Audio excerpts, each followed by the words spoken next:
Rabbi Yitzchak, Yom Shechar Beis Hamikdash, Nitla Tambia, Nitla Over Avera. Rabbi Yitzchak says, this is a fascinating statement. When the Beis Hamikdash was destroyed, literally, Nitla Tambia, which means the full pleasure of Bia was removed, the full pleasure of relations was removed and was only given over to sinful behavior. Now we're going to come back to what that means in just a moment. Shnei Amar, Mayim Kinuvim Nimtaku, Alechem Stardinai. Again, stolen waters are sweeter and hidden bread is more pleasant. So the idea over here is part of what drove this lust is that he couldn't have her. That's part of what drove this. It wasn't. If you married her, it's permitted. If it's permitted, it's not the same type of satisfaction of lust. Stolen waters are sweeter. So this idea is actually, even though Rabbi Yitzchak is saying this as one idea, is really two different concepts in here. The first concept is this idea of nitla kambia, nitla oreavera. What does that mean? That the full pleasure of Bia has been removed since the time the Beis Hamikdash has been destroyed and it's been given over to only Ove Avera. So it's actually this morning. It's a beautiful idea, but the Sefer Noam Megadim. And he says this, listen to this idea. He says, Kansha Beis Hamikdash hayatani. When the Beis Hamikdash stood, Bashchina haya shora b'Yisrael. How's shora b'Yisrael? Meshchina is when they call Yisrael. Efshari haya ad lekadesh atzmam kiroi beis hazivon. It's interesting. I've always found it fascinating. One of the most fascinating things is this idea of a person being mekadesh themselves, sanctifying themselves before and during the act of relations. So I think for many of us, I think a lot of us are familiar with this concept, but it's one of the most elusive ideas because again, intimacy can be beautiful. Obviously, should be beautiful. Should be meaningful, but kadosh and holy, it's a strange concept. I think it's a strange concept. It's a strange concept. That it should be holy. We understand contextually it's holy because it builds marriage. It hopefully creates future doros. But the Rambam Gadim says when the Beis Hamikdash stood, there was the ability to infuse a dynamic of holiness even into intimacy. He says in Chorban Beis Hamikdash. Listen to this. Kasha ma'od l'kayim shnei hadvarim haniskarim la'el gam yachad. Once the Beis Hamikdash was destroyed, it's very difficult to experience pleasure and holiness at the same time. There can be pleasure, but there can be holiness. Pleasure and holiness simultaneously, says the Noam Megadim, is very, very difficult to come by in a world without a Beis Hamikdash. So it's such a profound. So now again, when it's talking about pleasure and holiness, it's talking about pleasure and holiness in the realm of intimacy. In other areas of life, pleasure and holiness go very well together. But in intimacy, sometimes again, it's hard to distinguish, or it's hard to feel both that feeling of personal pleasure and holiness interwoven together. So that's what Yitzchak says. It's fascinating. Yom Shechar Beis Hamikdash. The day the Beis Hamikdash was destroyed, Nitla Kam Bia, the Nitla the Over Avera. What does that mean?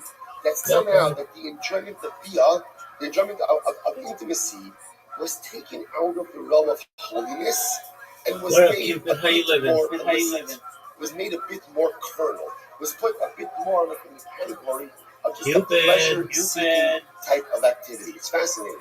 Then he goes on and he says that again, why couldn't this guy marry this girl? Because I'm going to be talking. Because part of his lust and part of his desire was the fact that he couldn't have it. I must say, we know this, right? Yo, how are you? We know this in life. What is it? Where does it come from? What's the origin of this? That's never been. Okay. So how do things go with the Sherwin Williams company? At his fingertips. There was one thing he wasn't allowed to have.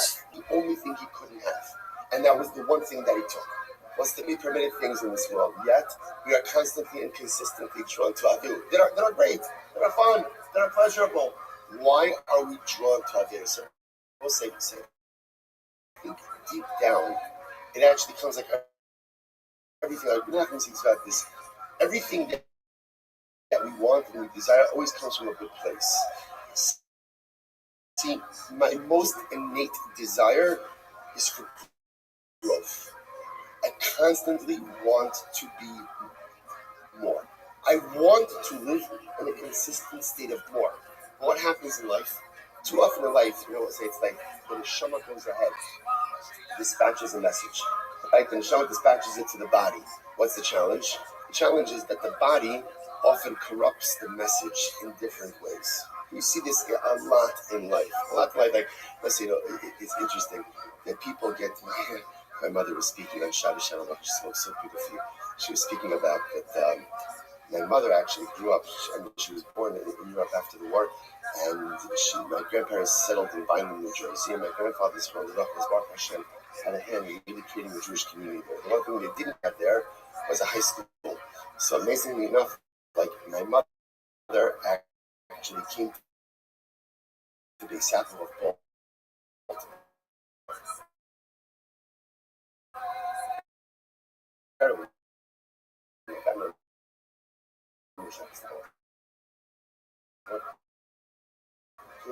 Baltimore.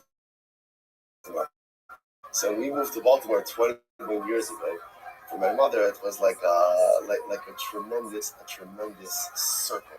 That was like she was never any shyness about anything. So she was speaking about. I'm not going to do the whole brush. It was beautiful. It was beautiful. Much shorter than my brushes, but beautiful.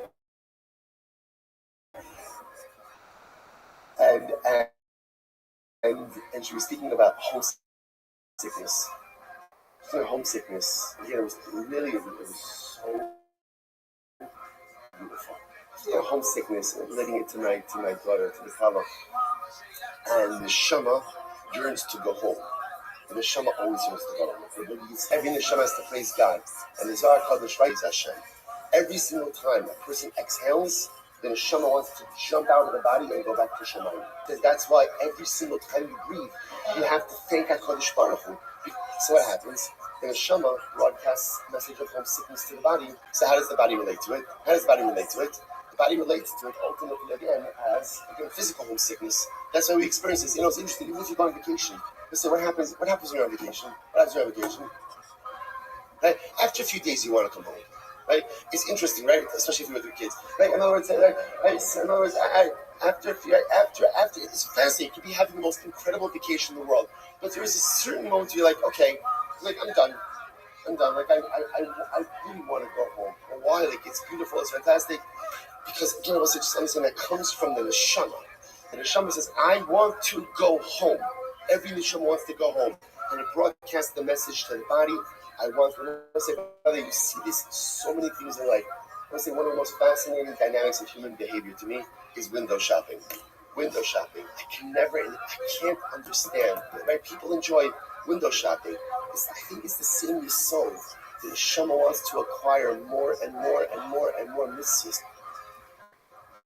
So what happens? It broadcasts the message of acquisition to the body. So when the body gets that, the body often converts these messages into something physical. So shopping, people like to shop, people like to acquire. It's the same dynamic over here. Why are we drawn to the forbidden items? It doesn't come from a bad place, fakert. It actually comes from a place of holiness. The Neshama wants to acquire more and more and more. And it's constantly broadcasting to the body. Give me more. Give me more. Don't content yourself with what's I want more Torah. I want more mitzvahs. I want more kedusha. But it's all too often what is happening. The body corrupts the message of the Neshama. Did you relapse? So the Neshama is saying, give me more. Let's do it. You Good want on more? you, man. I'm going to give you more. The problem is the body often corrupts the message. And the body takes the message of more, including that which is forbidden. That's why, again, we're so often drawn to the mind to the forbidden waters, to the stolen waters, because that's the body's corrupting the message of the Neshama for more. And I will say it's so important because a lot of times when we're pulled towards certain things in life, we often like to think, or we often condition to think, that the things we're pulled to are a result of certain carnal desires, wants, and lusts that may be true, but sometimes you'd be surprised that those desires really are coming from the neshama, but it's the body that is corrupting the message and taking you in all the wrong directions. Incredible. Incredible. New Mishnah. Alright, on to lighter topics, like Sreifa. So let's say, so again, these are the people who experience Sreifa, execution by Sreifa. Now we spoke a little bit about, we're going to get into the dynamics of Sreifa as well. Remember, Sreifa is not burning someone, but rather, again, Sreifa is internal Sreifa, the molten red. We spoke about this already before. We'll speak about it more in the Gemara to come. So let's go back there. These are the people who are executed with Sreifa. Haba Isha Ubita, a man who has relations with a woman and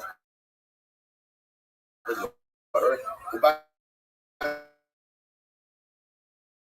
clenches himself, and the Bas who committed adultery. We saw that extensively. Now we'll say there are other people included in this category of woman and her daughter. Now we'll have to define a lot of these lines in the Gemara.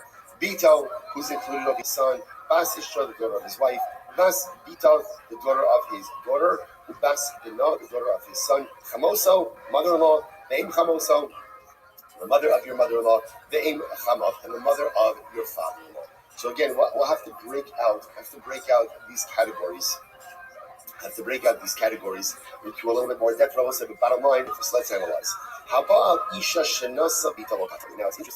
The Mishnah doesn't say that if a man has relations with a woman whose daughter he married, right? So in other words, it doesn't say if you have relations with the mother of, right? If you have relations with a woman whose daughter you married, which essentially is your mother-in-law. So it doesn't say that. Ella haba al isha ubita.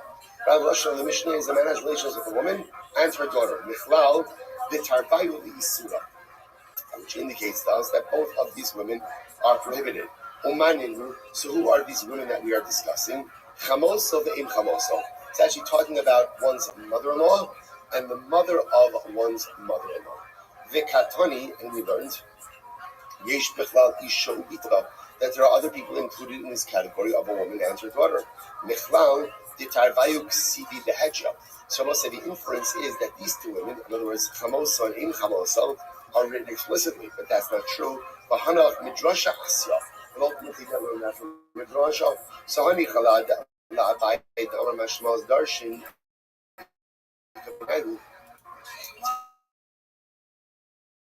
according to Abaye, so this makes a lot of sense because Abaye says that really the fundamental focus over here is the ability to intuit. The mother-in-law, even after the death of a wife. So let's say Ruben is married to Rachel. So obviously when Ruben is married to Rachel, he's prohibited to Rachel's mother. Let's say Rachel dies. Is Ruben permitted to marry his former mother-in-law? So apparently that's a point of contention. So according to Rabbi would say, one has to read the Mishnah as the following: one who has relations with a woman whose daughter he married, which is a reference ultimately to mother-in-law. Okay.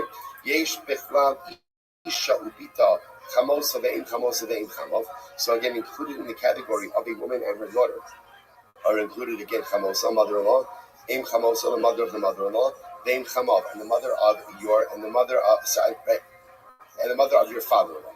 So the Gemara says, La'abaye, I did the kabbalah the misna im chamav, tani nami chamos, the veim chamos. Sabaye says, really, what the Mishnah is trying to teach me over here is the case of im chamav, the mother of your mother-in-law.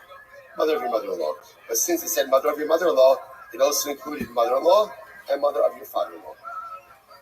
So the Gemara says, sorry, I read it wrong. According to Abaye, once teaching in Chama, the Chiddush over here is mother of my father-in-law. That Chiddush, but since it said that, it also included mother-in-law and mother of the mother-in-law. Okay, the Rava, I did the Kabbalah the Misna in Chama, the in Chamoso, Tani Nam Basu, Tani Chamoso. Rava said, no, since the Ikra of the Mishnah wants to teach me mother of my father-in-law, it also includes Chamosa, mother-in-law, and, mother of mother-in-law and mother-in-law. So, where do we know all these prohibitions from? Ish ashayikach es isha vesimo. So the pasuk says, if a man will go ahead and yikach marry a woman and her mother. So I'll say, so remember again, so here the pasuk is quite explicit. The Isha Sharika is Isha Basima, Zima hi ba'eshis rofu. So again, here this is an explicit pasuk. If a man will marry a woman and her mother, so a woman marries Rachel and Rachel's mother. You see, the Gemara says, Zima hi, it's znus, ba'eshis rofu. Ultimate again, Sreifa. So this is one of the explicit psukim about Sreifa. So the Gemara says, "Isha sheikach es isha basima, ainli el isha v'ima." I only know that it applies to a woman and her mother.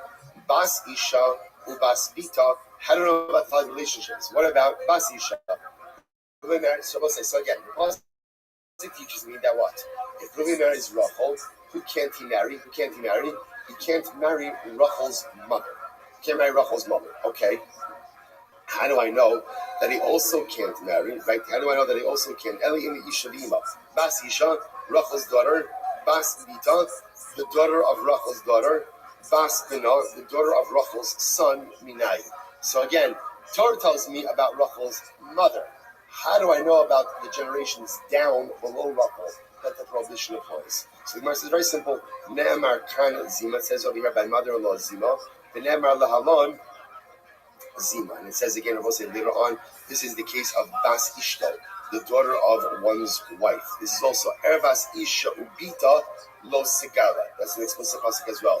You cannot go ahead and marry both a woman and her daughter. So it says Zima by mother-in-law, and it says Zima by Bas Ishto, the daughter of one's wife. Ma'alahalon Bita Ubas Bita, just like over there refers to ultimately her daughter, and the daughter of her daughter, Ubas, the daughter of her son, Afkan. So to over here, Bita, it applies to the daughter, Bas Bita, the daughter of her daughter, Ubas Bina. Incredible. Minayin Lasos Zechar and Kinikebos. How do we know that you treat men like women? Now, at first glance, we don't know what that phrase means. We're going to explain it just a little bit. How do you know that you have to treat men like women? Ne'emar kan Zima, v'ne'emar la'alan Zima. Says over here Zima, again by Chamoso, and by Bas Ishto it says Zima. Ma'la'alan Zcham Kinikebos, Avkan Zcham Kinikebos. Just like over here, we treat the Zcham like Kinikebos, so over here we treat this Zcham like Kinikebos. So, okay, well, so like I said, we don't know what that means yet. But we'll get to it in just a bit. How do I know that we should make that which is mentioned below like that which is mentioned above? Once again, no idea what that phrase means. I will say, it's interesting, by the way, stylistically, as the Gemara does this. The Gemara will Brisa, and we read the Brisa, we have no idea what it means, we have no idea what it means, and then we explain it later on. You think about it stylistically, why not just explain it where it is? So remember, Chazal teach us so many profound pieces of advanced ways. So much of life is being able to continue forward, even if you don't understand things happen in life. We have good conscience, but the danger of good conscience is sometimes you become so bothered by the things you can't answer. Okay, I can't move forward. I can't have to wait. But it says no. Do you know what you do when you read through a brisa that you don't understand? You know what you do? Understand it, or not. But anyway, whether you understand it or you don't understand it, just because there's a good kasha doesn't allow you to get stuck in place. And I will say, one of the most important life nuggets of information, right? Because we all come up on those situations where we're like, what is going on over here? What is this? It's my kasha, my life kasha. And it is so easy to lose yourself kind of in that abyss of life questioning. The avodah of life is when you get to that life brisa that you don't understand, ask the question, move forward. More often than not, when you move forward, you'll find the answers you're looking for. And even if you don't find the answers that you're looking for, you still need to move forward. Incredible. So the Gemara says, how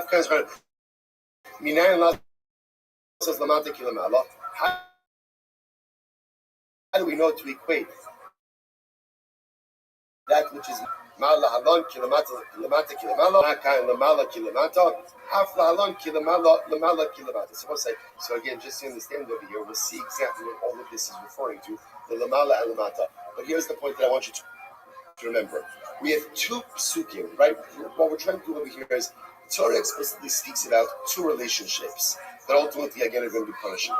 Number one is Isha Sharikach es Isha ves Ima, marrying a woman and her mother, right? And then the other is Ervas Isha Ubita, a woman and her daughter. Those are the ones we have explicit. Everything else we're extrapolating from there. The Gemara is now going through the process of extrapolation. I think extrapolation is a word. Yeah. Right? I'm sorry? Like I said, extrapolation. Right. So the Gemara says as follows. Extrapolation sounds so much more like methodical. Anyone could extrapolate. Extrapolation, that's, Okay, in anything. So the Gemara says as follows. Both side. 6 lines up from the bottom. So how do we know? Excuse me.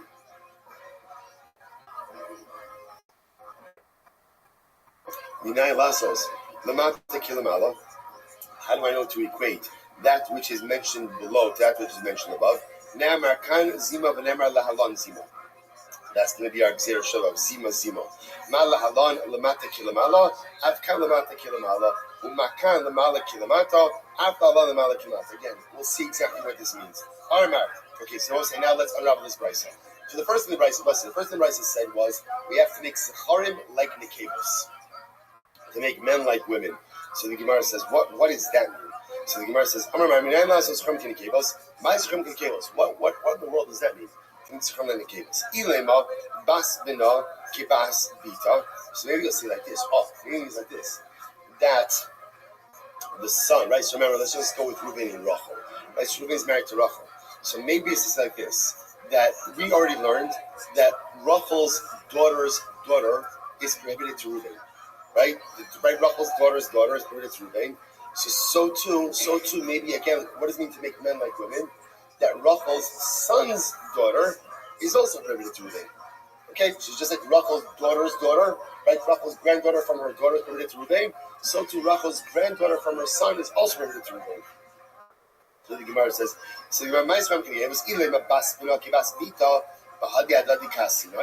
right? Ultimately, again, are those learned out together? Rather, is coming to include instead the mother Im Chamav, the mother of Reuven's father-in-law, like the mother of Reuven's mother-in-law. So the Gemara says, 1 second.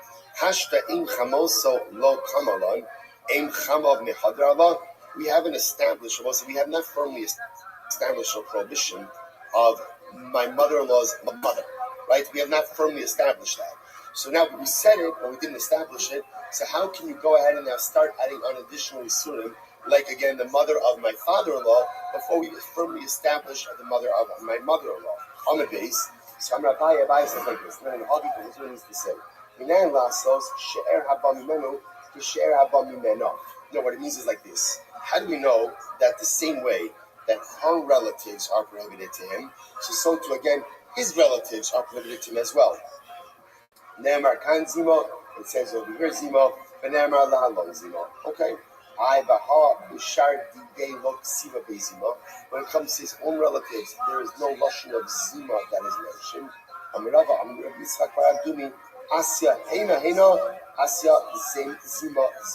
Okay, so also we make almost like a double Gzeir Shava of Hena and Zima. Omar Minayin Lasos Lamata Kilamala. So also beforehand we said, how do you know to make that which is mentioned below like that which is mentioned above? So once again, my lamata kilamala. What does that mean? What does that mean? Ilema bas bina ubas bita ki bita. So maybe it's something like this. Maybe I will say so. Again, I'm trying to figure out the lashon of lamata kilamala. Right? We're trying to equate arayos that are lamata below to that which is above. Okay, so maybe it means like this. Maybe he's going to teach me that right when he's married to Rachel, that Rachel's son's daughter and Rachel's daughter's daughter have the same status as Rachel's daughter vis-a-vis Reuben. Okay, so the Gemara says if that's the case, these all learned that from the same source. Elo ein chamav ve'ein chamosa kichamosa. Rather, it's coming to say it like this: the same way that Reuben can't marry his mother-in-law, right? So too again, he also can't have relations with the mother of his mother-in-law and the mother of his father-in-law. But if that's the case, hi lamata kilamala, lamala kilamata. Then we'll say the lashon is wrong. Because we'll say the lashon of lamata kilamala sounds like, if you understand the we'll say, let's assume the midpoint. Who's the midpoint of all of these arayos relationships? Right? Who's like the middle? The wife, Rachel, right? So lamata would be anyone who comes from her, right? Her kids, grandkids, and lamala would be her mother, and so right, mother's mother, father's mother, so on and so forth. So if we're coming to say that we're coming to learn out mother of the mother-in-law, mother of the father-in-law, then I will say that's not lemata kilamala, but rather what?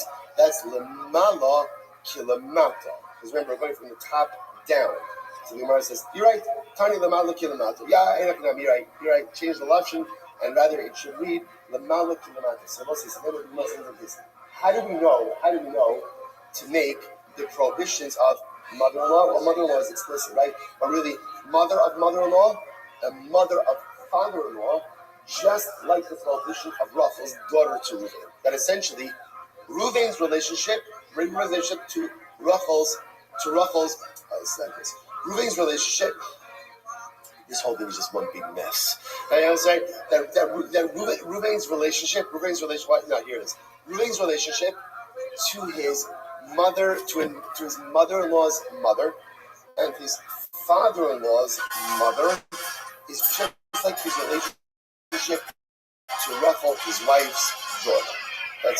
That's it. Same way that it's prohibited to his wife's daughter, it's also prohibited to his mother-in-law's mother and to his father-in-law's mother. And therefore the Gemara says that's what it means to say, how do we know to make Lamala? Lamala means, again, the generations above his wife, i.e., his mother-in-law's mother and his father-in-law's mother, just like Lamata to his wife's daughter. That's it. Yafi, if that's the case, Nemar comes in the Nemar Larazima. It says over here, Zima says, there's Zima. Mahash, Kama says, first of all, Umahash in the Loksiva Zima. You go Ksiva, and it doesn't say Zima over there. I can be referring to her. And Rabbi argues what it means to say. Minayin Lasos, here it is. Minayin Lasos, Shlosha Doros Lamala, to Shlosha Doros Lamata.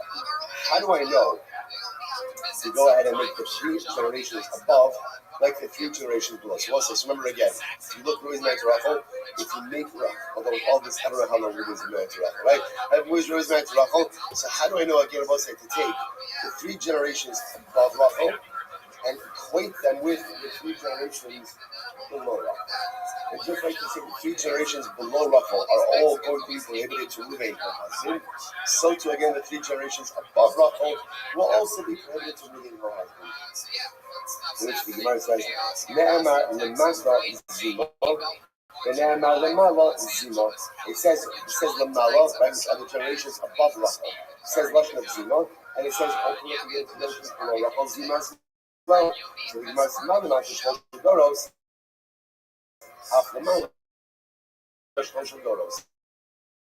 So just like below Rachel, those 3 generations. So we apply the zero metric to the 3 generations above Rachel as well. I'm sorry. Just like when it comes to punishment, i.e. streifa, we made again about say lamata kilamala. We made the 3 generations below Rachel, just like the 3 generations above Rachel, i.e. streifa. After Ashara, the law will also apply ultimately again lamala kilamala. So we'll say, so interestingly enough, we seem to have this fascinating relationship between the 3 Arayos generations above Rachel and below Rachel. So we'll say, so again, it really becomes quite fascinating because essentially what we begin to see is Midaraisa, we have 2 explicit relationships. Can't marry Rachel and her daughter, right? That's number 1. And number 2, ultimately again, can't marry a woman, can't marry Rachel and her mother, and likewise you can't marry a woman and her daughter. So that's what I got. Now what we're doing over here, when we say Asaba Lamala Kilamata, Lamata Kilamala, is we're building up the framework. Ultimately, again, to 3 generations above, 3 generations below. Beautiful. So the Rashi says, no. Yolam Kidikani. No, that's right what we said originally. Lamata means, Lamata means is not going down in Jerusalem. Lamata means a lesser Isser. A lesser Isser. The Gemara says, Imani. So, Imani, in Ima Asura. So it says, so just like when it comes to Rachel, right? The mother of her mother is Asur. Aku in Ima Asura. So to again for Ruvain, right? The mother of his mother is also going to be Asur. I'm Rabbi, I'm a Kra, I'm Rabbi, I'm a Kra. In the Chayis. So Rabbi says, the Pasuk says, it's your mother. Who should Imo Asamachayvo. Because his mother will be chayiv. Diatamachayva mishum in imo. But the same biblical prohibition does not apply to grandmother. Rabbi says, "Bein leman ga'amar." So also it's very interesting. So Rabbi says as follows: "Bein leman ga'amar don mina umina. Bein leman ga'amar don mina umina va'okidasva." So also we've seen this many translators in that here. In general, we're not going to consider Shabbat. So the shaila is, what are you focused on when you make consider Shabbat? So don't we know means that Allah has the consider Shabbat. So really, halacha l'maisa, the result is very much rooted in the origin of limud. Versus don't we know basra means that ultimately the real limud is much more focused on the result. So the Gemara says, listen to this. So, so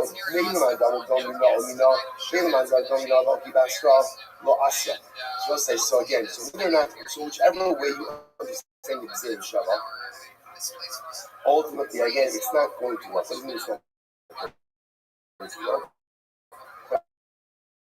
You're not going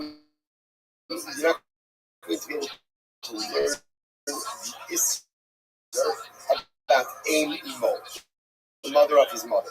Why not? So the man don't know. So the one who says ultimately, which means we ultimately focus, that the result is very much reflective of the origin of the word, just like by Rachel. Ultimately, again, her mother's mother was going to be Azra to the So to again, we learn from this. In other words, again, we learn from the place of origin. Just like again, if Reuben would have relations with Rachel's mother's mother, right? Rachel's maternal grandmother, we would control by Sreifa. So if Reuben has relations with his grandmother, it will also be Sreifa. The Mandamar says, Sreifa from Reuben. But according to the opinion that says that Sreifa is more Hamad than Skiva, you can ask if you're a Paul. So I say ultimately again, when it comes to Rachel, their relations with her mother, for instance, one of those commercialized Sreifa, Tamar Bahu, Shima Beskila. If Reuben has relations with his mother, commercial by Skila. But Imo Beskila, Imo Beskila, doesn't make sense that if Reuben has relations with his own mother, it's with Skila, but with ultimately again the mother of his mother, it's with Sreifa. So it's Baal, furthermore, my Imo Falakta, not my Imo Falakta, but being Imo and Imo. Just like when it comes to Rachel, there's no distinction between her mother and her mother's mother.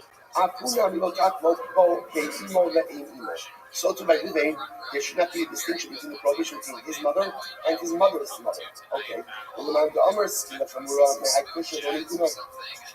And according to the opinion that says, ultimately, again, if skill is more chamer, you don't have to deal with the same question. Fine, that's part one. Part two, according to the opinion that says when it comes to the Gzeir Shabbat, we're much more focused. We model the entire Gzeir Shabbat on the result of the Gzeir Shabbat. So the Gemara says, just like by Rachel, her mother's mother is Asur. So to again, Reuben, his mother's mother is also going to be Asur. Let's derive the halachas from that result. Hasam who did Sreifa. So everyone said, yeah, the halachas by Sreifa. About halachas, but ultimately, over here should be less skila. As we find this punishment by his mother, which is skila. So the man does. The man does Sreifa Kamura, he can live from. According to the opinion that says that Sreifa is more common, we have another paragraph. What's the paragraph? What's the top of Bain, Bob 76a? Malihi Shekani Mabba Sreifa. What about by Rachel? By Rachel, relations with Rachel's mother is going to be best Sreifa. Tomer Bahu, Shion Beskila. By him, relations must be best Skila. Va'od, Huki.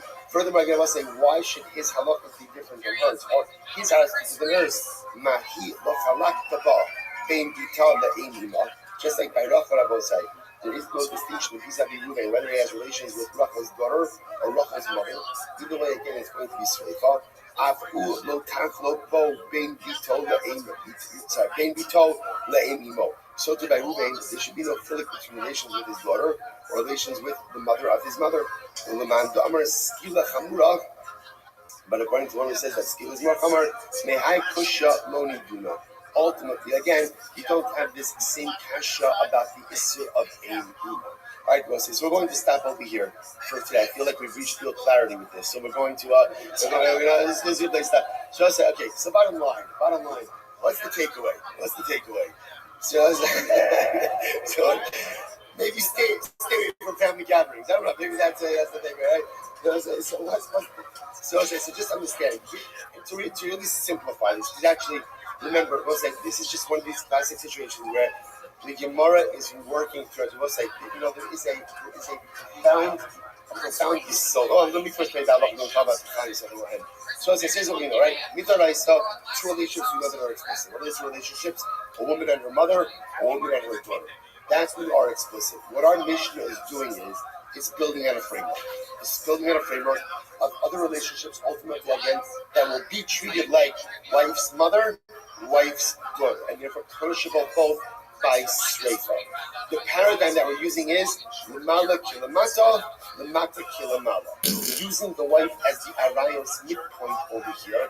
What we're understanding is those who are above her, and we're getting 3 generations above her, 3 generations below her, essentially are all going to have the same framework for arayos. Now again, all the Gemara is doing right now is working through this process and trying to figure out how to get. The good part is, I know what the conclusion is because we read the Mishnah.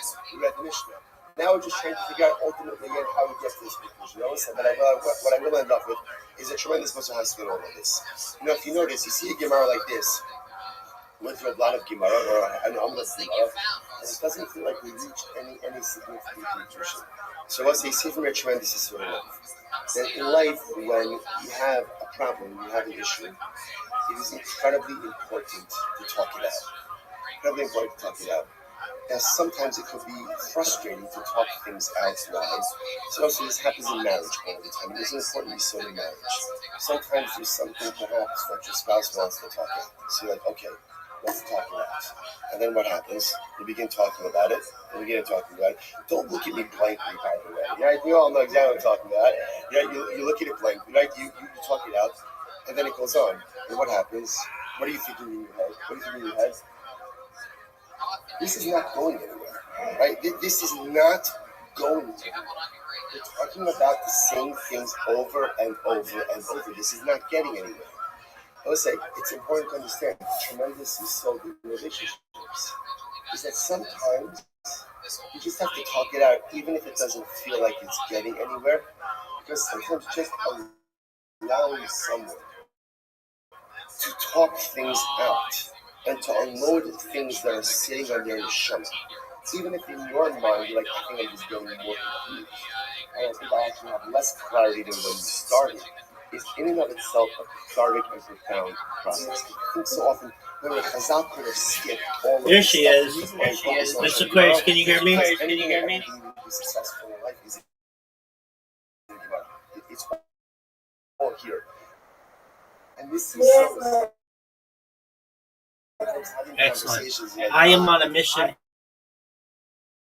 to be on some podcasts upcoming, so we'll see if it happens. But I've been on them before. I don't know why I didn't do this earlier. So I'm on Twitter and I talk on Twitter and that's all cool. But those are live conversations that don't necessarily get saved, but podcasts do. And the previous podcasts that I've been on have been really great. And I just didn't do this. I went to the Twitter search and just searched for people who were like, hey, do you want to be on them underneath their request saying, hey, I want to be on your podcast. And I figured, if I just keep doing that for the rest of my life, somebody have audiences and their perhaps new audiences. So I messaged a dozen or so people, and 2 of them got back to me, and one I might do pretty soon, I don't know, maybe tonight, but probably tomorrow or so, and then the other one connected with me as well. We're going to make plans, but I just thought to myself, you know what, I'm sick of not being viral, and I need to take the ball and just start asking these big podcasts, or not even big podcasts. Some of these are really small. But I know I had a podcast, and I was always looking for people to be on it, and so I'm sure I'm not alone. So that's what we've been doing. Absolutely. Excellent, Mr. Perry. Yes, ma'am. Tell me how it goes. Hey, I'm gonna be playing that to get on it. Absolutely. Well, it's just a matter of time. And so I thought to myself, you know what? I'll just check every single day, a few times a day on Twitter for people who are like, I need someone to be on my podcast. And boom, I'll be there. And I have a lot to discuss. I'm always talking about cool stuff. And hopefully, like the one guy who I connected with, we're just trying to figure out when to do it. He's like, all the stuff that you're into, I'm into as well. That's really interesting. So just a matter of time, Miss Aquarius. God willing.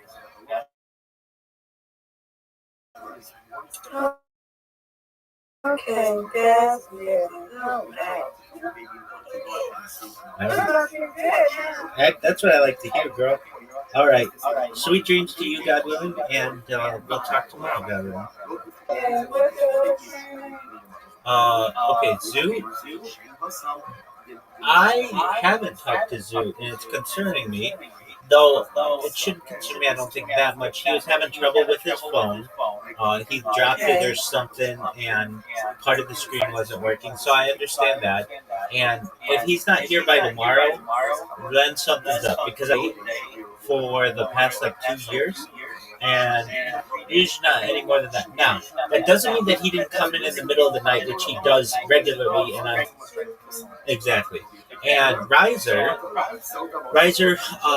usually we hang out on the weekends, which is great, but we're good friends, and we're always into interesting stuff, and we will be up for 8 hours. Like when I hang out with Zoom virtually or whatever, we'll hang out for 1 hour, and then I tell him that's it, we're good. But with Riser, but because Zoom will be in 4 times in the night, and so he'll just keep coming back, and then I'll go do something, and then I'll make time for him. Riser doesn't come in as often as Zoom does, but Riser comes in for sometimes 12 hours, and we'll just talk about business and technology and all kinds of stuff, and we'll watch documentaries. Zoom's conversations are kind of just they could be about anything, but usually Risers could be as well, but they're usually, I would say, a little more in depth. And I enjoy both of their conversations, and I enjoy both of them as people. So I messaged Riser last week and said, "Hey, let's watch a documentary on a given night." And his family was in town, and so he was going to be busy with them. I've actually met his family in here. He brought his parents into the Discord, and I got to talk to them about all kinds of interesting stuff. So I've actually had the opportunity to meet them, at least virtually, and that's really cool. So I told him basically, or he knows, hey, whenever you have time, come on in and we'll chat it up. So we hopefully will hear from Zoot soon, and then Riser hopefully as well. I absolutely will, Miss Aquarius. Brandon was asking him. And Barry. Yeah, so Traceway, he was in last week, a few times last week. He doesn't always spend a lot of time in here, though sometimes he does sleep in here. He has the habit, which is absolutely fun. He leaves himself unmiked, and then he snores throughout the whole night. And on this stream, which is kind of funny. Barry, I don't know if they're in a relationship or what, but she'll come in a lot of times when he comes in, especially at night. And that's what I was saying. Yeah. And then Brandon was asking about you not more than 2 hours ago. Within the last hour, he was asking.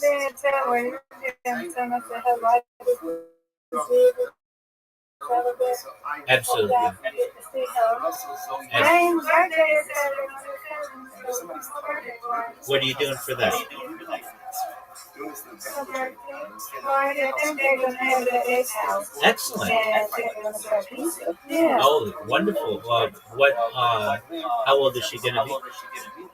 3. Oh, that's a great age. It's a very innocent age. 3. Big girl. Big girl, absolutely. Excellent.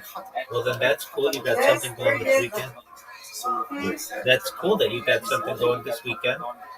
And how many weeks until the wedding? We have what?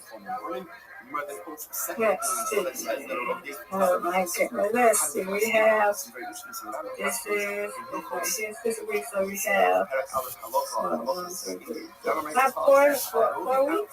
Okay. Excellent. This is on the 26th, right? That's 4 weeks. So we're like almost a month away. Yeah, well, a month away. Yeah, a month away. A month away. Yeah. Well, that's Yeah, beautiful. that's what we're gonna count down, Rabbi. We're gonna count down, okay? Absolutely. Okay. So Like we always do. You and me. absolutely. Count down. Countdown. I'm big on countdowns, girl. I'm also big on count ups. Believe it or not, I've been teaching this Jewish mysticism class every day for 87 days. Today was the 87th day in a row, and that's a lot. Now, I will say that recently we've been watching documentaries during that are on the topic of Jewish mysticism, but it's allowed me to get a little bit of a break. But I did like 80 straight days or something like that of just at least an hour, sometimes as many as 3 hours. So I've created like something like 100 hours or so content just on Jewish mysticism in the last 87 days or so. So that's cool. So that's my count up. Every day I count up doing that. And then birthday, and we got countdown to your friend's wedding. And so we'll start that perhaps in when we're at a month up. How's that sound? Yeah. Okay, excellent. Hold on a second. Hold on a second. I'm gonna program it.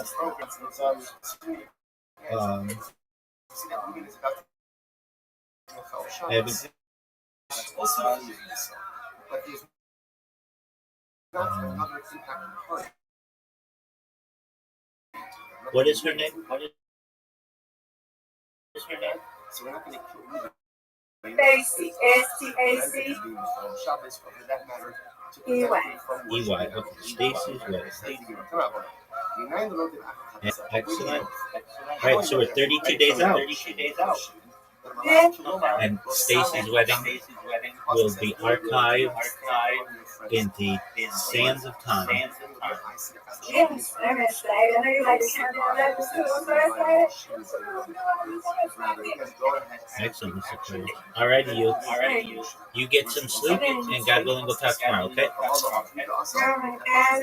Oh, hey, one more thing. Oh, absolutely. One more thing.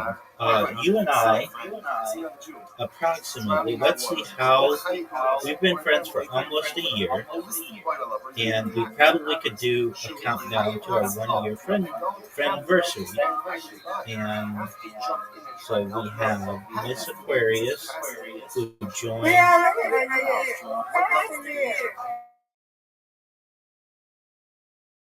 Are we past the year? Yes, we are. Miss Aquarius, happy anniversary! Yay! Yay! Oh, yes, we are past the year. Wow, phenomenal. Yeah, you absolutely did. Wow.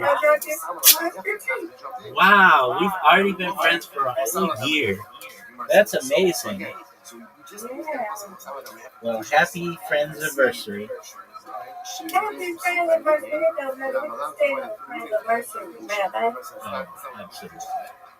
Oh, that's really cool. Hi. I wish I was paying better attention. For some reason, I thought it was May. So I've known you longer than word girl. So I've known you longer than I've known Brandon. Yeah. Wow, that's he joined in like June of last year. But boy, does he spends more time in here. We were going through his statistics while after you and I played bowling, and he's got. You're officially like if you don't count my exactly. If you don't count my accounts and you don't count all of his accounts, you are number 2, no doubt. It's okay. I do what?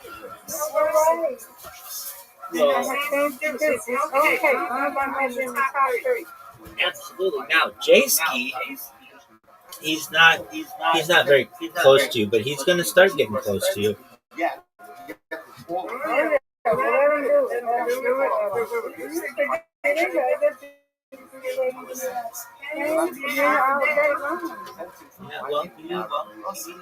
he's just doing his thing. I'm going to turn these over to the Yeah, I understand that.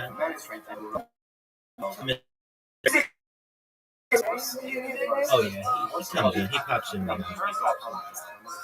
So the worst one I see is running at the ship. Absolutely. All right, Miss Aquarius, sweet dreams to you, and let me know if you need anything in the meantime.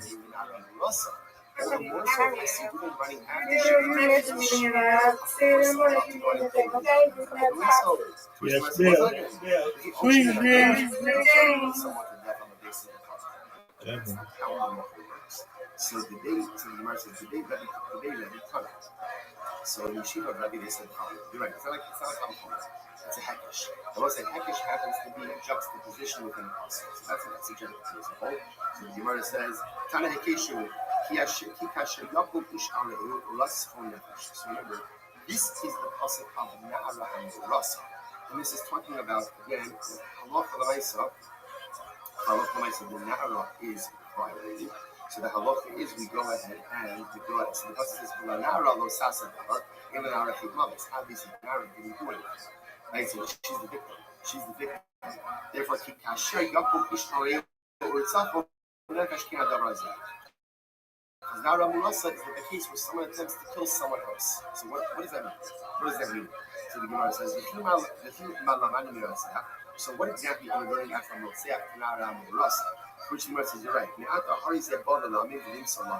See, it sounded like we're trying to learn something from Na'ara murasa. I should say we're trying to learn something from Rotzeach Na'ara murasa. It turns out that no, we're actually learning out something from Na'ara murasa and applying it to Rotzeach. What are we applying? Listen to this. You must love it. Then it's a makish Rotzeach Na'ara murasa. The pasuk is subsequently a hekesh, a juxtaposition, a comparison between Na'ara murasa and Rotzeach. How so? Ma Na'ara murasa nikunat tzili b'nafsha. So just like in Na'ara murasa, you're allowed to go ahead and kill the attempted violator, the attempted rapist. You're allowed to kill him to prevent him from violating the Na'ara murasa. So to Afrotzeach, nitan latzilo b'nafsha. Ultimately, and so to Rotzeach, you're allowed to kill him. You're allowed to kill the attempted murder. So what's this? Interesting enough, it turns out the Torah says explicitly, right, because we're going to see that halacha l'maisa, if a man's trying to violate an Na'ara murasa, you can kill him. And then the Torah juxtaposes Na'ara murasa with Rotzeach to teach us that just as you can kill the attempted violator by the Na'ara murasa, so too you can kill someone who's trying to kill another individual. Incredible. So much the Na'ara murasa, we know, proof of knowing. How you buy Na'ara murasa yourself? That you're allowed to kill the man who's attempting to violate, right? Kidesayim, we learned. Kidesayim the Rabbi Shmuel. The term Rabbi Shmuel, the aid of Moshiach, no. The inside of the Na'ara talks about that she's violated in the field, right? She cried out and there's no one there to save her. So the Gemara says, Hayesh Moshiach la, Yechol davar shiach Allah Moshiach. What do you see there? That if there is someone there to save her, if there is someone there to help her, he has the obligation to help her with whatever means at his disposal, which includes even killing the man who's trying to help her. So Behind the rods, how they are shoot for their banana or Kai Barasol, it's the minor love. Shukai Yevlotio. So says the Gemara, how do you know? How do I know that I can see my friend drowning in the river? or Chas V'Shalom again a wild animal dragging him away, or robbers are coming to take him, right, or to attack him. How do I make sure I'm obligated to step in, obligated to step in and try to help? I'm not Samuel Pasuk says, do not stand on your friend's watch. You say, this is just a tremendous disease. How easy to promise this. What you like promise is you see someone in trouble, you have to get your facts. You see someone in distress. You have to stand up and go, and by the way, you know it's going to doesn't say no to take out the gun. That's the end of the day. In addition to that, all of these things, someone's in trouble, so it's not enough to stress, so it's not enough to feel sad, it's not even enough just to happen. If there's something that I could do physically that will really and somehow address the pain, difficulty, suffering of another, that is my sacred biblical obligation. That's the price that you have for one another. So the mercy, one second, you don't have to do this. This is us. The hustle not strong. What does the different concept say? Avedas Kupamina. So how do I know? No, how do I know that? No, remember, there's a concept called Shabbos Halei. Shabbos Halei means, right, we don't lose this is I find this like an obligation to yourself. How do I know that the person is in danger of losing his self? Whether he's immortal, drowned, the wild animal, the robbers. How do I know that I'm obligated to step in and try to help?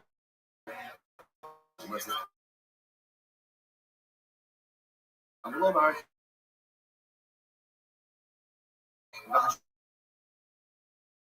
Also,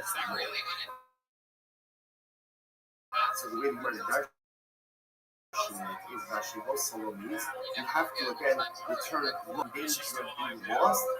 You have to do what you can in order to return him to him. So you notice, right? So I'm not supposed to give me a lesson. What's that? So you're not there. How about me? I need to be left shut. I'm a mitra who make our glory in you. So I'm not supposed to right. Well, just from that, she also wrote, I would have thought, okay, I'm obligated to help. So if I can help, I'll help. But I'm not obligated to round up other people, or to hire people, or to spend resources to start talking things. And much more because it always teaches me the obligation.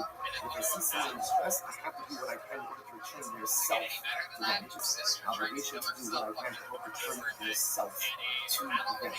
And again, Losama Gabriela teaches me, even if I can't do it myself, I have to hire people. I have to spend money. I have to round up them. I have to do whatever I can in order to help the person. So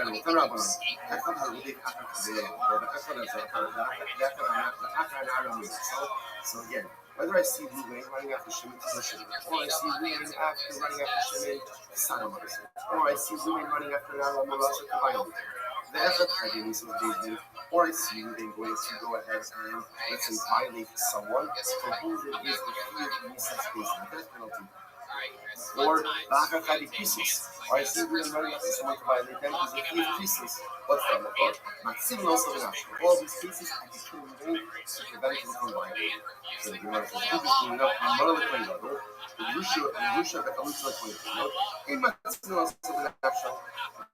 The Kohen is going to have a relationship with Rusha or Mitzvah. Right? I'm sorry, I should say the video. If the Kohen Gadol is going to go ahead and have relations with another mother. Or a regular person relations with a so remember again, these are prohibited, but it's very bad. It's a prohibition. A maximum summation. You can't kill the Kohen in order to prevent him from going ahead and having relations with this woman, even though it is forbidden. You don't have to block it off. A maximum summation. So this is actually interesting for law. If, let's say, again, Ruben already committed the act. As he already did it. And now he wants to repeat it. Now, let's discuss exactly why that is. Let's see what that means. In Matzila Sabinasha, Yeshua Moshiach, in Matzila Sabinasha. This is interesting. If Holocha Mesa, let's say by Nara Milasa, she's about to be violated, and there's a way to save her without killing the baby, and of course we have to take it back to the in other words, killing the perpetrator is only the last resort to prevent the condition to come. And if there is another way, there's another way to stop her from violating the Nara Milasa, and other cases, and from the Nara Milasa, and Allah Mesa obligated to avail ourselves of that other way. And Yudah says, Achpa Umeres, Nichulo, Shelo Yehagem. So Yudah says, it's really about the Nara Milasa. Nara Milasa says, I'm afraid that if he doesn't violate, he's going to. What happened in the case of the Allah says, so when Yudah says, she says, Nara Milasa says, leave him alone. Let him do what he's going to do because you don't want to run the risk of being killed. And ultimately, he says, you listen to him. You listen to him. And the Gemara says, you know how you read it, bro. I'm a problem. Now, I'm not saying in the Nahara instruments. So what's interesting enough that Gemara says, how do you read it? How do you know all of these affirmation songs? The Gemara actually is discussing this very interesting difference. The first was putting it by Nahara himself. The Gemara is applying it to a number of different scenarios. The Pasuk says, don't do anything to the Nahara, because the Nahara has no culpability. So the Gemara says, interesting enough, Nahara is written in the Pasuk Chassan. So we figured out the head. So if you read it from Nahar, so what is that? Nahar, Zezah. All first the case is we didn't bring out the Sodomites. But Allah we could kill the beginning of the prevent from doing that. Nahara, which is an Amarasa. You see, we're about to buy a Karamura, so we're about to kill him, prevent him from violating. Date, what is the two heavy pieces? See, we're about to have issues with the person who knows that he is Christ, and we could prevent him from doing that. Right? Maves, right? I mean, this is basic. This is for the relationships that I have a few pieces basic. Oh, we're going to prevent him from doing that. Oh, honey, why don't you have all of these cases? Here's what I'll tell you. Speaking, because of our mission of earth, I would have said, why can't I go ahead and kill you before you sodomize him? Because that's a no. That's not the reason. Because that's an unknown thing. Therefore, I can kill you because of what you're doing. About Nara, the earth, Nara, as much as it's an act of violation, the act itself, the act of being itself is a quote-unquote loving. So perhaps again, we didn't think to kill proactively for thinking to the act. So therefore, again, the Pasuk is teaching me now that no, you may be attempted to violate Nara Murasa, you can be killed in order to stop. Because of the Nara and the flooding. Furthermore, again, if we were just saying, I would have said the reason you're allowed to go ahead and kill a man before he's violates Nara Murasa is because if he violates her, Hadam means to blemish, which is not only a reference to physical, but it's also a reference to potentially status. So ultimately, that has other potential marriage ramifications for her as well. Rashi says if you're talking about with the sword and the banner, Rashi says over here you also potentially have some damage to marriage because the husband may interact differently with the result of this as well. So the word says, maybe in the case of something, again, quote unquote, there's no pagima, results, there's no damage, which understand there's no like, there's no status damage, and there's no necessarily relationship damage to anyone else perhaps. You couldn't kill Ruben in order to supplement sodomization. Different parts have to say no, even if you kill Ruben because attempting to sodomization. Because of that one of the what I just said, now Rav and Zafa. So right, so far we have again, if Ruben is attempting to violate the Aaron on the Rassas, kill him to prevent him from doing so. He's trying to sodomize Shimon to prevent him from doing so. So the Torah would have just said these two, because of that one of them, we will say on the days, Mishum, the high love of the high kapagin. So now because that's now because again it's status. That's why you can proactively kill women for purposes. Habrayos, we're not speaking about Eva other rayos, we're ultimately given a cross-out and the ramifications that the Gimash, it doesn't blemish quality status or relationship wise. Perhaps I will not be able to kill the way to the benefit of the which they must consider state. Thereby, God says, no, if we do not engage in a relationship, it is, there is an allowance, we're allowed to kill the benefit of the because of the one age. How about me not feeling like a lot of it? If someone would just say, I would say, then, maybe if I see reading without engagement in forbidden relationship, only forbidden by love, perhaps I should be able to kill the for that as well. So Rahman off modest. God says, no, the only thing we can practically kill the is if it's about to engage in a relationship which is punishable. Because of Rahman modest, how do we say these categories as well? They wouldn't just say modest, now you say, oh, what does modest mean? Modest means categories as basic. Like categories. So Rahman off, therefore, God says, which comes like the Hare Krishna says.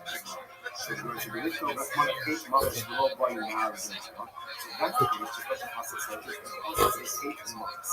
But in this 8 months, what is that? That means any relationship, any act, which is sexual, either by Nisas Bezin, definitely by the or comes, you're allowed to kill the perpetrator as he attempts to perpetrate the crime.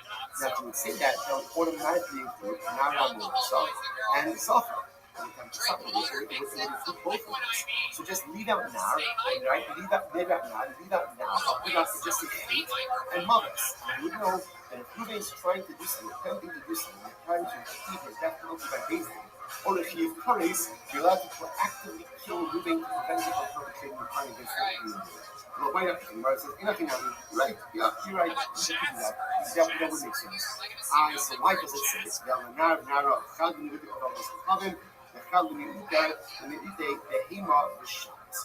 what's this? Here's the difference. Remember, there's a danger. What's the danger? The danger is like this. If you would have omitted now, you wouldn't just hate the laws. We're going to tell you like this. If Ruben is attempting to do anything that carries you to the death penalty, either by faithful or by courage, you kill to prevent it from doing it. Each one of you have said that as soon as he's about to Mechalo Shabbos, I can kill him to prevent him from doing Mechalo Shabbos. Or if Ruben is about to worship Avodah Zarah, I can kill him to prevent him from worshiping Avodah Zarah. So what the Torah says, now, which tells you what? The only time you're allowed to go ahead and kill someone, prevent them from committing an Avera, is when that Avera impacts another human being. Right? But if the Avera doesn't impact another human being, for example, Ruben's about to make Mechal Shabbos, very bad, but doesn't impact another human being. Or he's about to make Mechal doesn't impact another human being. Or he's about to worship Avodah Zarah, doesn't impact another human being. In those cases, you cannot kill Ruben to prevent him from committing the Avera. Incredible. So here's the problem. About Rabbi, the Amar Obik Having the national Ramadi. Again, we'll talk about this more tomorrow. Rashbi Shema actually means that Allah comments. So if you see if he was about to be Mechal Shabbos, you can go ahead. Sorry, I should say. And Rabbi Shoachai says, if I get rid of without worship idolatry, I can kill him to prevent it from worshiping idolatry. Wow. So according to Rabbi Yochai, then why do I need Nar and Nar? The Gemara says, interesting enough, when we talk about why this is, Rabbi Yochai's tomorrow is that Rabbi Yochai holds only by Avodah. So by even Avodah is unique, but if I see Ruben about to worship Avodah, I can go and kill him to prevent him from worship. But there's only about Avodah. According to Rabbi Yochai, Nar and Nar also to exclude Christianity. If I see about to engage in an act of Christianity, I can't kill him, so he doesn't do that.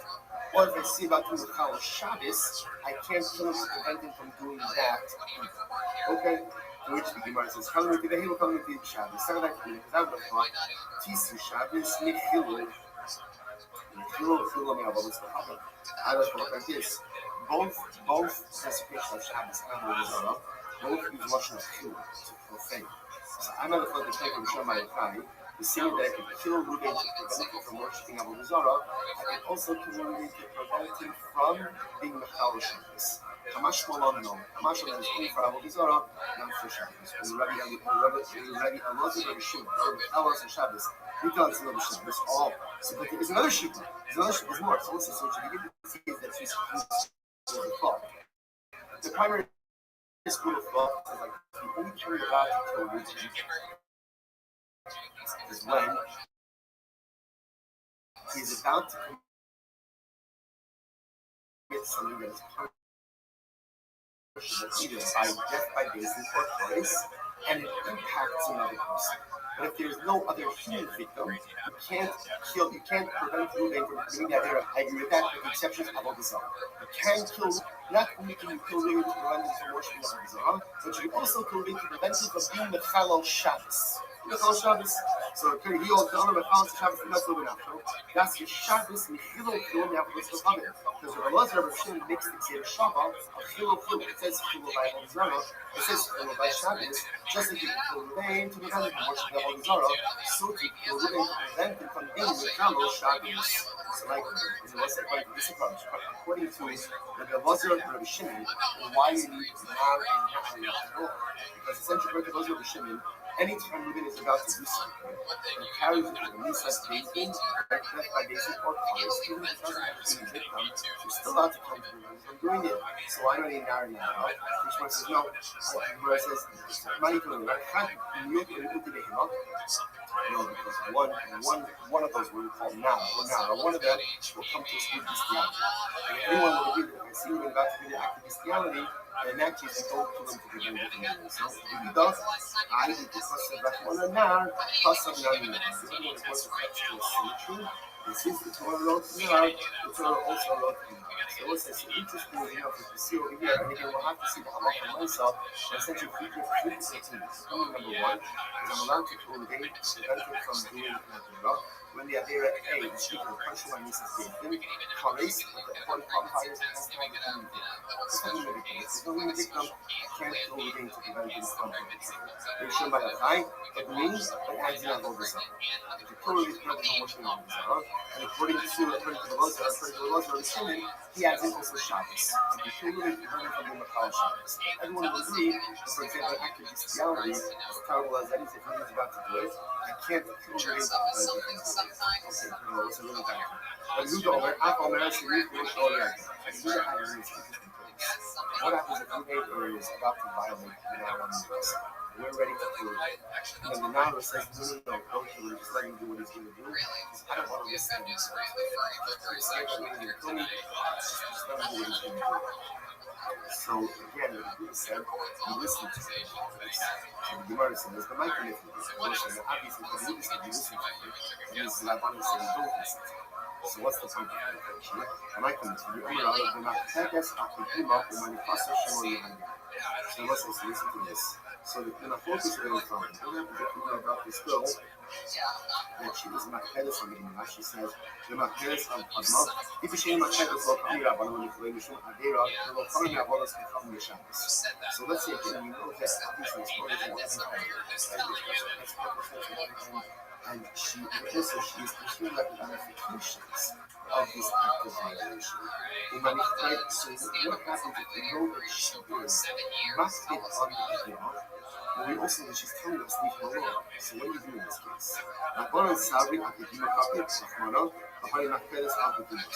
So we'll say, so again, the Rabbi said like this, the Torah is makri on the cover of this girl.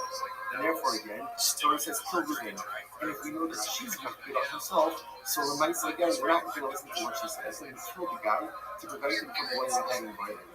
But Yehuda, I become Rahman Hadley, which is the Muslim national self. The Muslim national self. I'm not sure the says, and Yehuda will say like this, why does the Torah tell us to kill the perpetrator? Because we're afraid that if we look at the perpetrator, she's going to see with her life rather than be violent. So we're concerned about the fact that she's going to give up her life rather than be violent. This is the Torah's perpetrator. And in this case, which is kind of telling us, leave it alone, we didn't do what he's going to do. I don't want to get killed. And he just says, we listen to him and we don't kill the perpetrator.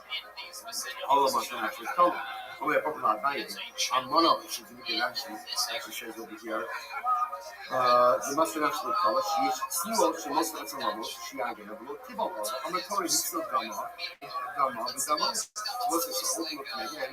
So again, for the businesses in general, that's what we're concerned about. She's going to give up her life rather than be so she's telling us, no, just let him do what he wants to do. I don't want to run the risk of being killed. You listen to her. What if the Kohen Gadol is getting ready to violate her? It's also could be there's a geological condition. Because now if she has relations with Kohen Gadol, she can't let a Kohen work. So when you kill the Kohen for something like that, another Akadima grab a couple of Kohen, Akadima Zuko a couple of Kohen. The Torah sees out Akadima, what is it? Not on the guys. The fact that now, again, this Amora will be able to marry a Kohen, okay, obviously it's ramification, but the nice, again, it's not the type of ramification we are, the Torah itself is actively concerned. So what's interesting, that's what I point out, is that the law of Maisa, he passed the night to our brothers, it's not the kind of people. And even in a case where the woman would say, you know what, leave it alone, I'm not the Maisa, we would not take the life of the it's also important to understand, sometimes you see sugyas like this. sounds a little bit strange. We're talking about a woman who's practically fired. What exactly is firing? So remember, a lot of times what happens in Europe is that what's called in Europe is an expression like halacha innovation. Just try halacha. Not halacha is just an examination or the extrapolation of concepts devoid of emotion. And that's what you see over here. But it's not like halacha Mason, we assume that every single friend that you have is ready to violate the process of Islam. That is not constant. Almost in the same way, that halacha Mason not the ones we assume that some of them is about our parents. So yesterday, coming to learn a lot of things. As we see that a lot of mention that person is raised in the house. It's the same we saw over here. And that is going to use the force against the living. That is really nice. Again, you should not act with violence. How you say that he needs to take one of his love. And they deal with him as you see it. They deal with him openly again as someone who's ready to commit murder. You are allowed to kill him to prevent him from violating you. But if you just feel it's in case where she says, don't do it. She says, don't do it. So what should we do in a situation like that? When she says, don't do it, so says, we listen to her. Now don't say, we don't listen. We don't listen to her because I think that Tori cares more about her covet than she cares about her covet. And therefore, local myself, we will do what we need to do in order to stop this man from violating the even if it means taking seconds. Alright, we'll say, we're going to stop over here. We're going to stop with respect, everyone. Again, try to continue in person. I'm tremendous. And a wonderful day.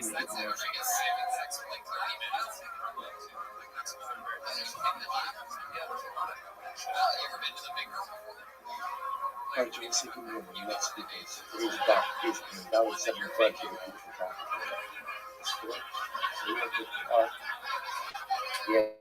up and the two dots, I deal on the stage. 70 feet. So, hey, even if I decrease this, remember again, we must continue on the drasha that we had from the consequence. Hey, even if I decrease this, remember, Lord answer the question. So, remember again, the model that we was discussing yesterday was the idea that whenever the individual has a patient about us, whenever there is death penalty hanging over his head, by definition, there is no financial liability. Another application of killing the other application of people would be relevant. So first of all, I will choose one of these dedicated by saying this weekend, and I will remember that I will be able to run the see by having the people that like dedicating a mental tishrei, and then it's Samuel dedicating a mental tishrei, to earlier things, and then with his beloved wife Esther, Basilat, going up on the merits of our Torah in the Shema. So again, so the Gemara says, women, these are the girls. If you violate them, there is a penalty. Haba'ala person. Let's say again, one of the examples is someone who has relations with his sister. So remember again, having relations with one's sister is punishable like this. Yet the Gemara is still saying that the offender, is still chayiv in mammon. So you see here that even the chayiv in Isa will still be chayiv in mammon. So which was Amar Rabbi Kavod Mishas Ha'arach De'Adma. If Jali Miktala Mimamola Mishali. If Jali Miktala Amola Mishali Akimai, which the Gemara says that the liability occurs at two different times.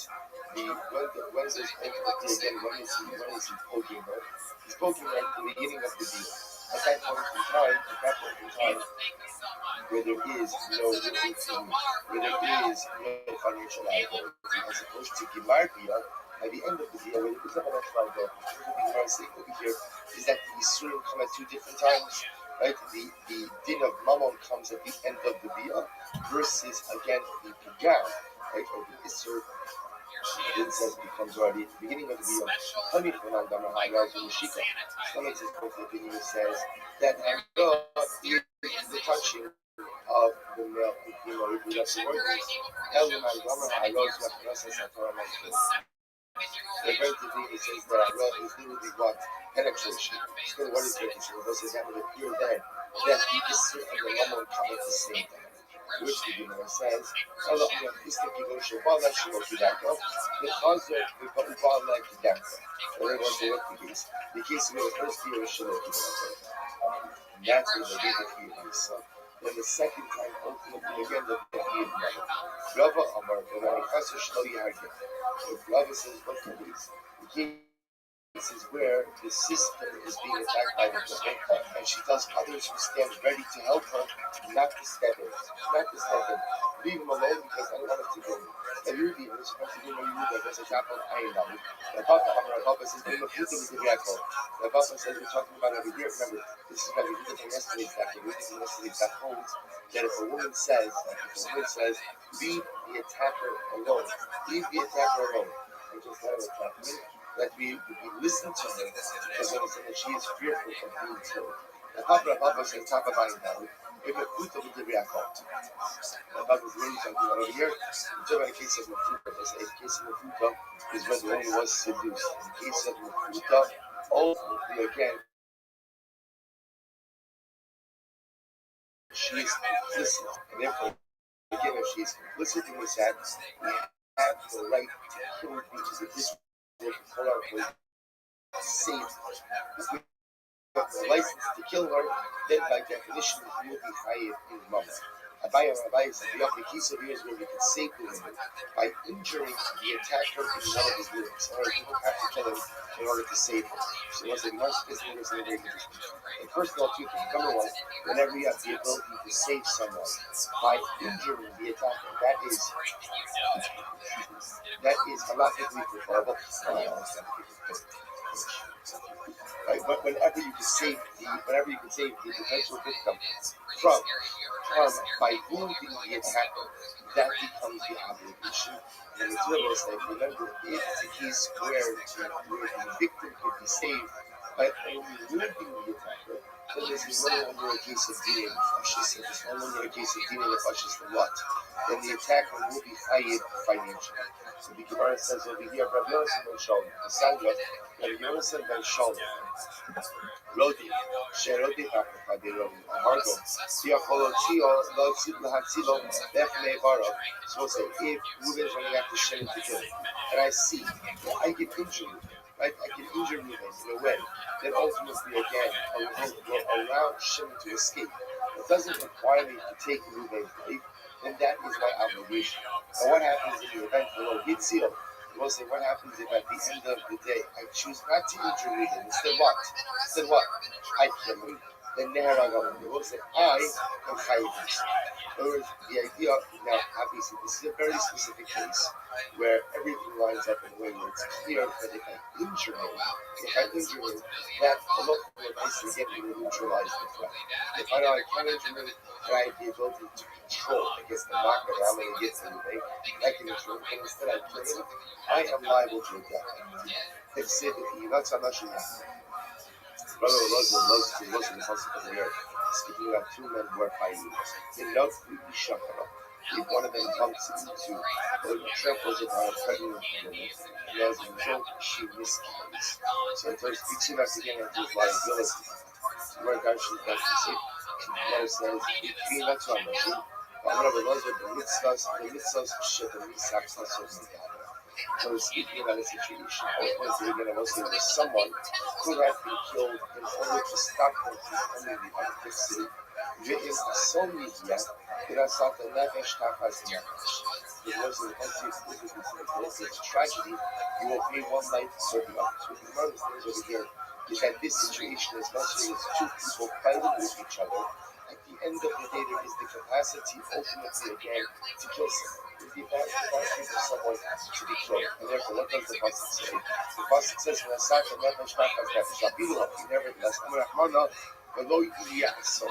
I know she Anish. Was listening to the Gemara Dash. He writes, which means, don't kill him if you don't need to kill him. Instead, just injure him, neutralize the threat.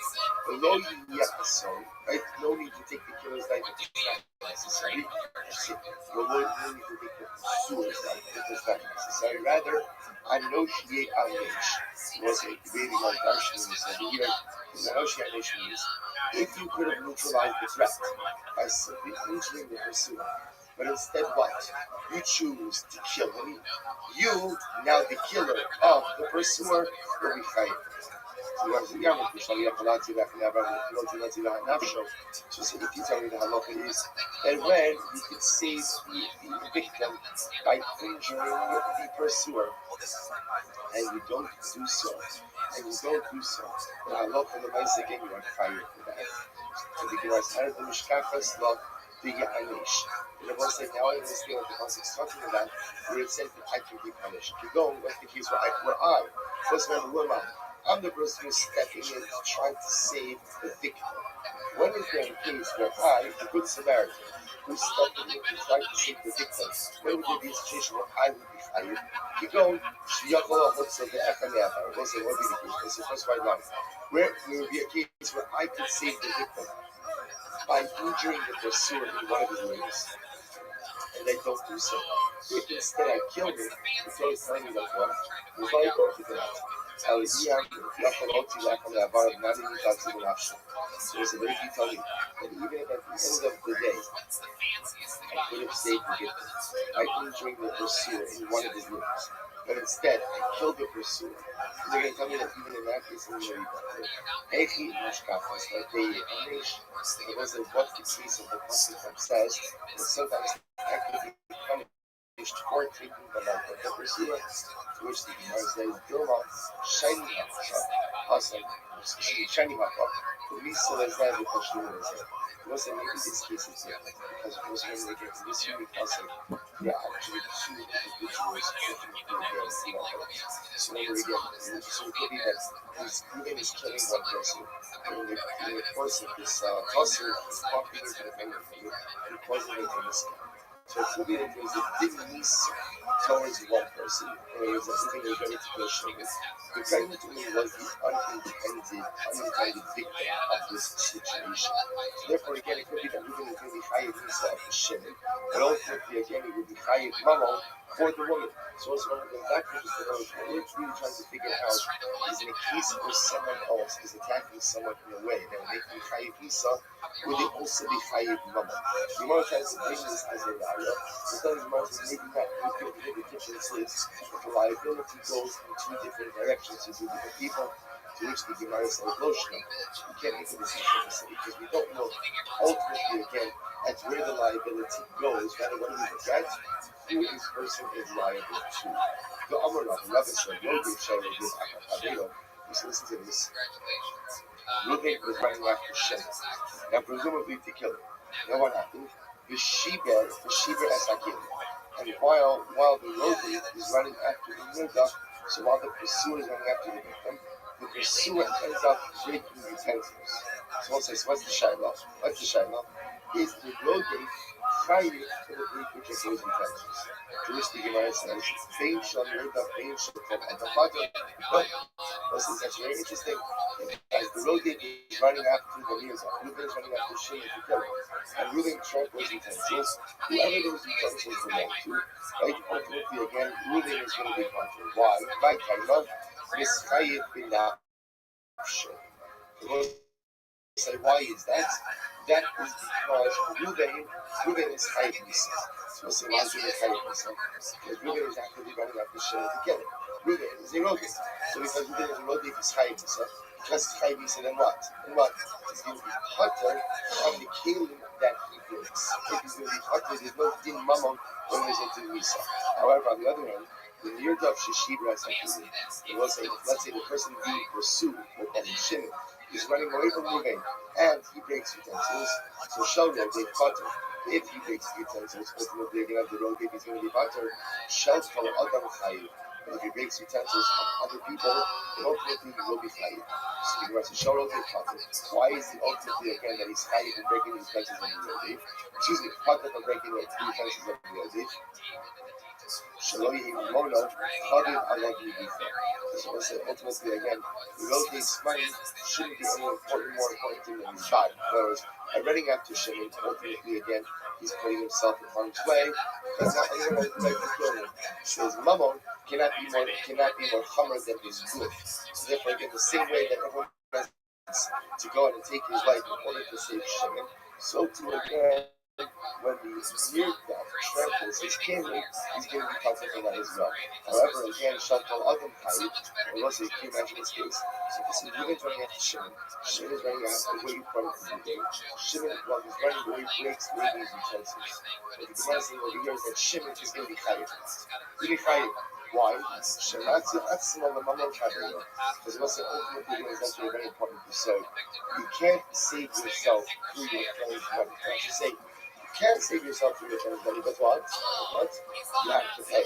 So once they say, if Shimon is running away from Reuben, and he accidentally breaks unintentionally, he starts throwing Levi's cube, right, at Reuben to stop Reuben from running after him. So ultimately, again, he's saving himself with someone else's money, he has to pay for that. So listen to this. It's like, so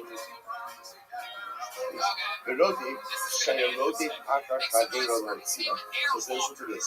So I see Reuben running after Shimon to kill him. I start running after Reuben to kill Reuben to stop him from killing Shimon. The Sheba Sakilim, and in the course of me running after Reuben, who is the Rodeh, I end up smashing 3 times.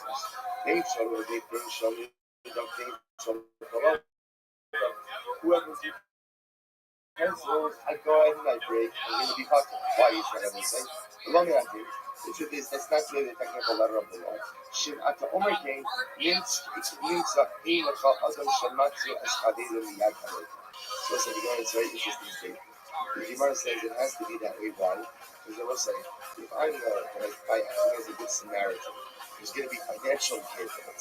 Like someone again, I see people running after Shimon, I see people running after Shimon, and therefore again, I want to step in, I want to go in, and then go for having Shimon. And I have to figure out, you know what, I have to go through this one as well, and that one as well, and it's just here, and it's just there. And then it's going to end up costing me $1,000 to go ahead and save Shimon. What do I save myself? I'm going to Shimon. He's a nice guy, but I don't have the money for that. Therefore, this is like one of these people that everybody loves. You see a similar concept. You see it at least in halacha.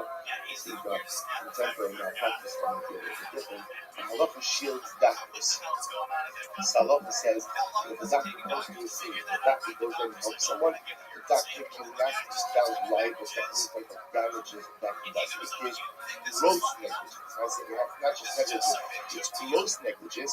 Then halacha says again, so there could be some liability. That's a process. Even if there are mistakes, the doctor is covered by halacha.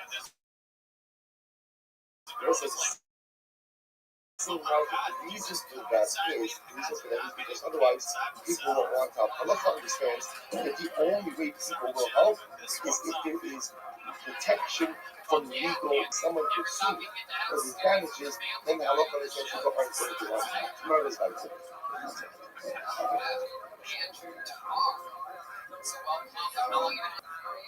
Harode Bakara the Hill. Let's remember again, you know, that if somebody uses it, time you actually own it, how old are those for public class in the national? So if somebody says, actually, if we see someone about to worship idolatry, we kill them to save them from violating that hadith. The Kabbalah, what's the word for Kabbalah? Umat began ideal trees and not to live in actions. Began Rabbi with the Rosh Rabbi said, I can kill someone for preventing him from violating an ayah which is what we call a Pagam Hedger. We say Pagam Hedger means he's hurting an ordinary individual. If he's going to hurt HaKadosh Baruch Hu, right, by worshiping HaKadosh Baruch Hu, Allah has become that I have the right to step in and to kill him. I have the emotion if we had the ability to go ahead and kill someone based on HaKadosh Baruch Hu. Hasabra Oshun had the yesterday said, he simply knows that you can't punish, you can't minister a bunch of based on HaKadosh Baruch Hu. Can you, Rabbi Elazar Oshun, Elazar Oshun says, on the Chalas of Shabbos, he's not to the Nachshon. This is actually pretty wild. Elazar Oshun says, if I see someone about to the Chalas Shabbos, I can kill them to prevent them from doing so. Also, remember again, I kill them to prevent them from doing so. At the end of the day, that's just push for them. Right? I'm preventing them from violating an incredible idea. I'm sorry? So we're going to talk about that. We're going to talk about that. So, Savarla Ka'avia. So, say he holds like his father. The Amakunshin min Hadin. He says it wasn't that you could derive punishments, even capital punishments, from a Kavachomer. The Asir Shabbos, Chilul Chilul Me'avolos, that was to make them say Shabbat Chilul Chilul between Shabbos and Avolos. Just like he just said, that you can kill someone to prevent them from worshiping idolatry. You can also kill someone from preventing them from being a Makar Shabbos. I'm going to go for Rabbi Shimon Tzadok. Nimru Begomer Ba'aliyas Taste in this Sedulu. So we'll say they came to a conclusion about this in word. This is a very important sugya. Kalavera Shabbatorah. In Omim La'adam Azor Ba'alkin Harik, Ya'avar Ba'ali Harik. We'll say if they threaten a person, and they say to a person, with any Avera in the Torah, either commit this Avera or we'll kill you. What's the halacha? We'll say, you commit the Avera. You commit the Avera Chutz, the Avodas Kochadim, you give the Harayos, the Shluchas. Those are the three exceptions, the three cardinal Averas. If somebody tells you to worship idolatry, or engage in immorality, or engage in an act of bloodshed, then what's the halacha? The halacha is I have to sooner give my life than to violate. So the Gemara says that bonus, but some of those that shouldn't have to give your life rather than worship idolatry. But I will be like, I'm going to be Shlomination, I'm going to be Avon,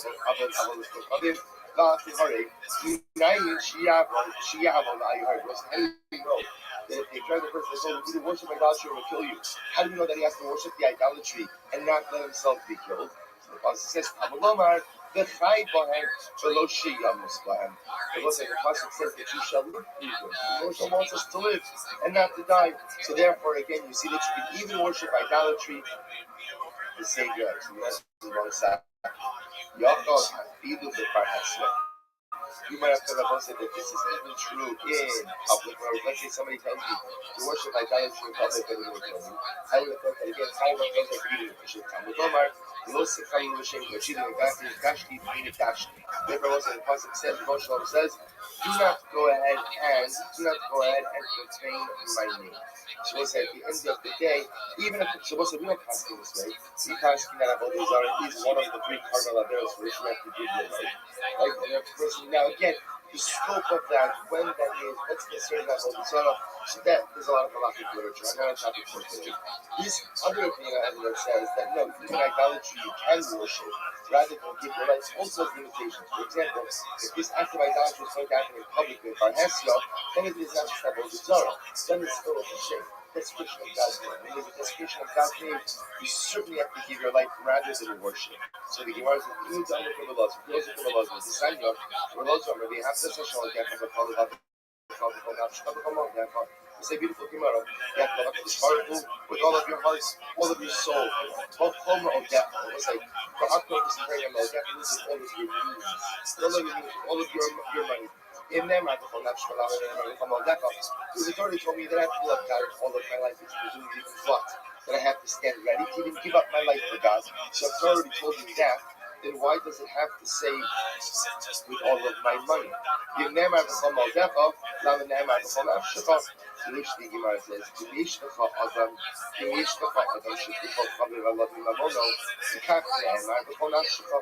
says, so some people, life is more important than your money. Therefore, Shparatu says you have to love me with all of your heart, which means that even if you have to give your life for me, you have to stand very close to me. There are some other people whose money is more important to them than their life. Therefore, again, the Torah says, ultimately, again, with all of their money. So we'll say you see from here, the point of bringing down this thing, beautiful, is that from Ba'atas Hashem L'Kecha, we also learn that love of God means, Rashi says, that you may not switch up your heart with any other deity. So here we also see that Avodah Zarah is in the Harikah Yah. So just an interesting machlokas, whereas everybody seems to agree on Tila Raya Shishit is running, machlokas about Avodah Zarah. So the word is like, Tila Raya Shishit is coming, kid ready. So we'll say, really, we're not Tila Raya Shishit is coming. We're not going to keep this sign up. Rabbi Omer, Kikashi, Yaakov, Mishara, Ilgaratz, Fonatesh. We'll say the Pasuk says, just like a man who rises up against another one, remain and murder him. So the Pasuk says, and you murder him. So the Gemara says, Kina Davrazah. So we'll say, what do we learn after this case of the murder? We'll say it turns out that this came to just something that we end up ultimately again learning something. than that. Also, we're going to compare to the Naram Ma Naram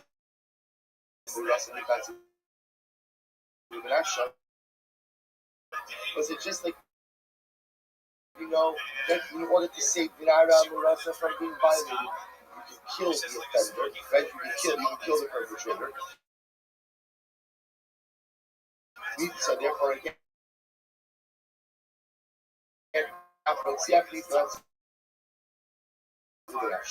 was it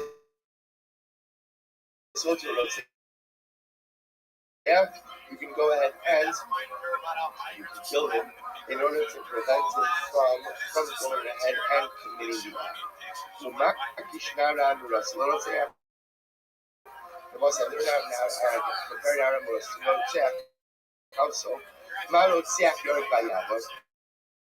Was it just as an act of murder is right by ever? Somebody tells him, Chas Shalom, either kill Ruvain or I'll kill you. I have to sooner give Teharik Balkan. Therefore, I will say, so to what? So to if a woman is going to be violated, or a man is forced, I have to sooner give my life and commit that act. Which the murder is Teharik Balkan. Where do you know that? Where do you know that from? That I have to sooner give my life than take the life of another. So you says, Svarim. It's actually, this is amazing. It's actually a Svarim. What's the Svarim? The local governor said to me, the governor said to me, so he said to me, go and kill Reuben. If you don't kill Reuben, I'm going to kill you. What did Rabbi say to this man? I'm going to lick the love, who says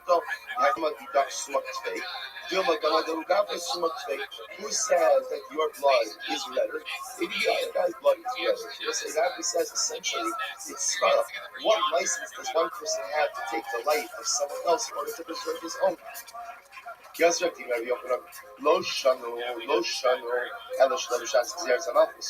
say, when do we say that in general? We'll say, so one made a statement. The statement was that in general, if somebody tells you, violate particular Aveira or I'm going to kill you, then what's the halacha? You violate. You violate. Okay, there's the exceptions. So that's the general rule. That's the general rule. So we'll say, so where do I know that? Where do I know that in general? Again, so again, the Gemara says that's high five. But the Gemara says, let's analyze this. Where do you know that in general, if somebody tells you to violate an Aveira, you do so, and it's what we call Ya'avor Ba'al Yeharik. So the Gemara says, I'm sorry. I said that. So Rabbi says, who subscribes to this idea, that in general, by all the other Averos, we say Ya'avor Ba'al Yeharik. How do I know that there are exceptions to that? I will say,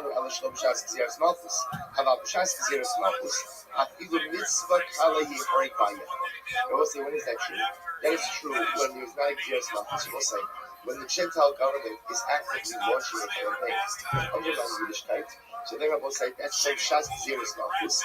At a time like that, I have to give my life, even for a mitzvah. In other words, when it's clear that there's a coordinated attack against my religion, and these things are unfolding right here on a governmental level, I have to give my life rather than violate even the smallest of mitzvahs. So the Gemara says, furthermore,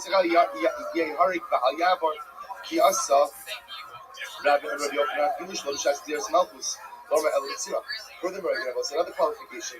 Rabbi Yochanan says, when we said that in general we hold the Ya'avor Ba'al Yeharik 5 mitzvahs kalos, so we'll say that's only true. That's only true. It's sinah. That's only true when you're violating these averos in private. How about the Parhesia?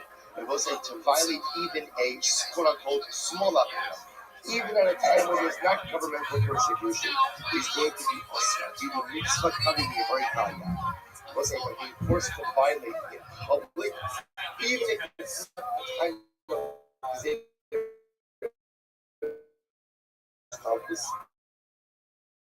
and even if it's the time, and even if it's just an avera kala, I still have to go ahead and give my life. Yeah, already.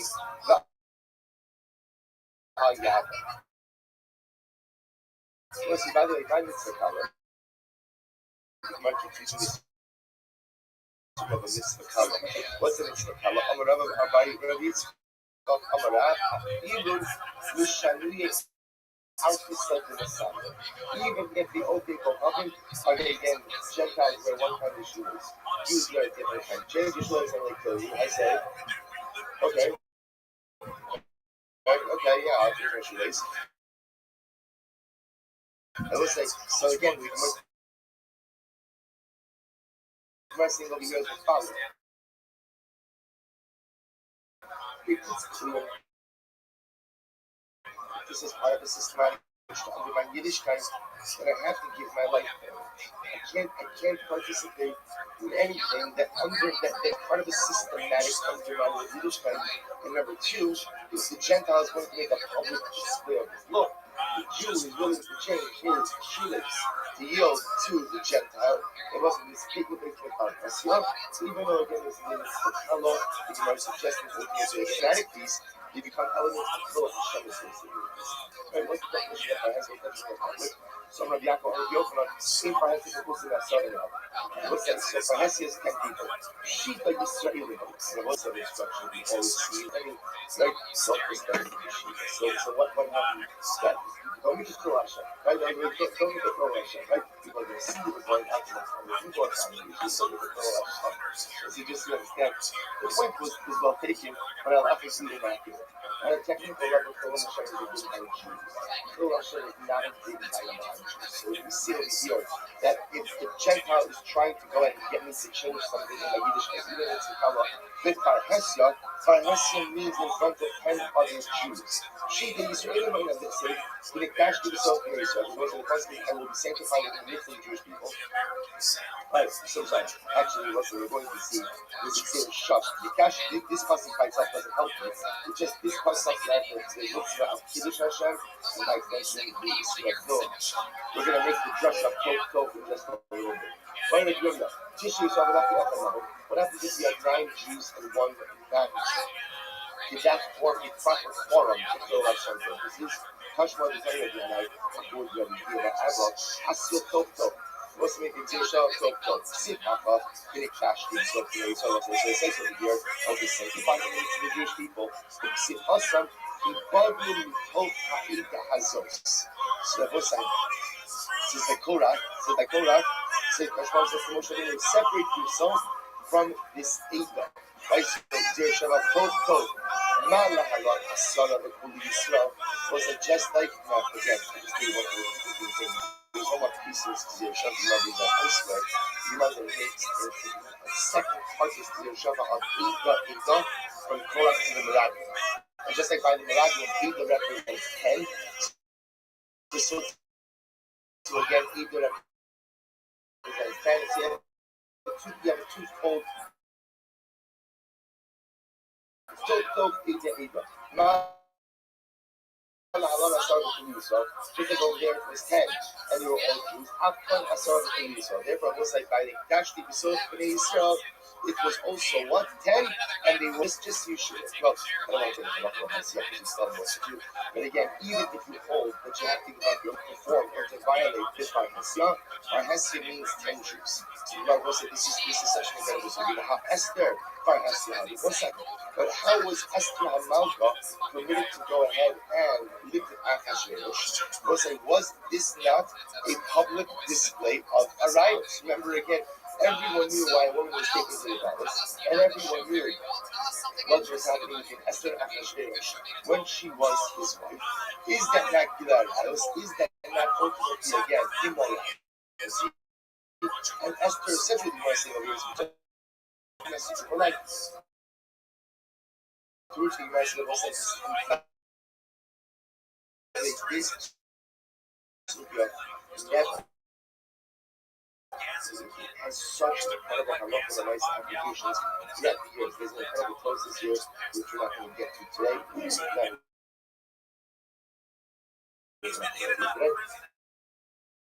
But still looking down here.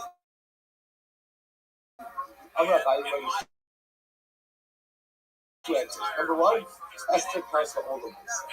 Esther was passive in the act of volition. Same is the following. When by giving up your life, you will not think I'm going to kill you. I say no. So I say the service for materialism.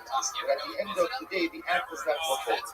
If halakha l'maisa, the act is going to happen anyway, then I'm not, as long as I'm not active in the act, I am not tied to give money. So Rabbi says is that never functions. One of the times somebody threatens people with immorality.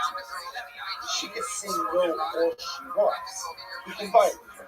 So because he can violate her, therefore what? She's not going to get us to give up her. So Rabbi says, Esther can't go over myself. And she was passing the end. Also, by the way, the first Shirai thing is in the Megillah. Remember again the most dramatic part of the Megillah. When Mordechai says to Esther what? You have to go to the king. You have to go to the king. And what does Esther say? You go to the river. So what does this mean? So Pasha Pshat, she's saying, I wasn't invited to the king. I'm going to go ahead and potentially be killed. The Gemara says, remember again, there's about the nature of the relation between Mordechai and Esther. So some say that Esther is Mordechai's wife. This whole time there's the possibility of reunification because she's type although she's essentially again being violated. Therefore, again, it's not rayos. So she says, my dear husband, I'll do this to save Congress, but you understand that if I initiate contact with him, this becomes a rayos. And once it becomes a rayos, I become usher to you through this act of adultery, which by the way is a different discussion. And Esther Amalek is the paradigmatic example of an Aveir and Shema, which again, don't try this at home. Not try this at home. But again, there is a concept like this of an Aveir and Shema, specifically in situations ultimately again of Hatzalah for Klal Yisrael. We see it by Esther Amalek. We saw it again by the Haftorah, the birthday of Rosh Hashanah, by Yael and Sisera. We see this concept. So the Gemara is over here. Why wasn't Esther with the others to give up her life for the act of Arayos? Because she was Targol. Rabbi says, Hanoas Atzman Shain. This is actually amazing. Rabbi says, it's also different. When do we say that a person has to give up their lives ultimately against these Averos? When there's a clear desire on behalf of the person who's forcing me to do these things to try to go ahead and get me to violate the tenets of my religion. So when it's not really a religious battle, it's just desires then what? But I'm not completely to give up my life. So Rabbi suggests over here, Achashverosh, look at Rashanas Hatzmo, Shinobe Kakam Niskavi Adira Miros, Elanas Hatzmo Niskavi, Shiny. Then came Chalashim Arikat. So it was like Achashverosh's intention with Esther Amalek was not to go ahead and get her to violate the Judaism. Remember again. So when I say again, what's happening over here is desire. Desire play with. It's not when forcing me to commit an Aveira is not there to get me to override my religious sensitivities. Then the nice second Rabbi suggests one is not to take off because if you don't hold this way. Hani Kavaki have a yamtiv in their Bate Kinesios, where what they would go home to the library, they were placed in the house. So the Gemara says, I don't understand how would you choose to participate in that collection?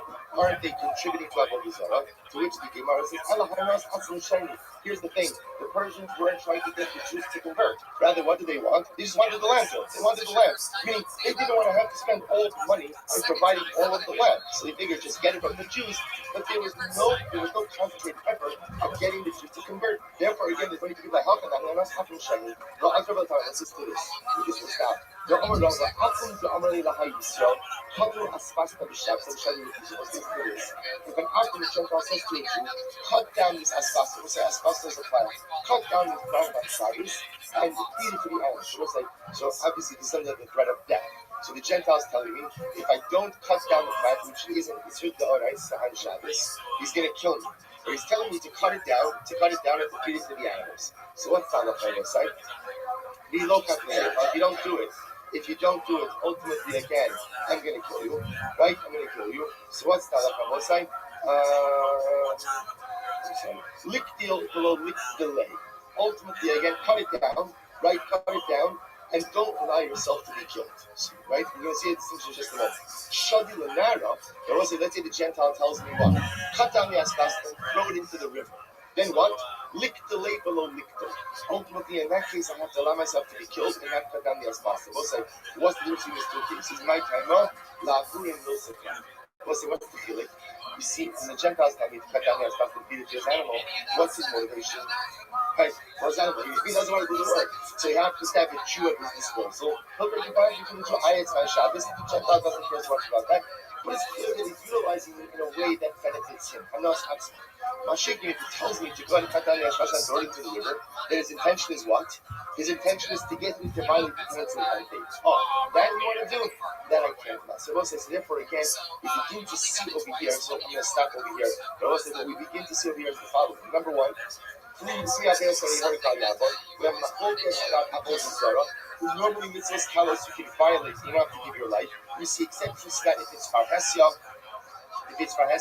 or if it's clear that the intention is to get the Jew to violate the commandments of this. We now begin to see major exceptions, that even with the Gimel Chamuros, it will say if either, like in a case of Arias, is Karka Olam, Tosis points out, obviously Karka Olam only works for a woman, Karka Olam does not work for a man. But at least by Arias, when it comes to a woman, could potentially save her life by being passive in the acts of Arias. And Hanas Atzmai, it's clear that the purpose of the is not to make the violate the commandments of my faith, but instead is his own benefit. So I here that in those cases, we would not say Yar Vaya. We'll pick up with tomorrow.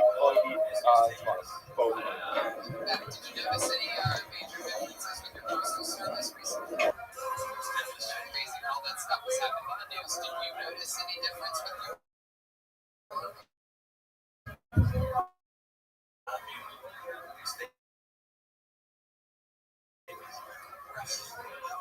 Yeah, it's very interesting. I'm with you. It's the last day of the say, I guess. Full of a president. So, Max, you're in Dallas, right? You have a wife? No? Girlfriend? At the moment. What do you do for fun? Coronavirus yet? Okay, what made you test that one? You really got sick? What was it? Just a normal flu? Oh, that's all it was. There you go. The answer's everything. You went to Mexico. That's all you had to say. Hell yeah. So what was it? It was just the water or something like that? Gastroenteritis, is that what they call it? What were your symptoms?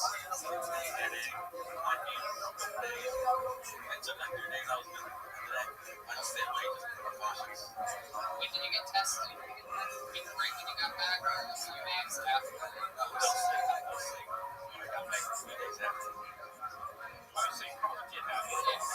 Yeah, you got it.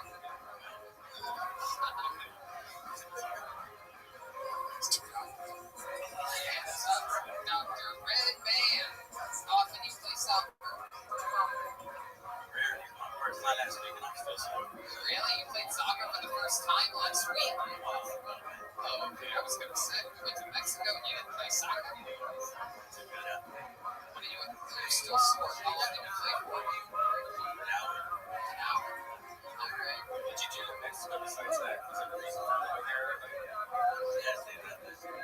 What did you do with your dad? You checking your watch?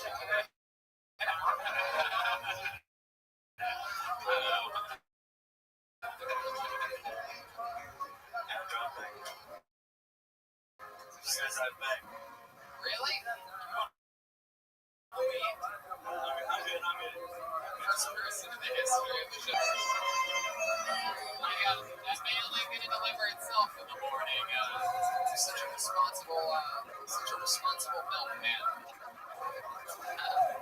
All right. What do you do with your dad? Anything? Sightseeing. Yeah. What type of sights did you see? Was one of those, what is that, a donkey show? Yeah. No, say it again. What does that mean? Oh, okay. M-I-C-H-A, something like that. I only know how it reads on that. I've never heard it actually pronounced. Yeah, like what's out there. We don't know. Antifa. That's where they are? It's a bunch of cows storming the street. A bunch of what?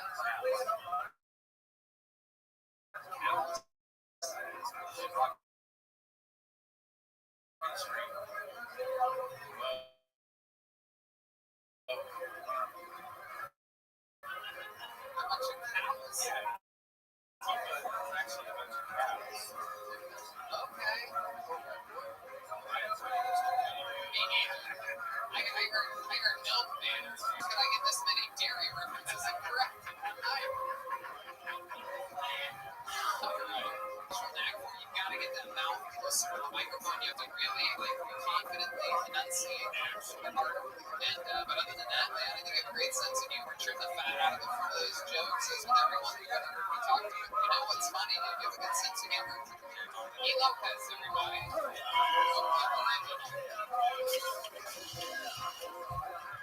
He's a drug mule. He's a Mexican drug mule. Mailman. I don't believe it.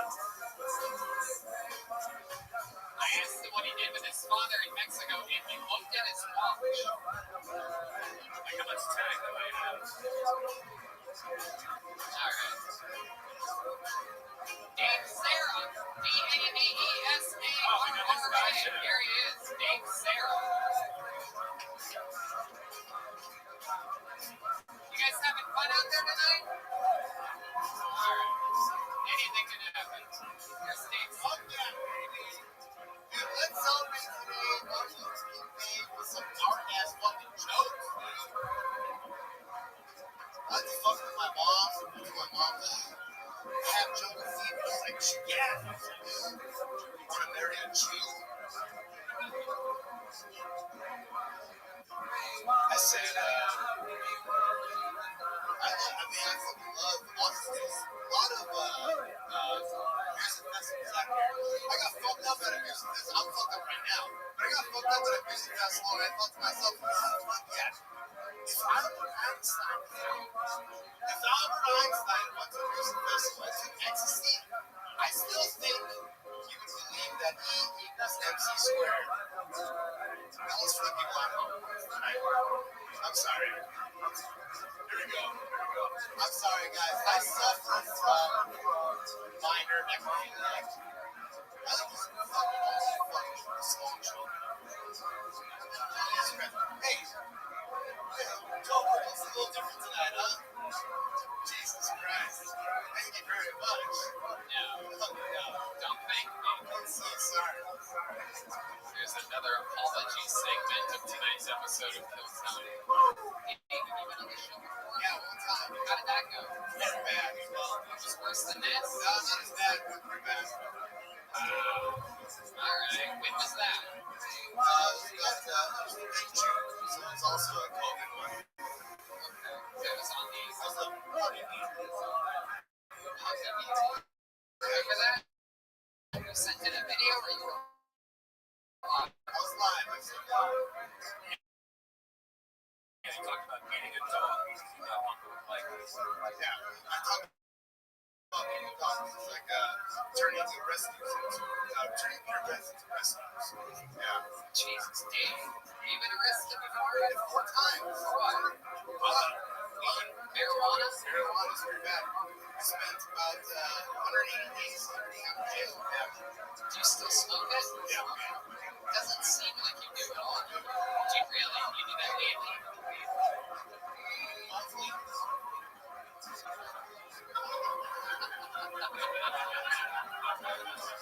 How many days in a row do you do it when you do it monthly? Well, I guess one little bit. It's like 2 days, about 36 hours. It's like, I get paid every other week, so usually every other week is cooking. Okay. What do you do for work? I'm from Whammo. So frisbees. Okay. I remember now. Hey, well, search my name though and message Whammo because I don't want to get fired because I like my job. Jesus, that's exactly how they do it. Is they wait for someone like you to say, don't do this, it will affect my life. And some poor person out there on the internet with nothing better to do is like, I want to feel an emotion today. And then they write the letter straight to Whammo. That's how it works. He knows, right? I work for Whammo. So, before we moved out here, he came to the comedy store to give me a bunch of cool Whammo shit like Frisbees and hacky sacks and all this So you other just stuff. split it up 50-50. You didn't think about doing that. You gave it all to Red Man. It's okay, go ahead. So I'm at the grocery store and I'm thinking, man, I got so much Whammo stuff in my back. I can't take all this to Texas. I don't need 5 Frisbees and stuff. So I see this kid. He was like 10 years old or something, walking by in the parking lot of the grocery store. I'm like, hey, kid, you want like this Whammo thing? And I just see this dad come around the corner. And like, excuse me, can I help you, sir? Like, and of course, I'm the guy giving some toys out there. And I'm offering the whole conversation. You're like, no, I have a good morning. Here, listen, I'm just offering your boy some Frisbees. I said, right here in the back seat of my car, kid. I have an uncomfortable amount of toys in my car, yes. Red Man's not a pedophile, though. He actually goes up to kids and asks them for candy. Yeah. Dave, you seem like an interesting guy. You a big fan of comedy? Big fan. I'm a fan of Kill Tony Fly. I came from Los Angeles. I'm here from Los Angeles. By the way, Did you just snort? Who's a little piggy boy? Who's a little piggy boy? Are you a little piggy boy? Dave. Dave, are you a little piggy boy? Alright, no. Okay, so what were you saying? When you snorted? I'm saying, yeah. Well, there's a reason why it's my birthday. It's my birthday. It's my birthday today. It's also David Zell's birthday. But today's my birthday as well. Today's mental day. Kill Tony, everybody. I just jumped up and down twice for his birthday. I like it. I'm happy. Yeah. So how are you celebrating your birthday? Dude, I came out to Austin. It was $30 fly from Los Angeles here. I ate Rudy's, which was weird because like everybody talks shit about Rudy's. They say it's like the chain of Austin shit. Well, like, it's funny because like they use a lot of utensils. There's 4 utensils. Well, no, here's the thing. I don't understand these utensils. A lot of them have like 2 forks and 1 knife, 1 spoon and a knife. They give you so many.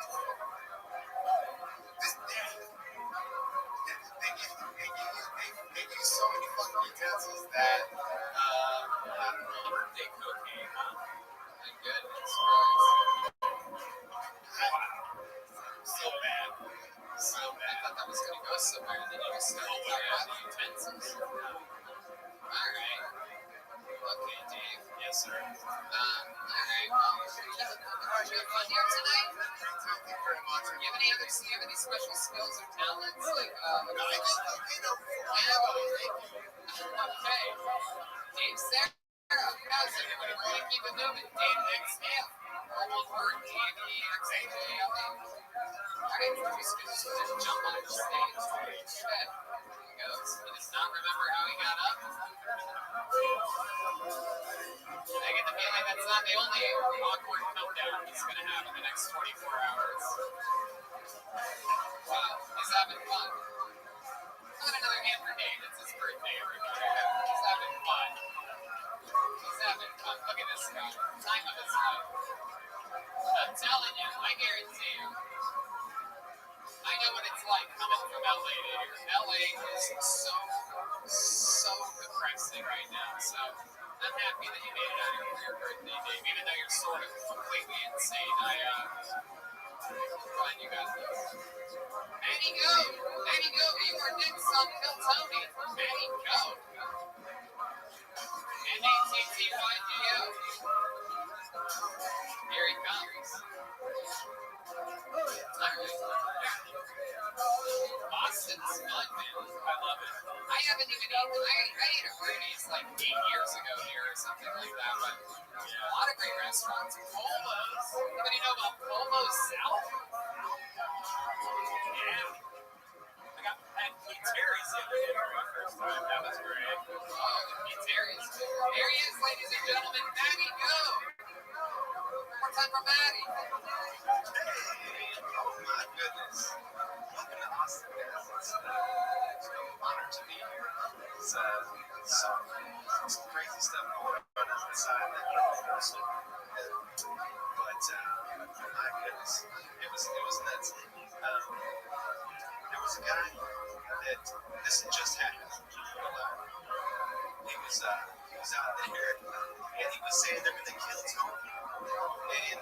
was saying that you're the tin man. No, it's just happened. You got it. And he was the one who had a brain, and I don't want to say that. I don't want to put that out there. My gosh, this is so real. It's like they killed somebody. I thought it was like a conspiracy. One day he was smoking a tree out there. Man, I was raised in Montana, and I'm used to camping in the woods, you know. And Boston does camping a little bit different, you know what I mean? And oh man, that was it. That goes by quick. I love you. Anywho, let's talk about it. So here we go. It's my first time with it. First time, and you spent 55 seconds giving a report on what's happening on the sidewalk. That's right, people. There's crazier people outside of the venue. Yeah, I know. It's shocking to think. You thought it was all behind the microphone today. Other things to say. Man, So what happened out there? Was there some people being crazy? Some crazy man set up the Tin Man? the gentleman that was going around first was asking me if he could borrow a secret. Sure. This is horrible. Have you ever been outside before, Dad? It's so different. That people ask me. Then you'll never believe he asked me if I had any spare change. It's not like movies. We got like 5 people leave, and then one person actually gave us $50 out of this, this little thing up. And then he came back like 6 or 7 minutes later with like a smoked butt in his hand full of ashes, and he said, "Can you hold this for a second?" To me first, and I'm like, I love you, man, but I don't think I can do that. And then next to me was like, sure. And he came back and like, it's the weirdest thing. I don't know that Yeah, man, it's the same guy that said he was going to have me killed. same dude. No, he was like warning people, like, they're gonna kill Tony. What did he look like? Wait, was he singing the Golden Girls theme? You son of a bitch. Alright, Maddie, go. I don't care. This is just another day in the life of me that you got to witness for a second, Maddie. But let's talk about you. We got 5 seconds. You said you're from where, Arkansas? No, I was born in Houston, but I was raised in Western Montana. Western Montana. Alright, what else are you going to talk about today? Like the things that I used to believe as a kid. Like what? Like the handicap spot in parking lots, like the symbol looks like someone on the toilet, and I thought that those spots were reserved for people that didn't use the restroom. Because it's like, closest thing to the store, and it's like, these people really need to go. But I was always wondering why they were wheelchairs and had other branches and stuff. That makes sense. What else were you going to talk about? Like Bowflex commercials where the before and after was like a big hairy Batman, and then the after was like this ripped lobster, no hair on the chest, and I thought working out made you look sure your body. When did you learn these things? When did you learn that? I finally realized the truth. Yeah, when? Was probably, I believe for a couple of years, like from 10 to 12 or something. My parents were like, yeah, let's do that. They let me whatever. And that was when you were still in Arkansas? Montana. Montana, the white you're saying it's all the same thing. It's very cultivated. And now where are you? You're here? Yeah, I'm just like, I don't know. Okay. And now we're which direction? Like west, like Marble Falls? you know where I am. Okay. What do you do out there? I'm a bartender. What kind of boat? A sports boat? It's at the Ocean Bay Resort. Is it a gay bar? You're smiling like it's a gay bar. It's got gay sports bars. It starts at for men. Alright, Maddie. So, what's it like living out there? Why'd you choose an hour away from the civilization? My grandparents moved there in like 95, and I was raised in Montana, like I said, from like 1 to 19, and then so like, I was like 14, 15, they moved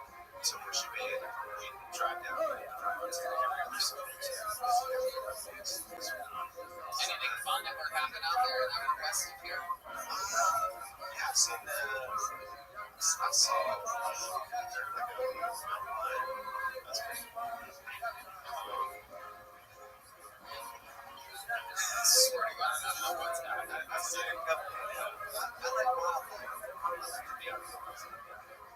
Yeah, what do you like to do outdoors? I like to do outdoors. I like to, I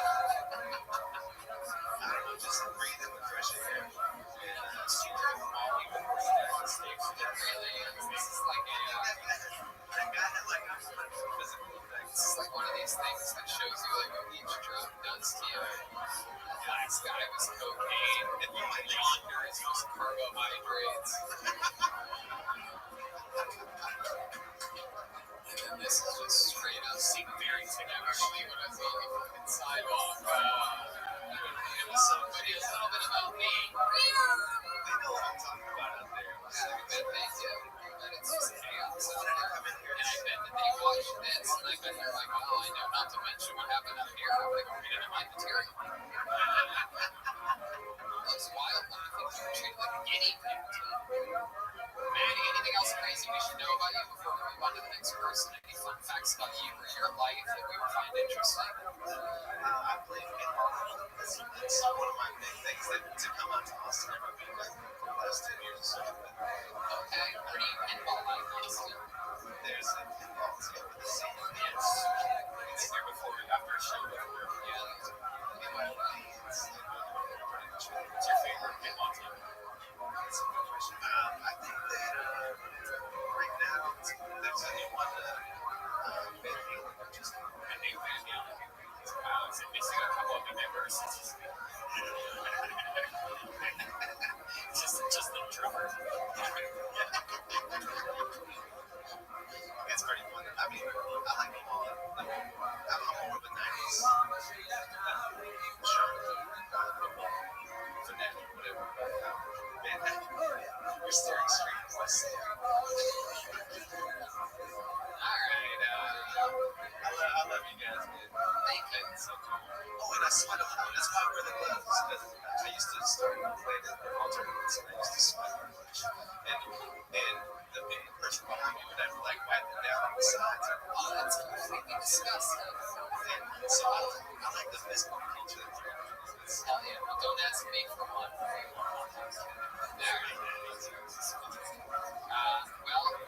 Matt, thank you so much for coming on the show. There he goes, he's a pinball wizard, everybody. He's an NGD artist on social media. There he goes.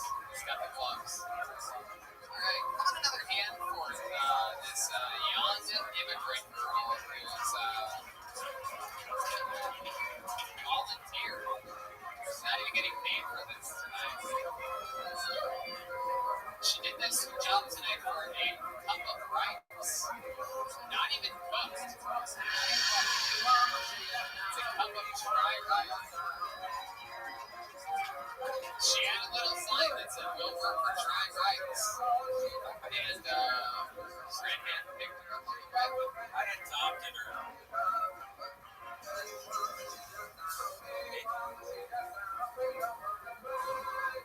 Ladies and gentlemen, your next comedian goes by the name of Ivan Garcia.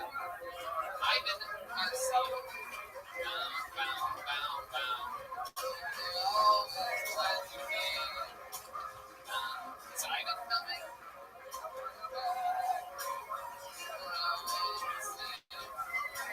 You wanna go where everybody knows your name? Come on, one more time for Ivan Garcia, everybody. Oh my gosh, guys. You guys all from Austin? You guys know all the great bakeries in Austin? We got Russell's, we got Wax, we got Tradición. I invite you all to come to my bakery here in Austin. This one of the bakers known as the KK Cakes. We do gay weddings. Thank you. And sorry, my people, we're not going to get a just cake this year. 20 grams of Diet Coke. So, anyone been on a crazy day? This chick showed up super pissed. She's like, "You want to pull my seat up?" Sit down. And I was like, it was kind of wrong of me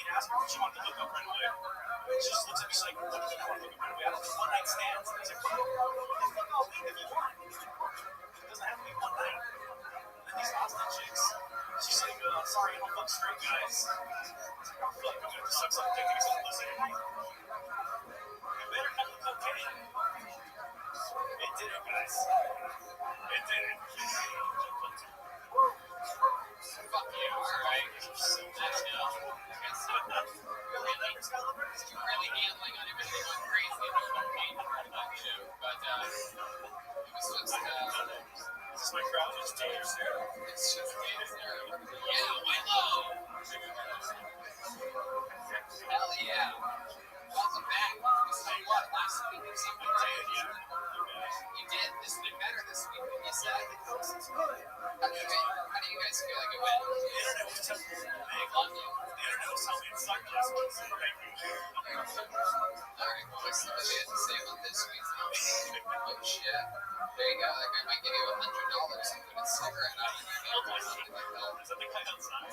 Welcome, Ivan. So, what's happened in the past week in your life that you find interesting? It was really sad about my set. And then I did a couple of shows with a friend. Just been doing that actually on the sets. Listening to music as much as possible. I love music on my podcast. What kind of music do you like? I love oldies, man. Soul, like all this amazing beer that tells you my gosh. Like what kind of oldies? Like Disco Karen, Beatles, you name it. It's my age. Maybe it wasn't really considered oldies. Disco Karen. I guess it's really It's old. Yeah. that's a problem. I love Supreme. So I'm all in with it. Yeah, I guess that's oldies, right? What are cheap music super maybe? Consider the Beatles oldies?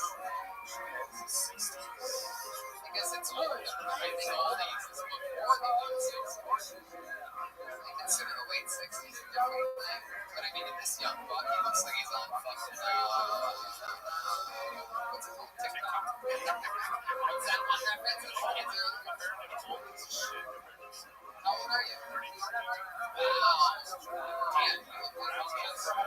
Yeah, it really doesn't. You look very young. You did that a lot, huh? Thank goodness. Wait, you're the guy that has sex in your car all the time? You said this guy said, by the way, ladies and gentlemen, that he has so much sex in his car that he had his passenger seat. And he takes girls there and has sex with them in the area that used to be the passenger seat in the back seat. Are there any ladies there tonight who would let this guy have sex with you on his passenger seat? There you go. This is the one lady that wants to fuck.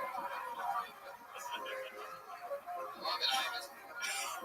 You got super lucky tonight. Anything else that you wish you would have brought up in last week's interview that you didn't? Did you think more about the interview part?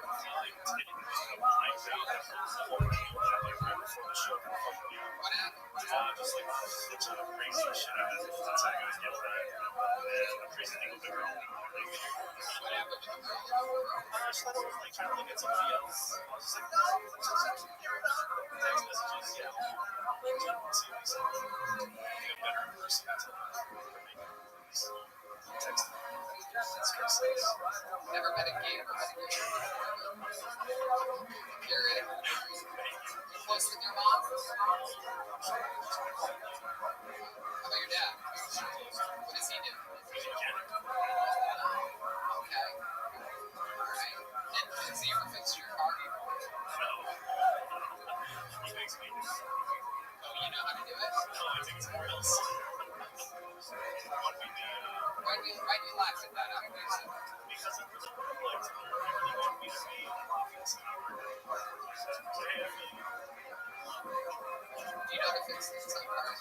Yeah, actually, my dad was one of those guys that made me fix everything growing up. Anytime I ever got like my first oil change that I didn't use, like Capricorn, I had to do alternators, I had to do brake pads, all the fuel lines, and help me out at all. Because now my dad didn't have money more than pay $40 to get an oil change. I'd rather do that than 40 or 80. You don't have any Teslas even get their oil change. We don't have any engines. Wild. Alright, Ivan. Well, you got him last week. You got him again. You say it went better. I believe in straight redemption in 7 days. Ivan Garcia says that was an improvement from a week ago. He's Ivan in space. My goodness. You guys think we should go to this fucking one more time. It's been nothing but evil all night. What do you guys think? One more? Oh, wow. Thank you so much. This young lady made me some sake. What was this? I wonder if this just fell out. Did someone see a name fall out? Yeah? You did? Well, he hasn't been up. Ladies and gentlemen, Daniel Butler. Destiny has given us Daniel Butler. Fell out of the bucket, I guess perhaps earlier in the evening, and now he's up right now. Daniel Butler, of course, I wasn't from last week. here he comes. He's walking up.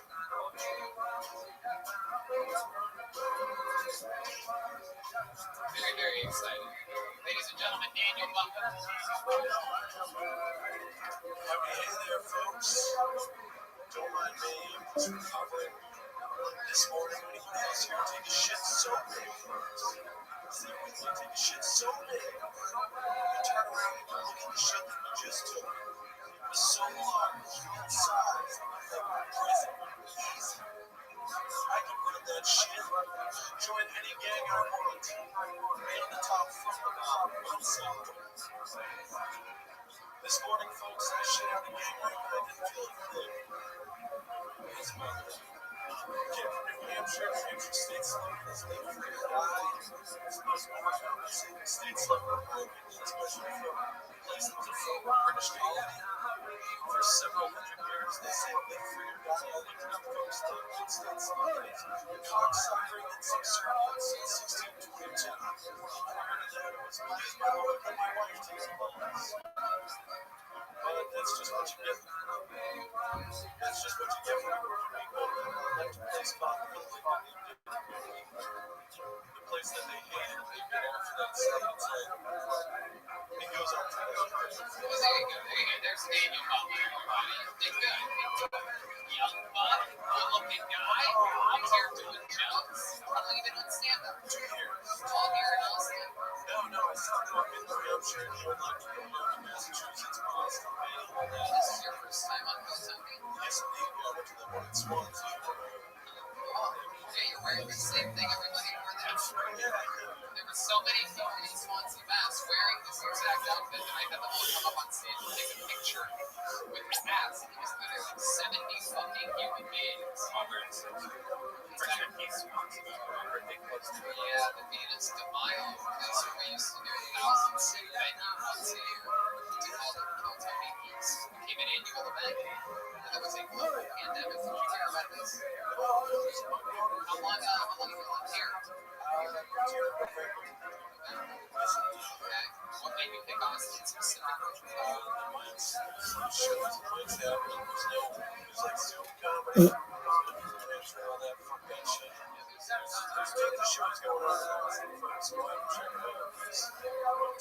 are you telling the people that are out checking out a comedy show that they should go check out comedy? I'm talking to the internet. Any folks that watch from Austin, come out to the show. Thank you, Dano. Thank you for that plug. So tell us about you. Yeah, just brought you from New Hampshire. I mean, like, I work just like a server job there in the summer. It's a while ago. I worked on some Christian films. West Virginia. What do you do in the Christian films? Just a cameraman. And, You must have saw some shit, man. Well, let's tell us about it. just a lot of disgusting people. West Virginia. Is it like fake good people? Is it good people in front of the camera and then the camera cuts off? Yeah, that was just a mission. Yeah, it's like a homeless shelter. Executives at homeless shelter just making money off of that. They don't want to talk about the people. They were spending their money on their phone because Faith Heaven Grading was actually with the neighborhood. Wow, Dano's having a great event. Fucking incredible. You were the cameraman for the year. Yes, indeed. Just doing whatever. Yeah, it's great. Okay. I'd like to think it's myself the cameraman. You don't know with the wire right now. Are you still on camera work over there? Just doing some quick camera. Right.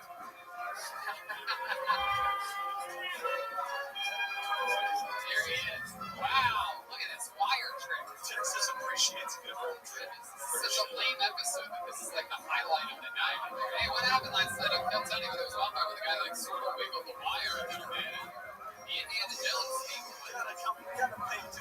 shows you so much more tricks. All right, Daniel. So tell us more about you. How about your love life? What's that like? I'm not trying to have an girlfriend or anything like that. That's not something I'm super interested in. So, a lot of, I like the pussy. You don't like the pussy? I like pussy.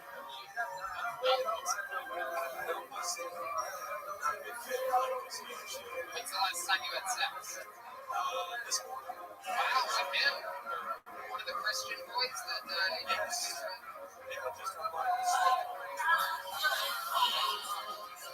By the way, that's not the gay porn you're hearing. Listen again. Listen again. That is Tom Segura. Tom Segura after breaking his arm and leg at the same time.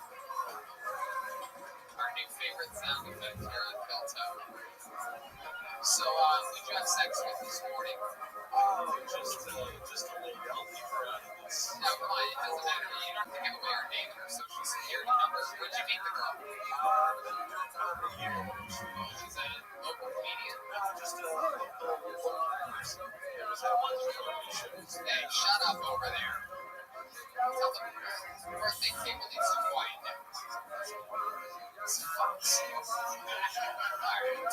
So, random person, you met her and, okay. That's fun. Do you have any special maneuvers that you do in the bedroom?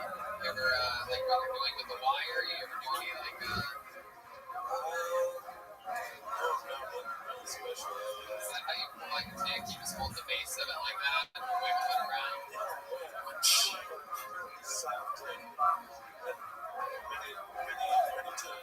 Alright. You said Jesus, Daniel, relax. You said that you had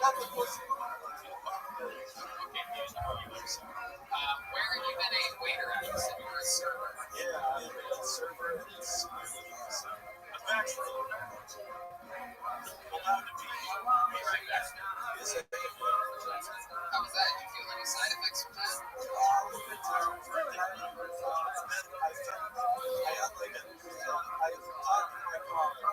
The guy who went into the Pizzagate building was probably just a shit on the CIA.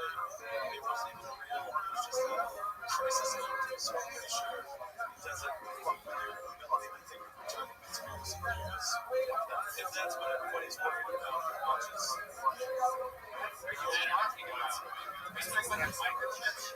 I was in the stuff freely big. What's the saddest you've ever been in your life? Probably when I was in like third grade or so. And then ever since then. Was there something that happened specifically?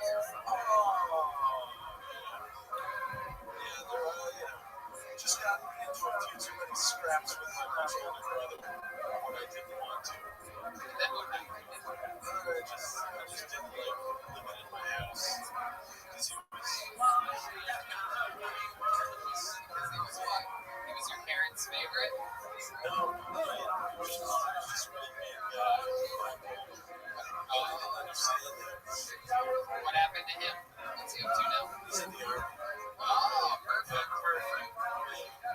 He's still being a police officer in Milwaukee. I'm pretty sure that's where he's at next. Hey, Daniel. Well, we haven't really squeezed it out of you here tonight, but I think we got there. New Hampshire. What's your favorite part of New Hampshire? Just like White Mountains. White Mountains? Yeah, there's a bunch of hiking trails and stuff like that. Just in the mountains. On the mountains? Wait a minute. You're gonna set me up again. Okay, hang on. What are you gonna do? You're gonna do it? No, it's an absolutely retarded. What happened to your pants today? What happened there? Did you try to fit it through like a mailbox or something? No, just after the drive for 2 days. Wet? It's still wet? They were dry. They were taking that out of the dryer.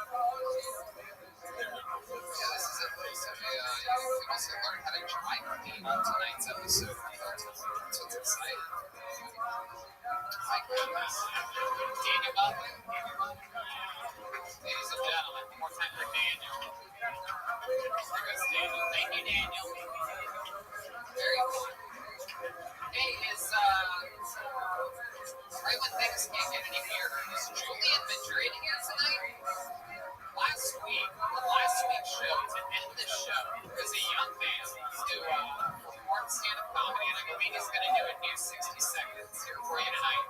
And then something very special is going to happen, because last week we found out that this man has never in his life spoken with his father. But then he has his father's phone number. And tonight, live on this show, he's going to speak with his father for the first time. But first, he's going to do a brand new 60 seconds. Ladies and gentlemen, this is Julian Madrid.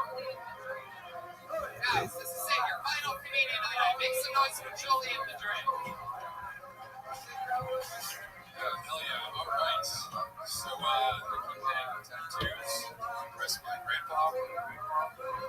Yeah, like I feel like I'm one of these soft millennials who keep getting these old school Sailor Jerry tattoos just to make up for the fact that I didn't go to war. Right? Like, just to prove to my grandpa that I'm not a big pussy. Like, the last tattoo I got, I was like, hey, Grandpa, check it out. It's a panther. He was like, panther, huh? So just big pussy. He's like, yeah, you're right. He'll be dead soon. Anyways, it's fine. He's actually finally reached that age where he can't really take care of himself. None of my family can really afford to take care of him either. So we am in a home depot. And we kind of just walked out. Now he's somebody else's stinky little phone. All right, thanks. Brilliant. There he is, Julian Madrid. Back again. 1 week it's been. For those of you that weren't here last week, or that are just listening to the show, I told him that he looks like the guy that answers the door to haunted house. And I thought about it 45 seconds into your set to make that one. Here tonight. I'm glad something like that. So Daniel, let's talk about it. First of all, I've been saying that the set here tonight, true veteran. That's true. So That's all right. Yes, I'm all over this. Daniel, wow. Now Daniel was the last comedian that I pulled on the bucket, but there we are. So now we're talking about Julian. Yeah. His dad's name is Daniel. Now you said that we would do this week. Are you mentally prepared for this, you think? It's been a terrible. Tell us about it. Well, I mean, anybody when the idea was like, yeah, that's a shitty idea. You really shouldn't. You think speaking with your father for the first time on a podcast in which everything went wrong the entire episode is a bad idea? Is that how you met your dad for the first time? Joe, I'll tell you my sad story one day. I don't have enough time for very much, but mine's pretty depressing too. That's cool. Yeah, great man in a normal life. He's out here playing virtual reality with his father. They already got to fix cars and shit. So let's talk about it. Did you run this by your mom at all? Yeah, I did. I was like, I mean, that's the only person that I tracked the number from, and she was like, alright. It's kind of like, if you want to do it, then go for it. She's seen the show before. We actually went to the San Antonio show last year, so she, she had plenty of chance to be like, oh, fuck it, don't do it, right? But she tracked down his number and I have it, so. So let me ask you this before you do it. Yeah. Explain to us why you think he hasn't been in your life. Yeah, so my mom was like an underclassman in the high school they went to. She was like a senior, she had like a crush on her or something. And life goes on. Their paths cross later. She's like 20 years old, and they have a thing for a while. And then he apparently he was engaged to another woman.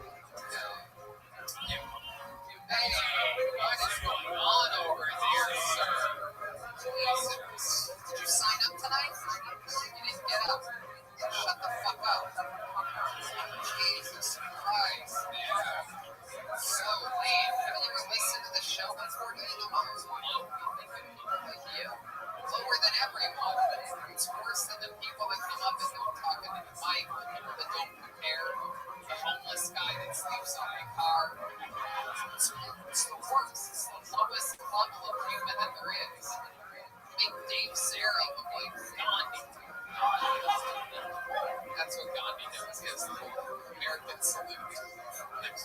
Anyway, your mother's not a mother. Thank you, Tony. She's a home renter. She's not a home, you know what I mean? So totally different. So, go ahead. So, have you thought about contacting your father? So I had a great father figure growing up. My mom actually got married when I was a year and a half or so. Met my uncle dad, right? And I didn't know he wasn't my dad until I was 8, right? And nothing fucks you up when you're 8 than finding out you're not one. Yeah, you found out you're what? Actually, it's fine. Yeah, it's fine. I actually, so You thought you had a white I father. thought I had a white dad, yeah, for sure. And that, so that was tough. But yeah, growing up, the only thing I ever knew about this guy was that he never met his biological father either. And all they knew about that guy was he's some Indian off of like a reservation. So Sure, he's an Indian. I don't believe Indians is fucking people. yeah, well, who knows? Right. Okay. Yeah. So, what's something that you're interested to perhaps ask your father or talk with him? Any family health history I should know about? Maybe. That's smart. Yeah. Right. Really smart. Have you not maybe like asked? Have you ever thought about contacting your son? Do you want to ask him that once I'm on the phone with him? Hey, you ever think about calling me? No, but maybe we'll see. All right. So, here's how this is gonna go. You're gonna call him. Jesus Christ, this is so awkward. You're gonna call him. Yeah. You're gonna put him on speakerphone, right? You're gonna put your butt end of the phone up to the mic. You're also gonna keep it close to your mouth. And then what are you gonna do? Are you gonna call him Daniel? Or are you gonna say, "Hello, Daniel"? You're not gonna call him Dad? I don't think so. How many of you guys think you should just open up with "Hi, Dad"? And the most important thing, I know it's going to be funny, it's going to be crazy. You guys need to be so whisper quiet. Like, don't yell or cheer unless it's like yes. But you need to say that you're on a podcast right at the beginning. Of course. Okay. Yeah, of course. I just want to let you know I'm on a podcast right now. I've waited my whole life for this or anything. Any way you want to put it. Yeah. Are you ready for this? Are you excited about this? No. No, you're not? I'll find it in the moment. We'll figure it out from there. Right? Do you regret making this deal with me? You know, the 60 seconds to minute went better than last week's Black Redemption and the show that I wanted a chance to play my band game down here. You deserve it. You deserve it. Right? Oh, hell yeah. And now I'm good now. Have some denim haircut. Yeah. Throw on some denim haircut. Let me find that out. iTunes, Apple Music, Spotify, YouTube Music, Google Jam. We just released our self-titled EP in December. Check it out. Single to come in a month or so. Just recorded that this week. Denim what? Haircut. Oh, there it is. Denim haircut. Yeah, Wow, that's you and some guy who looks like a musician. it's a hair. This is you right here. Goodness gracious. Godfather of mine. Alright, here we go. Let's pause it. Ladies and gentlemen, this is Tony History. This is the first time a man has ever met his father on the show. This is real. This is currently the only podcast in the world being taped in front of a live audience. We are back here in Austin, Texas. It's really funny if Red Banks was to start drinking. Alright. Here we go. Here we go. Shh.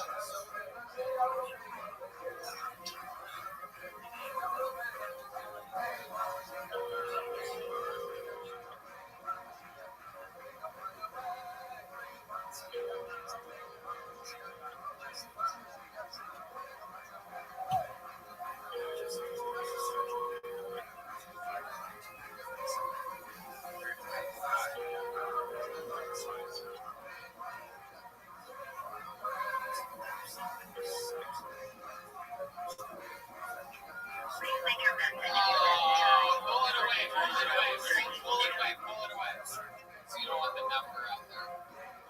That is such an incredibly big wonderful father. I mean, how could he have known? Alright, This guy's got powerful instincts. yeah, you should have put it on my collar. Block your number. Oh, yeah, you might have known that was me. Wait, could he have had your number? You think that's possible? That he has your number saved in his phone? So you think you're nervous? Imagine how he's shitting his pants. Yeah. Look, man, I mean, He probably has a special phone ringer for you. What do you think? You really stepped on it. Would have been the haunting for you. hey, man, I think next time we got to try it again. If you want to try this, next time I'll swap the number. Okay. You know what? How about this? Since you did better this week than you did last week, I don't know. Maybe I'm completely wrong on this. But I just don't see the story ending here. Don't try to contact your father again. And if that number calls you back, don't answer it. Just leave your voicemail sound. Hey, it's me, Julian. If you're my dad finally reaching out to me, I'll call you right now. It's my phone number, Tony. You won't know. So how about this? You come back next week. I'll give you another 60 seconds. Okay. We'll see if you can do even better than you did this week. Okay. And at the end of that, we're going to try to introduce you to your father. I don't know. All right. It doesn't end here. You can't end here. Well, I'm cool. Unless you don't want to, and then we won't. Yeah, that's fine. Anything to fucking eat here? But you did better this week than you did last week. Congratulations to you, Julian. Yeah, thanks, Tony. On social media at Dead and Here. We gave it a try. He's got a face only a mother could love, so it makes sense that his dad's not around. Oh, that's over. He's laughing. Tight Pilates tonight. Ship these guys in fucking Buffalo or something. Did you guys have fun tonight? We did. It's a real life show. We're all out. We're having fun. Who has more fun on a Monday than us? It's just Monday. Everybody had fun except for the Italian boyfriend who just hated the guts from the beginning. He did it? He didn't hate me?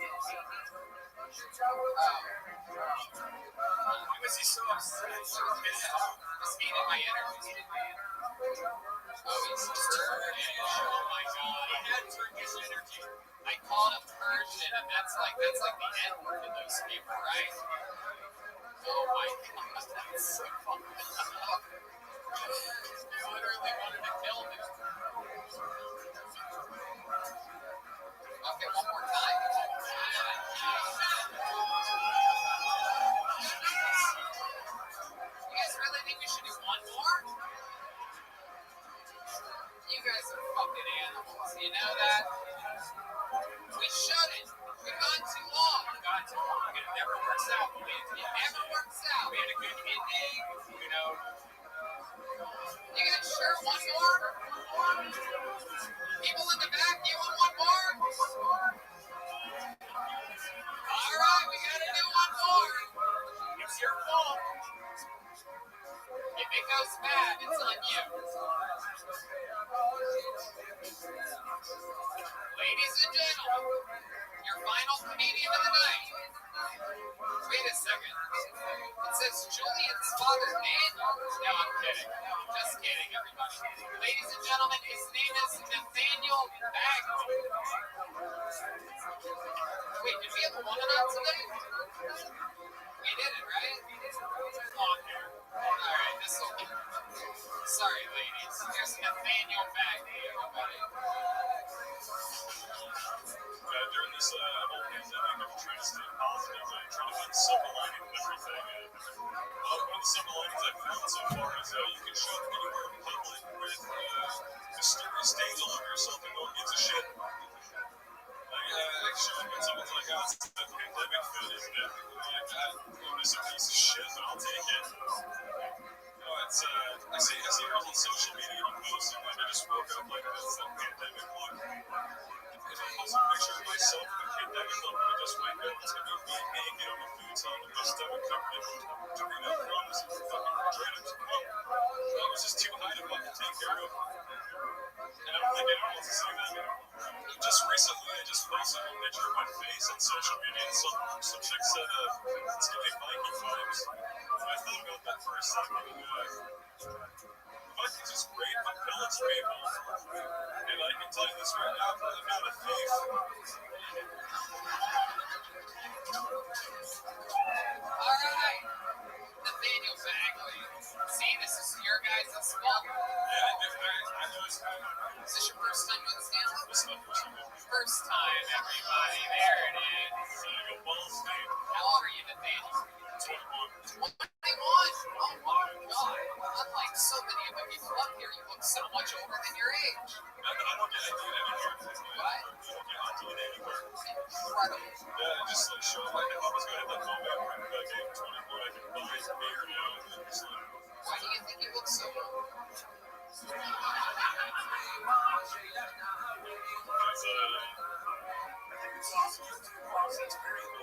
Really? No, I think he looks like how he sounds. He looks like the lead singer of the Crash Test Dummies. Deep voice guy. You look like you should have a deep voice. Why do you think you look so old? Did you have a rough childhood? well, I didn't have to turn off 13-year-old thankfully, so It does sound weird. it's like Kermit the Frog. That's what's disappointed family. Are you from like Seattle? Like, From Washington, Eastern Washington. come on, people. But you can really, I heard it next week too, because I can tell you say hey. No, it wasn't actually what you sounded like at all. It's actually what you look like. I noticed that Washington, Oregon aged at an abnormal rate. It's also a small scientific It's an study. impression. Yeah. It's an impression of you. What brought you to Texas? How'd you end up here? It's For what? So what do you want to know? actually what I like Del Porte State. So What else do you know? Any other parties or anything? I do freelance so Really? Voice acting? Like what? What have you done? like so I've just been like setting that up, but it definitely pretty quick. I guess I'm really that shit. I'm really that shit. So hey, It takes a while to work on it. Can you do that voice? Alright, doesn't matter. Nathaniel. biggest crash. Yeah. Thanks to me, that's it. What's that one? Well, I mean, like, the company's music plans, I guess, but that's gonna go around. Yeah, it is. Yeah, that's pretty sure. What's something interesting about you that we would find shocking? It was reasonable. Really? In Eastern Washington? We talking about like Euphrasia? Industry cities.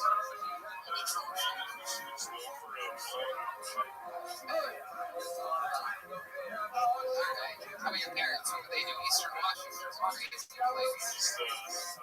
One works at a convenience store. Both work for the school district. Bus drive? That's a substitute and all too. I wouldn't have guessed that the school system there. I dropped out, so When did you drop out? when I was 16. Did I ever ask you what you do now? No, I worked at Foods for a bit. You worked at Whole Foods. What happened? Well, New Year's, I was like 20 beers in, and so I was like, well, I got some sands and high girls, and I was like, let's snort that shit. So we did that, and then wake up for the next like 24 hours. Yeah, I know. So my roommate was there with me too, and he's like, yeah, you start breathing for a little bit, like shook you a bit, and like you were like back to normal. So Shit. started New Year's right. The worst part about dying over Whole Foods is you have to bring your own body back. organic body fat. I don't know, just trying anything. Very rarely do you get to do it in a grocery store body fat. Just throw fall, get on the bottom. Anything else crazy about you that really surprised? I feel like there's more. Like I didn't think of that story on you. Like that was New Year's Eve this week. You're divorced. How long were you married? Okay. And how long ago was that? You're 21 years old.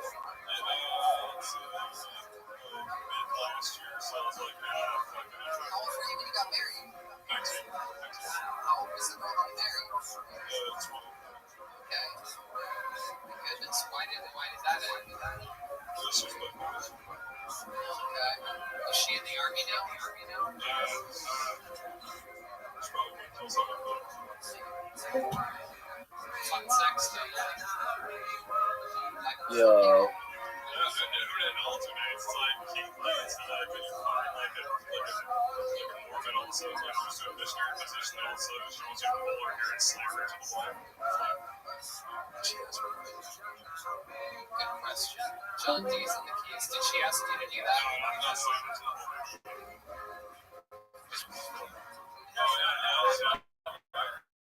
You did it anyway.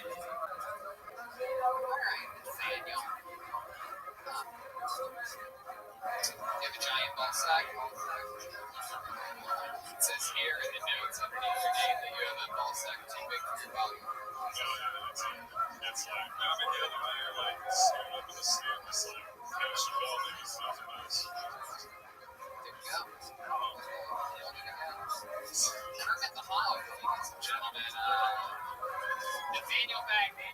His first time ever doing stand-up. You guys wanted it.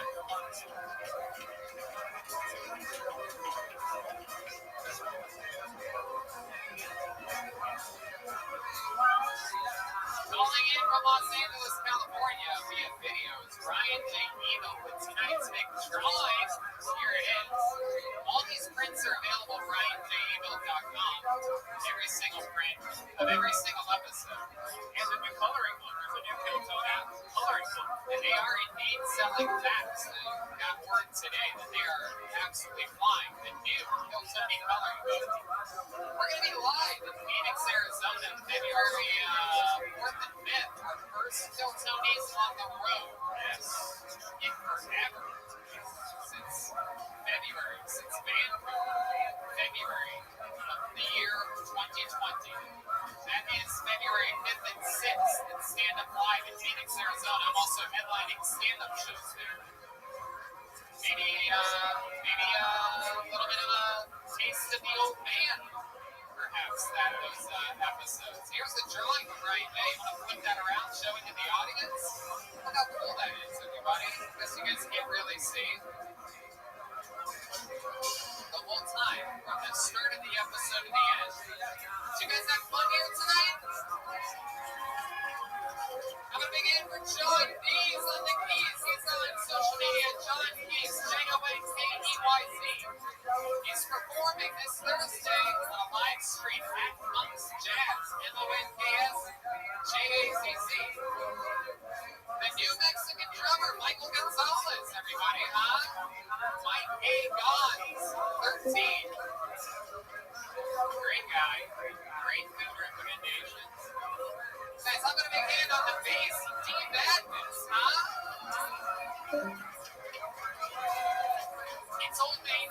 He whispered in my ear a minute ago, the best looking audience has ever seen you guys are. He's playing this Thursday at Sam's Town Point. Follow him on social media at Lorenzo Dwayne Jackson. And guys, on guitar, I'm going to begin it first time joining the band, Matt Muling, everybody. He's on social media at Mutation, MUEHTATION. A lot of fun stuff up our sleeves, including guests starting next week. Return of guests on Killtone, a 3-person team joining me regularly. Hopefully, I'm the bigger sponsor, new sponsor, Liquid IV, and if you guys live in Austin. I have these secret shows at Vulture. They sold out last week. Vulcan. Last week we sold out. This week it's me and Tony, Dusty Amara, and a bunch of people. So check it out. Yeah, we're doing stand-up comedy this weekend there, and also I'm going to be for Antones, and everybody here at Antones, an amazing staff, Mallory, Josh, all the cool servers here, everybody's awesome. And yeah, life is good. Thank you so much for coming out. You know, when you pull names out of a bucket, just making it pretty crazy on this show. And some of these episodes are a little bit wild, but they're always live, and they wouldn't be live without you guys. So thank you so much for coming out. I think we're having more fun than everybody else in the country on a Monday. So, rock and roll. Have a good night, everybody. Thank you so much. Good night.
Hello, everybody. Good evening. Welcome. We're in Austin, Texas. We're all here together. Make some noise, everyone. It's here. There's a microphone there.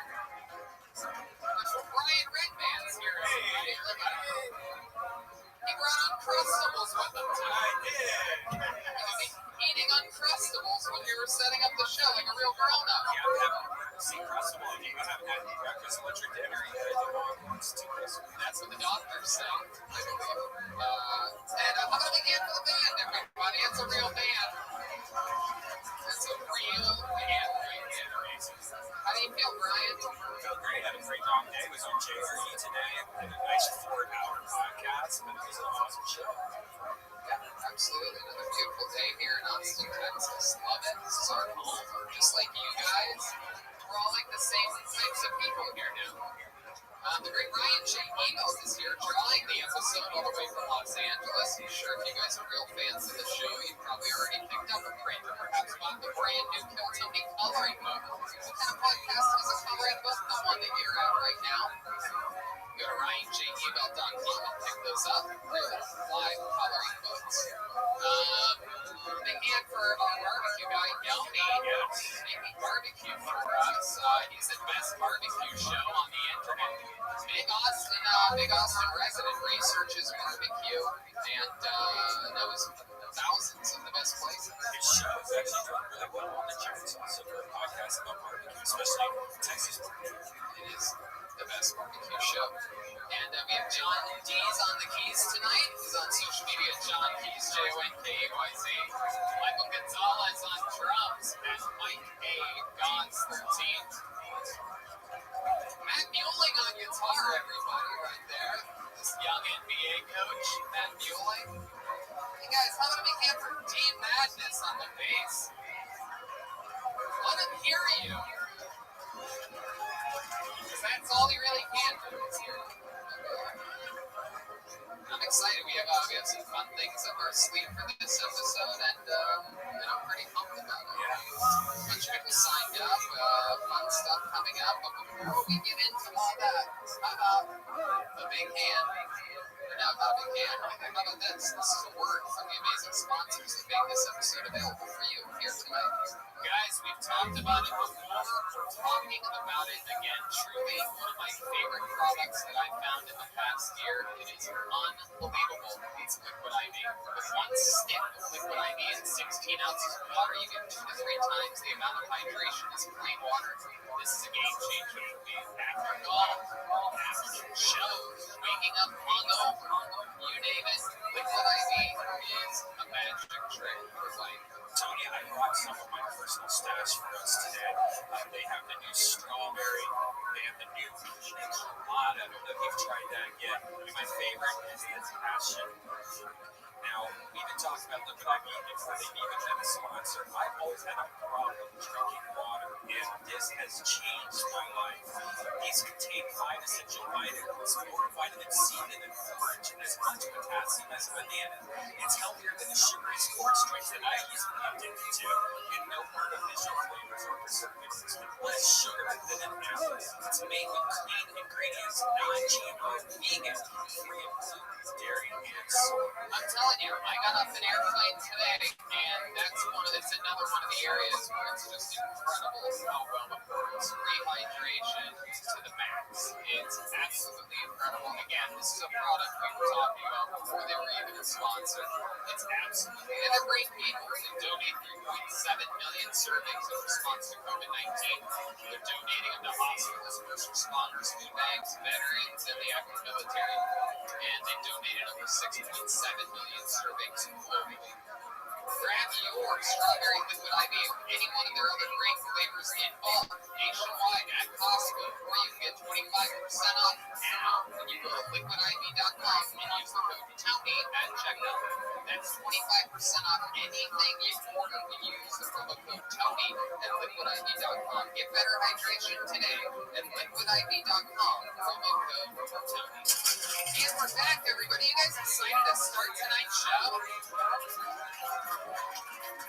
So much fun to catch you guys up. Maybe some of you weren't here last week, but we had a young man who we found out at the end of the episode before that he didn't have a father, and that he's never talked to his father, and he's never spoken to his father once in his entire life.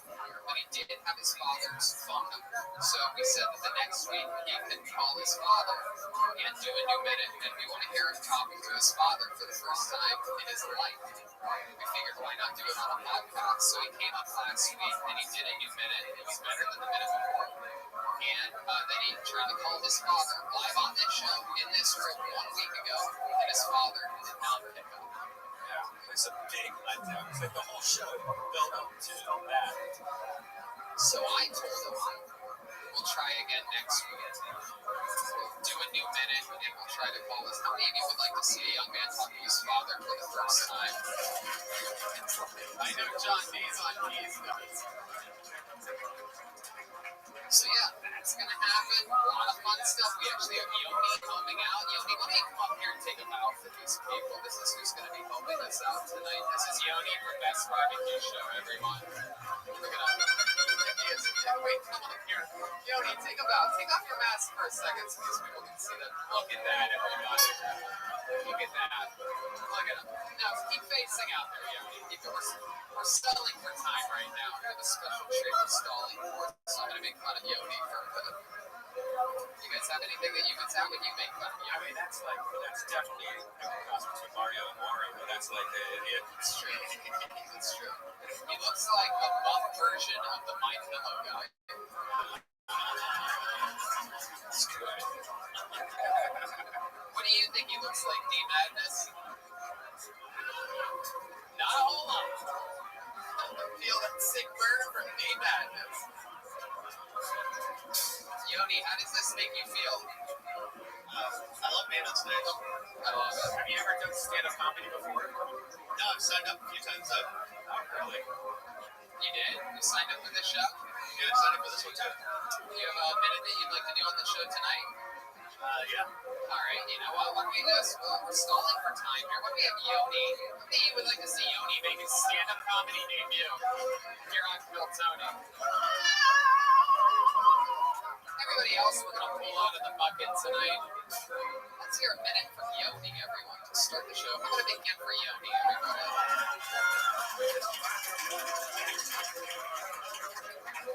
So I got kicked out of a kid's party last week. I went to a play date with a girl I was seeing. She was a single mother, and they were all playing Nerf when I got there.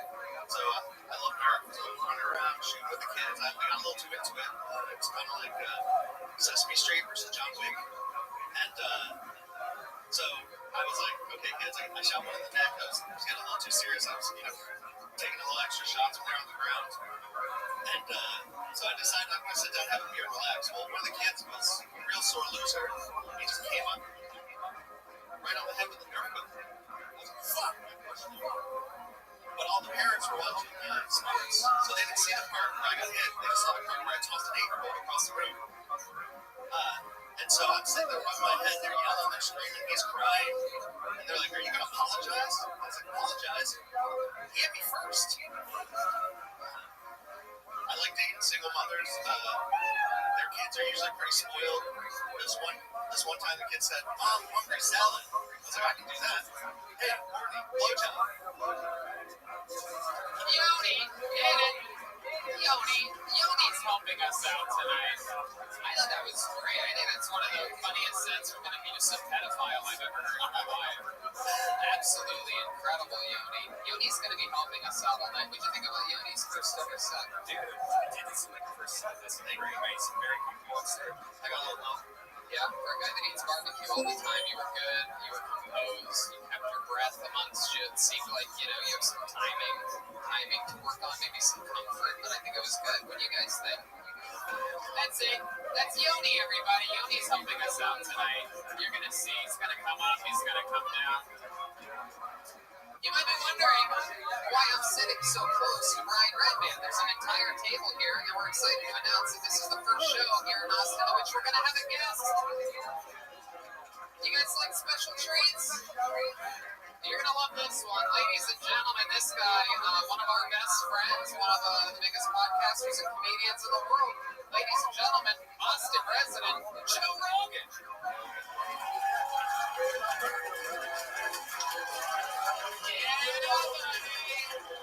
Oh boy!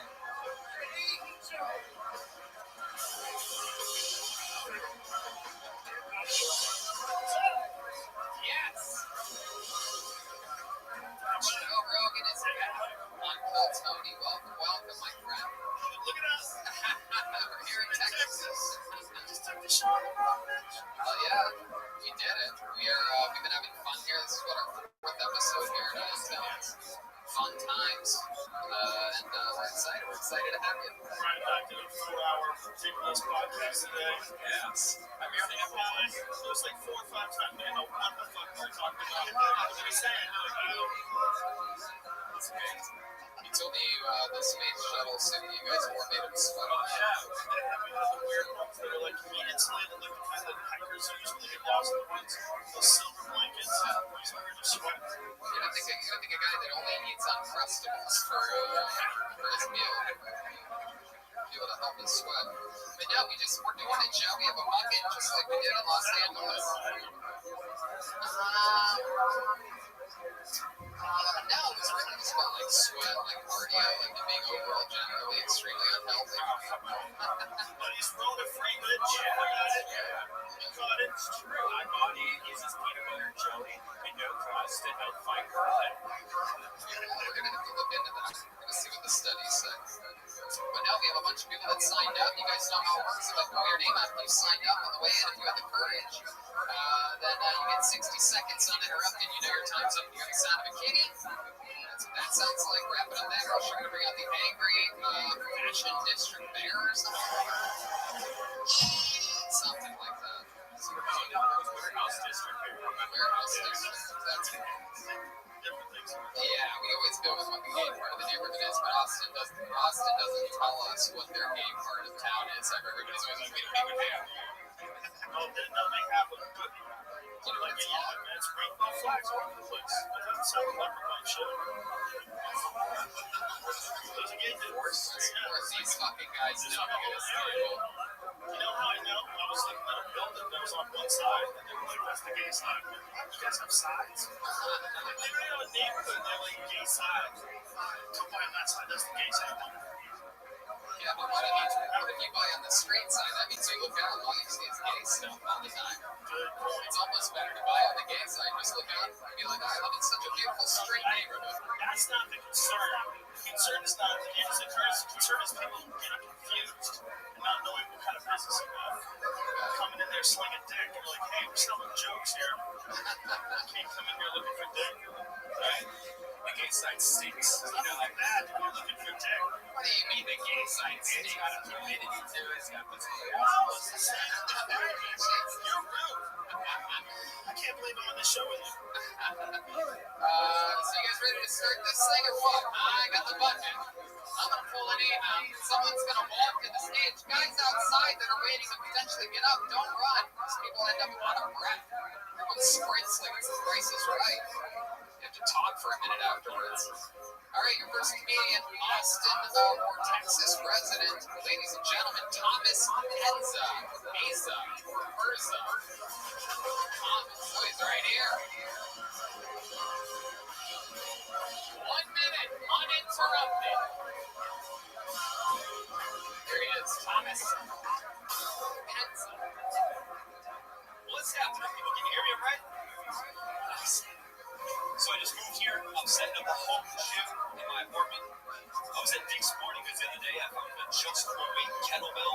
I said, all right, the package just said it was 120 pounds. I'm like, maybe I should buy a few of the kick ones first. I said, nah, you know what? I know what our ex-president would have done.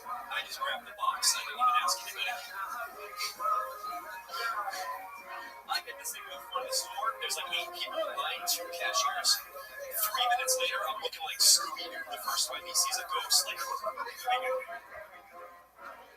I get this thing home. I'm like, you know what? I'm going to do a 25-minute workout. And the kettlebell sit to bitch, because that's all the energy that I have left.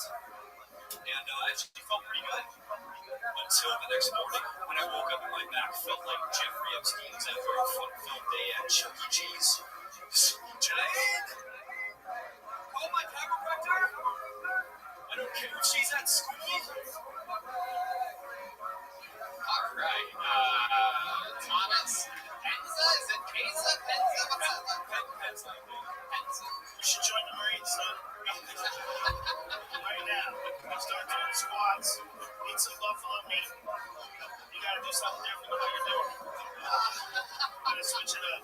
I just started. It's like we need to switch it. How long have you been doing it for? Start checking out some gym or comedy. The comedy, man. Tommy. It looks like you haven't been doing much of either, by the way. You're right. How long have you been doing comedy? 2 years, dude. 2 years? My goodness. You can't say I'm still just starting. 2 years. Well, we had 10 months of a pandemic where I couldn't, perform in front of people, so it's, Very well. 2 years. 2 years overall. Yeah, 2 years total time to start, so 10 months. Yeah. Not long enough to not know to not do a Scooby-Doo impression in the middle of this.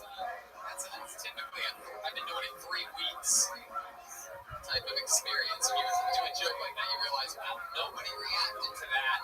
I should probably never do that again. It was a very bad millennial joke. Were you nervous? Nervous? Very nervous, yeah. Oh, yeah? Is it the most nervous you've ever been nervous? No. The first time I moved here from Boston in September. Well, no, I think people from Boston I know. It's crazy how many good comedians are in Boston. Then there we are finding out that Thomas Penza balances the scales for Boston. It's like, they got Bill Burr, but they also have Thomas Penza. I'm gonna bet Thomas tell us more about this trip for Boston. So yeah, it was a very similar experience out there. My first time on stage, I ate total shit for 4 minutes, so that meant to be expected. What's the best time you've had? What's your favorite set? I don't know, probably my second set because I ate less shit. It was better than that, the first one. But yeah, I don't know. I enjoy the craft. You know what I mean? I enjoy writing and trying to figure out different material. It's good. Maybe arts and crafts is your thing. Then if you're into the crafts part, you can make Easter baskets for everyone or something like that. Why would Epstein's back hurt more after a day at Chuck E. Cheese? I know, but just because he wouldn't have, in fact, if he was at Chuck E. Cheese, he wouldn't be banging people then. You can't bang people then at Chuck E. Cheese. He might be in the ball pit doing some weird stuff. I don't know. You're big kind of like with hashtags, like at Chuck E. Cheese, Panera Bread, like everything was different. Epstein, what else is big in the news right now? Scooby-Doo. Yes. Super Tom. Did you try it out? Heard of it? Did you try it out with any of your friends? No. You can tell. They would have said, Scooby, don't do that again. What kind of kettlebells did you end up getting? So I bought it was like a Bowflex adjustable weight. 8 to 40 pounds, like six settings that You put it together like amazing. Yeah, it took 2 minutes. That was better. My goodness. What else, Thomas? What have you been doing? What do you love about Austin, Texas? Everything. Basically, I've been involved in the poker industry for 10 years now. So I came here as a poker dealer, because everything else is closed in the Northeast. I was working at Encore Boston Harbor, the casino out there before the pandemic. So. Anything crazy ever happen when you're out there dealing poker that we should know about? Is there anything about that industry that you want to share with us? Not too much about my job. It was pretty regular. I played professionally for a while. I played professional poker for about a year or so. Okay. Were you better at that than stand-up? I would like to think so. Yes. My goodness gracious. What's your love life like, Thomas? I'm single right now. I've had a few, Don't say shocker. I had a few Tinder hookups, but besides that, just Congrats on that. thank you. Yeah, man. It's a small amount of success. You have a special move that you use to close these Tinder dates or to open them. You have a special trick that you can give us some advice on dating. Because if you're getting laid on Tinder dates, I'm pretty sure anybody can. So, It's very easy. It's very easy. So, now this is just tell them what they want to hear and hope for the best, I guess. Oh, you're a feminist. Male feminists are under. well, Thomas, thank you for getting the show kicked off for us. Fun stuff. There he goes, biting the bullet for us, Thomas Penza. Good man, Thomas. Good luck. Hey, start taking drugs.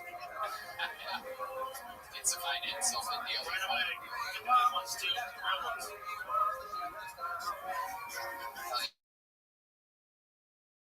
Yeah, one more time for Tom. And here's Yoni, here to help.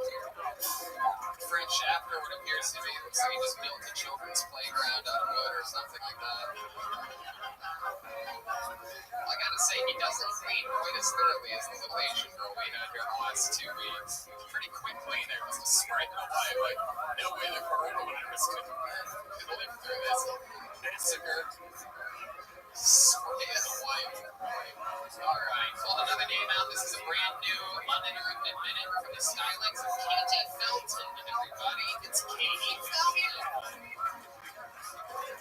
It's a long trip from the back. She's coming. I see it. This is Katie Felton making her way to the stage. That side where there's stairs. It's exciting. How many of you, by round of applause, have already had the coronavirus? It's a lot of the crowd. Yeah. How many of you have it right now, by round of applause? Okay. Only the game table. Right, here's she is. One more time for Katie Felton, everyone.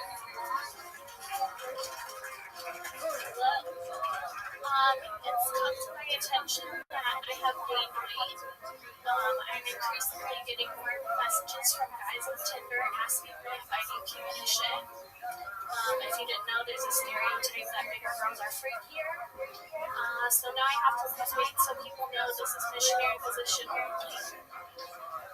My other option is to gain 500 pounds, so that's the only position I can muster.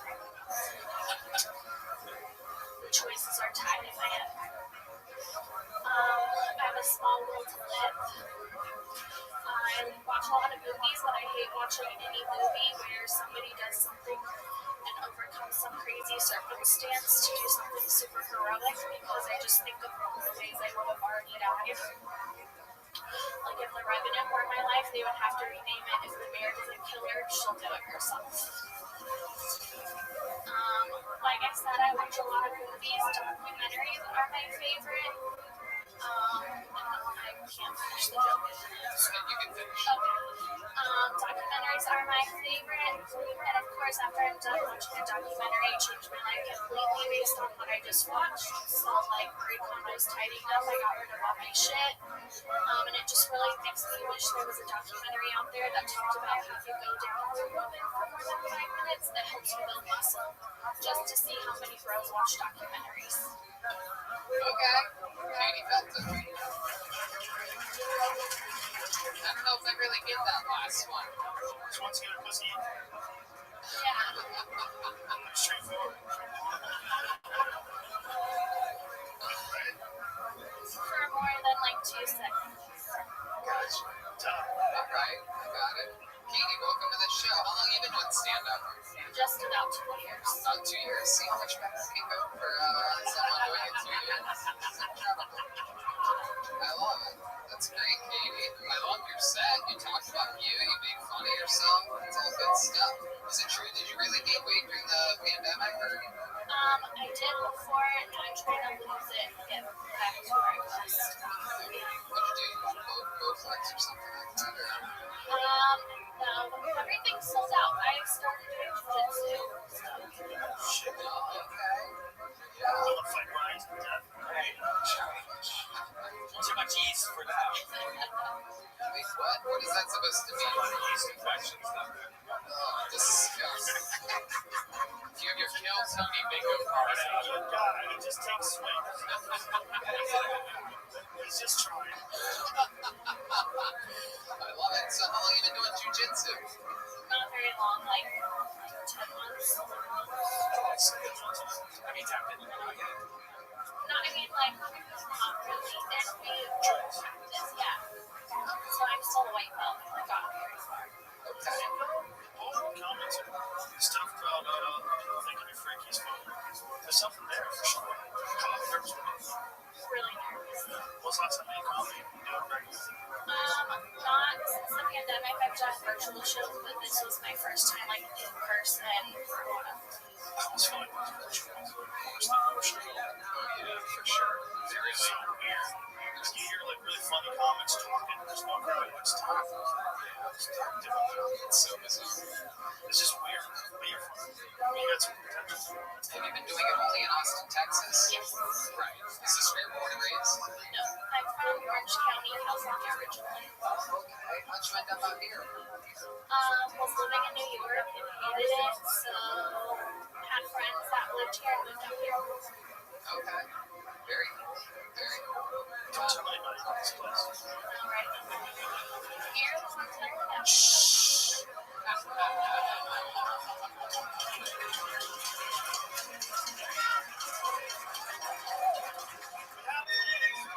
Get to a certain level, then we can come. So Katie, you've been doing it 2 years here in Austin, Yes. right? Do a lot of you notice that a lot of comedians like hit on you and stuff like that? So, Not at all. really? Wow. That never happens? Why do you think that never happens? I don't know. I'm quiet, so I don't want to talk to anybody. And then, I don't know, maybe I'm resting bitch face. Okay. I guess so. Or still, like, don't know if insecure face.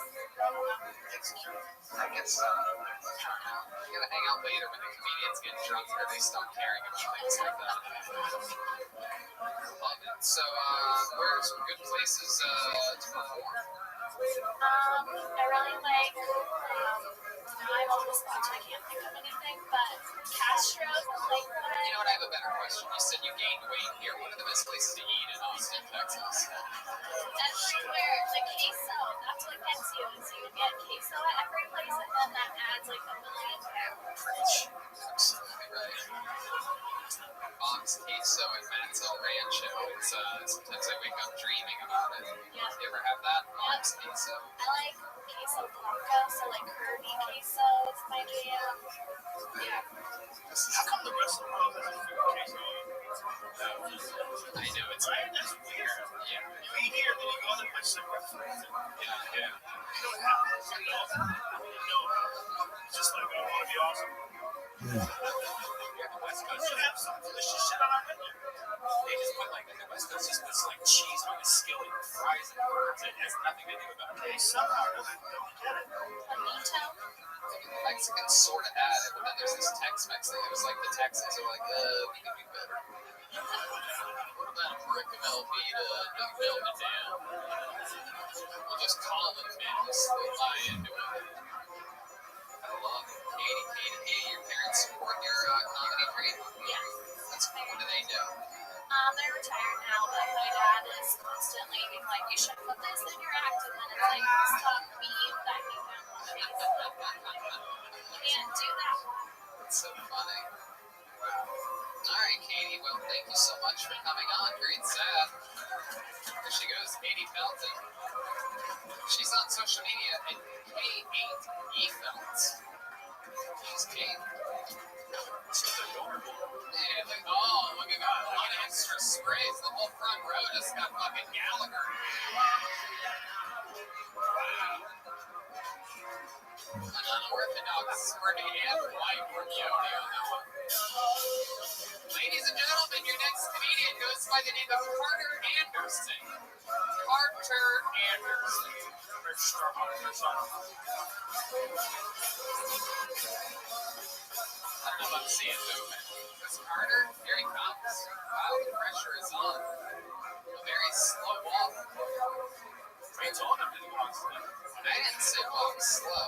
It's going the wrong way. Are you Carter Anderson? The stairs are that way. Here he comes, everybody. How about a hand for Carter? Zigzagging his way around to the stage. Here's Carter Anderson. All right. Hey, so I want to get a feel for the audience. Is anyone here been in quarantine for a while? Have any of you like watched so much porn that you now kind of know Japanese? Like, just me? Okay. That's cool. Just wanted to. So, a couple years ago, I was homeless. I lived in my car. That's not the bad part. I got a gym membership so that I could shower all day. That also isn't the bad part. The bad part is when I would go to the showers to like shower, I would see old men like to dry their balls in the hand dryer. That's the bad part. That's the part that I didn't care for. That's when I was like, man, I need to get a job. Hell yeah. Hey, exactly a minute. Control from the very beginning. Good job, man. That's great. Thank you, Richard. Great. How long have you been on stand-up? About 6 years now. That makes sense. Hell yeah, that was great. I've always wondered what it would be like to see Urkel on HGH. Incredible. I mean, you're a big man. Yeah, big dude. Hell yeah. I've noticed. How tall are you, just for the listeners? 6'5". Wow, that's a massive size hole. Sort of ornate. I don't even know if Carter knows what that's. That's the Migos. for the baking soda. It's a rap group of the vegans. Okay, yeah, I had no idea. Right, exactly. I had a feeling. Do you remember Carter? We actually met Carter Saturday night at the show. Yeah, that was a great show. Yeah, thank you. Yeah, that's fun. So Carter, how long have you lived in Austin? I've been out here for about a year and a half now. Before that was in San Antonio. Have you got the money yet? No, not yet. Maybe tonight's your night.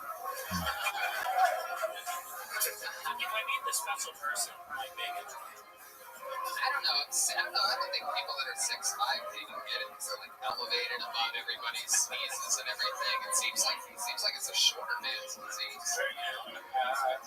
Me and Joe would disagree with that. That makes sense. Yeah, it doesn't Some make get it, sense. some don't. Don't worry about it. Not really. Do you have any pre-existing conditions? No, not that I. Last time you had to go to a hospital, what was it for? Oh yeah. I don't. Go ahead. Come on, give it to us. It was. I don't want to. Okay, it was for hemorrhoids. Yeah.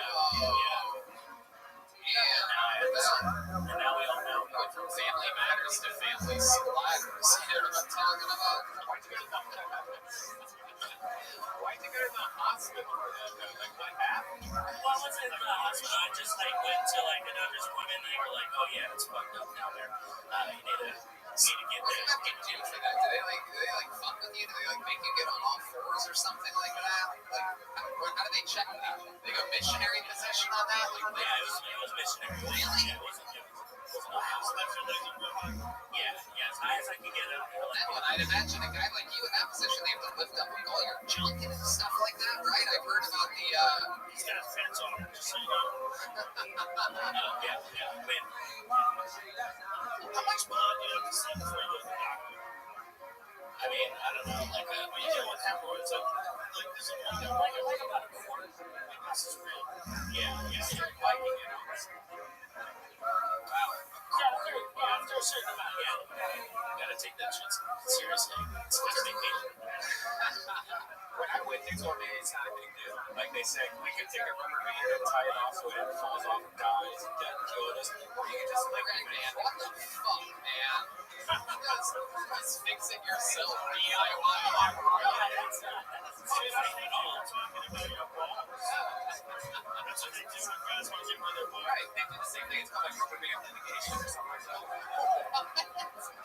Are you serious? Remember that? Yeah, I got it. I think he's telling the truth. Oh my god, rubber bands litigation.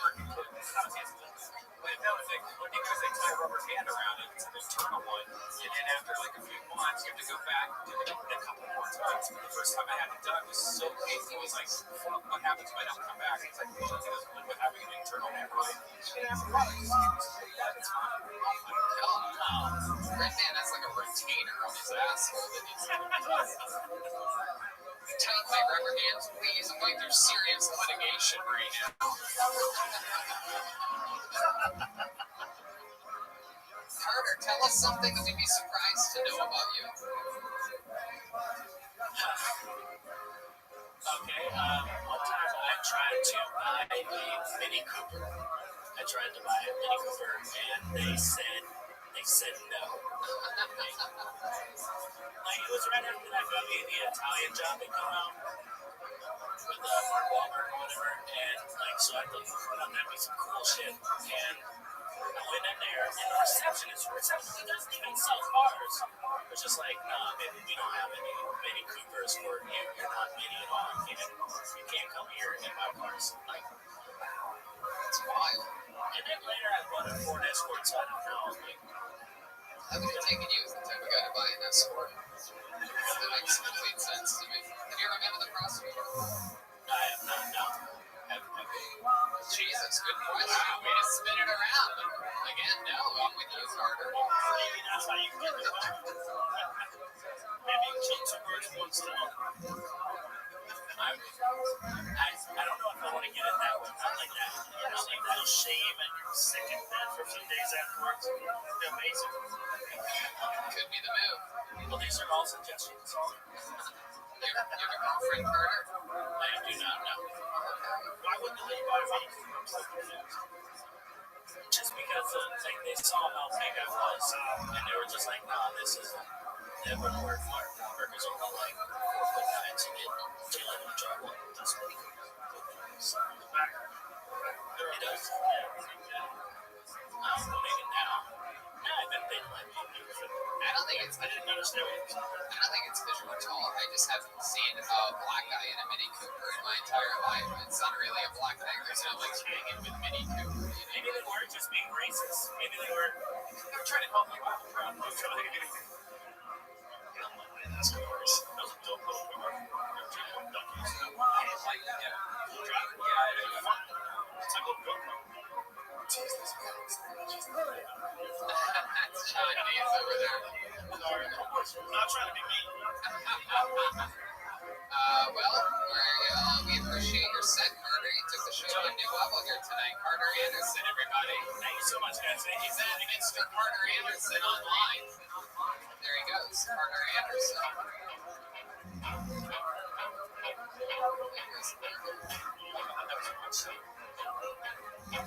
There he is. From Mini Cooper to Mario Kart. Yoni Fat. Alright. How about Colin Volstad? Colin Volstad is next on this episode of Bill Tony live in Austin, Texas, the Antones nightclub. So far, we've had all new people, which has been crazy the last 3 weeks. It's really, the bucket's been tricky so far. This show seems to be getting better and better. You guys having fun out there? You get it? Here he is, one more time for Colin Volstad. What's up, everybody? So, we're working on this new food delivery app where we only deliver past midnight. We contact you. It's called Foodie Calls. Just keep that late night text you up. We start sending pictures of food.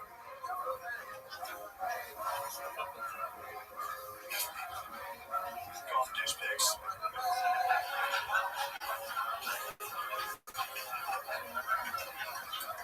This is Shark Tank, right? That's why Joe Rogan's here right now.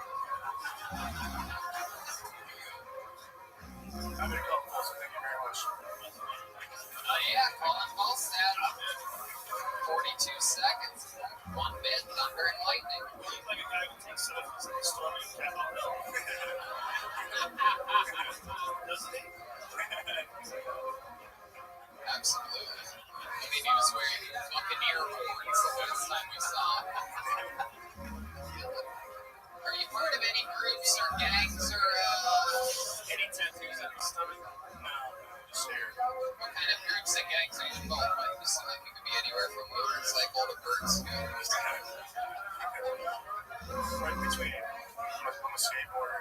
Works too fat now. I used to do that. It's a gang. Wow. You got too fat for skateboarding? I didn't know it was a thing.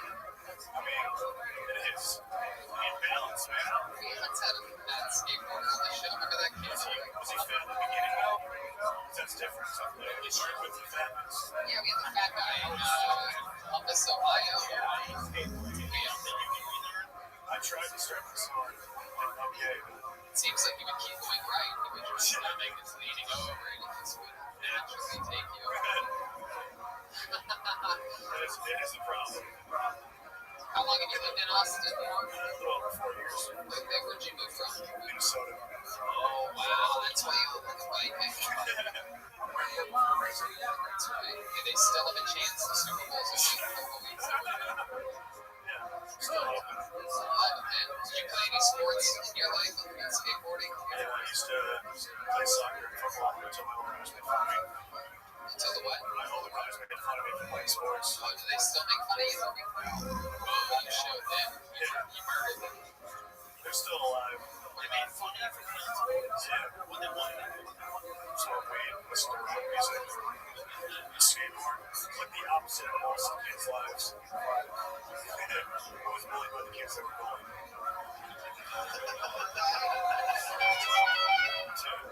Like, what do you do for work, Colin? I work at like a brewery pub place, it's a restaurant, brewery. Hell yeah. I don't want to say the name. Okay, that's okay. What's it rhyme with? Stein Mouse. Oh.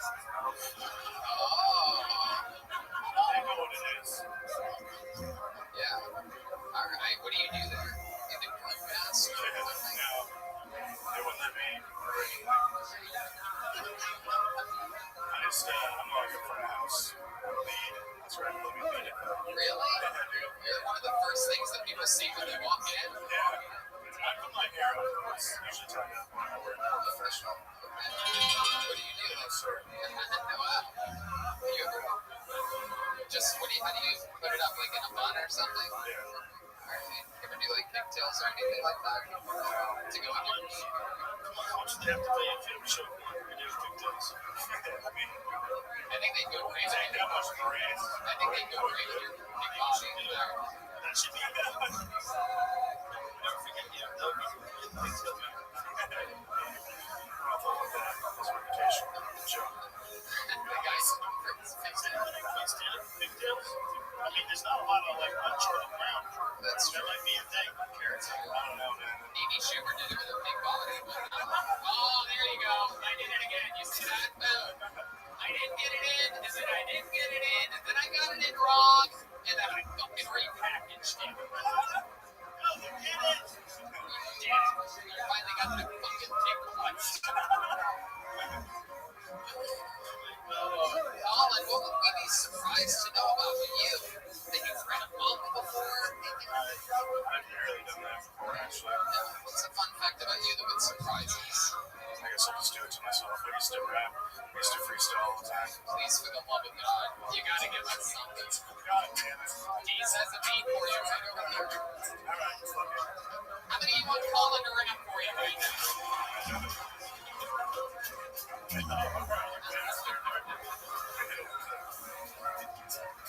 Alright, I'll take that.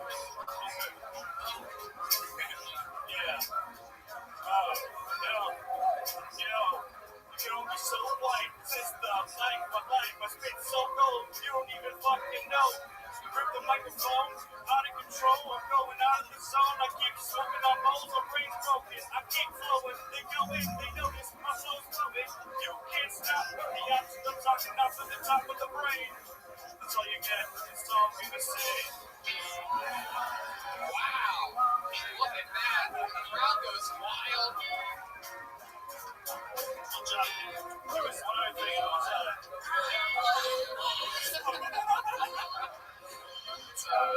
Might be thinking that's gay sex. No, that's Tom Segura after breaking his arm and dying at the same time. all those nights. All those nights one more time. It's Tom.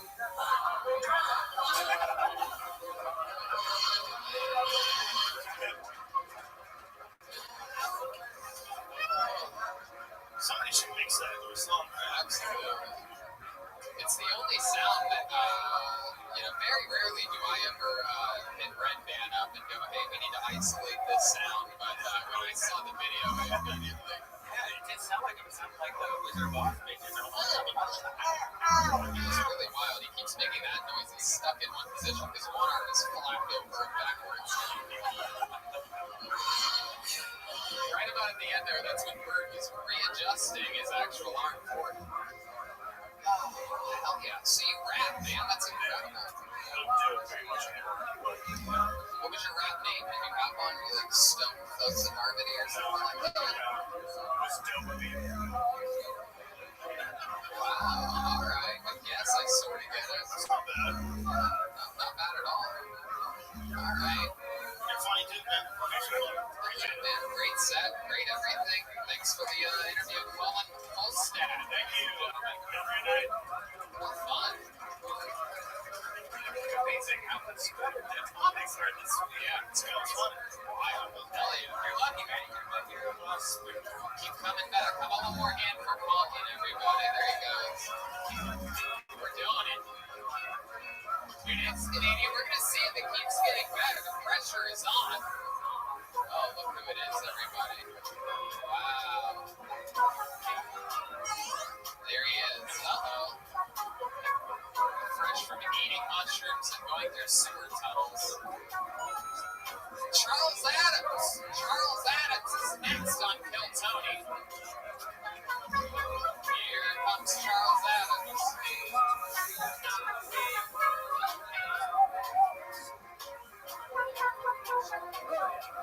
Charles Adams making his way to the stage. Cut through. We had an actual homeless guy on last week. We don't even know how he signed up, but he got on. Oh, shit. Ladies and gentlemen, make some noise for Charles Adams.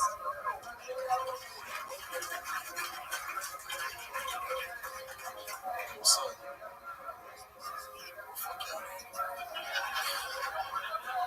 Yeah, I got the best time, but I just want you guys to know I'm from Austin, Texas.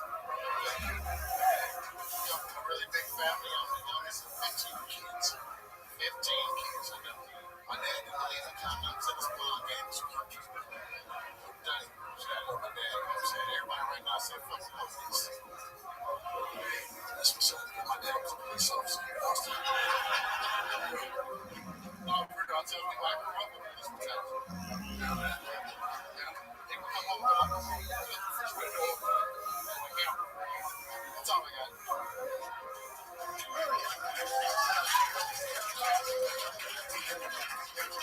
Fuck yeah. Welcome to the show, Charles Adams. Welcome. I didn't realize that there was such a thing as Mayday comedy, but here we are. Welcome. How long have you been doing stand-up? I've been doing it 10 years. Oh, awesome, man. Hell yeah. You can tell. I mean, just from the greeting, you had the audience eating out of the palm of your hand. So, just timing-wise, not even making a joke. I don't know what the gay table's laughing at right now, but so 10 years, Charles, all of it here in Austin. Yeah. Okay, this is really where you're from? Oh, awesome. Hell yeah. Very cool. You still live there, too. What makes it east Austin? What street do you have to go east of to make it east? The 35? Shit, yeah, 35. Okay. I know my way around town. East of the 35. I try to avoid that area. You should. Every time I get caught at a red light, people try to squeegee my windows, and I try to tell them no, but my windows are tinted. It's true. A lot of the people that come up to my car are tinted as well. That try to. That's true. That's a different skin tone altogether. So, Charles, what do you do for work? I just made my 4th year as a teacher assistant for middle school kids.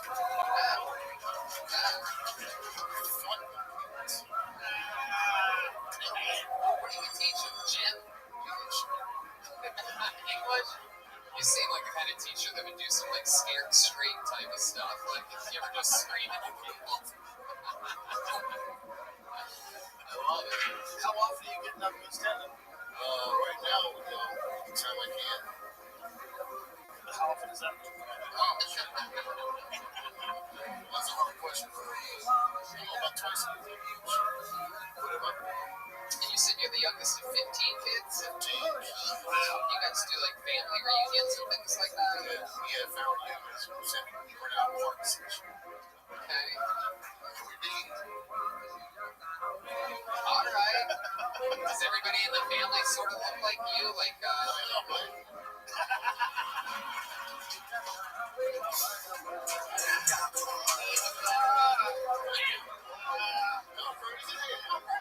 that's comic to comic, so I didn't even notice. This whole time I didn't even notice you were born. Deep in it, say it I did. Deep from left field. You guys have any fun family traditions or anything like that? When they give you your birthday cake, do they give you a Kimbo slice? Oh, shit. Never gets old. Never gets old. I wrote that 12 years ago. I've been waiting for the right time to use it. Oh my gosh. My whole life. Oh, that's the best Kimbo joke. But seriously, does your family have any interesting traditions or anything like that?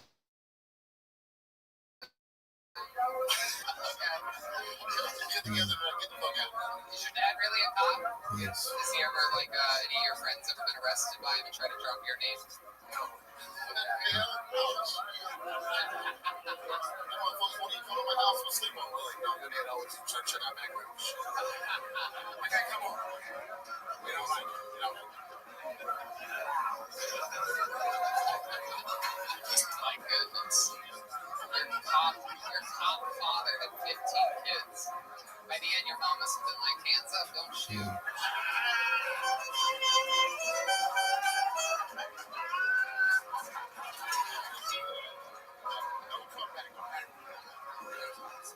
Love them.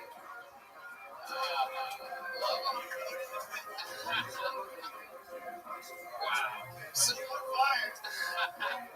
So Charles, what else about you? What else do you do? You do anything for fun other than stand-up comedy? Oh, shit. Do you like to get fucked up on? Whiskey. Alcohol. Oh, jeez, you say it like your father's watching right now.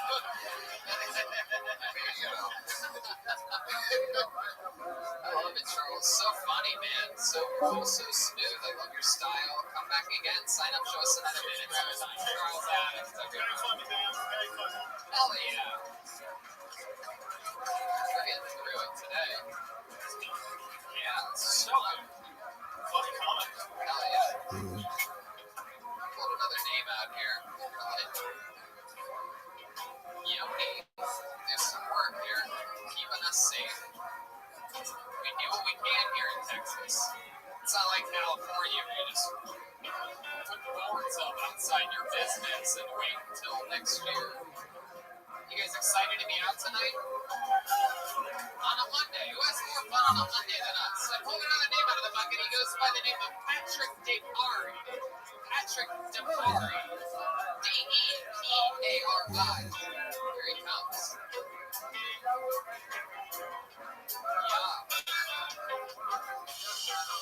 Patrick's making his way to the stage. It's a nice slow walk. Reminds me of The Undertaker, who we just did a podcast with. One more time, guys. Patrick DePari is here. Thank you. Thank you. I just moved here from Massachusetts. In Massachusetts, they tried to pass this bill last year to ban the word bitch. Ban the word bitch. What do you want me to put my mom in my contact info with mother? I'm kidding, of course. I deleted my mother's contact info as soon as she died. I did that, then I called 911. Yes, it is true. My mother did die. Not the first loss, though. You know, oldest Florida Georgia Line fan in the world.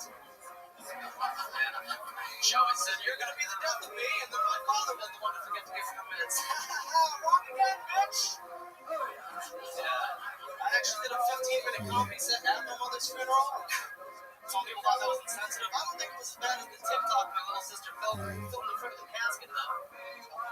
Yeah. You shouldn't have died, you stupid cunt. Alright, that's okay, thank you.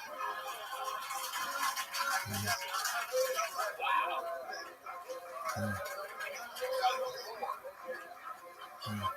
My goodness.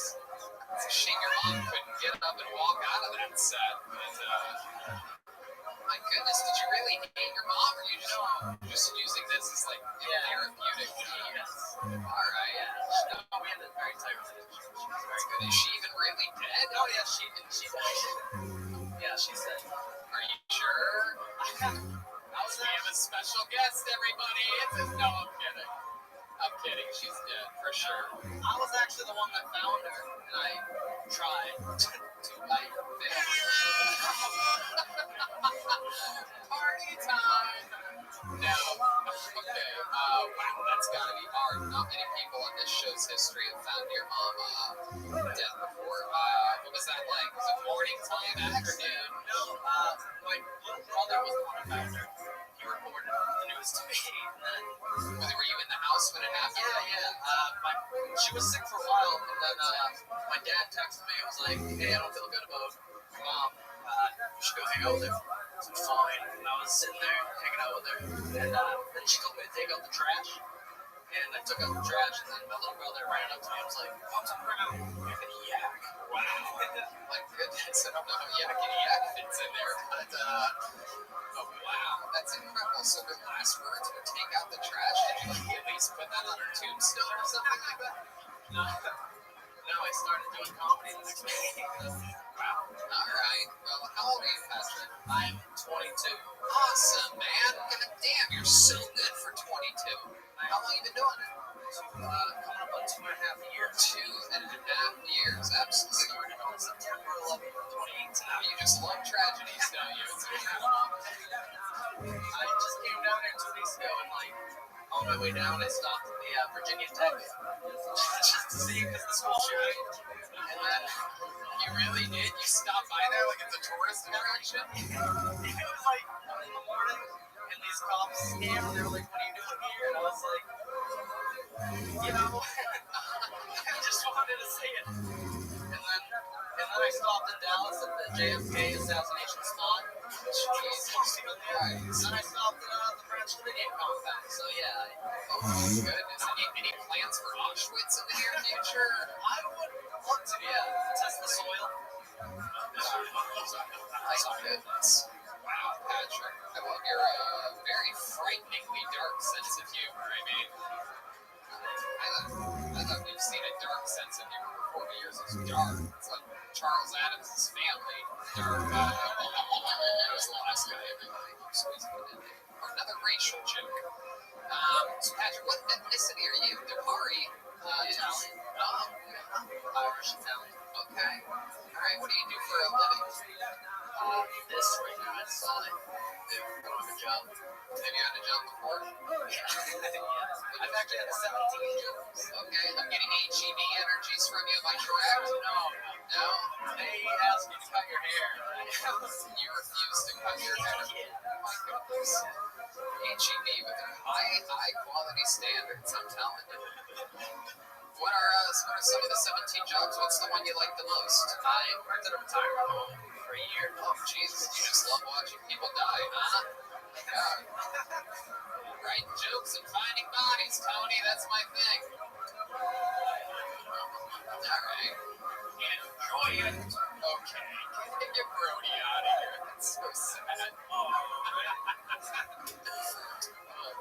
Alright. Patrick, any fun hobbies or anything that you like to do when you're not doing stand-up? I make a comedy series on YouTube called Living with a Spin. It's a comedy. I've actually sent it to all three on Instagram. Oh yeah, it was great. Yeah, we've been looking for you actually. We've been trying to track you down. We watch everybody's YouTube videos. Love it, man. So how's your father? When did your mom pass away? When was that? April 2018. Okay. How's your father handling it? Is he banging everyone in town already? No, he's actually going to Florida next week to see the Super Bowl. So hell yeah, he's living it up. Doesn't have to pay for your mom's medication. He's raised okie dokie. I guess I pushed it a little too far there.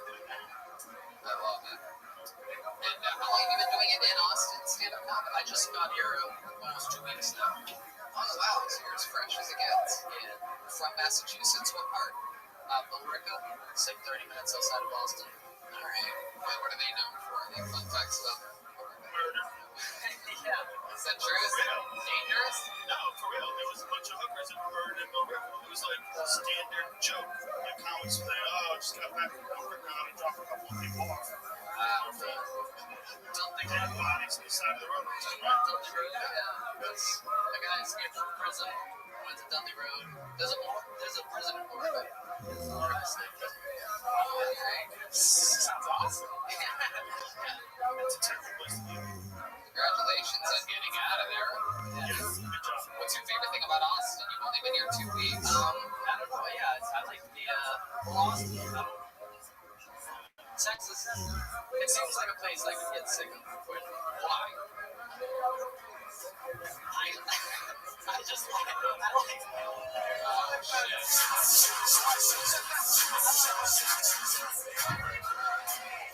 Everybody tightened up when I kept making jokes about your dead mom. Now they're like, yeah, fuck her corpse. Really turned the audience against you quickly there, Patrick. The pizza down here is good. Yeah, who goes to Texas for the fucking pizza, bro? Watch this. This is one of these guys that are gonna find queso for the first time, like we were talking about. They got to try them out. Wow, you didn't like queso? Oh, yeah, it was very good. Okay. I just miss pizza. I've been here 2 months. I still have yet to eat pizza. So I just know I've given up on it. I'm like, I'm just not gonna even go there. I'm Johnson. Yeah.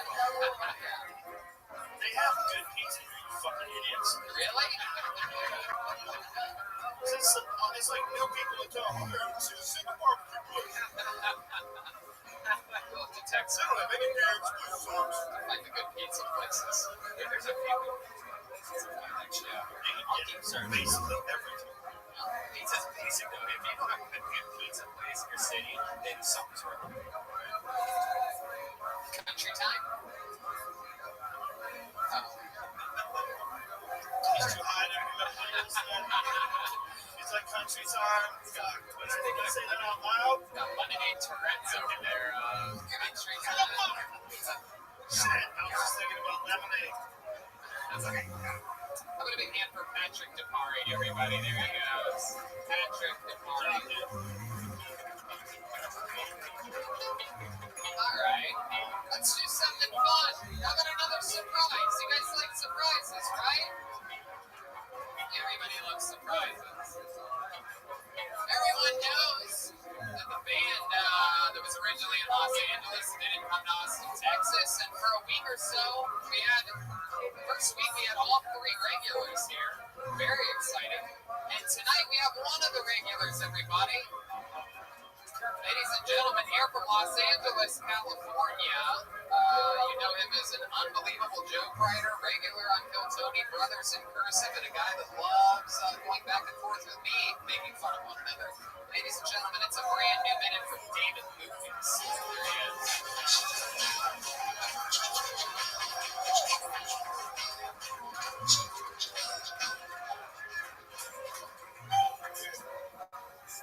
I'm black, but you can tell I grew up very privileged because I have a white ass disease. I have anxiety. Like, you think kids in the hood know what the fuck anxiety is? They be like, can you put that shit on a sandwich? Can I get an anxiety and cheese, please? That's a very white disease. Like, anytime you're depressed, like, it's a white ass disease. I think it should be against the law that employs people to buy energy drinks.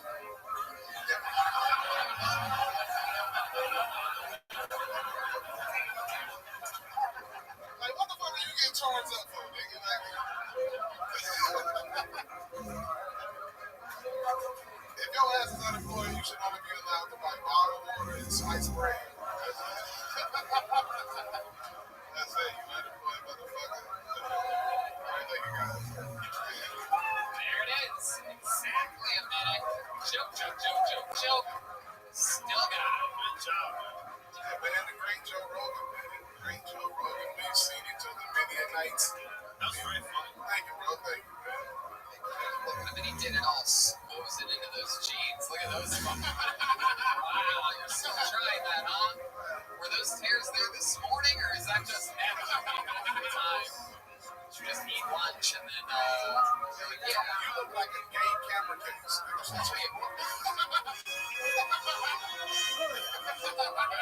Camera case, why would you say that about me? Your ass look rape resistant as a motherfucker. God, how dare You you? go in the rain when they get wet as your head. Oh my God. Son of a bitch. Y'all can't see it. Tony got on a Puma shirt, but the thing about his Puma shirt is that his Puma is actually jumping over her dick. Oh, come on. Dare you, David? David thinks impeachment is a type of cobbler.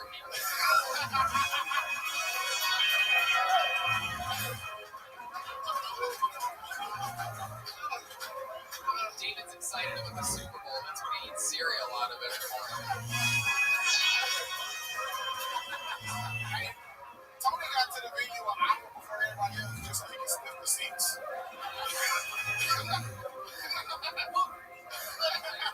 I don't get here an hour early. There's no point in sniffing seats before the show, David. I sniff them afterwards. You try to get the yesterday's pay.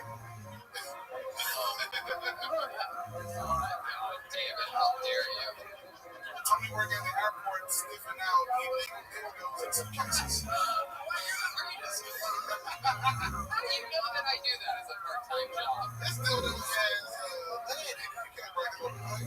I don't know if you guys know this, but Donald Trump actually pardoned David Lucas for murdering 13 toilets this week.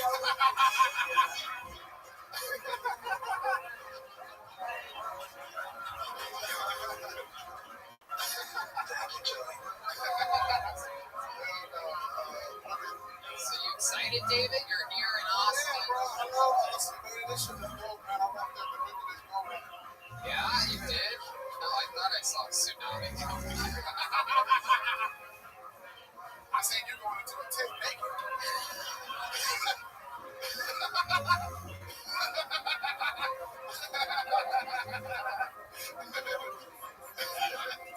I thought no one could see me. Toilet tissue in. I saw you go into a tent earlier that was a circus tent. You excited about, you live in Los Angeles still? You excited they just announced they're going to end the strictest lockdowns there? Man, I'm not excited until the county's open. Just period. Like, in LA, it sucks eating outside until it becomes May. That's true. David eats outdoors. He also eats out windows and outhouses. Got it down. So normally when you go to a restaurant, you're the date. What the fuck is that supposed to be? Not a lot of people know this, but David wrote in his vote for president. He wrote in Colonel Sanders. Tony voted for I'm trying to think of what you look like. With these skinny legs, like gigantic body look. Like is it The Incredibles? It's like one of those Monsters Inc. or something. trying to figure out what you look. Tell me, look like you teach parents at a gay college. They have gay colleges, guys. Y'all name is the Strike Boys. Alright. What else, David? You're excited to be back in Austin. You do stand up here a lot. You have shows coming up, Yeah, correct? man, I'm here Thursday with John Keith. We got a show. It's called the Big Ass Comedy Show. Oh, that makes sense. We're only 3 tables for me, so everyone pull up. We got some great comics and some great drop-ins and that. I'm at the Open next Thursday. This weekend, I'm in Houston.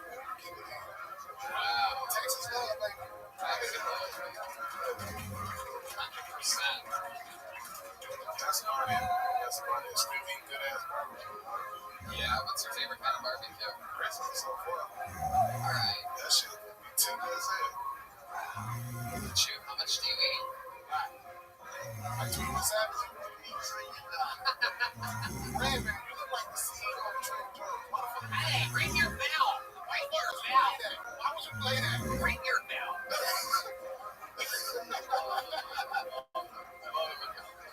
Red man, you dressing like you're going to Miami to pick up a beautiful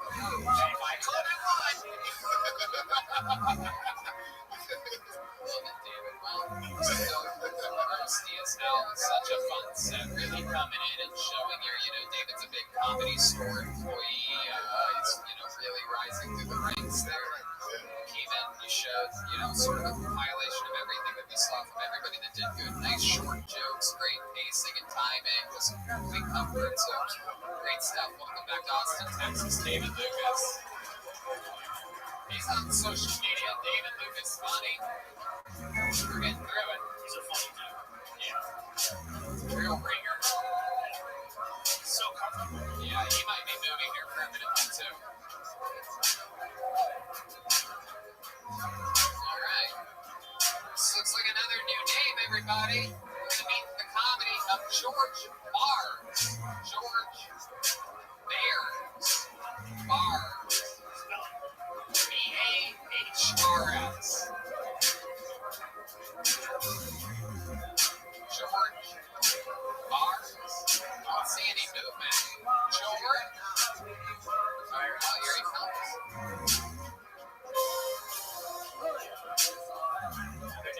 I love this shit. This is great. Bucket's very giving tonight. Well, one more time for George Barnes, everyone.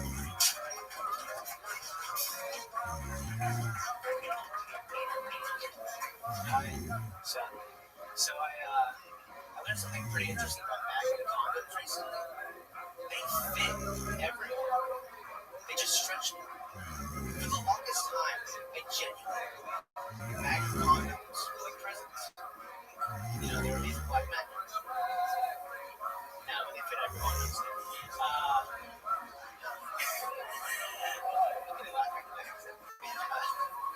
No, they fit everyone though, which is cool. I think I'm only gonna start using magnet condoms. I just think it'll give the girl some hope. Yeah. I mean, imagine me going home. I walk into a place, slap down that big black box. You're just gonna see that and be like, oh shit. Because you have these high expectations. Of course, my pants actually come off. She's probably gonna be like, shit. Because the reality of the situation. But up until that point, it's pretty fun. Alright, George. Let's talk about this little cock of yours. What are we dealing with here? What are we talking about? You're beating around the bush. Everyone wants to know. Cock ears? What? Cock ears? No. Oh, your penis, George. Your fucking penis. Oh, no. I mean, it's like, I think it's like right on average. Whatever. 7.5 inches, 8 inches. What are we talking about? I thought average. It's like 6.5. It's like right on there. I'm proud of it. 6.5. You're even It's actually exactly what I ended up measuring a while, but I don't want to measure it again because it might have gone down more than it happened. I'm afraid of that. So, right. How do you usually measure? Are we talking about measuring tape or ruler? Just yeah, I didn't have a ruler when I did last time, so I used a protractor, which is kind of weird. wow. Look at you. How can you tell which needle was which? Yeah, you're thinking of. Protractor is a lot of right. George, do you get to hook up with a lot of ladies? You seem to really lack confidence downstairs. Yeah, I mean, I feel like if you something where you just like put yourself down, it's like maybe lower the expectations, then when you kind of average or above that, they're like, so I guess it just depends on the situation. Is that why you have one of those belts that folds and you have it in your front right there? Is that all the cool? Oh, yeah, are you sure you just haven't been measuring that the whole time? Yeah, 6.5 inches. Perfect. I don't know what everyone's complaining about. How long have you been doing stand-up? It's my second open mic. Second open mic ever, everybody. Come on. Heck yeah. Out here popping cherries. How was your first show ever? What went on there? Oh, man, I bombed for 7 minutes straight. And then that last joke, I just did a variation of that. Did okay. So I was like, I'll do it tonight.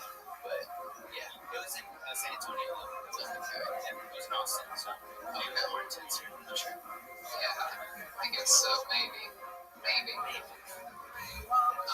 So, is that where you live, San Antonio? Yeah, I'm visiting a buddy. I lived in DC like most of my life, but I just graduated college recently. And so I moved to San Antonio. And I'm thinking about going to Austin for work, but I'm not sure. What do you do for work?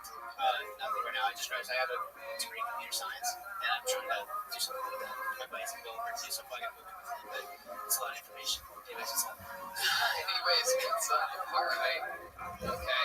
What about fun things? You seem like you have a collection of something, perhaps, like something on your shelves. I don't know. Really, you almost got excited about something. Well, I was thinking about the questions. I was like, I just recently bought a ukulele, but I can't. I can play a C chord, that's it, and not well because it hurts my fingers. But like that's what I'm learning right now. Wow, what a giant pussy you are! I mean, it's incredible. It's one thing to buy a ukulele, but to hurt your fingers playing the ukulele. I mean, look how hard the guitar player's laughing at you. This guy has pussy hair stuck in his teeth, laughing at you not being able to play the ukulele. Like, who gets a fucking ukulele? Oh my god. Just crappy. I haven't seen him laugh that hard all night until you said that you hurt your fingers playing the ukulele. Wow. My goodness. What made you pick a ukulele out of all the instruments? I tried playing the guitar once. Poor fucking kid. So I was like, I'll try the knock on it. I don't know. It also was like was it 3/4 strings? I forget how many. But it's 3/4 strings. That's like less. Obviously. Yeah, there's less strings. What is it, 4 on a ukulele? Yeah, 4 strings. Yeah. It's one less string to worry about, I guess. Yeah. 2. Yeah. All right. That'd be what may or may not be necessary. Honestly, I get nervous when I'm horny. I apologize. Okay. And you're horny right now? So, Wow. Look at that, Joe. Oh my goodness. Are you gay, George? no. Oh. It's just Joe Rogan. I see. I get it. Yeah. All right. Okay. You ever go see a lot of live stand-up shows or anything like that? The first stand-up show I ever went to, so I went to this like Christian school, and we had a Christian meeting. His name was Tim Hawkins, and yeah, I know Tim. But the thing is that he geeked me. I wasn't expecting for anything, but I laughed so hard. He was like musical comedy stuff. And so that was like my first show, and that was like 3 years ago, and I was like, that's cool. And then I got into the comedy podcast thing. So Anything funky happen at your Christian camp? my Christian camp.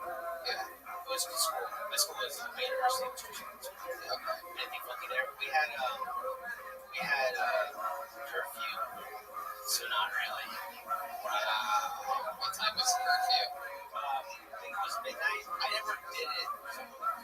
But the thing is that we had when it was like February. It was really weird. It was in a city called Lynchburg, Virginia. Okay. So yeah, so All right. not much going on there. I'm at the Crossing College, which is cool. This seems like a terrible date. I'm just sitting there going, oh my fucking god, what have I done? Wow. And then you got small dick there, so it's just like back to back to back shit. George, you're an interesting character. Were your parents around during your childhood? There's no way. If they did, they're lying to you. It's not your parents.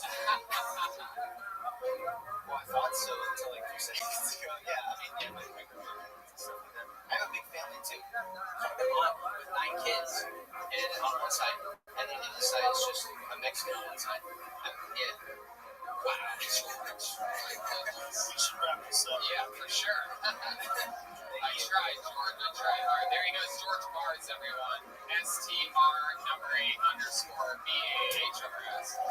No crime. Once again, a drink for all of us, did you? What? Just for yourself, you little fuck. I'm just taking a pic. I saw a good friend of ours in the back. That's coming out. Yeah, Adam Ray. Oh, yeah, the great Adam Ray, everybody. He's here, coming up on the show in March. He's going to be back. Here we go. Pull out another name out of the bucket. And your next comedian goes by the name of Trevor Williams, everybody. Trevor Williams. Here we go. Great Yoni helping us out at Best Barbecue Show. We are looking for Trevor Williams. Here comes some movement. Here he comes.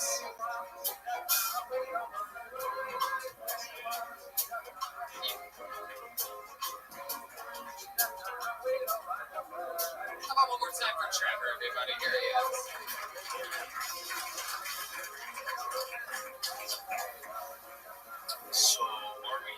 likes to eat people. The Lone Ranger. Shocking. Personally, I always thought cannibalism was more of a Tonto kind of thing. Johnny Depp's crazy, that's all I'm saying, man. If he had the chance to eat Amber Heard, I'm sure he would.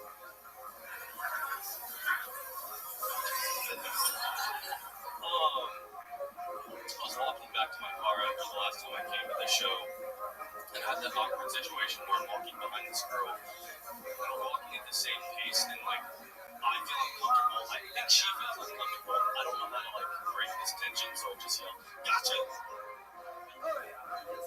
She takes off. It creates tons of distance. I feel way safer. Have you guys seen these ingrown trampolines? I'm obsessed with these right now. It's a regular trampoline, but someone just dug a hole into this bitch, and now everybody with a regular trampoline looks like white trash because they got this above ground trampoline, like a broken piece of shit that you guys have been big. Fuck yeah. There you go. Trevor Williams. You've been on this show before. Yes, sir.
Gotcha. Because I said, oh, fuck Ohio. No, like, I don't know. It just seemed like, Yeah, it was just because you were on the last episode. oh, yeah, These guys are both from Ohio. I know. That's why I put it on there, because in my head, I'm like, maybe that'll help Tony's blind hand reach in and grab the right piece of paper. Okay. So, Trevor, tell us something that we haven't talked about on the show that you think would be interesting to know about you. I used to be a lifeguard. What happened? I got a better used to me. Yeah. I graduated college, and then I kind of either do like program coordinating for like courses for attorneys for the state bar. Is it a or an amusement park? I've done both. Okay. You went to Magic Mountain? Yeah. But also the University of Cincinnati, they have like an Olympic size pool. Like adults that don't know how to swim can get in there. Did you ever have to save anybody? No, only like I don't like watch someone have a seizure one time, but that wasn't in the water, so I don't feel like that. Are you worried about your act in trouble? That's a part of Tonto joke. I've never told that one before, so I was just kind of going out on a limb on that. And then, Do you have any other protection in you? it looks like I do, doesn't it? A bit. You should lie about it if you don't. I wasn't going to be honest about it. Yeah. What ethnicity are you? Have you asked parents about this? We were just talking about that. No, I have no idea. You got a serious job, so I'm asking. You say some crazy shit on stage. You're worried that would be the end of your job. For the stability, not so much for like if the joke killed, I would be like that was worth it.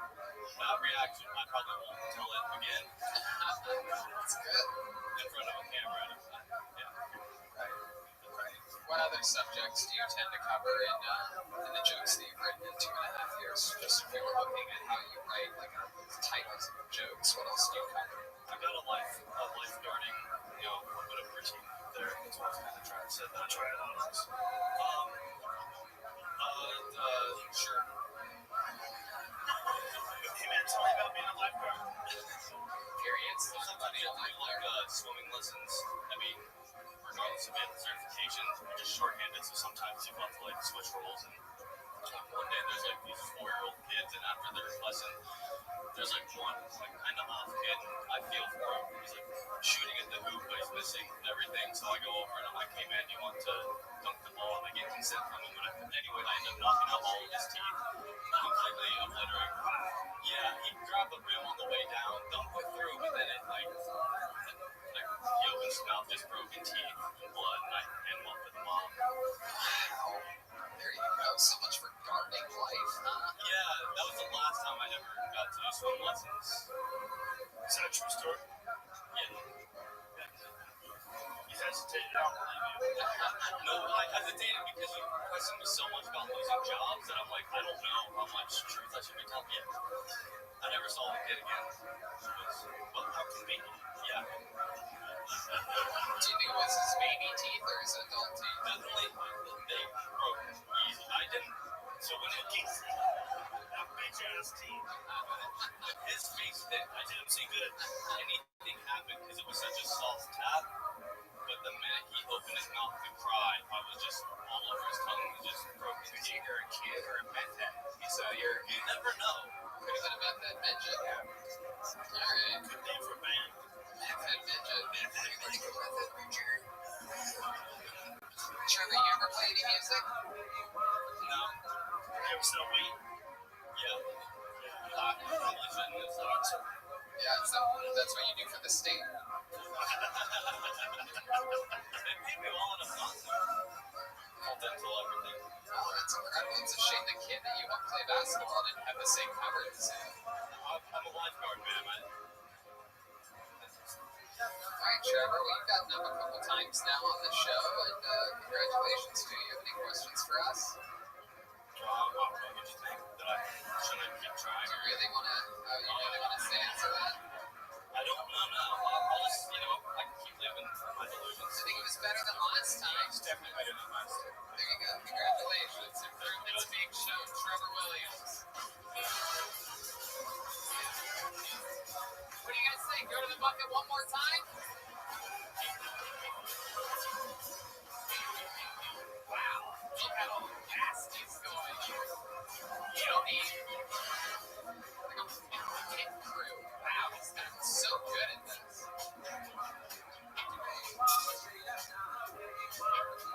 Make some noise for Agabar, everybody. It's Agabar.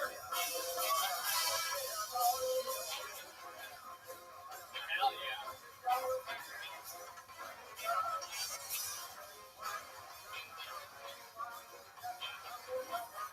Hell yeah. Come on, make some noise for Agabar, everybody. Shut the hell up in this motherfucker and shit. Guys and ladies, I like sweaty sex. I do. During a heated conversation. A nigga don't sex harass. Tony, I harass sexes. Shut the fuck up. Punchlines only, you're a little bit slow and shit. Tony and Jump Broken having a community dick like Vines. That motherfucker gets around in the neighborhood. If my dick was a strap to myself, I'd be doing like callbacks. Look, put your motherfucking mama on the phone. Bitch, it's my dick now. Pull the motherfucker out of your ass, put it in the zip like that. I don't like it. Papa was a Rolling Stone. Yeah. If the nigga in his house was his home, so the nigga was homeless. Agabar, everybody. Lots of energy. Lots of energy. Yeah, the comedy stylings of a 100-year-old black man. Seem about half that age, maybe even less. His goatee is in like pigtails or something like that. The twist to that thing, is that your style, Agabar? It's my style. I want to be a little more different. Alright. It's fitting that you dress like a stop sign tonight. That's what I was thinking almost your entire act. I was thinking stop. You look like you was skinned and you relapsed because you thought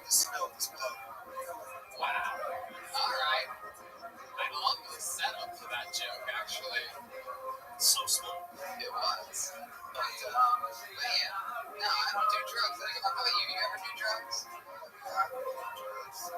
What's your favorite drug? Crack cocaine. Wow. Matter of fact, I'm thinking about relapsing right now. Because, When's the last time you did crack? I did crack about 3 months ago. Okay. Why did you stop doing it? Oh, because I was getting a little bit too skinny.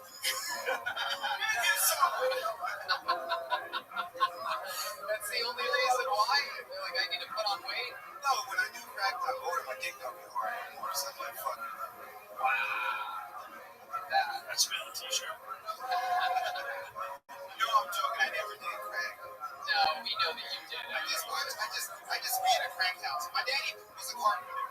So you stay in the crack house that you built? My daddy's a carpenter. He built trap houses. Agabar, tell us about the feeling the first time you smoke crack. What does it feel like? Just close your eyes and try to describe to us. I know a lot of people here, how many of you have never tried crack before by clapping your hands? A lot of people would like to know. Describe it to us. So you light the lighter, you inhale, and then what happens? That shit just be cold. That's it? Oh yeah, it sounds amazing. That's incredible. What do you do for work, Agabar? Well, I just transitioned. I do hair. I work at Philly's Barbershop off of the bar in Martin Springs. Oh, sweet. Hell yeah. And you can reach me at comic_cuts for your haircut. Sweet. Look at that. That's incredible. Do you ever do white guys' hair? All the time. I'm real good at shears. Shears. Yep. Caucasian people hair so easy. You just fuck it up, look it up in the air and shit. You look excited. You get shit. That's incredible. Look at your hair. I mean, your hairline go like this, Tony. I know. It's my own thing. I know. I can't do it like you do it. I can't just like I don't know what that is. Like you've been sipping on some scissors. It's like a razor and a protractor. I mean, wearing a small shirt makes you Stop trying to make fun of me. But you look like you just. I will not allow this from you, Agabar. You didn't do good enough to make Hey, fun I'm of gonna me. say something about people. You're one of the first podcasts here in Austin, Texas. Okay, all right. We're going the wrong direction, Agabar. We're going the wrong way on a one-way street right now. Are all of your outfits color-coded like that? How many different colors of pants do you have? No, see, I just do it here. I got the red, white. Yeah, there's very little blue there. You sure you believe it the American way, or are you a blood? Each side. Did you break out in prison and wait? Oh yeah. Jesus Christ, that's racist on multiple levels. You're saying that he was in prison. I'm saying it's cool. It's about I have a virgin booty. It's true. Okay. Is that true? We didn't even ask you about that. You just said that you have a virgin booty. But most people don't just say that out of nowhere. We didn't ask you. What about your mouth? That is true. I don't like how you only said your movie. He does have those lower handlebars hanging off his chin. I want to know the whole story. Oh boy. Roby, you just hand and shoulder, so I don't know if you're saying yes or no. Wow. That makes a lot of sense. Agabar, what do you do for fun? I like drinking coffee and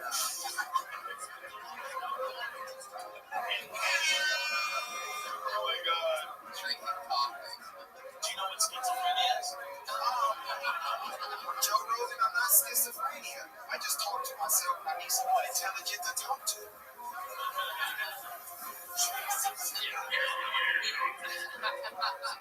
Certainly. You ever accomplished anything? You ever win like a trophy or a medal or anything like that? I ran track, but I never got a trophy because I knew got slave knees. I'm just too lazy. Have you ever done?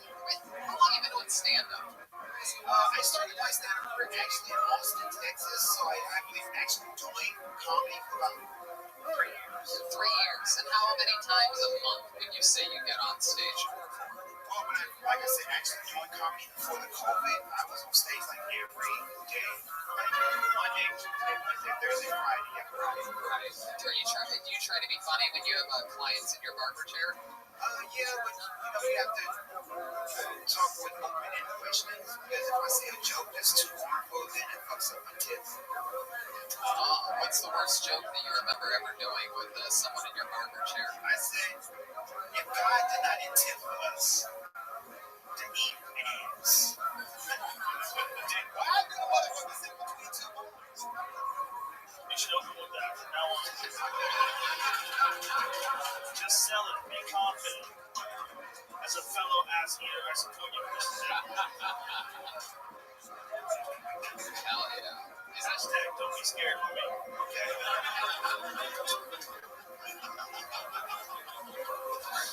You eat ass a lot, Agabar? That's your go-to move. There's nothing wrong with eating ass. That's true. You ate it on stage here tonight at your minute. God. Fell right into my trap, Agabar. Agabar, so much fun. Such a fun. I have like 1,000 more questions for you, but you've already been up here for 9 minutes, and you're so interesting, though. I want to hear more of you. Come back again. There goes Agabar. He's on social media at comic_cuts, CUTZ. I forgot how fun the show is. It's fun. I really forgot. Yeah. Last time I was here was like more than a year and a half ago. Yeah, it was, what was it? 300. Oh, yeah, no, it was the 5-year anniversary.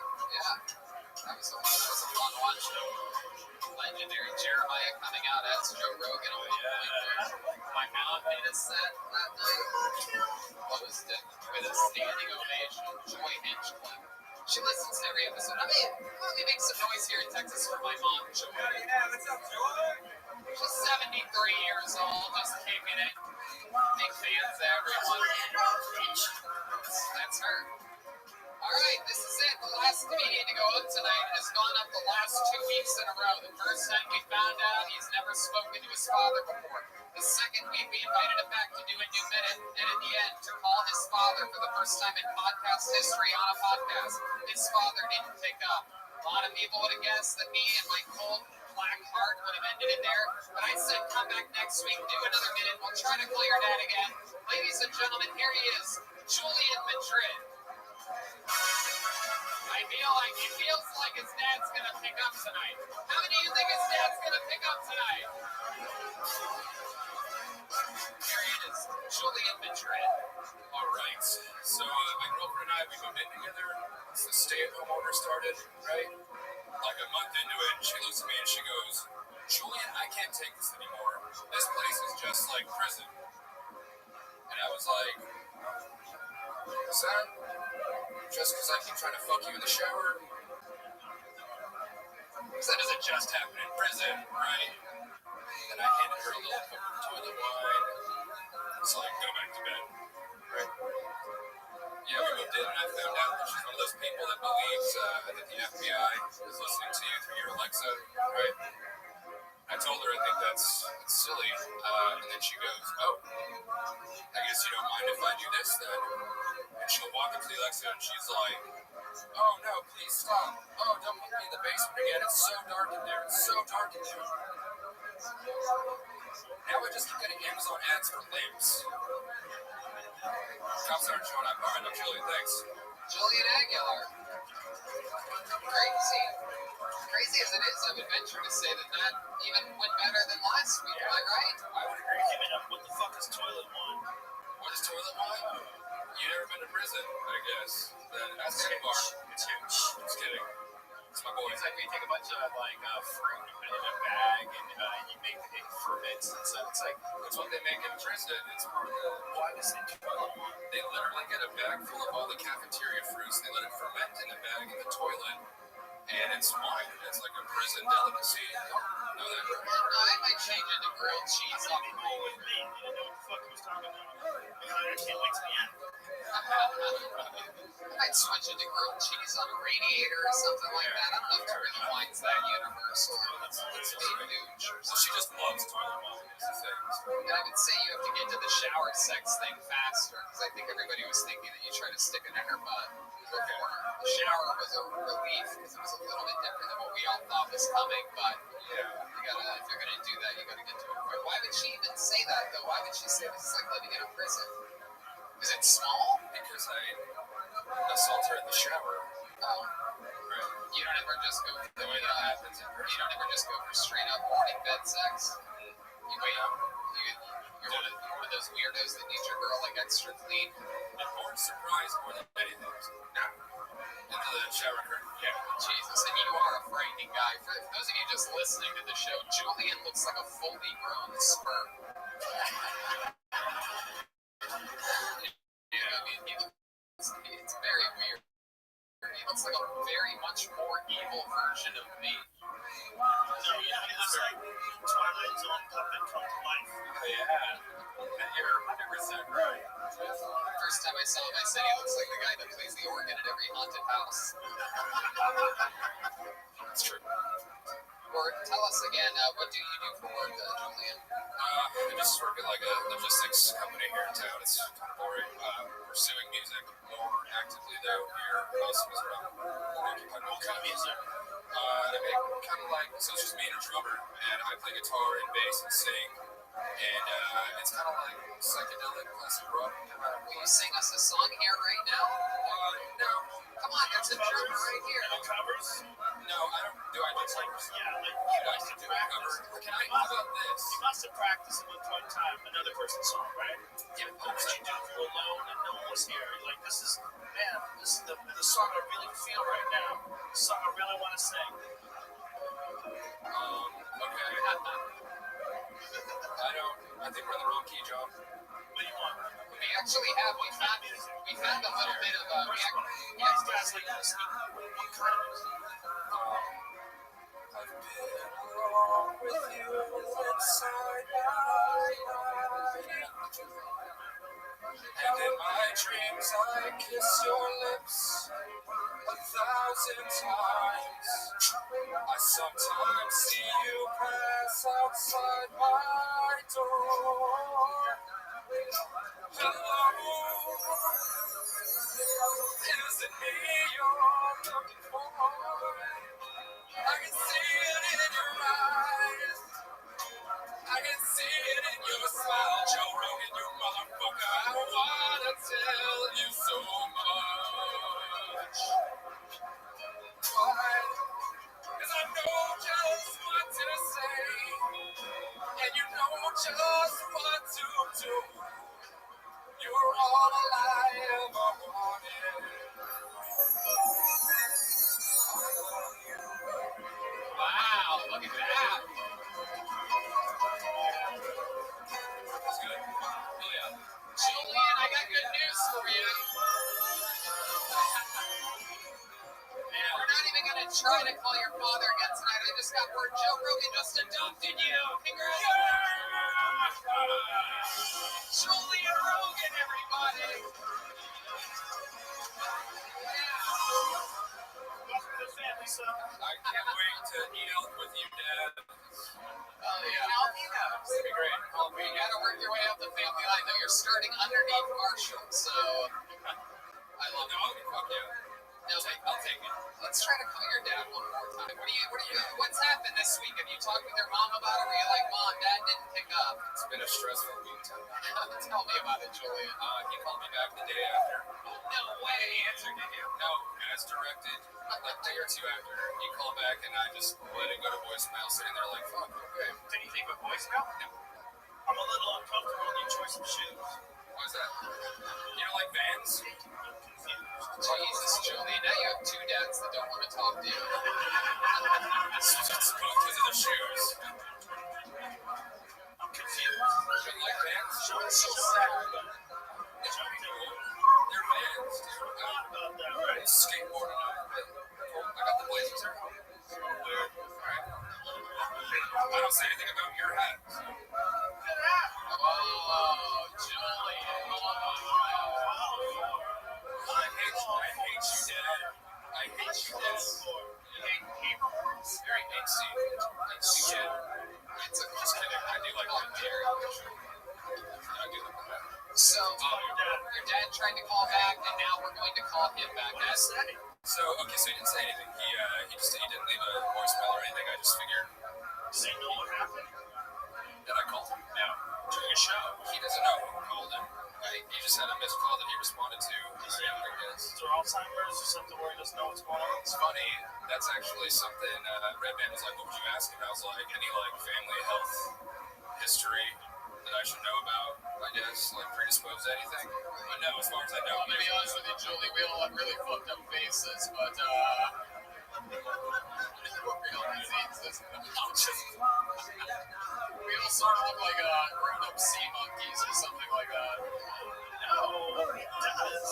He really does. It's one of these old wacky faces. I'm trying to forget that. That's it. So, you ready to do this? We're gonna try it again? Yeah. I don't. You want to talk to me? I need to talk to you this week. Okay. So, like last week, guys, everyone has to be quiet while he does it, not say a word. We have to have him turn up the volume with the speaker right on that thing. And you have to tell him he's on the podcast pretty early on. Yeah, like me and you. Yeah. Jill. Yeah. I've never spoken to this one before. It's fucking this killed him. I know. Never spoken. Hi. Is this Daniel? Hey, Daniel. This is Julian. And you're on a podcast? I'm your son. Well, you probably know that. Right? That's awesome. Yeah, that is weird. I understand it's kind of weird hour. Are you out in El Paso? Okay, so it's okay. Yeah, so 9 p.m. Listen, hey, yeah, it's me. I know we haven't connected ever, but I just wanted to let you know that I'm doing great. I live in Austin now. I got a great job, beautiful girlfriend. What's up with you, man?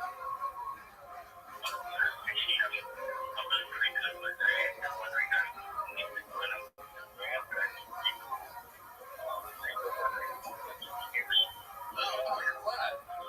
Nice to wonder. Yeah, listen, hey, He's reaching out, Pop. do you know who? What the fuck? What? I'm 26. Every now and then I thought about sending an email, but fuck it. Hey, listen, do you know Joe Rogan? Kid. You know who Joe Rogan is? You watched Fear Factor. Shot a load in your baby 35 years ago. I always wondered what Do became you want to talk to Joe Rogan? Hey, give me the phone. Oh shit. Dad said he does know Joe Rogan. Here we go. Hey, what's up, Daniel? Can you hear me, Daniel?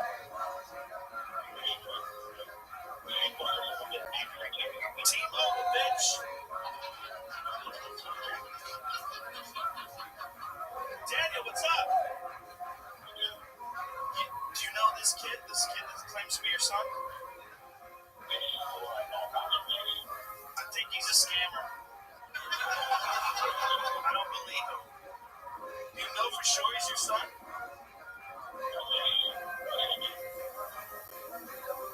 How does that make you feel? How does that make you feel? A little bit off guard. How would you like this call to end?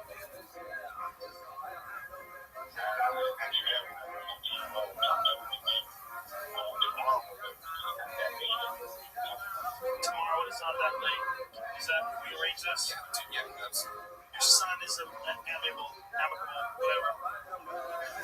Hi, Daniel. I'm Tony. I'm the host of the show that brought you together with your son for the first time in his entire life. Daniel.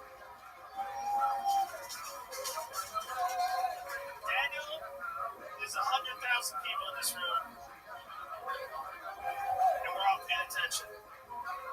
Is there any chance that I could perhaps get you and your son in closure about? Well, first of all, he wants to know if there's any family medical history that he should know about. That's how lame this kid is. That I almost said that you question. I almost said that you raised, but we know that didn't happen. But now, is there any family medical history that he should know about? All right, good for you. Everything's normal.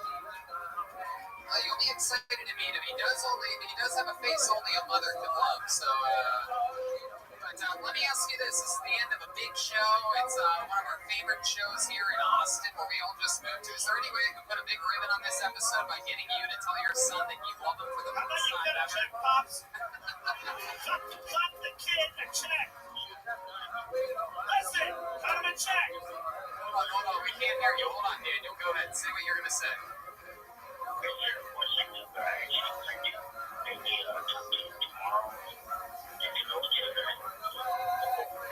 That sounds good. So gotta wait one more day for the I love you. How about a big hand for Julian Stan, everybody? Podcast history. All right, hey, buddy, I'll call you tomorrow, man. You can tell it's his real dad because he just called him buddy on the way in the end. He doesn't know what to call him, buddy, old pal. Yeah. Fuck, how was that? How weird was that? That was so weird. You know what's weirder is this feels like a fever dream because Joe Rogan's sitting here and I'm just like meeting my dad. Yeah, so it's all very weird to answer your question. That's awesome, man. Congratulations. Are you excited? Very excited. Will you record your conversation tomorrow and send it to us? Would you say it right now?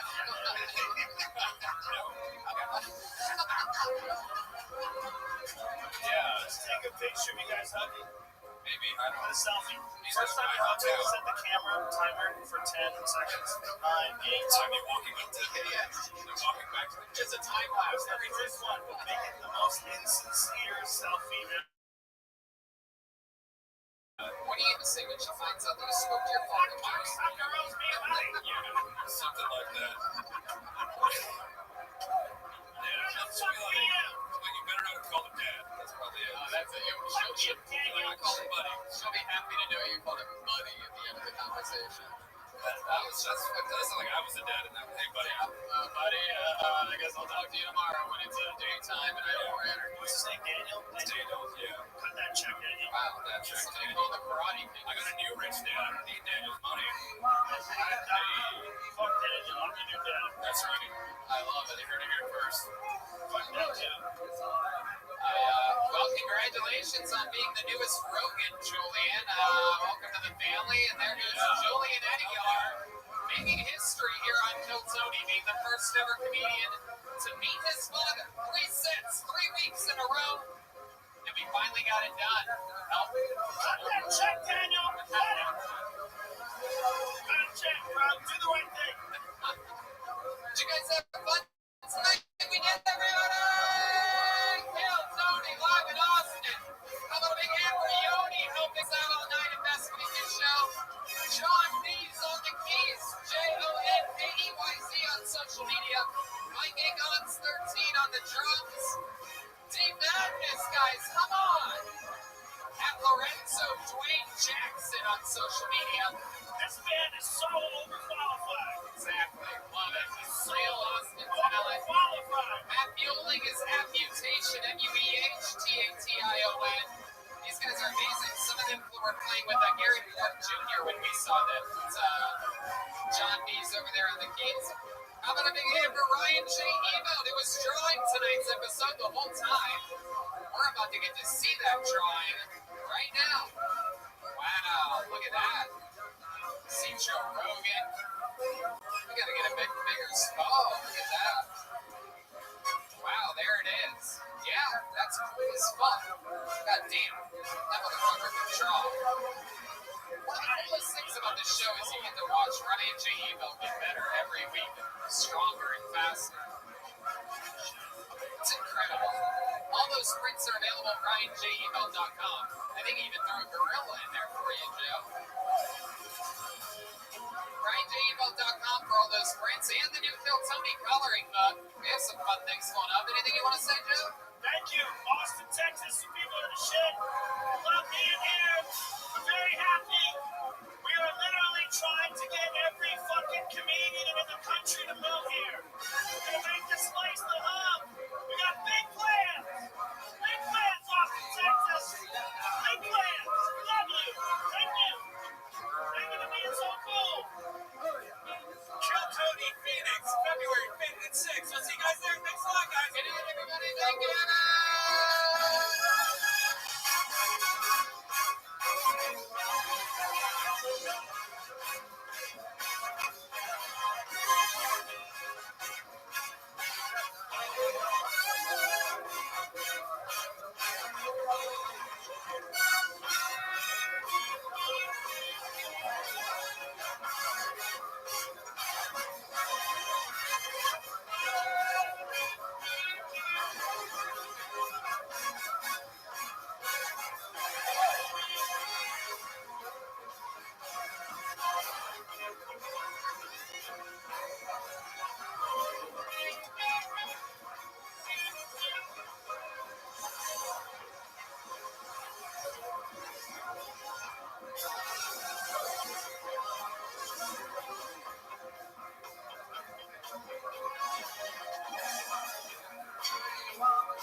Hey, this is Rabbi coming live from Antones in Austin, Texas. A brand new episode of Kill Tony. Give me up my total man.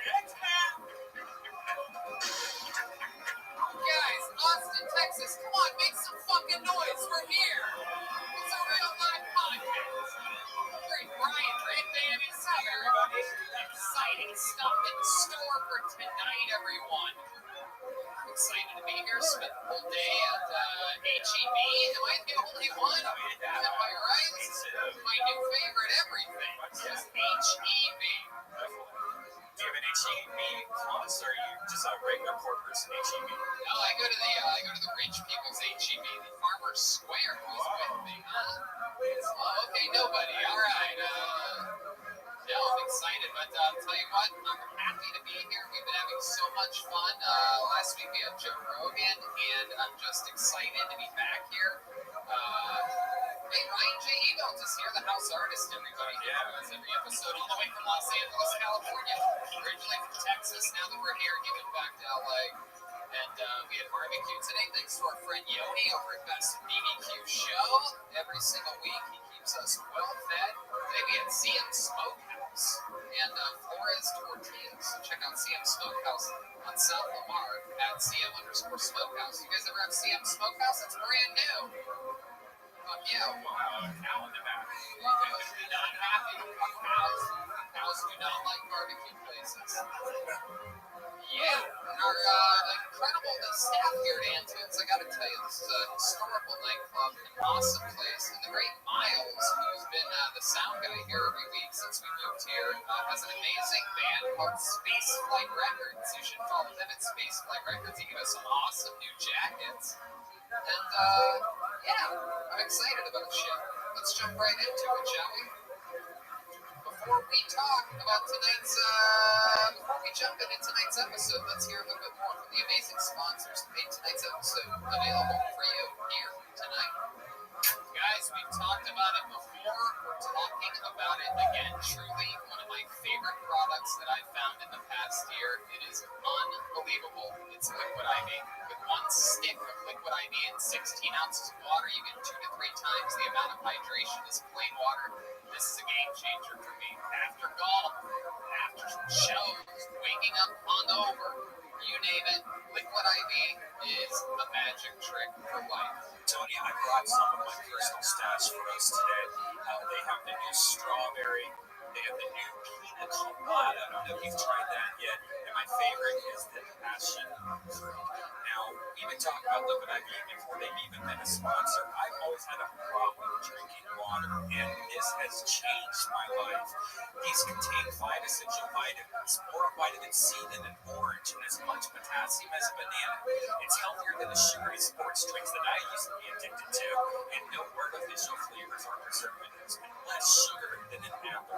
It's made with clean ingredients, non-GMO, vegan, free of gluten, dairy, and soy. I'm telling you, I got off an airplane today, and it's another one of the areas where it's just incredible how well it works. Rehydration to the max. It's absolutely incredible. Again, this is a product we were talking about before they were even a sponsor. It's absolutely, and they're great people. They donate 3.7 million servings in response to COVID-19. They're donating them to hospitals, first responders, food banks, veterans, and the active military. And they donated over 6.7 million servings globally. Grab your strawberry Liquid IV or any one of their other great flavors in bulk nationwide at Costco, or you can get 25% off now when you go to liquidiv.com and use the code TONY at checkout. That's 25% off anything you order when you use the promo code TONY at liquidiv.com. Get better hydration today at liquidiv.com, promo code TONY. And we are back. Are you guys ready to start tonight's show? Very excited. Guys, last week we had our first ever guest in Austin, Texas. It was Joe Rogan. I'm excited to announce that we have a guest here tonight joining us. Truly one of my favorite comedians in the world. Here all the way from his home in New York. We did a weekend in San Antonio this past weekend. Hit me up, said, what are we doing? What are you doing? Let's have some fun, right? He stayed in Texas, extra time for you guys here tonight. I'm so excited to have the great Shane Gillis is here, everybody. Come on. From Matt and Shane's Secret Podcast, Saturday Night Live royalty. Multiple time Tony guests, including once in New York. Gramercy Theater. Welcome back, Shane. How's Austin treating you? You were here today. Austin, you got a lot of bumps. That's what I got. There is. There are a lot. They try to clean your windshield. I don't know. I was just walking through the city trying to avoid it. I felt like a game of Pac-Man. Like I would just turn, go to a different block, and pop up, start screaming at me. You guys don't see it. I think it's funny. Yeah. They're monsters. One fell asleep on my car during this podcast 2 weeks ago. Was that funny to you people? Funny to me. All the cars he could have taken a nap on, he chose my car. That's right. That's right. But I'm excited to have you here, Shane. We're going to meet some brand new Austin comedians. Some of them are veterans of the game. We've met some people that have been doing it 15, 20 years. Can't tell they've been doing it 15 or 20 years, but they have been. They say they have been. And some people are brand new. I'm excited about tonight's episode. A bunch of people signed up for the show. Our largest turnout for sign-ups ever. People are stacked out on the sidewalk hoping that their name gets called. And probably a few people in here signed up tonight. If I pull your name out of the book, that means you get 60 seconds uninterrupted. We got the sound of a kitten. That means you're having a bad or should we bring out the angry warehouse district bear. That's what it sounds like. You. Is that loud out there? Is the sounds loud? It doesn't really feel loud. It doesn't feel powerful. It needs to be. Okay, I guess that's better. You guys ready to start tonight's show or what? Anything can happen. Hi guys. How could I forget? I'm not a big fan for the fucking Kill Tony band. Am I right? John Hayes, Matt Muehlink, D. Magnus, and Michael Gonzalez on the drums. He's got great food recommendations. This guy sent me to Poldo South. Hell yeah. Hell yeah. If D. Magnus likes it, you know that means it's the best tasting place. He likes the scenery. He's blind, everybody, if you're wondering. My God, is he just wearing glasses? No, he's not from the future. He's It's Blade. All right. You guys ready for this? Now I'm going to pull a name out of the bucket. We're live in Austin, Texas. Let's see what happens here. Ladies and gentlemen, your first comedian getting 60 seconds uninterrupted and talking with us immediately afterwards goes by the name of Arnie Diaz. Here we go. It's Arnie Diaz. It's time. Here he comes. Deep in the back. These people are stacked out on the sidewalk tonight. I think over 70 or 80 people signed up tonight. Unbelievable. How many of you already had the coronavirus? Let's party. Here's Arnie Diaz. You look at me, you might be thinking two things. One thing, maybe his dad owns a gas station, or his father works in a gas station company. I'll tell you what I am, alright? This fucking beard and this nose and this skin is either Inca, Aztec, or Tequila, some kind of indigenous to this continent. And this beard is either French, Irish, possibly Norwegian. But on my passport, my United States of America passport, it says born in Texas. I am the living embodiment of the Six Flags. You must be this tall to ride. Racism. It is stupid to believe that racism will ever go away. It is ancient. It's like herpes. Most of us have it. I don't. But if you get cold sores, you have herpes. Also,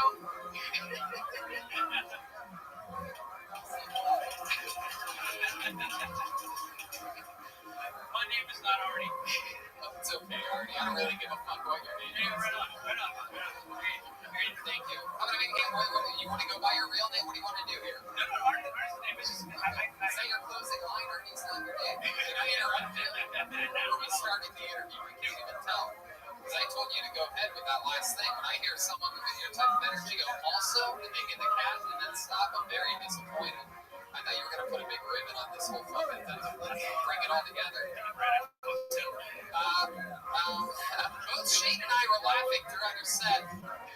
Pretty much not at what you were saying at all. Something about your energies up here. You're like an arena act or something. You're like a Will Farley motivational speaker. You're like, hey, you're like, I live by a Rio. Southern Baptist things. Unreasonable movements. You're like a Dane cook. Look like an actual cook. Well, I grew up in that town. You are a cook? No, I'm not a cook. I make sandwiches.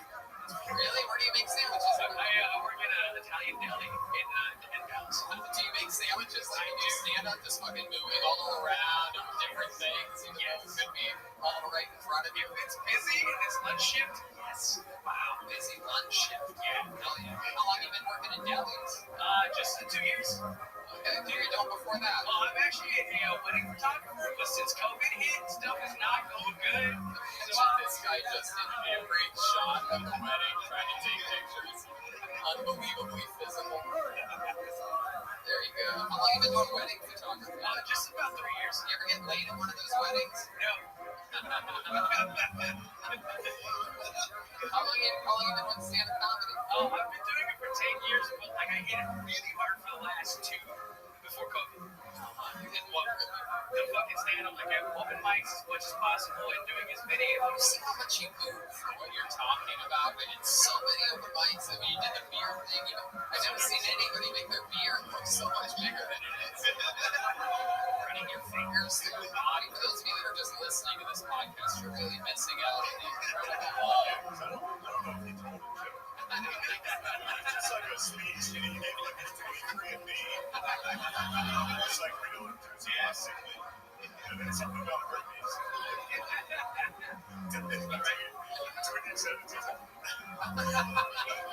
Some adjustments, no segues necessary for you, sir. Just turn around, turn those hips. Why do you think you move around so much? I'm just nervous, man. Really? That's what else makes you nervous? What are other times in which you get nervous? Just honestly being on stage all the time, makes me Well, then you picked the right career. I know, right? Yeah, for sure. Especially being in front of you guys. I've listened to you guys for so long. And it's, it's getting to me a little bit, Are you really listening or are you just hearing us? It depends on the day. I love it. Tell us more. What are your parents like? Are you Mexican? My mother is from El Salvador, my dad's from Mexico. I'm like a Latin mother. I'm sure they met in Dallas. No, I believe that. Sure, It's for people like that, me. You know what I'm talking about. All right. Tell us something we'd be shocked to know about you. A fun fact about Marty Diaz. Or whatever you're doing. I did a wedding about 3 months ago, and I got stopped by the police, and they thought that I was drunk, but I wasn't. I got out of my car before they got there, and it was because it was an off-duty police officer that stopped me. It was just like a regular Tahoe, and I got out of my car, raised my hands, and was like, "What do you want?" And at the end of the entire thing, there was like 5 cops that came up. It was like 4 deputy sheriffs and 3 DPD cops, and they were like, "We thought you were drunk. This off-duty cop thought you were drunk, and you're obviously not drunk." So they let me go. Wow, you got this one over and you got out. It's like, what do you want? So raised my arm before we got a guy moving around suspiciously, moving around everywhere for no reason whatsoever. We told him to walk a straight line. He started sprinting back and forth. I don't know if he's nervous or God, we don't even seem suspicious to me. Have you ever done cocaine before? Absolutely, yeah. Did you do it today? Today, I would do it for this occasion. Wow. This is the first time we've had someone do a giant line on Bill Tony, everybody. No, I'm kidding. When's the last time you did cocaine? It's been 3 years. It's like 3 years? I've been about 3.5 months. Yeah, 3.5. It was here in Austin because I live in Dallas, but I have a bunch of friends here, and they there's so much coke in the sea right now. Wow, is that true? How many of you are on cocaine too? Yeah. A lot of dirt balls here. I like them. What's your worst experience you've ever had on cocaine? Cocaine? Dude, Shane's willing to do cocaine on the podcast right now. It's one night at Anton's. Okay, so this guy, I was at a house party for a little while, and we got all bought an 8-ball, and one of the guys really wanted ketamine. So they also bought ketamine, and this guy mixed the ketamine, all of it, with the gold. It was terrible. I love that this is somebody that's like, watching this, like, oh shit, that's the guy who shot our wedding.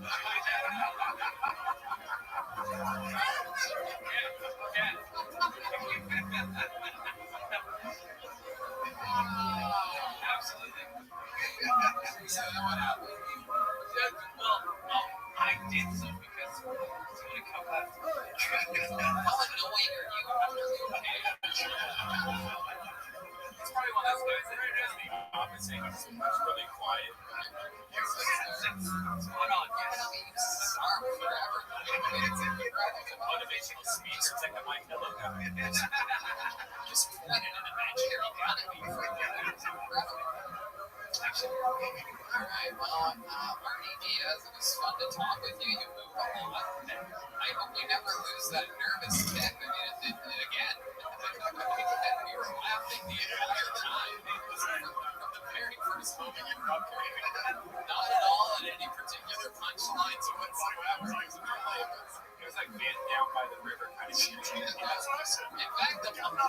fact, the punchlines were the only parts of your sets I didn't like. It's almost incredible. It was almost a break from the trying. Gotcha. No. Michael, don't just because he's fucking brown. See, Michael Gonzalez back here with a hard home.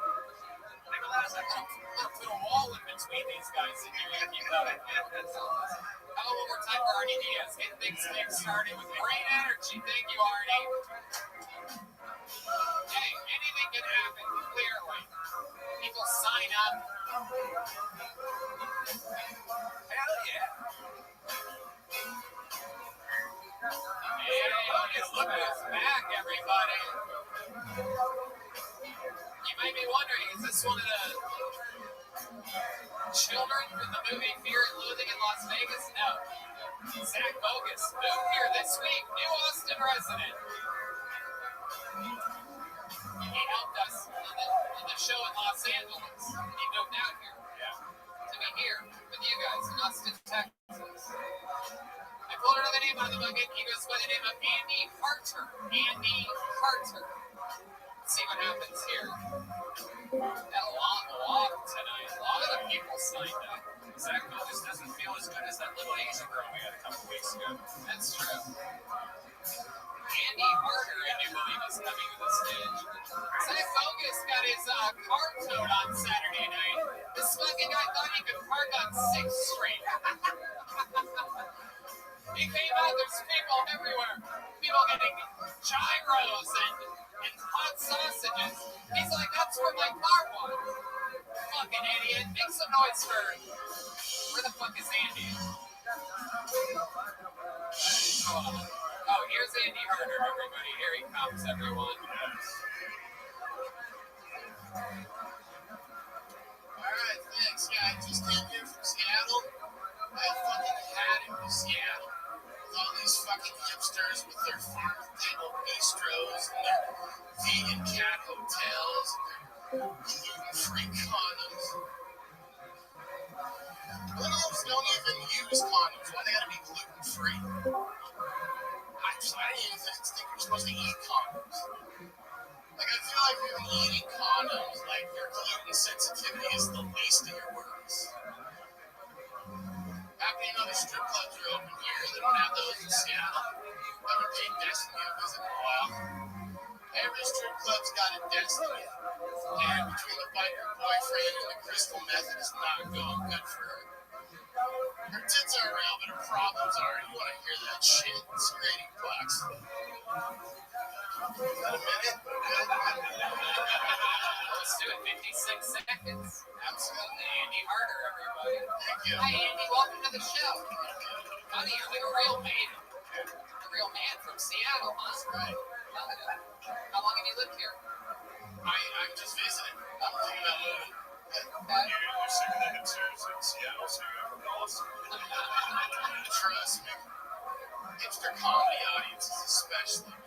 Tell us about them. What are they like? Yeah, fucking cancel culture. They fucking cry about just everything. Jim Norton's stunt double from 20 years ago.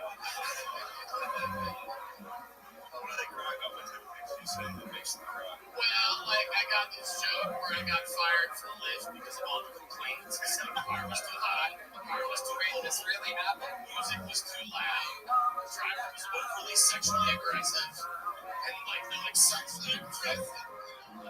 It's not a joke to them. You should have raped him after they said that. You had a problem with sexual aggression. Hell yeah. What do you do for work, Andy? Slayer, I sell drugs sometimes. Fuck yeah. You sound an awful lot like a hipster. I know. I'm 44. There's nothing hip about it. I don't know. Do you have any pains in your hip? It's all over. Really? 44? Yeah, things are getting rough. I think that's almost rituals. Oh, it was. Yeah. You start feeling pain all over his body, and then 2 months later, Yeah, it's true. Rest in peace, Screech. I once had the chance of roasting him. Yeah, oh yeah, that was in Toronto. actually became friends with him. He was on it. I told him, Dustin Diamond, when I watched Saved by the Bell now, I think to myself, why couldn't there be a school shooting back then? That's great. It was especially funny back when there was a lot of school shootings, I'll tell you. Is no school shooting thing bad for business? Have you ever been involved in any kind of tragedy or crime? I mean, I don't know. Crime is kind of not a big deal to me. Nothing in particular comes up. I just say it like you know. Okay, so this guy is in an airport. well, this guy like broke into my house one time and stole my weed, so then we went down there and fucked him up. Yeah, well, how do you know who did it? Because a friend of mine heard from somebody else and he called me. He's like, he's down here. It's these guys, like, these guys that I work with, right? Down on the waterfront. And then he went home and all I love the things that you laugh at. They laughed at waterfront on that because it was. It's just information we don't need to know. Yeah, It's so funny. I went home and my stash was gone. And then I went back and, like, those guys never came back to work. So it was kind of, I don't know. It was on So you're like smoker, you look like a guy in that man would beat up. Yeah. We found number 2 and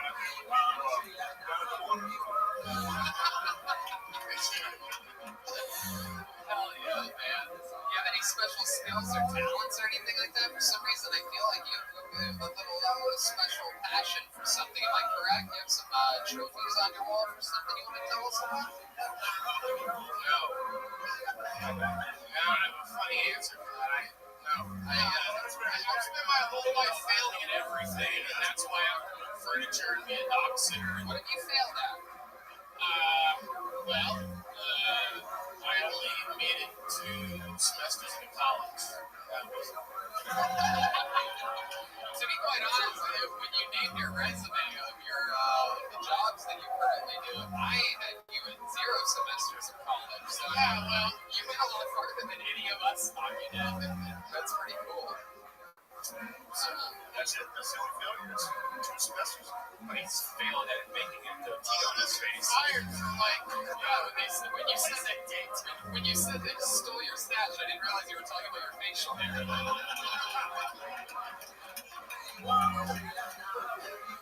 I can't really make that joke, but I did anyway. You do have some light-colored facial hair. You're like, you know what? I'm going to shave, but I'm going to start growing this goatee in only 2 days. Like, how many days is that goatee with you? I haven't shaved this off in like 20 years. Did you see how he pointed his middle finger at you? I know. This, I haven't shaved in a while. That's a gangster shit right there. It is. That's the kind of furniture movie that'll be in the shit. Oh, no shit, yeah. Poor guys. Wait, so you haven't shaved since your second semester? This goatee could be the criminal lawyer problems. Okay? He didn't get rid of it. I'll take it to heart. Andy, did you leave a girlfriend or a wife back in Seattle? I actually sort of just got dumped. Oh, really? How long were you in a relationship for? It was like 6 weeks. 6 weeks? Wow. How do you get dumped after 6 weeks? What happened? Did you ever find out anything about you? I don't know. Women in Seattle are always looking to upgrade. You know what I mean? So she got me. They're always looking to upgrade. Have you ever been someone else's upgrade? Has there ever been a girl that's like, I'm so glad to be with you? I was with a guy that just had 1 semester in college. Absolutely. No. So you're thinking about moving out? Yes, I mean, I'm down here checking it out. That's awesome. Well, you know what? I think you could get a lot of work here moving people's furniture, and a lot of people moving here. Business is moving. Furniture moving. Yeah, that was part of the plan. It's gonna be quite ironic when one day you might be moving your own furniture here to Austin, Texas. Do you really go to strip clubs a lot? Yeah, they know. Okay, they know you. Hey, It's Andy. pretty sad. Hell yeah, this is in Seattle. Yeah. Alright, so you ever do any cool Seattle themed like strip club dances? Like, has anyone ever danced to Mermaid Dance or Mermaid and then shoot themselves in the pussy at the end of the song or anything like that? They haven't done that. Seattle's great. They have weird shit. They have like topless like coffee shops you can go to where like people are serving you. This red man there all morning and afternoon. Can I have another cup of coffee, please? Just need to get some energy before I go to the actual strip club. That's so fun. What's the craziest thing you've ever seen at a strip club? I don't know. I mean, the only thing that comes to mind is there was this one gal with like really big tits, and her trick was to like light matches and somehow stick them on the end of her tits and all that very much. Wow. You ever get kicked out for touching? They don't really do that if you know where to go. If you're savvy about the strip clubs and all kinds of shit, You know where to go. You mean like strip club or where to touch? it's with strip club and with it's an individual thing. You know what I mean? Like some chicks. What's that touching that you do? You figure Type of touching. Yeah, tell me about your. No, I don't think even. I think it's Skip's finger. He goes straight to tongue. This fucking guy tries to make out with her butthole right away. Like Phil Collins, the drums haven't even come in yet. This guy's trying to make out with her fucking bee cave. You know what I'm talking about, Austin? By the way, the best strip club is in Austin, the Yellow Rose. If you haven't checked it out, Jesus, you already been there? no, I've been there millions of times. Millions. Millions of times. All right, Andy, fun times, dude. Thanks for coming on. Thank you very much. Andy Herder, everybody. He's on Instagram at Andy.Harter, Harter. Thank you, Andy. Oh, yeah. This band is unbelievable. Here comes Zach Bogus again. We're very sanitary. This is a very sanitary show. 0 comedians have caught the coronavirus here on Kill Tony, by the way. I mean, we've only been doing it for 5 weeks, so we're going to find out later exactly the damage we did. I already had it. Yeah. It's not real. That's good. Did you have symptoms? Yeah, I lost my sense of smell. Yeah, Tony had it also. Yeah. You got it. Yeah. It was bad. It was alright. I mean, it was sort of like wonky for a few days. I just sweated a lot at night and sweat a lot at night. I have those symptoms every day, so. Welcome to hell. Yeah, exactly. Pull another name out, one word name. This should be exciting. How about some noise for Genevieve, everyone? Genevieve. Here we go. Genevieve. By the way, this is the actual Bucket of Destiny. Made it. This is its first time in Austin here tonight. Made it from Los Angeles, California this week. This was made by the legendary Ichabod. Is he still alive? Rumors of his death. Ladies and gentlemen, here she is, Genevieve. Make some noise for me. I just got fired up. Yeah, the place I work was crazy as hell. Trump had supporters in there buying Bibles, but then they'll have a wild email like hotbuck69@gmail.com. Like the dream Bibles. It was so negative. Like I went in the circle to all my coworkers. I was like, please, somebody say something positive. My coworkers said, hey, my pussy tied. My manager used to make noises and shit like, I said, what the hell is that? He said, that's the sound I make when somebody's being a vagina. First of all, you think I go down the ramp like this, talking about the vagina in such a way. Actually, my first question was, is that the sound that it makes? Just saying, I've had one for about 30 years now. I've heard like a clop, clop, clop. Maybe like a squish, squish, squish. maybe like a queen, you know? Wow, Genevieve. My goodness. With that ultra tight 60 seconds. I love it. Nice to meet you. Hell yeah, nice to meet you. How long you been with stand-up comedy? I've been doing it for about 5 years. I'm from the Detroit scene. We moved down here because y'all got freedom. Yeah, hell yeah, absolutely. Free at last, free at last. Oh, no, no.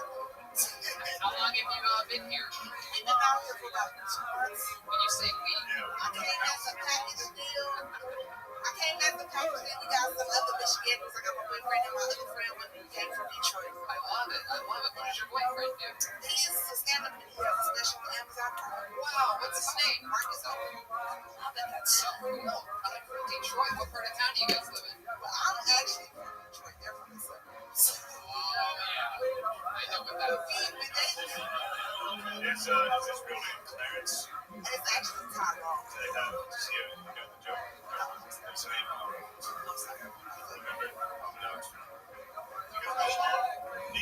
Yeah. I don't know if you know, they don't show those kinds of movies down here. You know what I'm talking about? I'm sweating. We don't, they didn't get that in the Mark Great Theater, you know what I mean? I don't know. Genevieve, what do you do for work? Right now, I'm full-time. Absolutely, and it shows. What did you used to do? I was a truck driver. Wow. Yeah, female truck driver is kind of like a male nurse, you know. We assume I'm gay. Hell yeah. Anything crazy ever happen out there? Yeah. Get mistaken as a prostitute. You're a hot desert. I have not been yeah, I was supposed to go pee when the police pulled up. I was like, are you okay? I was like, yeah, are you okay? Are these pincers? No, that's my life. When you drive semi-trucks, when you pee, do you have to stand up? Do you have to stay standing? I have to. Yeah, it'll be all But that's just because my baby. right, exactly. 100%. 100%. How long have you and your boyfriend been together? 3 years. And you guys met what, stand-up? Yeah, I'm in Detroit. I love it. Where at in Detroit? So we met at a club called Punchline. It was ran by Melanie Hurd. She's done Kill Tony Emanuel. Sure. But yeah, Kevin J. They're two. They're like junior, senior class. What do you love about Austin, Texas, now that you've been here a little bit? Man, you know, I was not eating meat for a while, and I came down here and I had brisket. Oh, yeah. That brisket. Is that a white girl that yelled at you? Is that a white girl? It's one of these bulimic cokeheads in the front right here. I don't like that. Brisket. Toilet eats it 10 minutes later. It's fucking love you. He loves you. She's good. Genevieve, you ever been to a cat fight before? More like She-Hulk fight, you know, because I got the veins in my neck.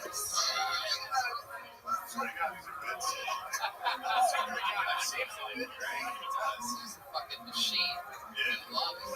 Genevieve, what else in your life do you love to do other than stand-up comedy? I do love dancing. Really? Cliche, I know, right? What kind of dancing? What do you like to do? I love house music. House music? Yeah, Detroit is known for jiggling house music and Chicago and stuff like that, you know what I mean? You know, this show has a history of, oh shit, look at this. Michael Gonzalez. How many of you want to see her do a little dance for you guys, huh? Wow. I haven't made it to a gay club here. Last time I went to a gay club in LA, I got my friend laid. Oh shit. Look out. It's pretty. Was he gay? No, that's the only straight girl there. Wow. At least that's what he tells us when he makes. Yeah, exactly. Do you got a little bit of nerd in you, a little like anime? The nerdiest thing about me, I like Sherlock Holmes a lot. Like I watched the BBC version, the elementary version, the what's the guy who played Blackface and Tropic Thunder? Robin, yeah. I mean, I'm Hardy Boys, so I get it. that like have a great friends. I'm more of like American comic.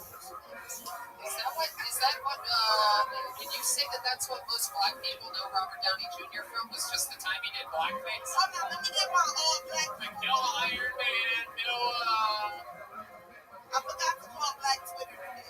So. Here's what I mean, you guys have to do blackface like really pull it off. oh, you really? It was like, yeah, pretty good. How long have a set like you've done before? Like, The longest I've been about 2 hours. I'd love to have you just watch Vulcan and wow, look at that, February 11th. I'll talk to you after the show. Same as my Instagram, CJ. Right. I thank y'all so much. There you go, Genevieve getting work out of her show tonight. That's, yeah, no, absolutely. Very famous. You're going to say you saw her here first.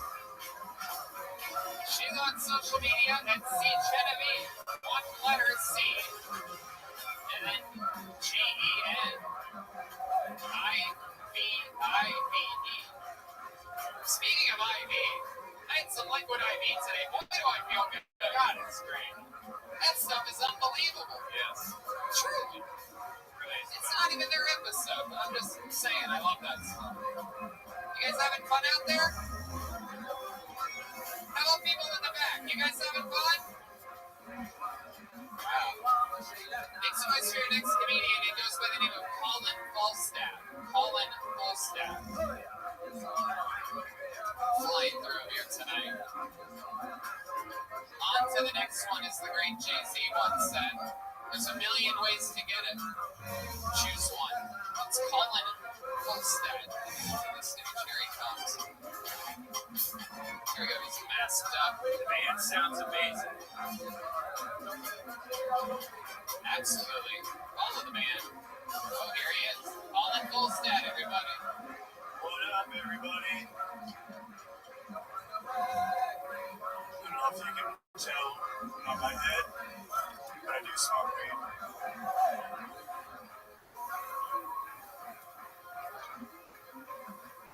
Alright, we got that out of the way. I recently got a new drug dealer. Nice thing about a new drug dealer is they make you do the drug for free to make sure you're cool. Turns out pretty fucking cool guys. I like to celebrate 420. It's a long time ago. Same day as Hitler's birthday. John loves to. But I can say this. I do smoke weed every day like it's Hitler's birthday.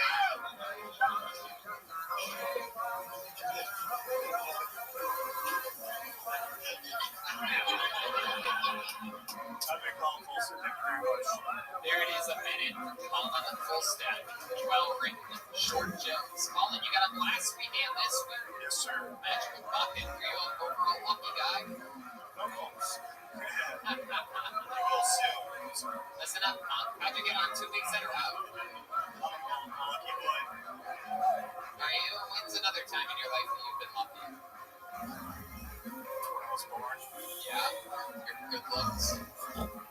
Thank you, Tony. I guess you got these good looks. We heard that he works at an IPA brewery, right?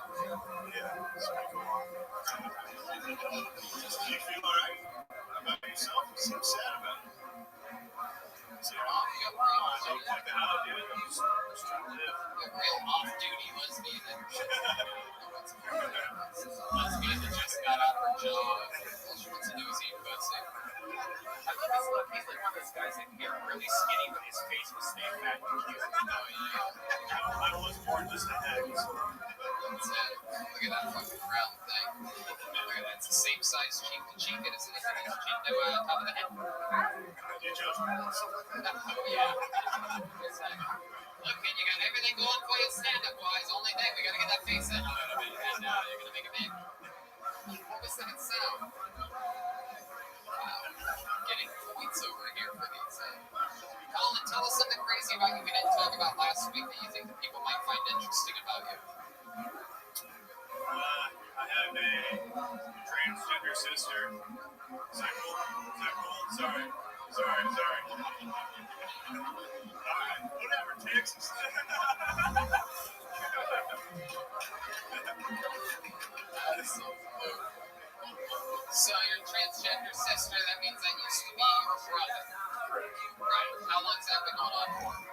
Like 6 years. Now that's awesome.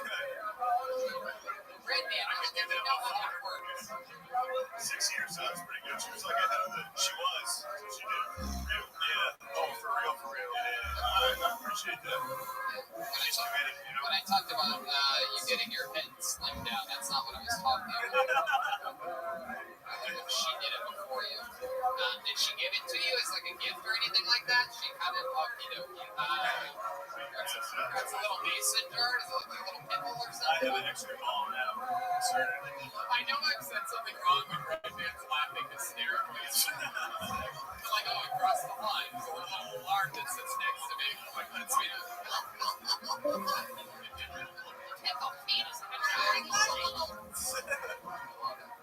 Now, how does that work exactly? She went through with the whole surgery. Right. Is she hot now? Like dirty hot? She takes the glasses off and like, Oh, shit. does she like play football? No. We thought she was going to be gay, so like it was kind of obvious. It's not that obvious. And she like look at it. I mean, I don't want to see that. Sure. You don't want to see it? Come on. What about like Christmas time? A little something under the Christmas tree. It smells a little funky. They really turned on. I know. Even if we were saying the funniest things in the world about transgender people, they'd still be like, I don't like the subject matter. I don't like it. Tucking fucking, you know what I mean? I have two sisters. One of them trans. I'd be like, yo, let me see that. See your dick. Yeah. 100%. So I kind of got trans like a bird. She transed. Sorry, transitioned. Yeah, that's my brother. It changed my life. So what surprised you about that process of your brother becoming your sister? Well, when she came out, I didn't know what transgender was. So I thought she was a real vagina at first. I was like, that both the whole time. I was in 6 years ago. It makes sense. Okay, good. If she had both, would you want to see it then? Maybe that might be it. Yeah. Isn't that crazy? If there's one thing, they refuse to look at it. But if they have both things, you would have sneaked a little peek. I was made by the Lord, not by man, so I'm going to take him to beauty. I'm so glad you made that silly face. It's like, wow, he's being serious. I know, it's so weird. It's kind of weird. They're getting weird about it. It's not that weird. It's nice work. In LA, saying you have a transgender sister gets a standing ovation. Just to let you guys know how different the two places are. And the party begins. Genevieve comes up, starts dancing again. It's a whole party. All right, Colin, you got up this week and last week. Congratulations. Another new minute. Good news. There you go. Still on the full status. All right, let's do something. I got a little something up my sleeve. One of our regulars from Los Angeles, California, believe it or not, is here tonight for you, everyone. This guy famous for his unbelievably great joke writing, his incredible roasting skills. He's here tonight, right now. He's falling in love with Austin, Texas. I give him a big welcome. It's David Lucas, everybody.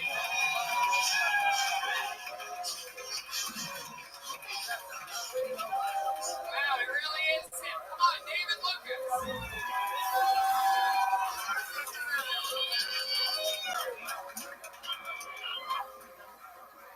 Black history, my joke. I just want white people to know that Jesse Jackson and Al Sharpton do not represent niggas. Those are the worst representatives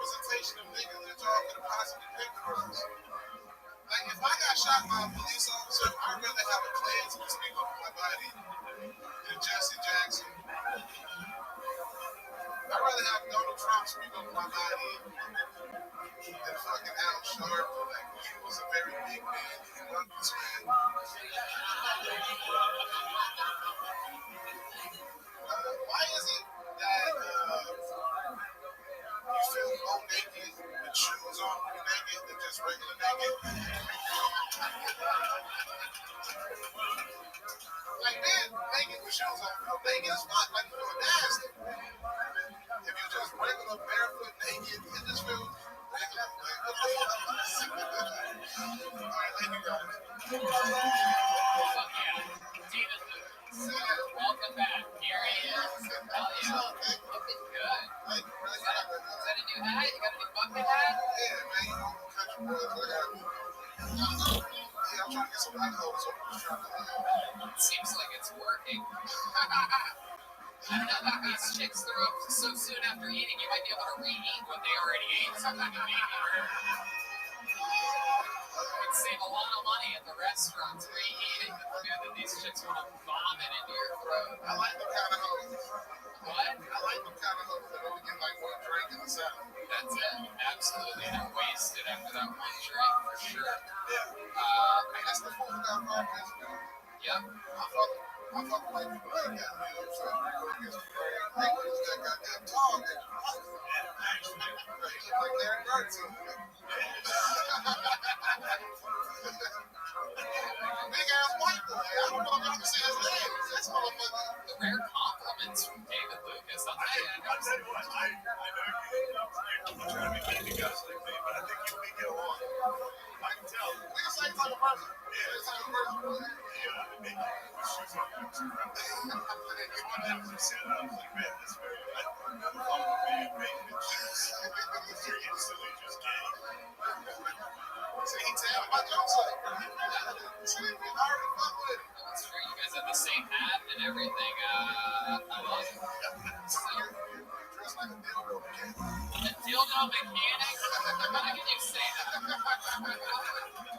There's no such thing, people. Why are you laughing? Why are you laughing at me being a dildo mechanic? Hey, man, bring it dildo down onto the show. I'll get it all tuned up for you. I just put it in my mouth and it comes out perfectly whole.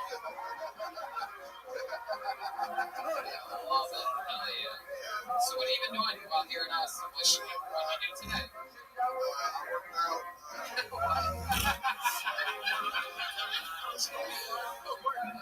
But you know, I feel like you're like 5 people at a time. Are you talking about the dessert treat? No, 5 more push-ups, dog. I'm sure Really? about that.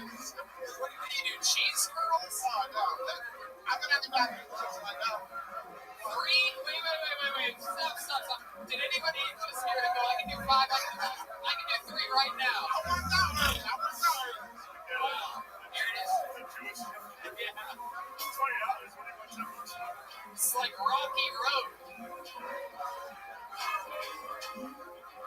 Oh my God. 1, 2, 3, 4, 5, 6. Oh yeah. Feel the burn.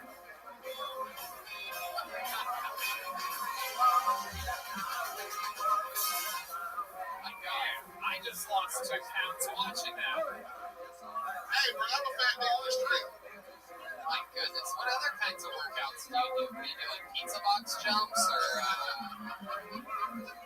You do dildo skills. oh, come on. How do you know about that? Only play freeze tag, but you gotta touch his ass to freeze him.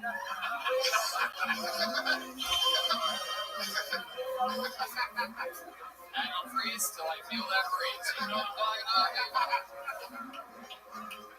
I love it. What else? What other workouts did you do? So we did some bit over rows. Some what?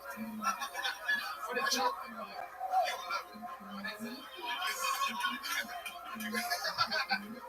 gotta Bent over rolls. It sounds like a dessert. You're calling your roll? Oh, bro. you gotta assume the position that you want to use.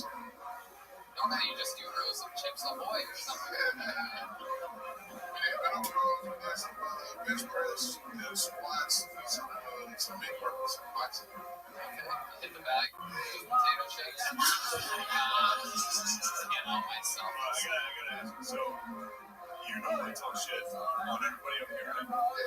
So when you and me cross in the stairwell, you talk shit in your head. I cross you. Yeah, we walk past each other. I see you so like always wait for you. You know what I'm saying? Like I didn't even know I crossed. I don't look anything like this. I never seen you in person. He said that's my line. I never seen you in person, but I knew who you was. I really thought you were somebody's security guard. You big as you are, like 6'4"? No, I'm like 6'3". Are you 6'0"?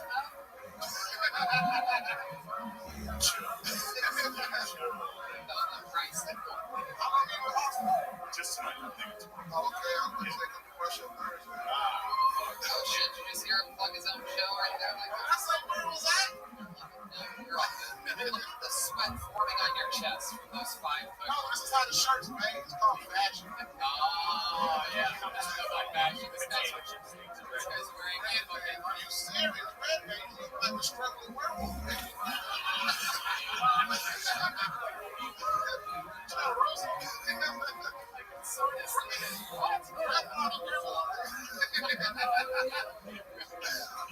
Where's my keys? That's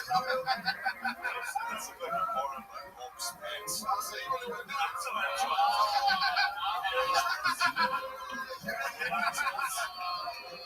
Opening the can of worms. Oh, yeah. I look like that nigga on the tube. I had to eat all the cake on stage.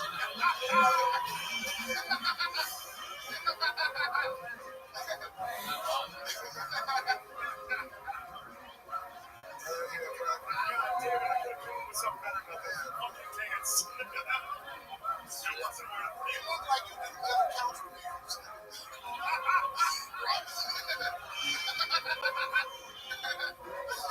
He actually does. I've been watching those videos. I've been watching leather couch reviews. That is exactly. Sometimes I'm watching leather couch reviews and I'm like, is that Shane Gillis? That Shane Secret podcast? But no, the incredible thing about David, he normally wears ripped jeans. He doesn't really have a choice in that matter. But the new thing is this camouflage fishing. I love this look on See it. my brain? Okay, I guess. Oh, Yeah. that's inside, man. Oh my god, look at those candy cornrows. That camo hat on you look like Forrest Gump. Oh, God. You look like a... What do I look like? Dildo superintendent? The superintendent of all the commission in dildo? You look like the head janitor that's in charge of wiping their bus seats. Like the boss, bro.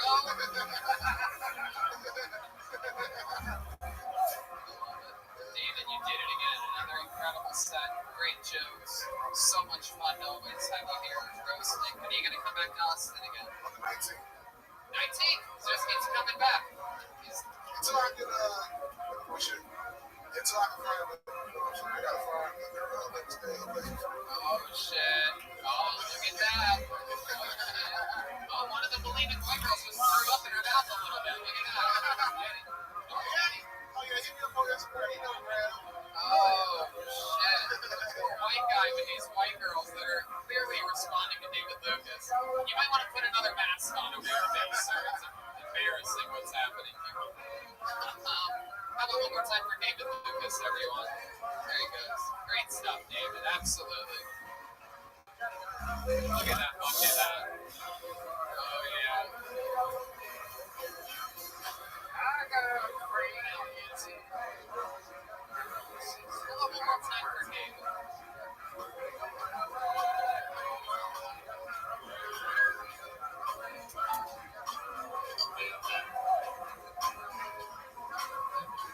All right, little change of pace happening here. I can tell just by the name that this person's going to be different than David Lucas. Make some noise for Zach Silverman. Zach. You're a different vibe, Caretaker, coming to the stage. There you go. How about one more time for this band, am I right, people? I mean, all night long. By the way, follow the old band, guys. You know Jeremiah's one Jeremiah Wonders. Joel is mostly sorry. We love those guys. We miss them. Hey, look, it's Zach Silverman, everyone. Here he is. Hello. A little bit about me. I'm a really bad Christian. I'm a bad Christian. I drink. I smoke. I'm a Jew. I'm bad at it. My name is Zach Silverman. I'm a Jew from New Hampshire, just like the great Sarah Silverman. And if you know him, I'm alive. And, yeah, guys,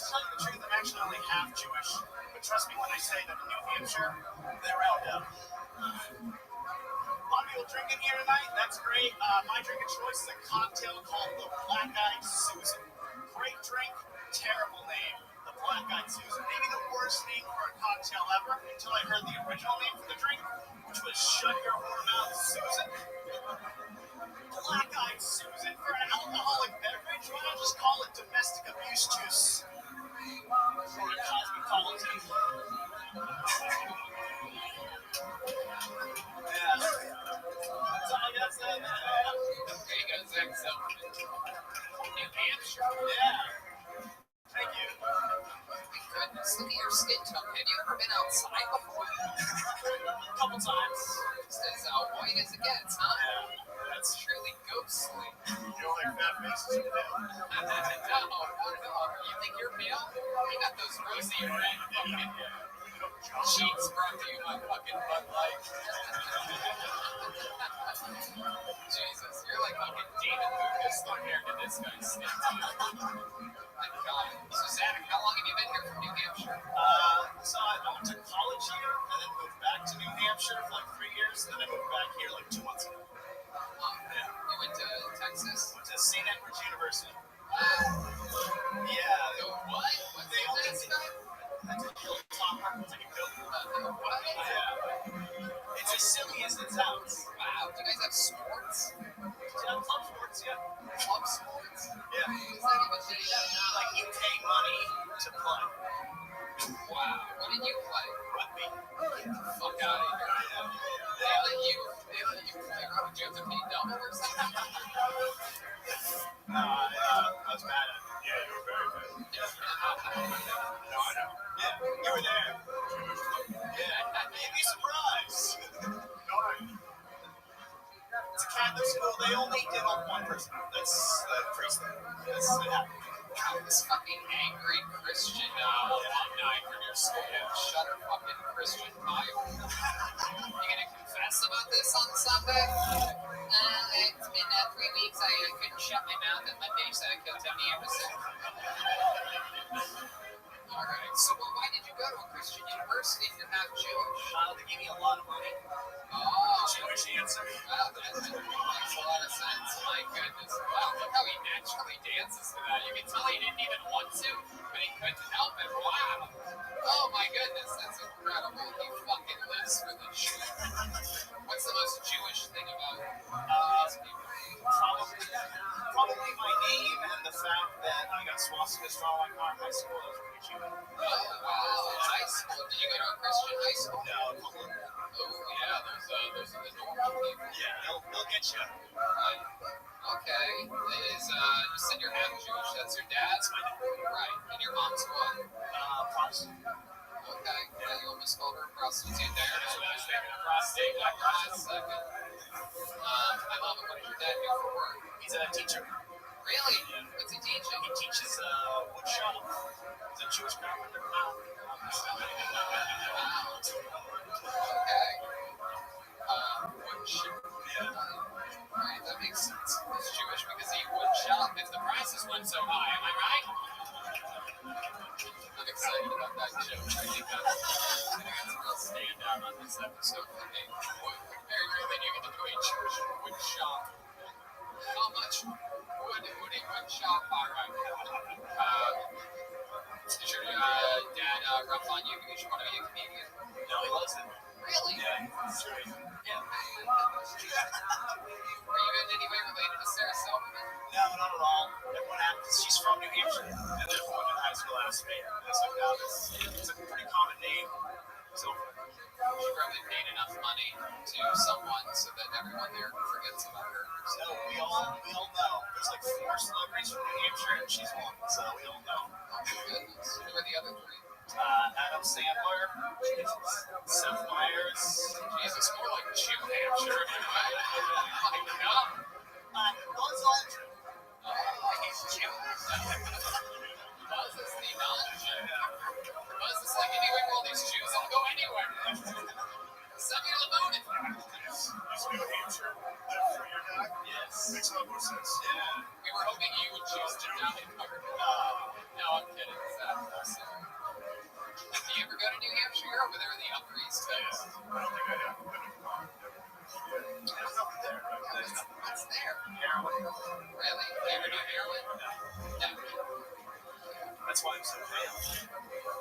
You don't do hair? Yeah. This means some guy that does do hair. You look really healthy when you do hair. Yeah, you do. You look Really? relaxed. Yeah. You got a set big part of it. Yeah, I get that one. You do? I do. I don't like that you get that. Zach, tell us something else crazy about any special skills or talents that we should know about other than rugby. That's pretty interesting. It's pretty unique. No, I'm pretty worthless. Come on, there must be something. You did something for a talent show once. You ever hooked up on Tinder or something crazy? You have a crazy story pop up on that? JD? Never been on JD? You should, because it's the only one that accepts coupon codes. That's Red man. I just got a puppy, and this morning I taught her to roll over. Yeah. Oh my goodness. What kind of puppy? German Shepherd. Yeah, actually. Is it really a German I Shepherd? think so. It's a mix. Wow, it's like, yeah. It's a mix. Get your giggles when you pet that puppy. Wow, I don't know. I think somebody's putting alcohol in Redmond streets. Puppy touching your nipples. All right, Zach. Congratulations. How much longer you live here now? I live here now, yeah. What part of town do you live in? South Lamar. So, Somebody just went, yeah! you know what else is on South Lamar? CM Smokehouse. They make delicious fritters here. There goes Zach Silverman, everybody. He's at Zach Silverman, ZAC, all one word. So, Zach Silverman. All right, where's Zach Bogus? Where's Zach Bogus at? There he is. All right, ready to go. We're going to turn over here. I'm excited to bring up your next comedian, everybody. We're going to do something special. Before going back to the bucket, there's one guy from the first episode here in Austin 5 weeks ago.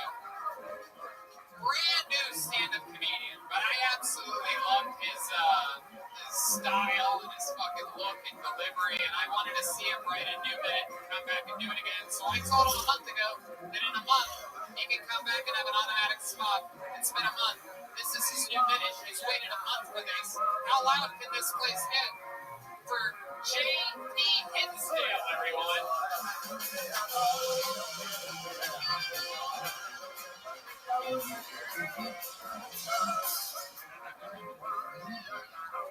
Okay, when I was 8 years old, my mom's fiance took me and his son to go ride horses at his friend's ranch. And the first thing my mom's fiance's son did when we got on the horses was slap my horse in the ass. So my horse takes off running, right? And it becomes pretty clear soon that the straps that hold the saddle on are loose. So slowly but surely, I start to spin underneath the horse as it is running. Yeah. If that wasn't bad enough, and if I wasn't scared enough, all of a sudden I start to feel something coming in the back of the head like this. Yeah, you're not falling. You don't got it. You pretty much tell what's going on. Basically, the friction of an 8-year-old boy rubbing underneath the horse, they didn't feel something. And, yeah, I wish I could tell you that the ranch owner got to me before the horse finished. I really wish I could tell you. Thank you. That's what J.P. Hinsdale breaking a microphone over his head at one point to getting down to him with his inhaler. A lot of comedians drop the mic after their set. He dropped his inhaler before his set. Very rare in the comedy world do we see that. JP, I'm guessing that's a true story because it has to be. Yes. Anytime anybody says baby, I remember the smell. Horse cum. Yeah. Wow. And I figured, Where did it end up coming? Pretty much all over me. Wow. Did you return the favor? Did you come back on the horse? No, I was locked in the, because, look, I'm from LA. I was wearing LA gears. People that ride horses know that you're supposed to wear cowboy boots. So the minute I had those shoes in, I was pretty much locked into the saddle. So I just had to wait until it was finished. I don't think you're ever really locked into anything. Well, okay, okay. You ever go to amusement parks? I love that okay. It's one of my favorites. I never heard somebody from LA wearing LA gear. Like, that's a thing. Let's do that. It is a thing when you're poor. Jesus, dude. You fell off the side of the horse and just went straight under. Yeah, well, Maybe you came on it. pretty much. Pretty much. Yeah. So there was a lot of comfort. Yeah, it was. It was like a team choice. It was like, yeah, I got slime. I mean, there was weeks of showers that it just never felt clean again. So you had one of those weird seat belts when you were when you're on a saddle that kept you in the saddle. No, I was locked into the fucking stirrups because Right, your feet were in the stirrup. I couldn't get them out because I had tennis shoes on. And then next thing you know, horses coming on your face. Pretty much. Are you sure you're not lying? Am I sure I'm not lying? Just being a bit. Yeah, really. Just like, I just felt that there was a lack of wine Veronica, so I figured I'd just fill in. Your secretariat's safe with us. Yeah, thank you. They needed that. Hell on your head, you can do a little triple crown. Oh yeah. It was pretty gross. That's fucking disgusting.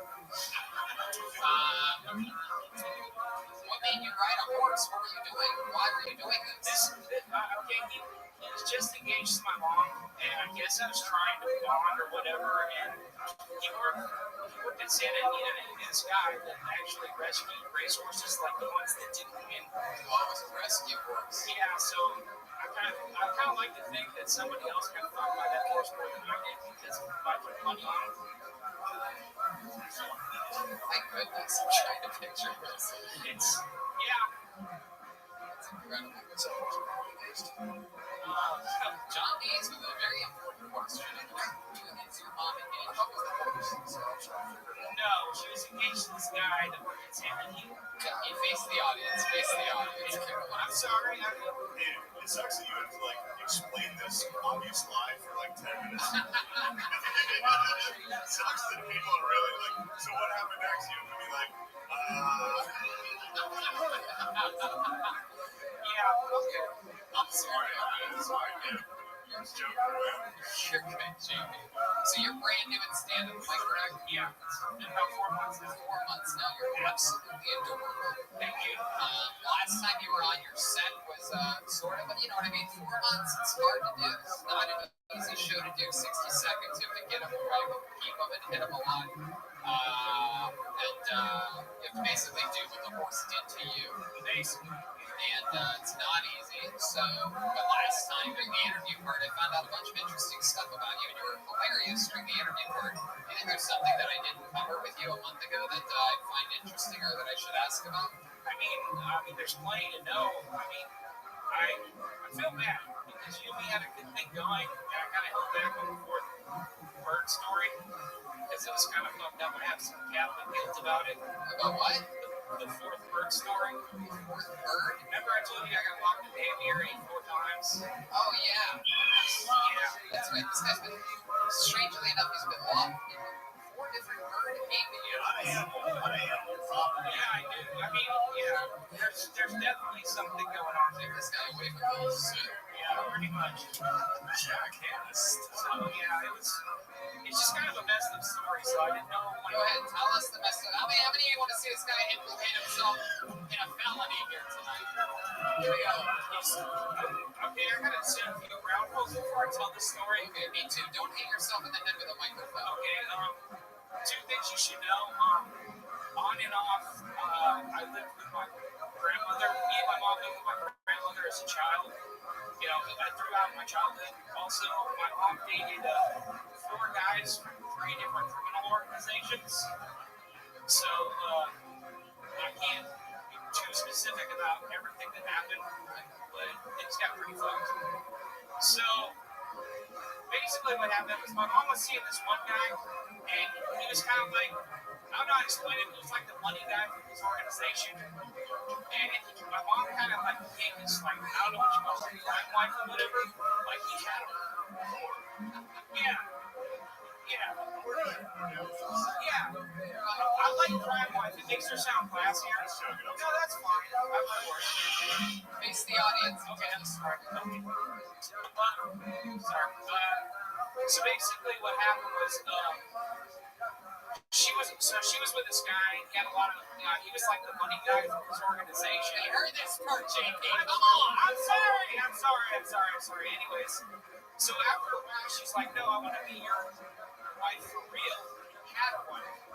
So that wasn't going to happen. So she started dating this other dude that sold weed out of the food truck. Oh shit. Sounds Yeah. like your type of shit. You know, so she started doing whatever the early 90s version of ghosting is, and she was hanging out with this guy. And It was called ghosting then too.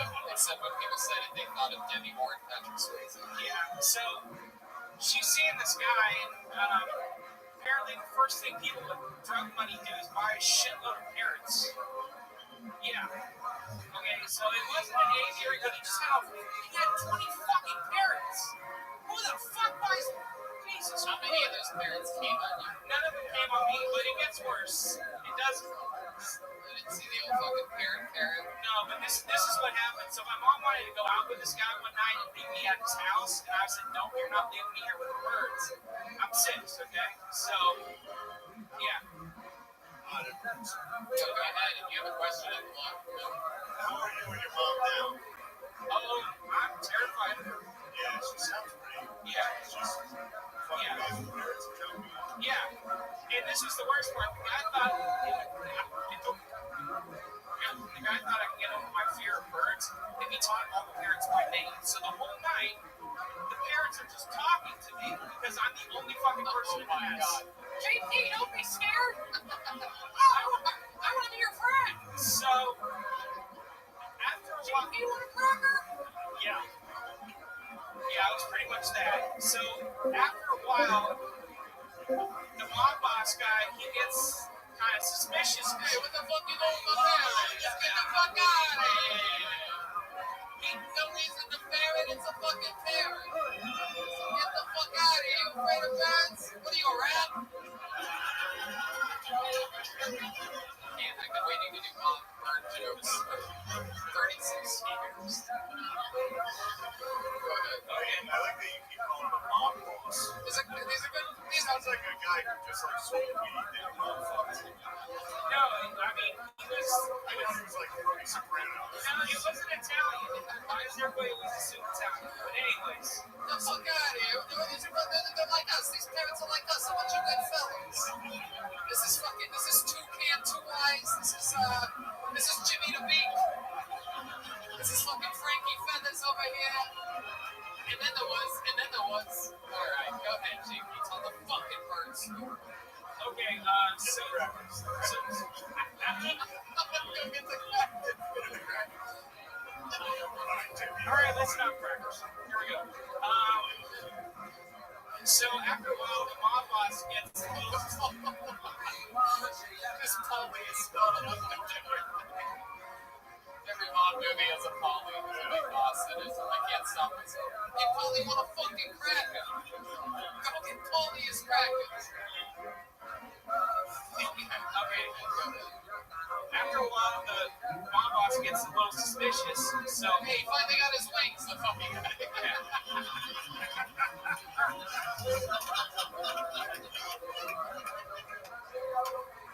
Stop breaking microphones on your fucking thick skull. okay.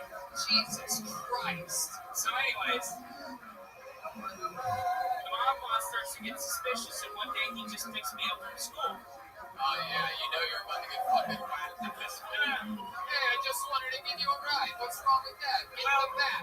apparently, Well, why don't you sit shotgun, Tommy? You sit behind me. Grab the ice pick out of the truck. Go ahead, Jim. okay. I'm sorry, I've never had mafia birds. Are you sure? Anytime I hear something new, I get excited. Okay. So he picks me up from school because apparently my mom at one point registered him as my father. So he just picks me up from school. He takes me out for ice cream, buys me a toy, and he starts asking me if my mom has any new friends. Yeah. Keep in mind, I'm 6. I don't know what the fuck is going on. So, of course, I say, there's this dude. Let's call him Mike. I don't like him. He has too many fucking birds. Yeah. So it takes about a week for his guys to track Mike down. And they meet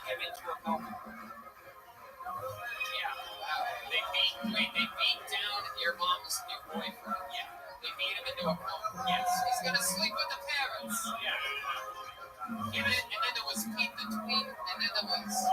Yeah.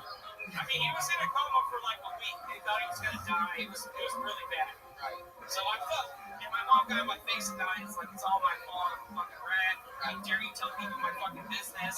Mom called her a rat. Yeah, it's not the worst thing she's ever said. Honestly. Yeah. Anyways, so What was the toy?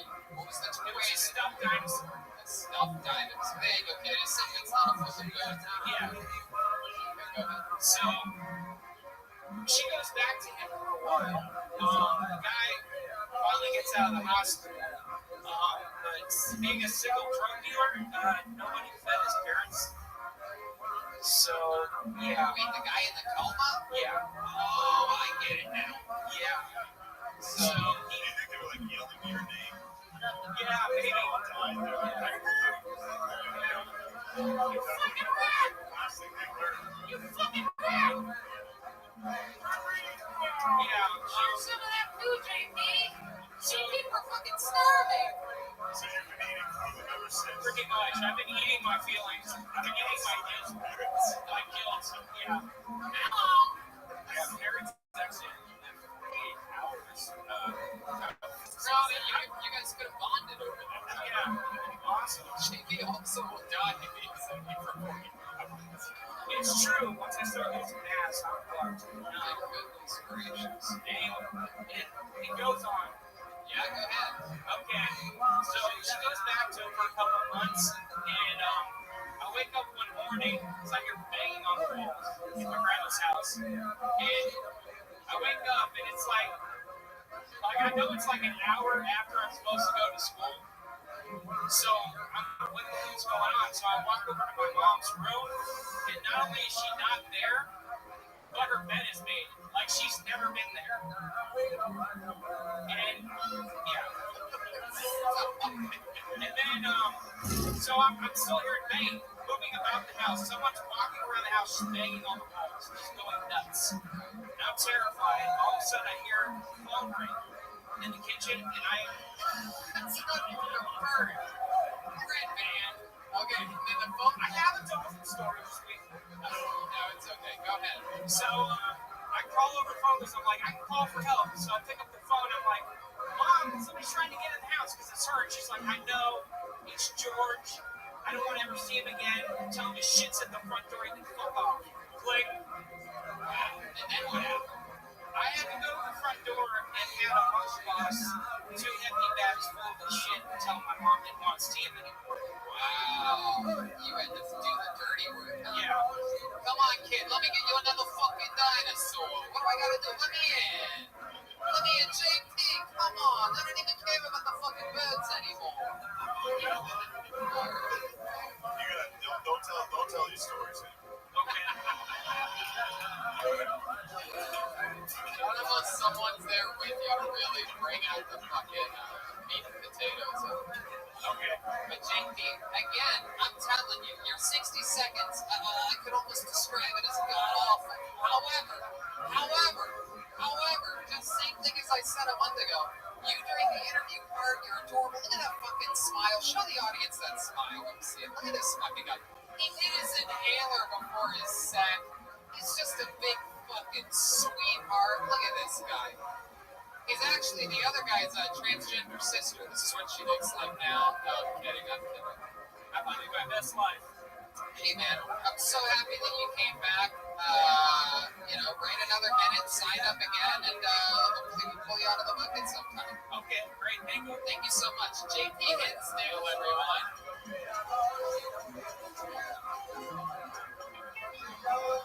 Whoa, what did we miss? Oh, he left you hanging? He left you hanging like you're one of his parents. Fuck yeah. Wow. My goodness. What a cunt. Okay, he does, Red Man. There's many things to call JP. I don't think it cuts. I just did. How about one more time for JP Hinsdale, everyone? Mafia parents.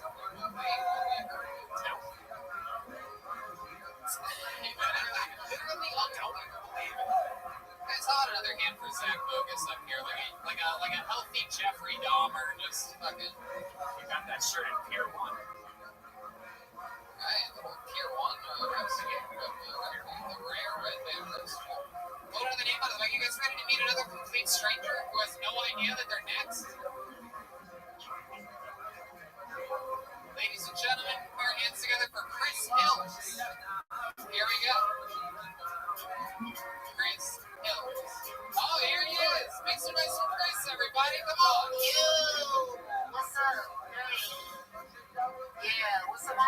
Sound good? Yeah, that's good. Yeah, as y'all can tell, this is my real voice. I'm not faking this shit. I know. This, what the hell is this high pitched ass voice? It really sucks having this high pitched ass voice sometimes, because I can't even go to the job. Like, I can't even go. I definitely go to the job. Like, every time I order something, be like, you want anything else, ma'am? I'm looking good. All right, I'm gonna need your job. I'm looking at my trying to speak. All right, so. You still good? Okay. All right. I wasn't ready for this. I'm sorry. All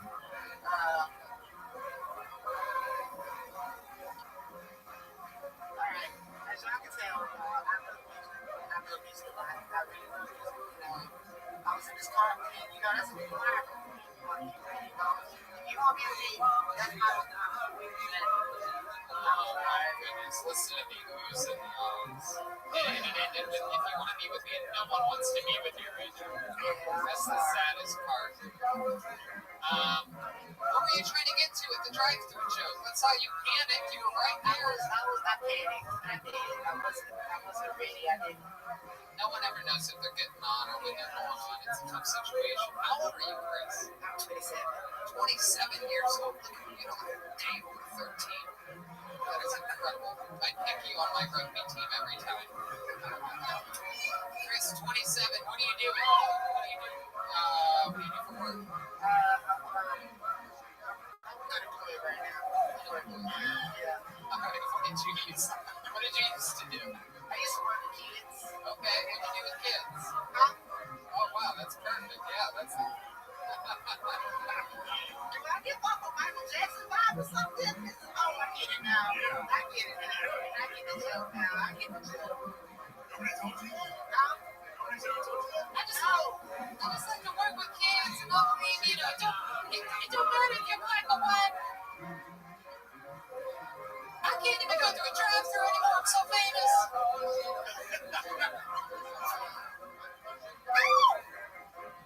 You're really good at that. Yeah. You do music of any kind? I'm beatboxing. Okay, show us some beatboxing. Here we go. Alright. I guess I can beatbox random people's names and shit. That's pretty cool. Sure, yeah, do anything. This what's your name right here? Chandler. Alright, I'm about to beatbox Chandler's name. You ready? Absolutely. Alright.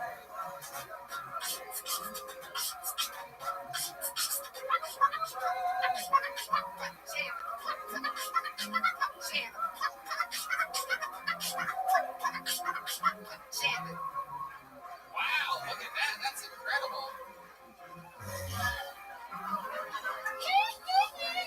Goodness gracious. I thought I heard some part in that beatbox where I thought the parents came back to life. That was incredible. Thank you. My goodness. That is great. And all you had to say, all you had to do was throw in the word Chandler in there, and it was like a magic trick. It's like a magic trick. It works every time. That's how you do it. That's how you get the ladies. I guess that's how you get the ladies. That's right. My goodness. Same thing. And you can beatbox. You can beatbox. That's it. That's it. Yeah, the musicians go crazy. The beatbox. I should have started with that. You're okay. You're still up here. You're in the groove right now. You've only been up here for 3 minutes. You can still sing this. And you seem so defeated. Face the audience. Look at these people. How y'all doing out there? White people. Look at them right in their eyes. Tell them they don't matter.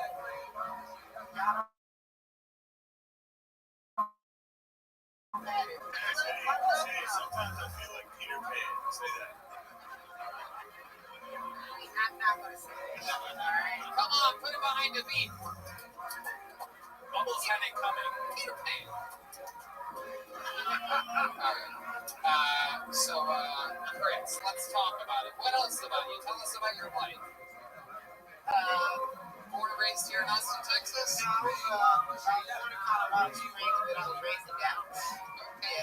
Raised in Dallas. Yes. Did you like growing up in Dallas? Yeah, it was cool. I was in the suburbs, though. So, a lot of white people. A lot of white Yeah, people. hell yeah. I'm a 4-1 light, dude. I'm getting around. I love it. Chris, Chris, what else, man? So you beatbox, you have a girlfriend? No. Boyfriend?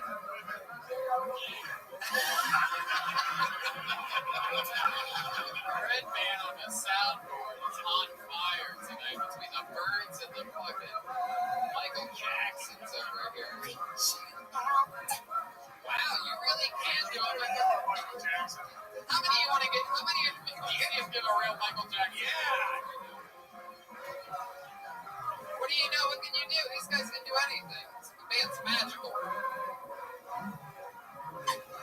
I don't know lyrics. I'm gonna take it. I'm gonna take it till I make it. Nobody believes you. We know you know the lyrics. Actually, the people are Toto wrote this song. Toto wrote this song. Facts. Anyways, she out. It's a good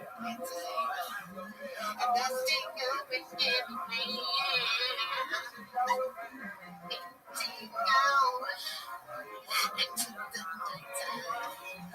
And that's the way I stare. And she says, why? Tell them that it's human nature. Why? Oh my God, you gotta be kidding, right?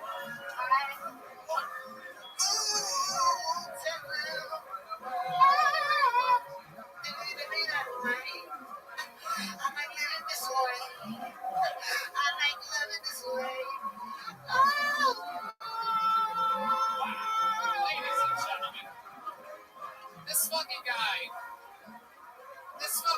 had the balls earlier to say, what do you mean I gave off a Michael Jackson vibe? I didn't know I had to see it. And then he had the balls to say he didn't even know the lyrics to the song. I didn't know. And then he told us he actually wrote the song, but you don't know the lyrics. I mean, you know, I just didn't want to act like, Yeah, don't do comedy. well, I want to do both, but like I got nervous. Well, And that's exactly what Michael Jackson said about it. I get real nervous, y'all. Chris, This is awesome, man. that was so a shocking performance. Boy, you really lowered the bar. I love it. I don't even know the words. I don't know the words. I really say she fell. And y'all didn't believe me. Y'all turned your head and I was like, oh, that's tight. That's cool. They want the song. Next time you do stand-up comedy, you write and you do it as a young Michael Jackson. That's what we're doing from now. You throw all that stuff in between your jokes. These are great segues. Check or whatever. Mama say, mama sign, mama. Now you got crystals. Yeah. Crystals. Oh yeah, there's crystals. Crystals. Tell me about those crystals. I don't know anything about crystals. I just like the way they shine the night. Yeah, you were Michael Jackson. Yeah, what the? Hey, okay, look. I'm sorry. This weekend I watched the whole Jackson, the Jackson movie. You remember the old TV show, the series that they had with Terrence Howard and the This type of audience and us, we just watch the molestation. Oh, y'all didn't watch the family version? No, yeah, this is a really nice hour now. Demonize black men all the time on Black History Month, so it's cool. I see what's going on. Jesus, Chris passionate about this. Demonizing black men. I think they demonize the black man as well. I'm with you on this.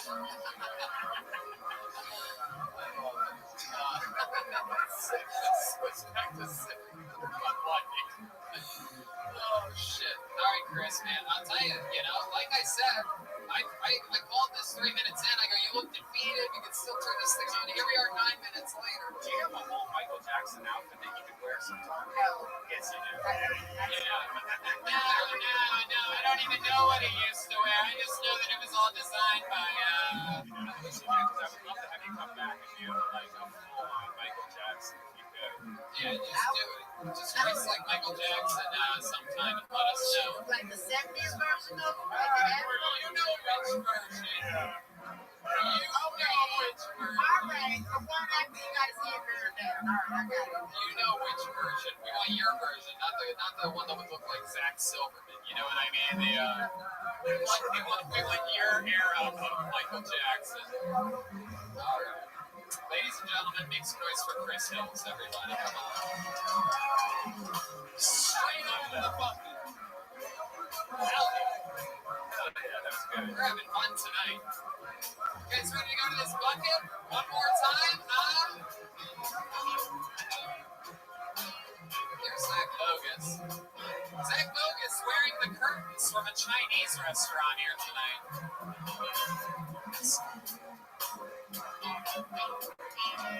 Wow, this is exciting. The bucket has given.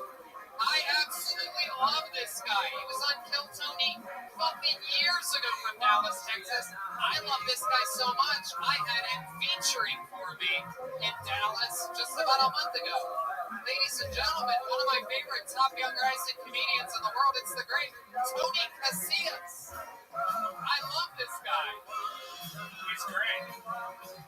This is a Dallas comedian that I have open for me. Where's that little baby at? Where's that little baby? Here he comes. Here he comes. Going the completely wrong way. Chaos. Tony Casillas, famous from Kill Tony years ago. My guy. Here he is. Tony Casillas. Austin, Texas. How are we doing tonight?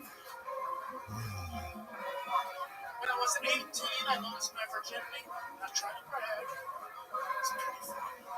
Met this girl called me hook up. A few weeks later, she comes over. She goes, Tony, I think I might be pregnant. I think the baby's yours. It's music. Fuck. I'm 18. I'm not a good cheer. And all I need is hot pockets. So this baby's gonna have all fucking life. Then I thought about it. I was like, my first time was terrible. I grew up religious. I thought it was sex. Like a punishment. So after a few ponds, I was like, I pissed off God and I just left. When I told her that, she was telling me, maybe it was your pre-cum that got me pregnant. They can make pre-cum. And guys, that's what I knew. I wasn't gonna like the kid. Right? Like the idea of living life without even feeling the pleasure of orgasm. Kind of takes me off. Guys, I didn't want to create a pre-cum baby. Okay, I feel a little awkward as if here there's some pre-cum babies. But don't worry, she wasn't pregnant. Even if she was, I was going to be able to care for the kid. I was going to name Blue after her boss. And I was going to do fatherly things like build a tree house. I just wasn't going to finish it. Volume's incredibly low on this bit. Sorry about that. Red man left me with a half a sound. Welcome, Tony. How are you? Look at you, fucking adorable. You're wearing like clothes that healthy people would wear. I know. Where'd you get that little lemon already? The fat person. Walmart product. Walmart, absolutely. You're the Walmart? Dude, Walmart wants you to look fucking sick. Really? They want you to look sick?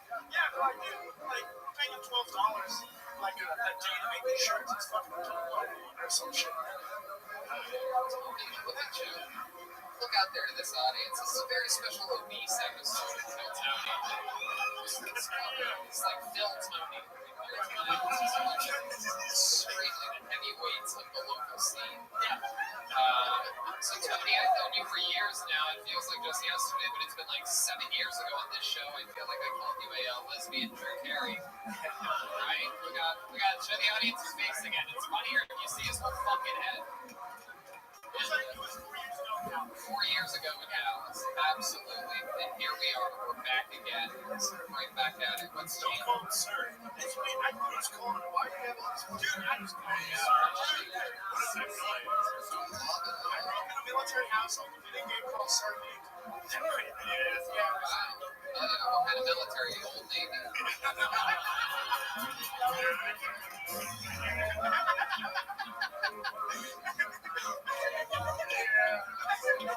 Goodness gracious. That color on you is just right. The audacity to say that, like, military life rubbed off on you. Dude, my dad, a few Thanksgivings ago, my dad came up to me and goes, Tony, I don't know what happened. I went and raised a killer in this household. I was like, dude, you let me sleep with a night until I was 18. Like, That's what you yeah, that'll do it. Okay. Yeah. So, what type of military was it? It was Army. Went to West Point. Did that. Then joined Army.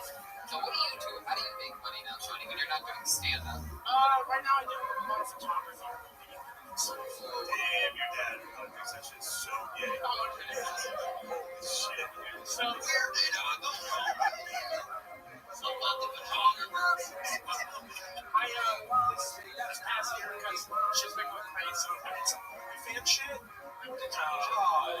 So you're doing OnlyFans girls. My dad's like, well, that's cool. He's like, there's this girl, he's like, oh, she's a stripper. He goes, your boss is a stripper? And then he goes, I'm proud of you. Square up to the audience. Keep turning at a 90-degree angle towards us. You can talk to us about that way. All these girls in their OnlyFans pictures, they have a look of fear in their eyes because you're the one behind the camera. I have a long way. Did you get horny? Did you like try to put some boots on? Like, hey, I got a tip. Yeah. And if you're into tits, I got those too. So, Yeah, I've never said to her, hey, do you like trick them? Having you guys friends? No. That would be a little creepy. do you think they? Sorry, true. Do you think they notice when you subscribe frequently to their OnlyFans? No, I never subscribed. Really? Yeah. All right. I just subscribed to OnlyFans for the first time. I haven't done it. The first time I did, it's pretty. I'm not gonna say her name, but Louis J. Gomez. but you have to have ladies deciding what porn is. Yeah, they're bad. They don't know. Bitch from the Christian University making one of those. Yeah, we should decide. We should decide when to porn in. What was it? Like, what was the kind of porn it was? I don't know. She's so good. Is she here tonight? At this No, I don't want to. Can I take those pictures? I love it. So, Tony, tell us more. What else has been going on? How you been passing the time during this global pandemic? I think I've been lucky living in Texas. Like, we were in a pandemic for like a week. Fucking open shit. Yeah. Oh yeah. How about a moment of silence?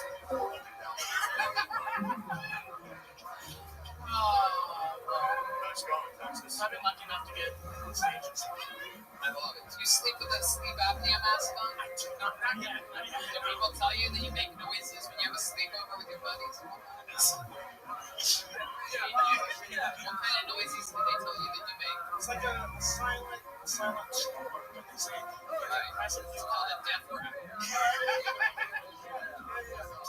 We actually have the sound that this is we haven't recorded. All right. So, Tony. Big noise. Come on, man. thank you. Trust me, dude. Look it up. Yes, subscribe to my OnlyFans.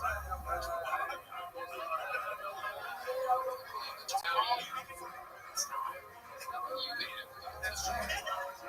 What's your love life like? They're literally crushing boys. I wouldn't call it that. It's alright. Yeah. I'm on a couple of dates from the pandemic. Yeah. It's weird, like, when shit's closed, you're like, for a first date, you're like, hey, come to my house. And there's just Funko Pop figures everywhere. It's like, it's not like a first date. That's how you're having Yeah, it's like, summer collections. How many do you have? It's like, Oh, yeah. and you have them out of the box, like you have display. That philosophy thing. Hey, you were something one day. Oh, we have a charge. Yeah, You have a bunch of little fucking dolls. You fucking freak. That's crazy. I wasn't sure if you got a lot of pussy because I've seen fat guys with like confidence. Me. But then the whole thing really sealed it. It's not good. I'm getting the chance. I'm moving to Austin. Get rid of the dolls. Yeah, I'm moving in. Trying to trick some boy. Mom, I'll be those girls. Like, what should I get to replace? You just gotta have a good Do you still live with your parents? No. No. Okay, so your father's never walked in your room. Like, what is the deal with all these fucking dogs? The exact exact opposite. Yes, yeah. Yeah, just walked into your place and freaked out. He was just like, why do you have this shit? What kind of fucking fat woman did I raise? What year did you graduate? Like, yours was before Vietnam. Yeah, he graduated in the 80s. So he didn't do shit. He was in Gulf War. Right, he didn't do shit, right? Dude, You should remind me, like, you would be able to see him kind of fucking kills. this is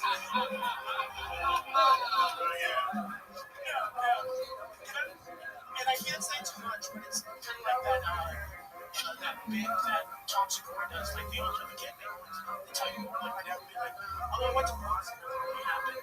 And 2 weeks ago he goes, yeah, I would buy cars from like these mobsters, and all that to be done permission done. I'm like, what the fuck? That's some crazy shit. Yeah. Look at that. It's if he couldn't be more disappointed you're telling his works on the internet. Oh, it's like, God damn it, Tony! It's Tom Segura. Yeah. do you love being named Tony? I absolutely love it. I wouldn't change it for the world. I always think about how lame everybody else's name is. Do you feel the same way? I love it. So my little name's Robert Anthony Casillas. Oh, you're not in the game at all. Fake Tony. My grandma goes by Tony. Fucking fake Tony, get the fuck out of here. Go sleep with the parents. Get the fuck out of here.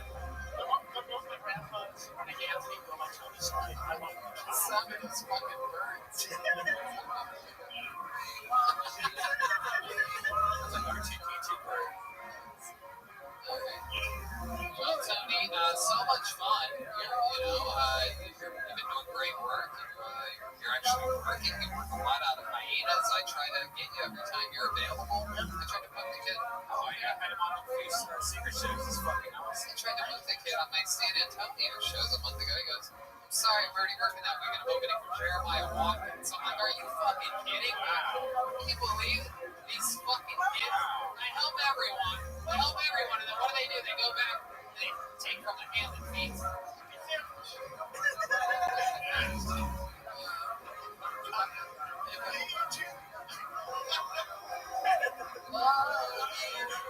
We miss you, Jeremiah. God, I can't believe you did that. What the fuck is going on with him, right? He's growing his... Stop that. Stop it. I happen to know for a fact She's gay.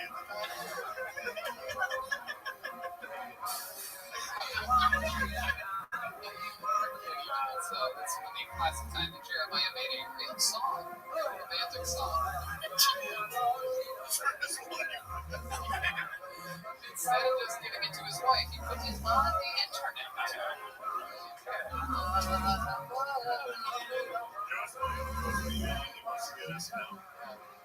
That's worse than what I did.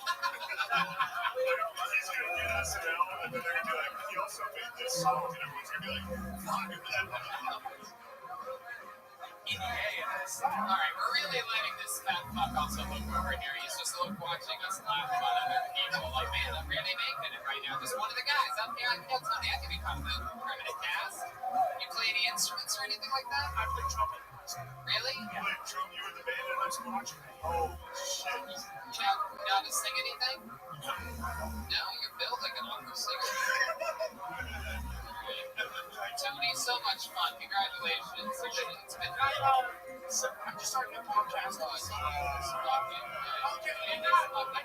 did it. That's sure. Fucking podcast. Alright, go ahead. It's called Somewhat Familiar. With me and my buddy David. So I just check it out. There you go. Absolutely. There he goes, everybody. There you guys see it. There he goes. We love him. Look up. He's got that fucking, look at that real haircut right there. He told that barber what he wanted. Alright. Zach, what do you think? Are we ready for that thing, or should we go to the bucket one more time? I'm asking you. Is it ready? Why do you nod yes or no if it's ready or not? It is ready? Okay. Great, then we're going to do that now. So, I'm going to give Zach some time to get into a better position. There he goes. Uh-oh. What's happening? There you go. Zach focus, everybody. All right. It is time for another special treat, everyone. Ladies and gentlemen, this guy just moved to Austin, Texas this week. He is and always has been a regular on this show. He's the newest resident of Austin, Texas. He's going to be here with us every single week as he was before. He is a regular on Kill Tony. He's here for you right now. Let's see how loud this place can get. If there's any real Kill Tony fans here, you should be thrilled. It's the one, the only Michael Lear, everybody.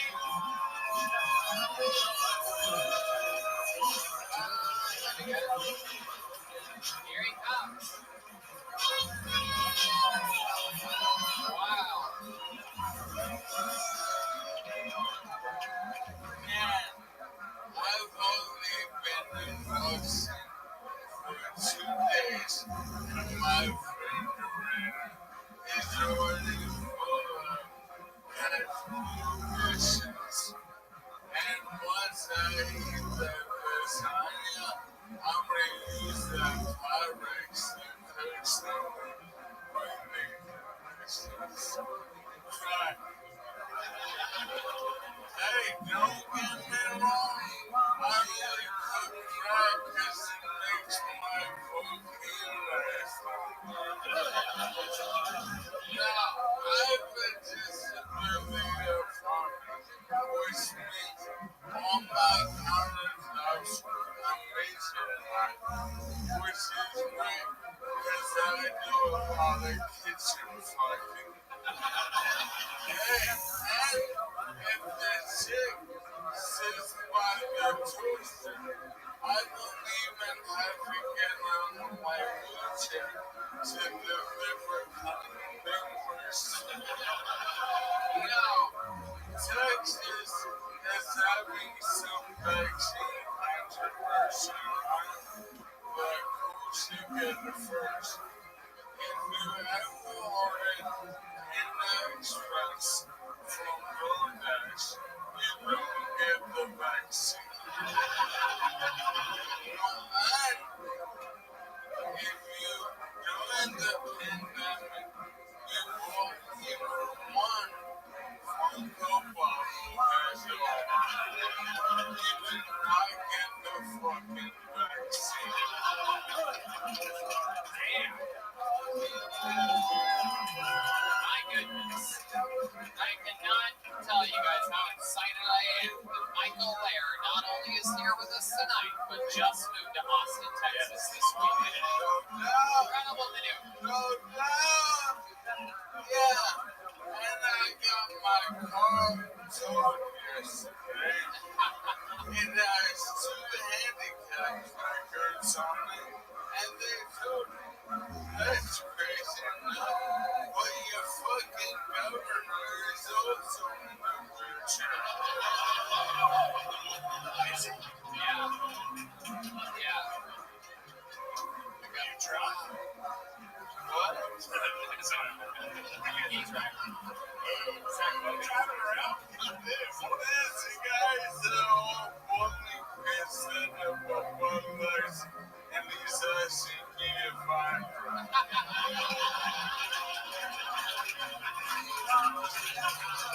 Michael fucking Lear is here. How exciting. Man, that was good. It's always harder. I did the first sentence, but then when it settles, it's good. But man, that first sentence, so hard. I threw together a pop-up show this weekend on Saturday night. This is where Zach Bogus drives Michael Lear, and they both technically got towed on Saturday night in front of that show on 6th Street. I mean, it was just incredible to think that he parked his car right there. But you guys did it. No matter how many handicap placards you have, it doesn't matter. But I did a show, a pop-up show. I announced it Friday, and we did it Saturday.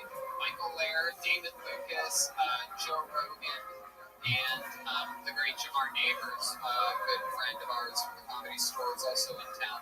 And I gotta tell you guys, I was, as anyone I think would be curious to see how the audience would respond. I'm like, this guy was plowing through applause breaks immediately, just bringing down the house. first time I got to see him do like a longer set, not here on Kill Tony. And it was incredible. What more than meets me is not money or fame. Bringing comedy is strange pussy. Strange pussy. This guy absolutely loves it. They're strangers. So did you notice that he like moved from like past shows? Was there like a joke like you have? Honestly, a lot of it I had never even heard before. Yeah. My best shows. I thought only go well. Let me do it. Yeah, sure. You guys want to see some of the jokes he did on Saturday night? I go I've ever seen my brain doesn't talk to my muscles right. So today I got trapped in my sweater, and the only way to escape was to make it into my sweater vest. And then another was like 2 hours giving me advice like, I've been trying yoga, and I can't believe that I can do that. But the part I think is funny was I said, hours, yoga is stretching for people who don't know how to make friends. I fucking love it. Did you get any strange puss after that show? No, but listen, I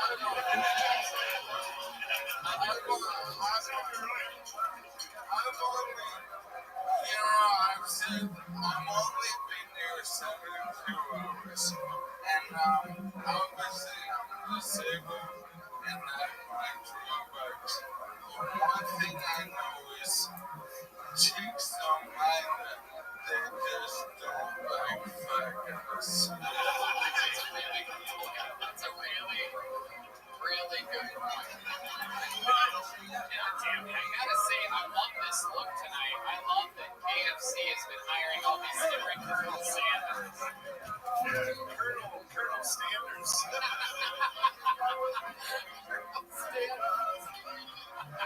Colonel never stand again.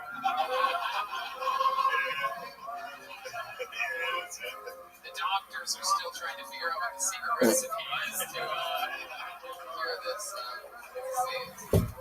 Michael, I'm so excited that you're in town. You got to see a little bit of Austin, Texas. What's your first impression of your new hometown? Back in a way, because I'm in a wheelchair, and because I have pocket mouth, most people think I'm homeless. And like, I live in a really fancy building. I hang out outside, and I ask people to help me with the door. And they ignore me, because they think I'm homeless. But little do they know, I'm like fucking different.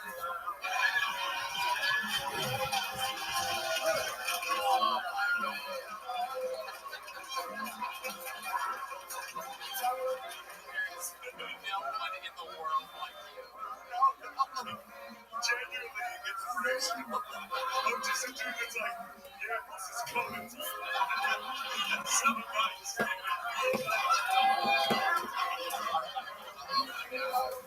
love you so much. Is there anything else we need to cover here tonight, Michael Lara?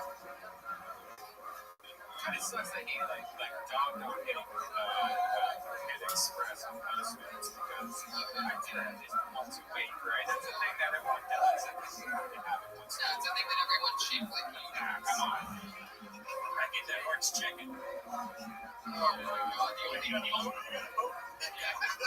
One more thing, Shane signed me anywhere. Oh, yeah. I'm making my suit signed by every computer. It's great. Definitely not going to think you're homeless now. Yeah, the guy in a nice white suit, too, totally homeless immediately. Yeah, you remember Shakalaka. I don't even know if I'll open the door for you if I see you. I love it. Michael Lair, welcome to Austin, Texas. An incredible set. An incredible performance here tonight. He lives here now. He's a cold-blooded fucking assassin. I mean, just an absolute fucking legend. I mean, I gotta say, I always made jokes and everything about how Michael's probably gonna live the longest of all the regulars, and William and David, and I've said all these things. Made jokes about how Michael this and Michael that, but the fact that you're the first person to move here out of the original cast from Los Angeles is absolutely incredible, and it shows in fucking unbelievable. Michael, over here. Those girls are all with guys. Look at these girls over here, Michael. Over here. These girls have cocaine. Further left, Michael. Further left. There you go. Absolutely. Hell yeah. These girls aren't shallow at all. They'll totally fuck you. One of you should touch it. How many of you want to see one of these girls blow Michael on stage right now? Yes. Oh shit. They're all pointing at one girl like she would actually do it. That's incredible. Oh my god, kill yourself, lady. Alright, just kidding, everybody. How about one more time for the great Michael Lair? He's at michaellaircomedy.com. Everything Michael Lair. Guys, how about a big hand for our guest tonight, Shane Gillis? He does Matt and Shane's Secret Podcast, February 19th and 20th. He's at the Arlington Draft House in Washington, D.C. Let's check out the drawing from Ryan J. Ebel.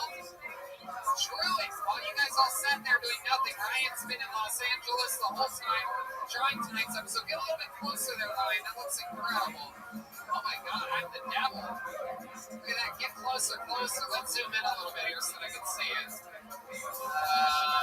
Yeah. Oh, awesome. I'm the devil. Shane Gillis has a spear and a shield. You see that? David Lucas with a giant microphone. Brian Redman and Michael Lair.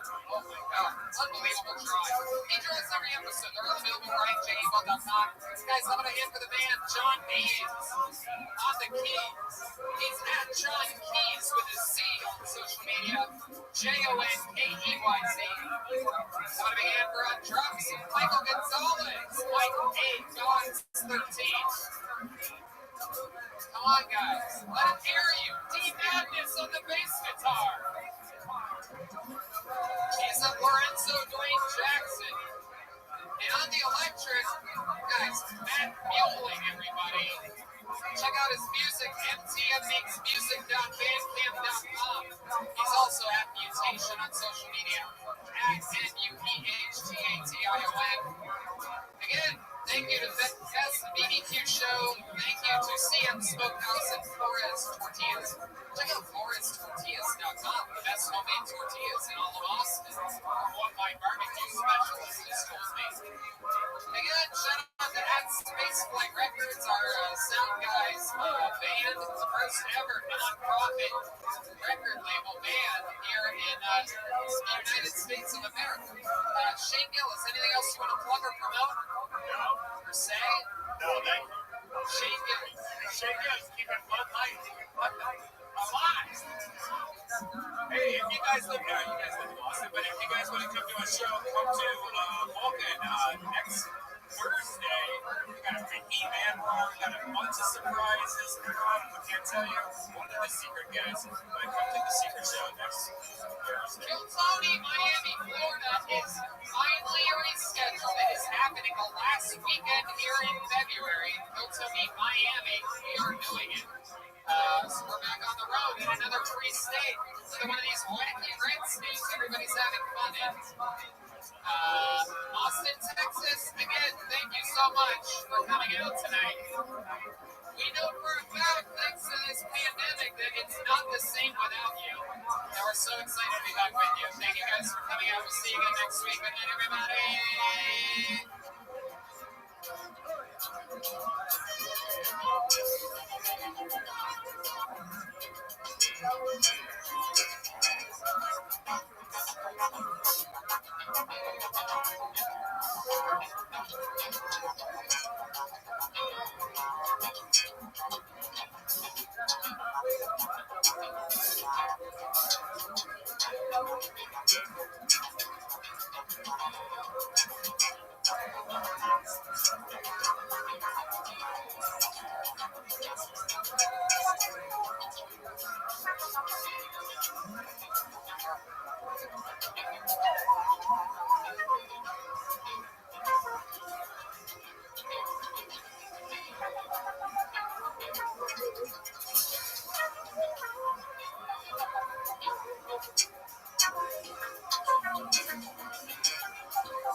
are indoors, ladies and gentlemen. You guys excited to be here? Hello, good evening, welcome. It's a live podcast for a live audience. How do we have for the band, everybody? Playing before the show starts. 5 minutes. So, lovely tonight. Texas. Great. 6 or 7 of us being here. It's moving along smoothly. It's going to be here to open doors in the Red Stadium. I'm talking about, people. Exciting stuff. The great Ryan J. Evil is joining us all the way from Los Angeles, California. Like Ryan, he's drawing tonight's episode. He draws every single episode. Every single print, every single everything. The brand new Tony, the coloring book is drawn by him. It's a bunch of episodes. You get to color it yourself. Just got mine. RyanJable.com. Get your Tony coloring book and a bunch of other Tony stuff. Some limited edition shirts. Every print of every show. How about one more time for band guys? That is, they're going to be with us all night. Great. John Keys. John Keys, Jonkeys, is a new single out this week. Matt Mueling on electric guitar. D-Madness on bass. Backbone of the band, not the eyes, but the backbone of the band. And Michael Gonzalez on the drums, ladies and gentlemen, a Mexican drummer on drums. What a world we live in. So yeah, before we start tonight's show, which is going to be super duper exciting, here's a little bit about the amazing sponsors that made tonight's episode possible for you. This podcast is brought to you by the Bridgewater. It's light, slick, and industrial. It doesn't fold or awkwardly bulge in your back pocket, and it seriously changed my front pocket situation. It's designed to fit easily in your front pocket. I was having some every problems earlier this year. Turns out, you move that stuff to your front pocket, it's a whole another level. Most people are still using wallets designed in the 90s to carry their own receipts, pictures of their eggs, gift cards, and organized vests. I mean, you know about this. You have a bunch of best movie place cards in your wallet. Come on. No, but I do think a lot of people like us still carry around that old wallet. This one holds up to 12 cards, plus it has room for cash, over 30 colors and styles. I got the carbon fiber one. It's awesome. If this wasn't enough to win you over, check out the 1,000 5-star reviews. The real material means each wallet comes with a lifetime warranty. You can buy this wallet and carry it for $1. The Rich team is so confident that you'll like it that they'll give you a 45-day trial. You can test it out for 45 days. If you don't like it, you can send it back for a full refund. Look, I'm telling you, people, every single cast member of Kill Tony has one. They use it. It absolutely works. It makes sense. Get your life together. Get rid of your silly, chunky wallet that your grandpa gave you. And have a better life with a rich wallet. Get 10% off today with free worldwide shipping and returns by going to ridge.com/KillTony. That's ridge.com/KillTony. Use the code word KillTony. Don't forget, get 10% off. It's an amazing thing. Treat yourself. You'll thank me later. You guys ready to start tonight's show or what? Very, very, very good. Ladies and gentlemen, special treat for you and for all of us. It needs me, man. It is happening for us. Exodus, it is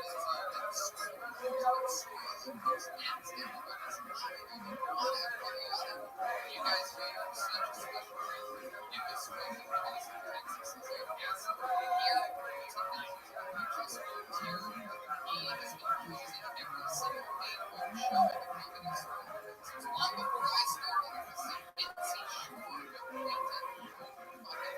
This is the guy that all your favorite comedians stick around.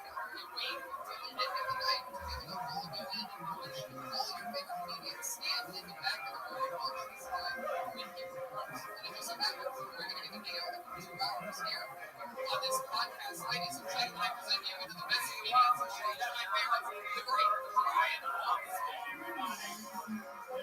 Oh, shit. Oh, my God. It's about to get wild.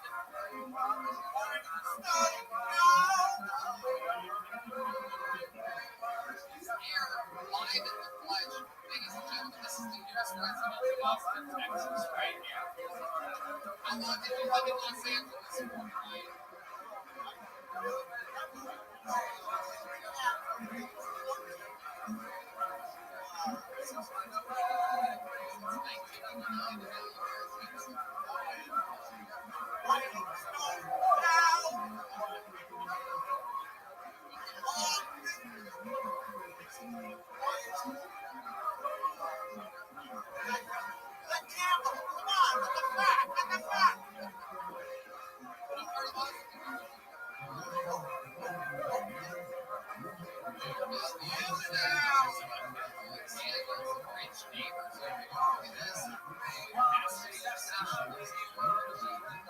Ryan lives in the gated community. The first day he was here, he did a live stream shoot the gated. Are you guys brothers?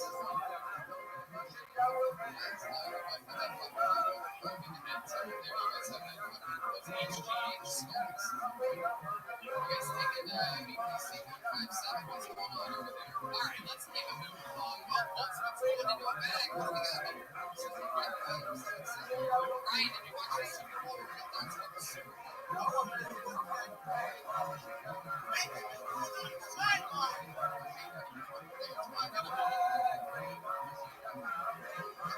I want to go up and take a man's girl.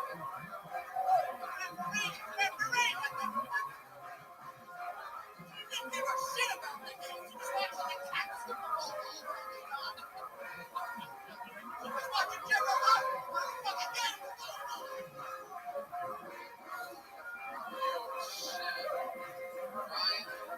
Ryan Holtzman has arrived from Austin, Texas. Going to make a brand new video and a special praise throughout this episode with Ryan Holtzman. A bunch of people signed up for tonight. Some of their names are good.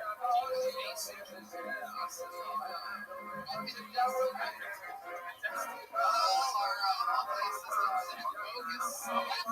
tonight, everybody. If you remember last week, we were just part of 6th Street on a Saturday night.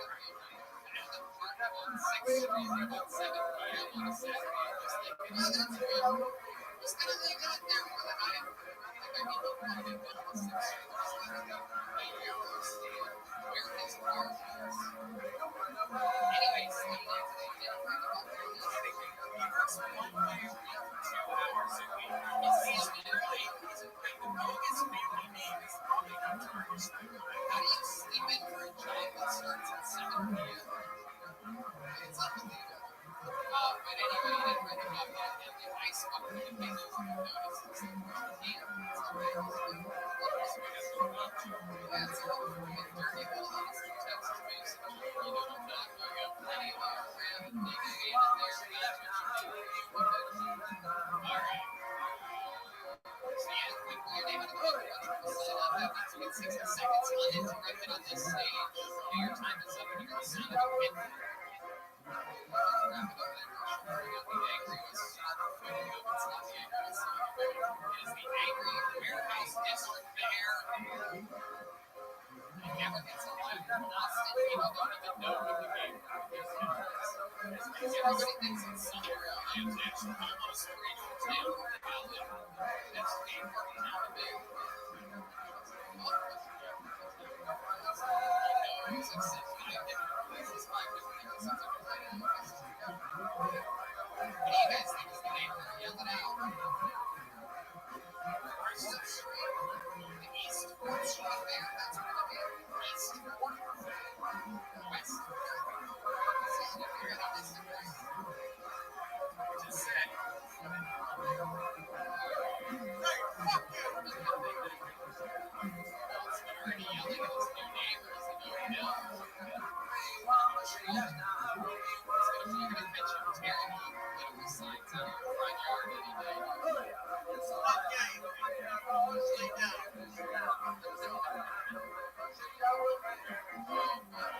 Is there anything you miss about Los Angeles?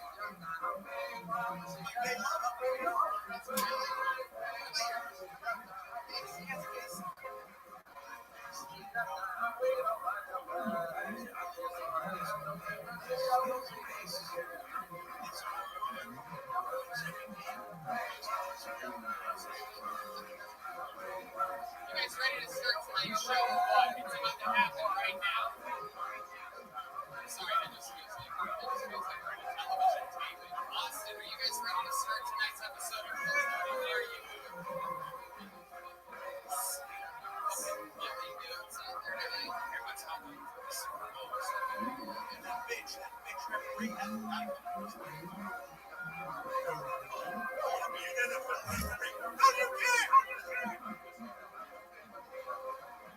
Starting out tonight's show, it's a one-part day. We have last week. Make some noise for your first comedian, Genevieve, everybody.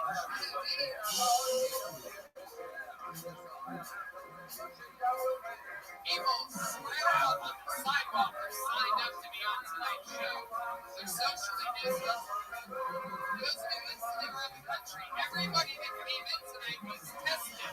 We had rapid testing for COVID. Everybody got tested. Totally tested.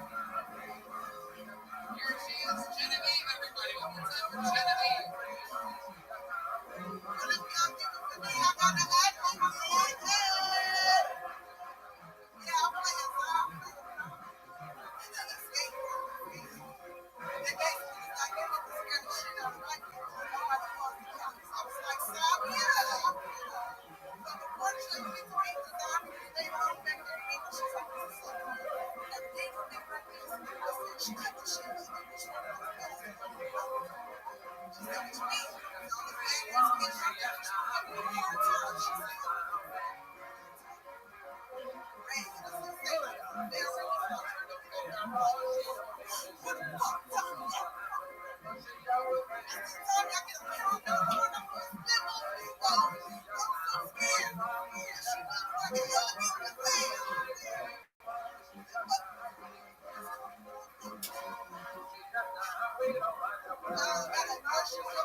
Genevieve, ladies and gentlemen, Genevieve.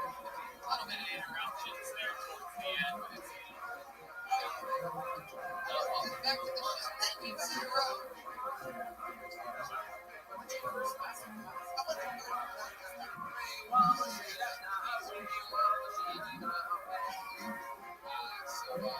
so fun.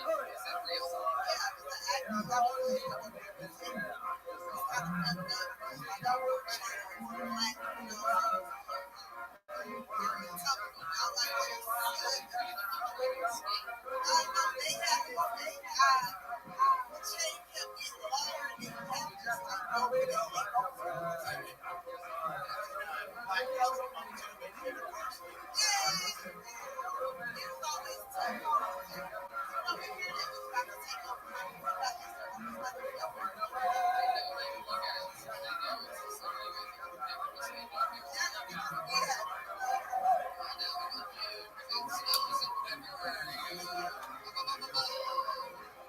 Stop shooting at us. Look at the stuff you guys asked for. It's absolutely great.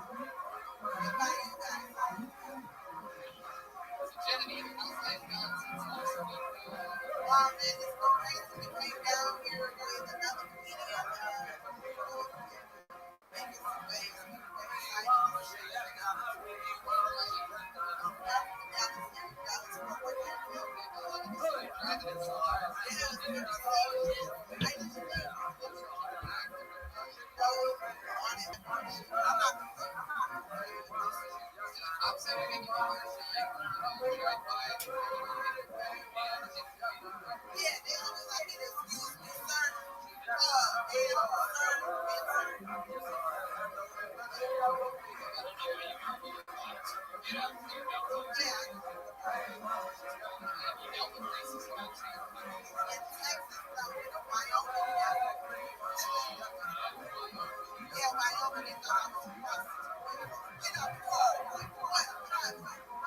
Prostitutes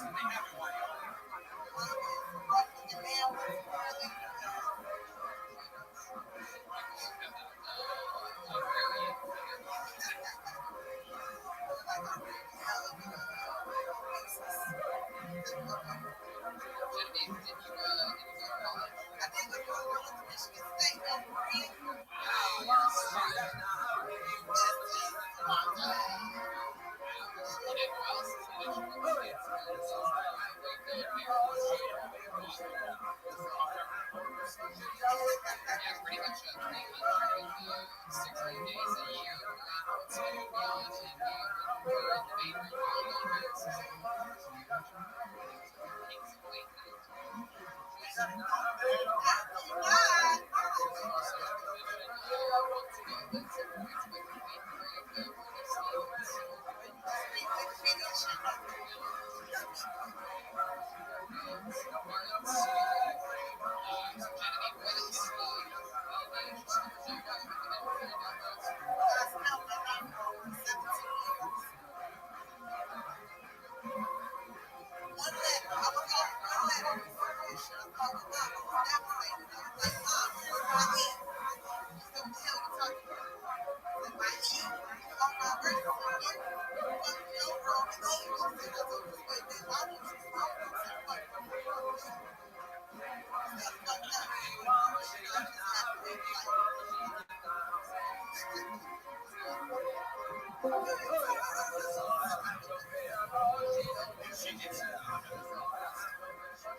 Come on, wake up.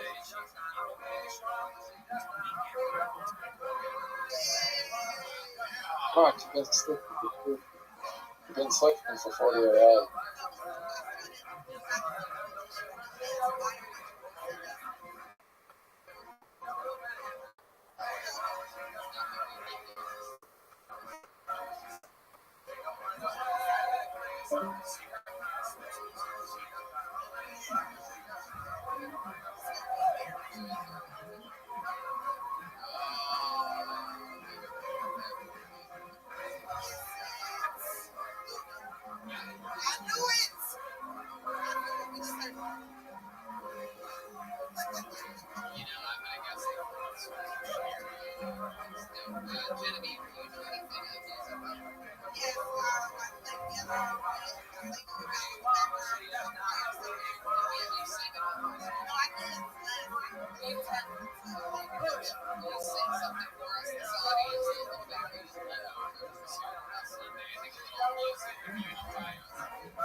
Raymond's first day on prison. Your next comedian goes by the name of Raymond Cabrera. Everybody, here we go. Raymond Cabrera. And here comes a human being with back to live audience. You guys having fun out there? Huh? You getting it? You sign up. Maybe you signed up. People from the audience.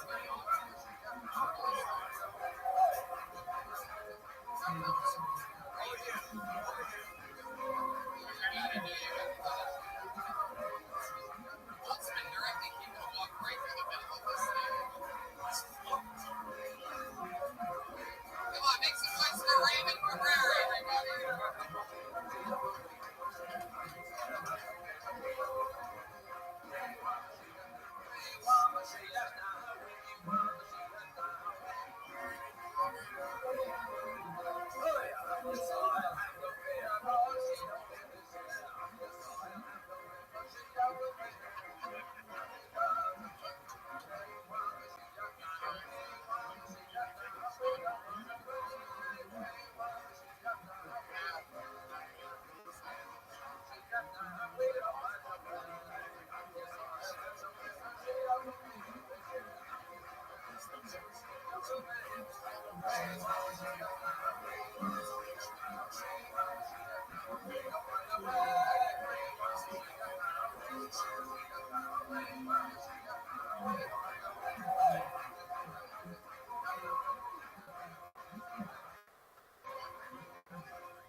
All right, Raymond Cabrera. I'm going to ask the question that's on everybody's mind here. Why are you wearing your mask all the time?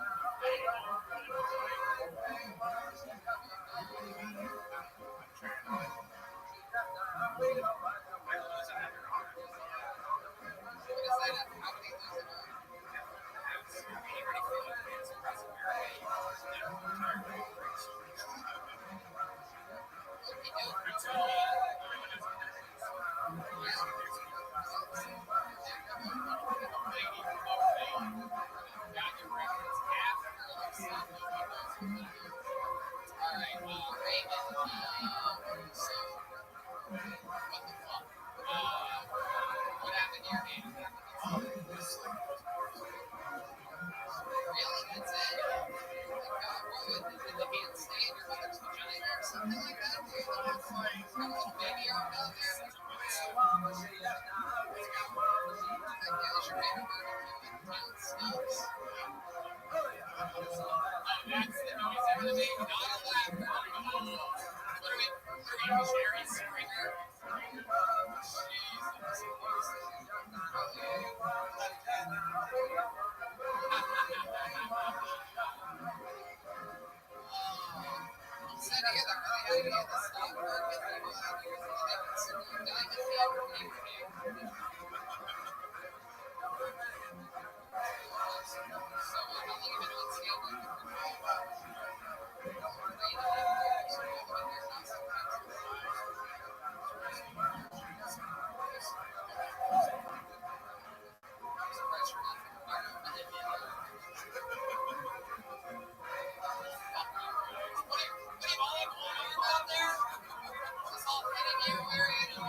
Spot.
Tell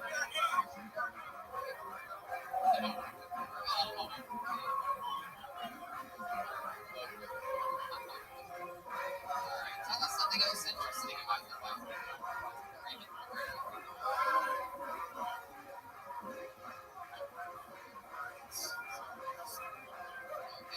So does that focus? That's pretty cool. What do you do? That's support. Really? One-handed work weeks.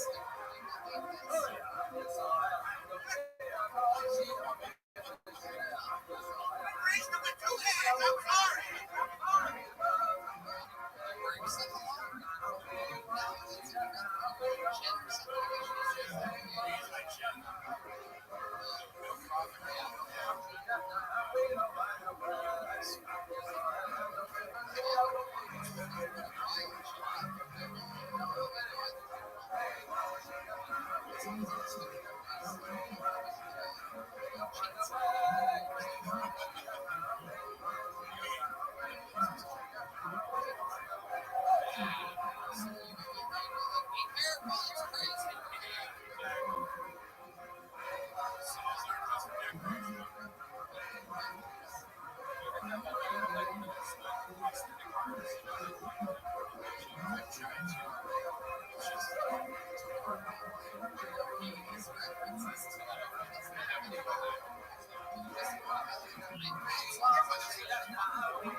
Be sure to use the staircase, everybody. Normally I don't have to explain that. It's common sense. Hey, here's one more time. Benjamin and Separate. You can take off your mask. Put it back on. One more time for Benjamin and Separate.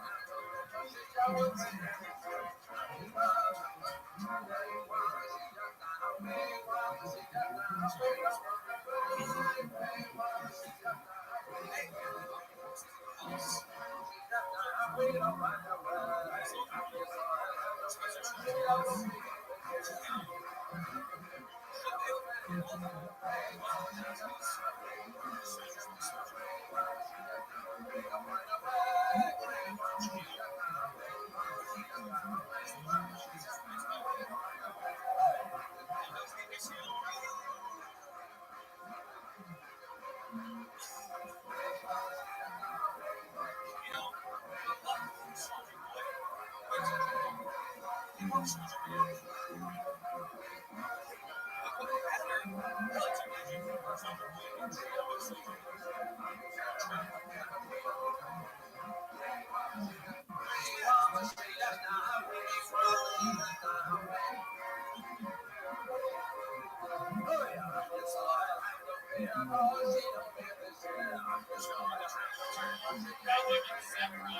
wanted the merits of it. Nobody wanted to get out.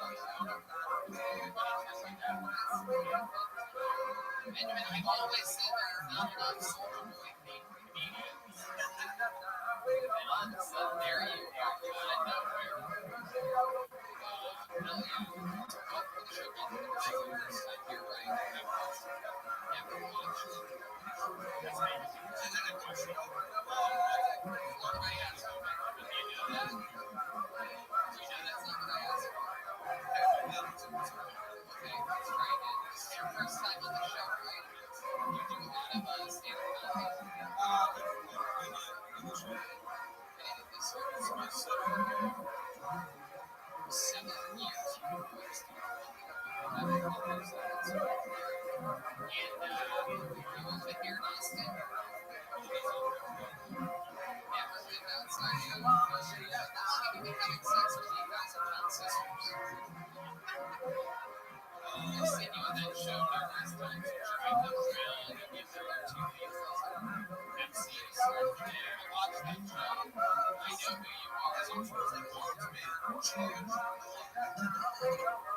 What made you sign up for this tonight? How did you know to come here? A friend told you?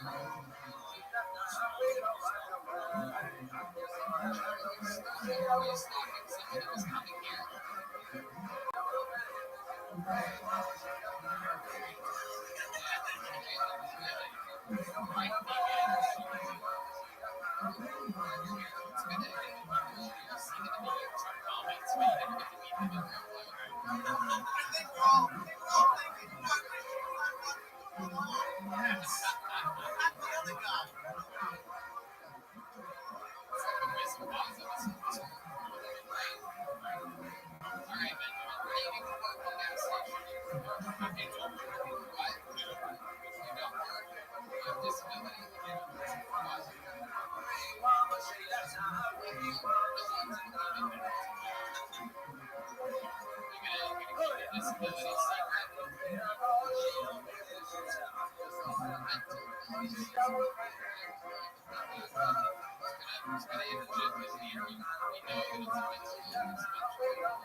Schizophrenia, ladies and gentlemen. The only one that could be. He's the only one that is keep secret. So Benjamin, what's your wife like? Parents? How's the rest of it? Texas is great.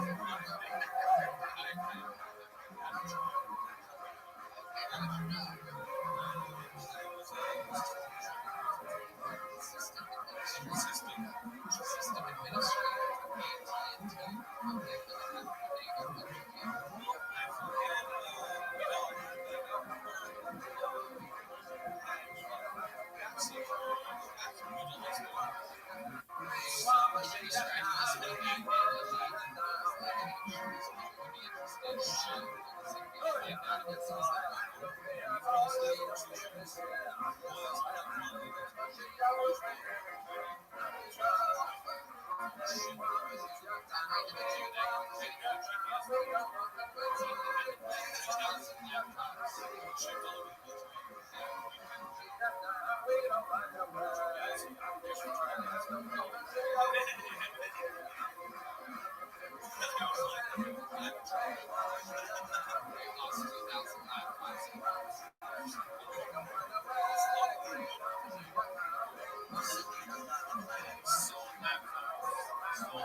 Where's your house?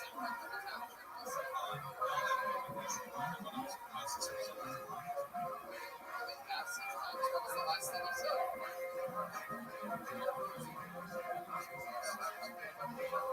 how Southwest is usually structured. One of those interviews where it was not Benjamin, you're good at anything? You have any special skills or talents? Like balance of golf, throws like that up in the air, since you're back in yeah, can you do a mentorship course now?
These are your people, Austin, Texas. Make some noise if you're happy of the city that you live in right now. Look at that, you cannot break their pride.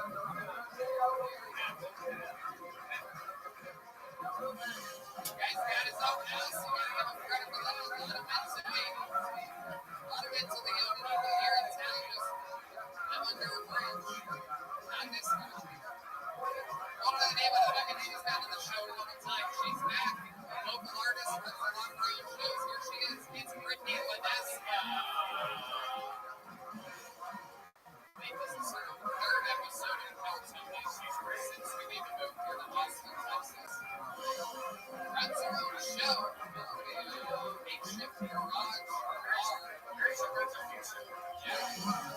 I did it. David Lucas. Here she is, everybody. Make some words for Brittany Ledesma.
Almost seems strange having someone stand up on the road and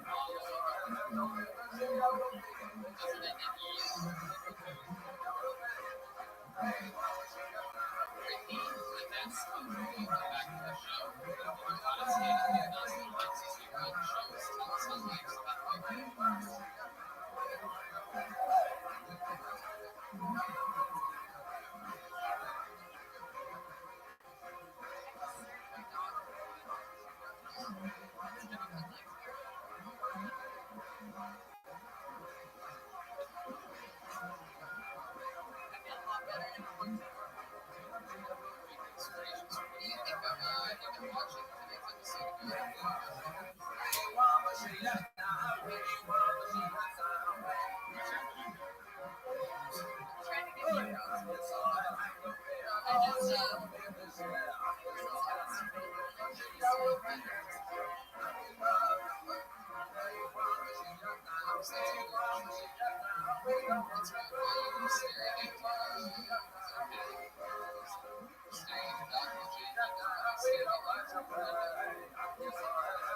tell us something about you that we haven't talked about.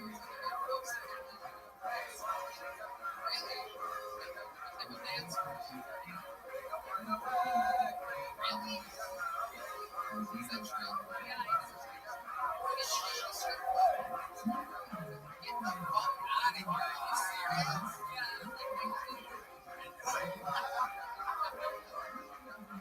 I can smell stripper.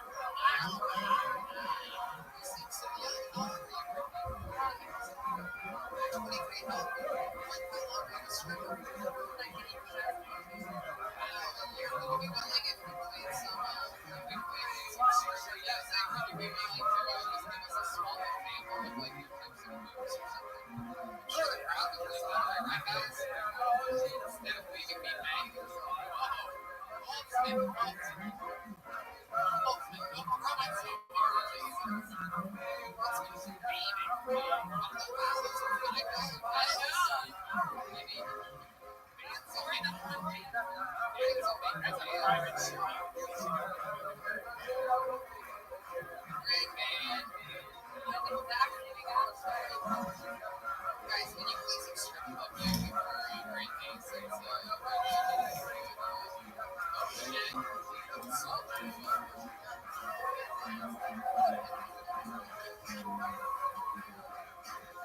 So this is the first Tony discloses an actual former stripper combining the two worlds. Fuck the comedy. Fuck the comedy.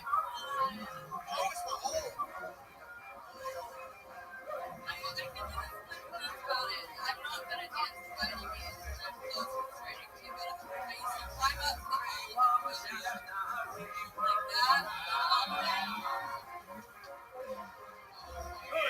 Spread it all over the ground. Let me ask you this. It's so interesting. So you're listening to it. We also have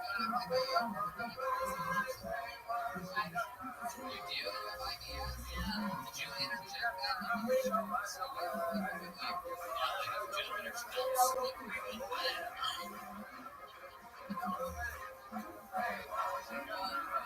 here's the ladies and gentlemen, Jenkins. He's 20.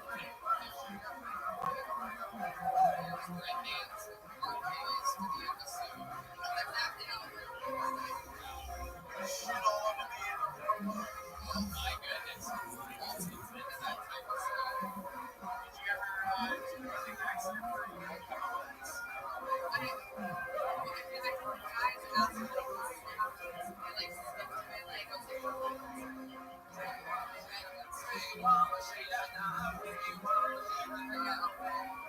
No, Brian, you stepped out.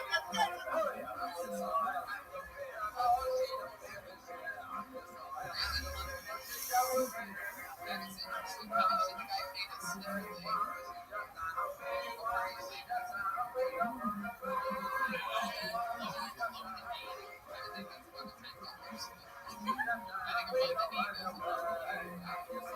Something that made you get out of the back night. Why did you go into the cameras?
media and Ricky with one Z, LED.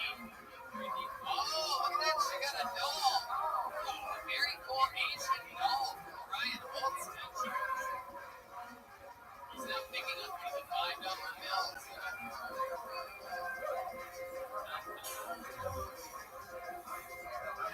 Guys, how about a big hand for the band, am I right?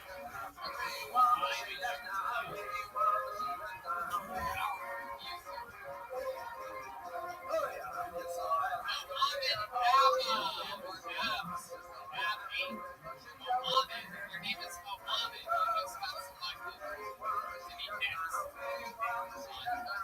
Austin, Texas. Ryan ROTHSCHILD.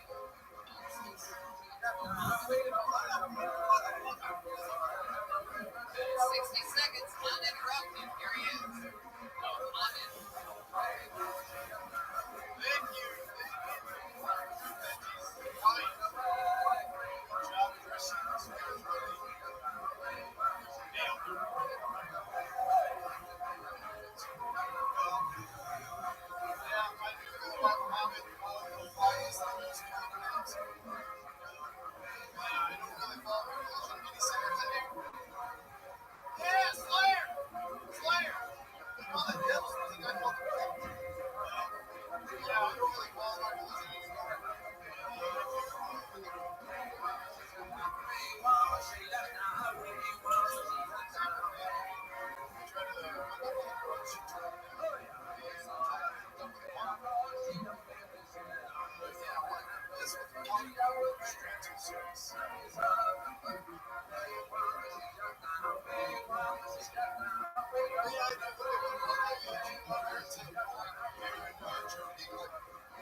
What is your last name?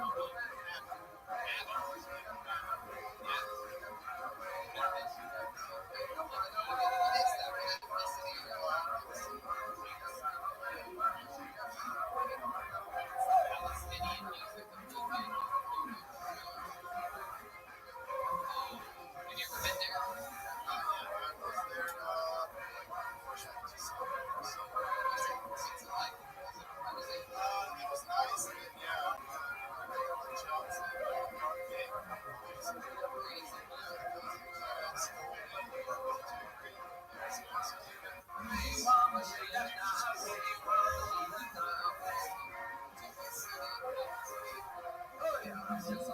How long have you been in Texas?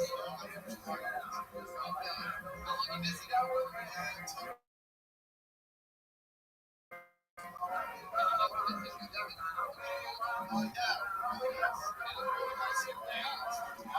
You're really nice because they see you and they don't hear you.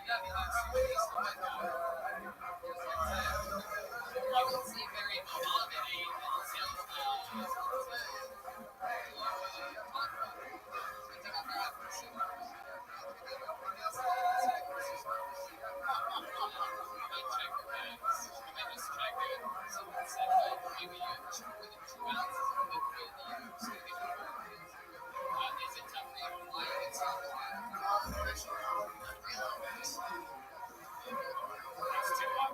change that. He's writing down your name. He's going to send it in.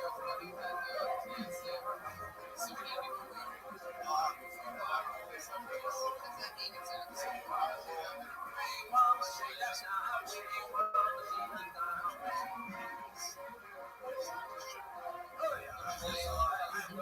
Basically, right now, that's the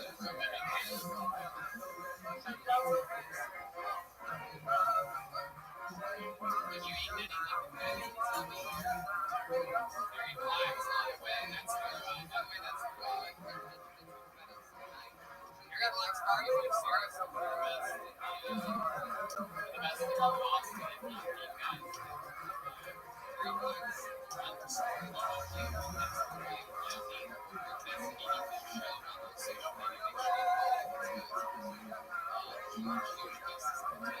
So, Mohammed, tell us more about what else you want. You have a friend in Chicago. Okay. Typical, so you went to Pakistan.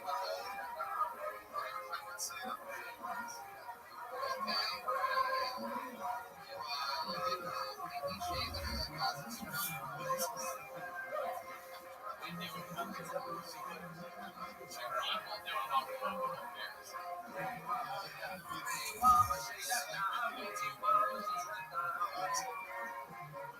What's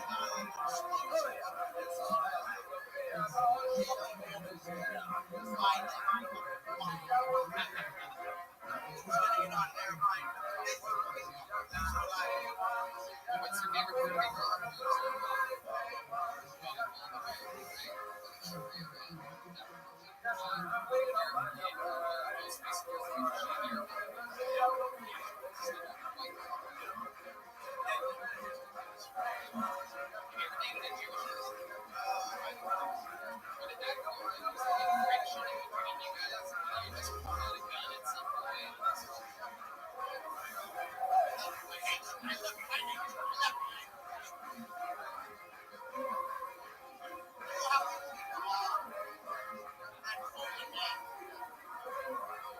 Do you notice that you naturally don't like Jewish people?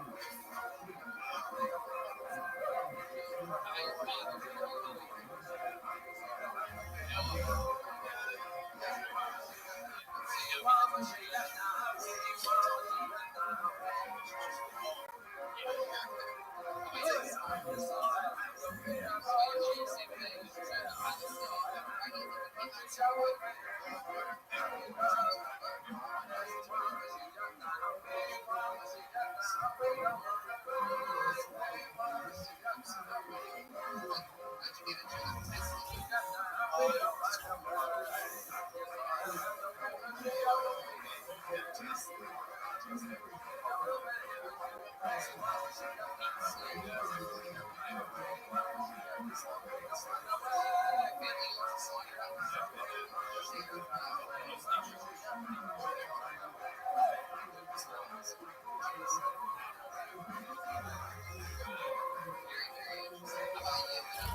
Restarting every 5 minutes because you're sitting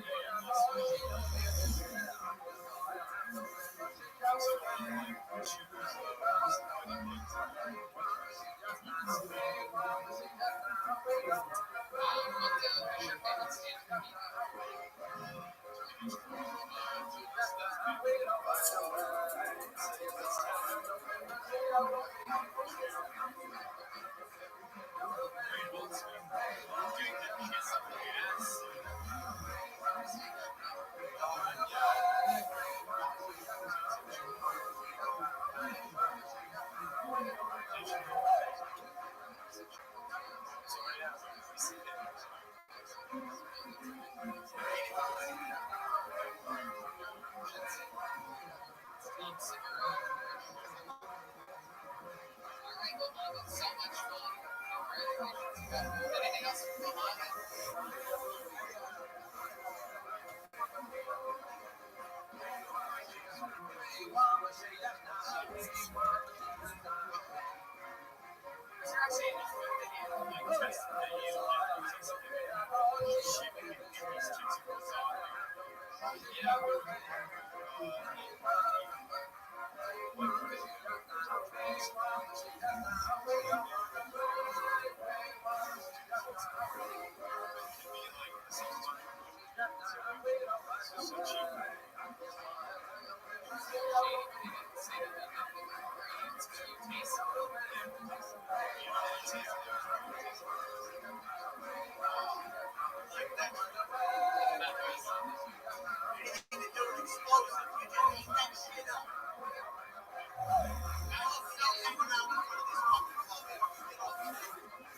There aren't any famous penis that you can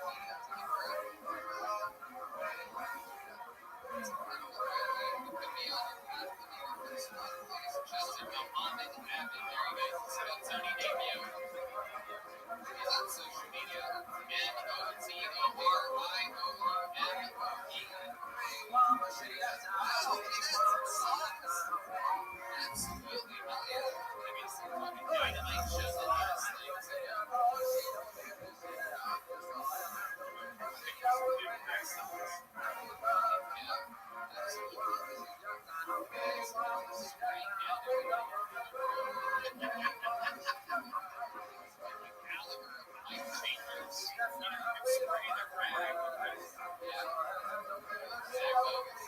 doing his job, like the kind of guy that sneaks in. Welcome to the name of the bucket. Next voice from Anthony Zamora.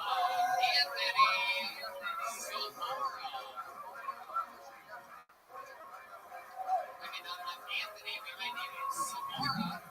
So we got Anthony. Zamora. Maybe that's the end of the stage. Yeah. Could be Latino, but Anthony's here. Let's see what happens here, guys. Anthony and Zamora.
These people are their own type of aliens. Even the white ladies, even the Karens from Oak Hill are excited right now. Look at this. They hear a Latino guy doing that weird cry thing that they do. It's like every Mexican guy's always getting like free each.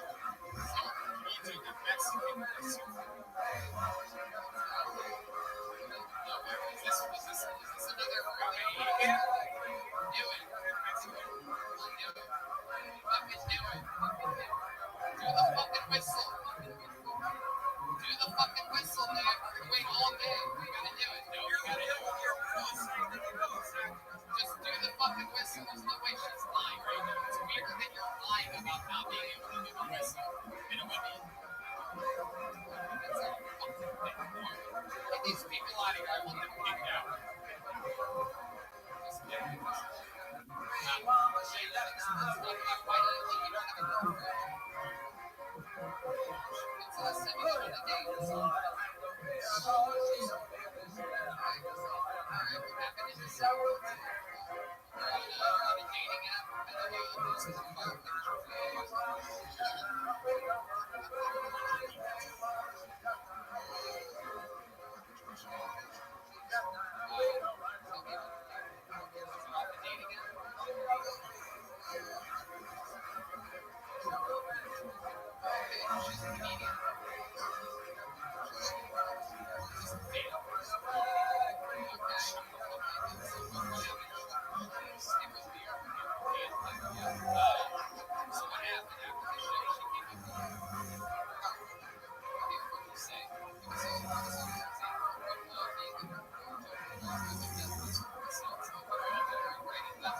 White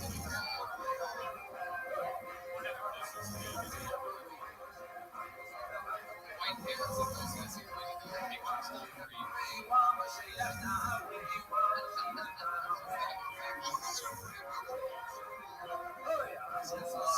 You can feel the frame.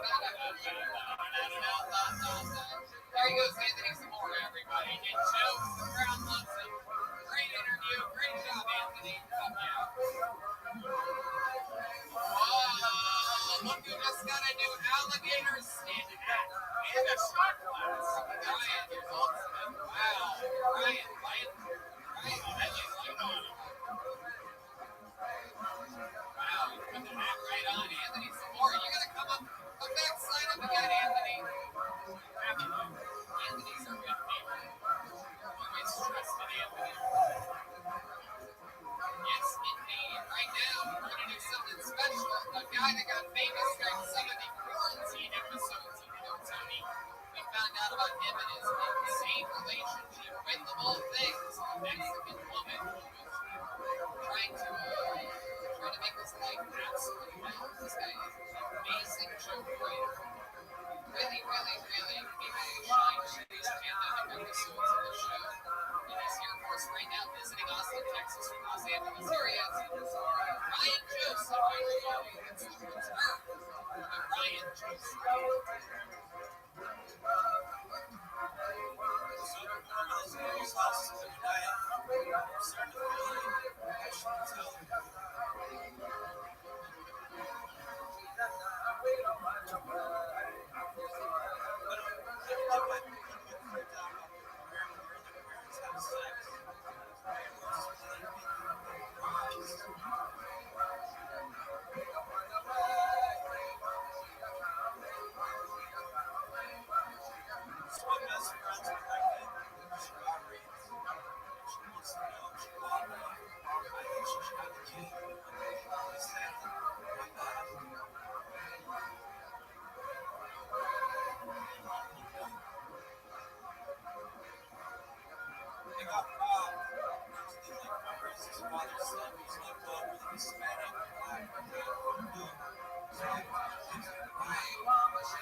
So does anyone here ever rolled anything sweet in this guy's mouth? All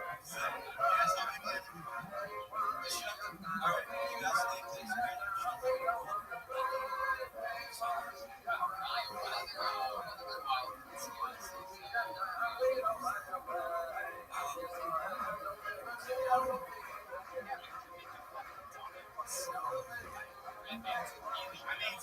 He's Irish.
What else other than shows? What else have you done in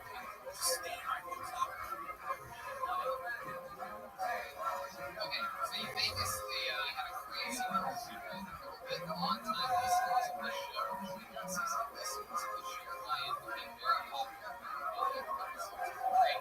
Obviously, you've been producing find out get updates because of crazy events. And so what's the new update?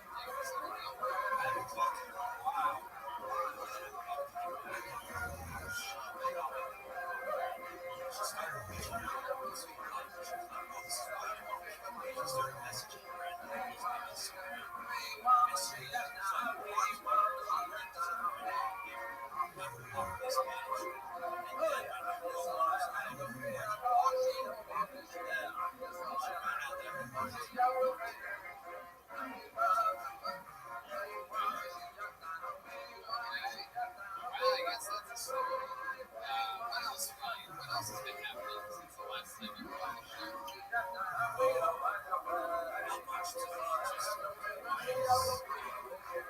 Any drugs? Wow, that was rough. I know. I think everybody what type of use? I mean, use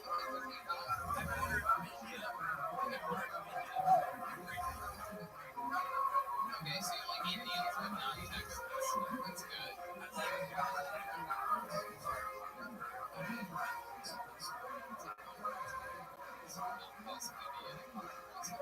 When did you get on the what is it?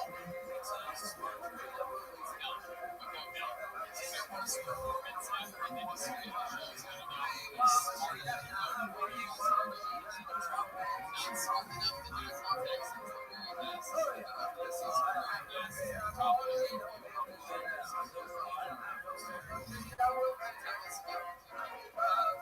So tell us about the effects.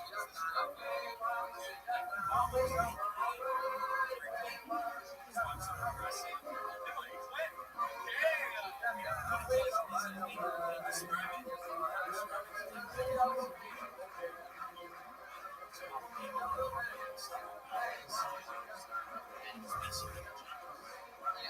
Did it make you a genius? What type of genius decisions have you been making since being on?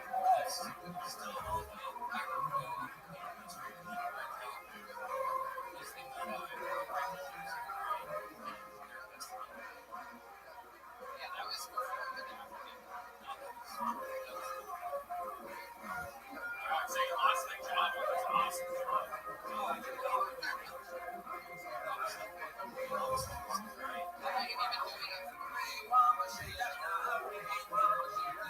Really? You just get it shipped over?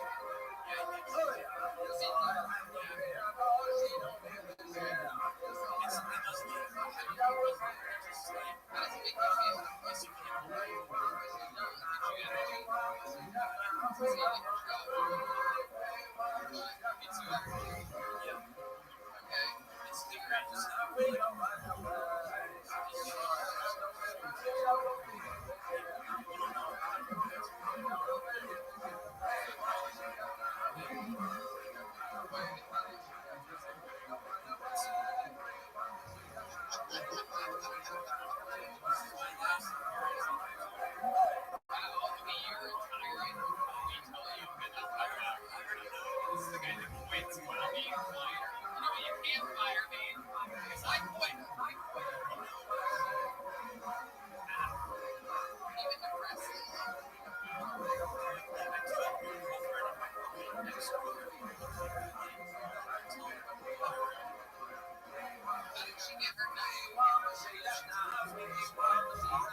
last time on Guilty the entire time. I wasn't even going to tell him not to come back when he did it.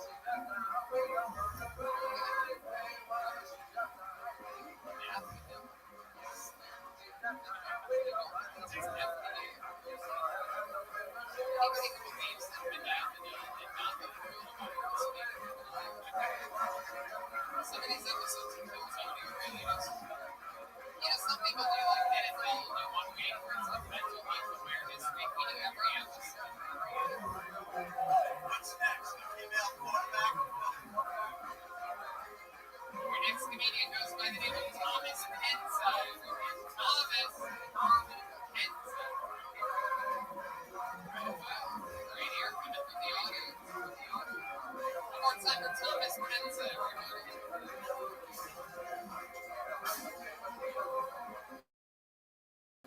Let's go.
Normally I hate it when people yell things in the audience. That means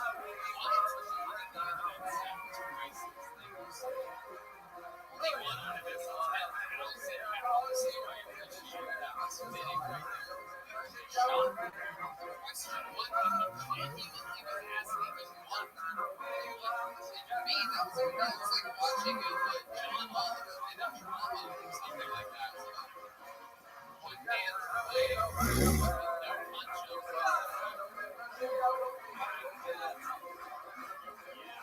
Goodness gracious. First time we've seen them. Weeks ago, we're at. What's he talking about? Oh my God. Did you go up first that day? Oh, that's right. You know how I remember exactly. Yeah, no, I only remember because I remember the first guy who went to him and said, "You need to do something else." Different. Yeah. And like I just had a flashback. I don't remember you looking at it or whatever you talking about, but it never seen that scene that makes sense. He would give that kind of funniest thing was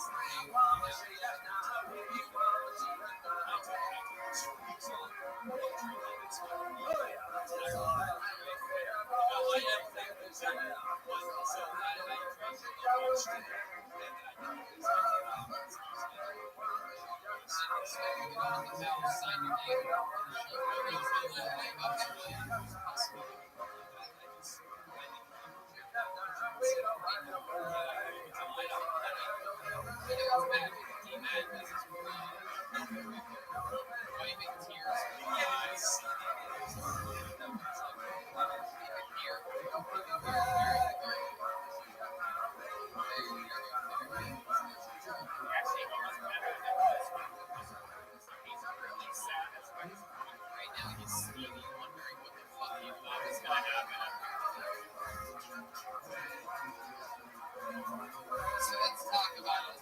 Yes, sir. What do you do for work?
you're going to get the one arm, the mic in front of you. It's going to be 60 seconds.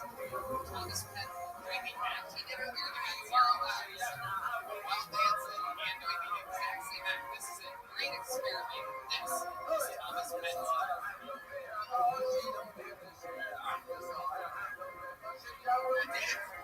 You know what I learned about this?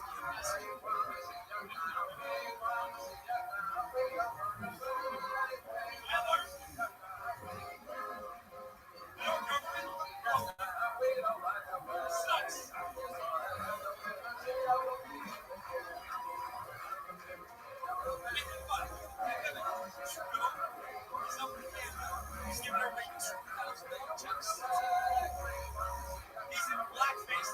He's over.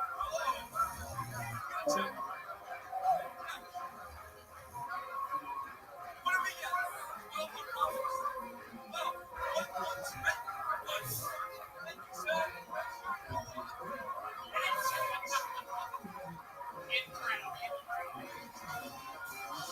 Crowd goes wild. Hard laughs throughout. We figured it out. Sometimes on films, we do all the math just to treat us out of it to give someone zero funding. And then Dan took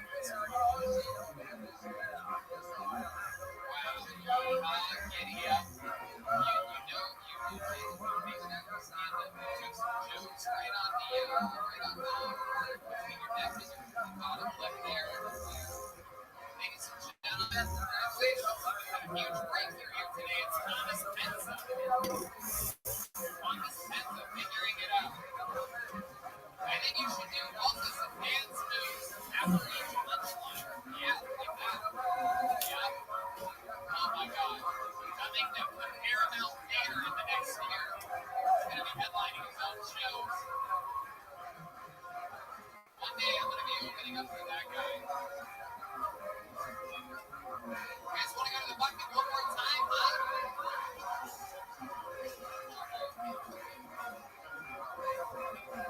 Your next comedian goes by the name of Ben Horn, everyone.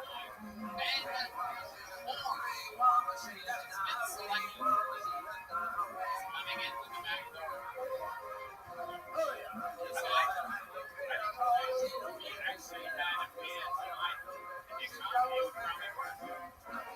Yeah, people would really, you work here. Just to let you know, we know that that won't actually work. But it worked here. Here he is, Ben Horn.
Where'd you go stateside?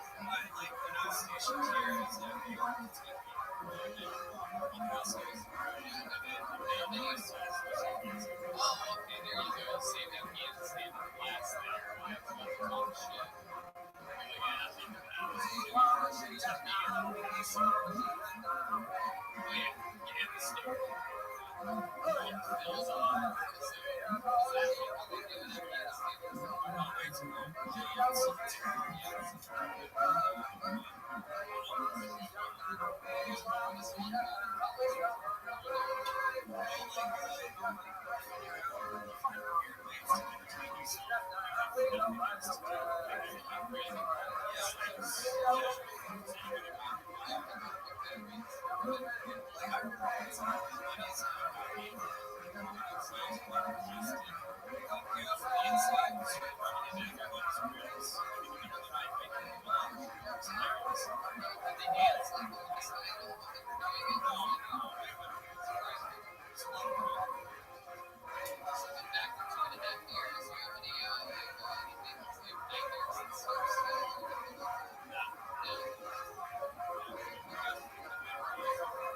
Did she become a lesbian after she saw Thomas and dance? Did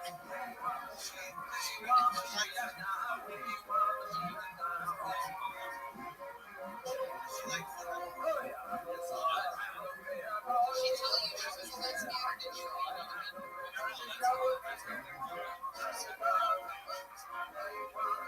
Do you think she's being honest with you? She's telling you that's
Ladies and gentlemen, it is a special treat. Here we go. This is also one of the newest residences of Austin, Texas. Ladies and gentlemen, a regular on the show for quite a while now. Absolutely unbelievable. Trained originally from in New York, Queens, New York, trained in the art of improv in Chicago, Illinois. He's been doing some comedy for over 20 years. And you've been in Bill Tony here by the regular. The one, the only, the great Michael Lehrer, everybody is here. Wow. God knows really.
sick and tired of it. You know what I think up there? When I get off, you get off last. When I get off first.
Michael there, comedy.com. He did it again.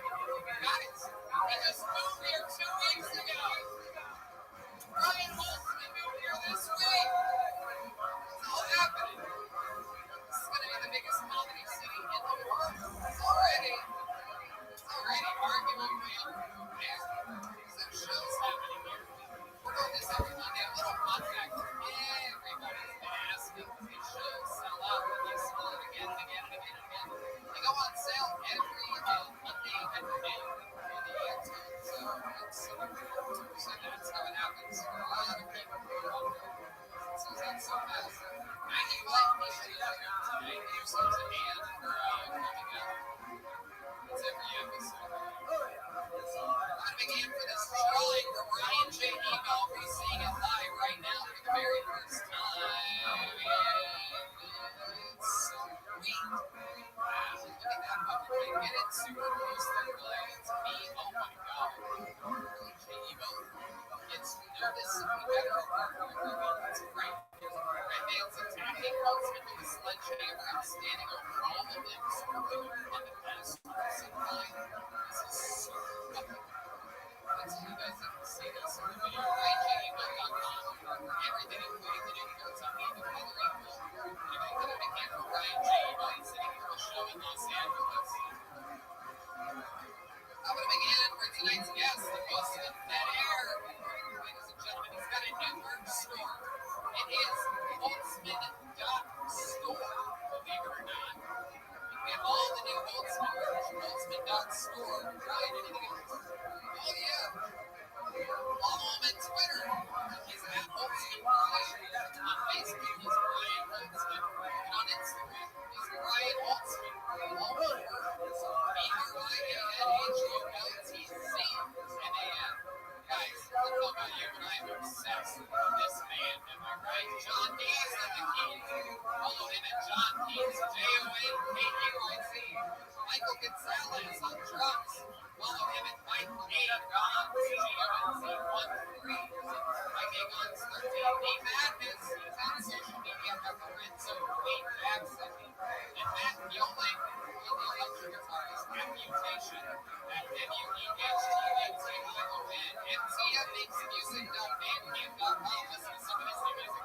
And check out John Dees' new single he dropped this week on his Instagram at John Dees, JONDEYZ. Hey, look, this painting behind us. Oh yeah, the painting from Chris Rollercoast. Wow. It's Brian Redman as American Psycho. It really is a painting. Oh, that's awesome. He did that during the episode. Brian J. Look.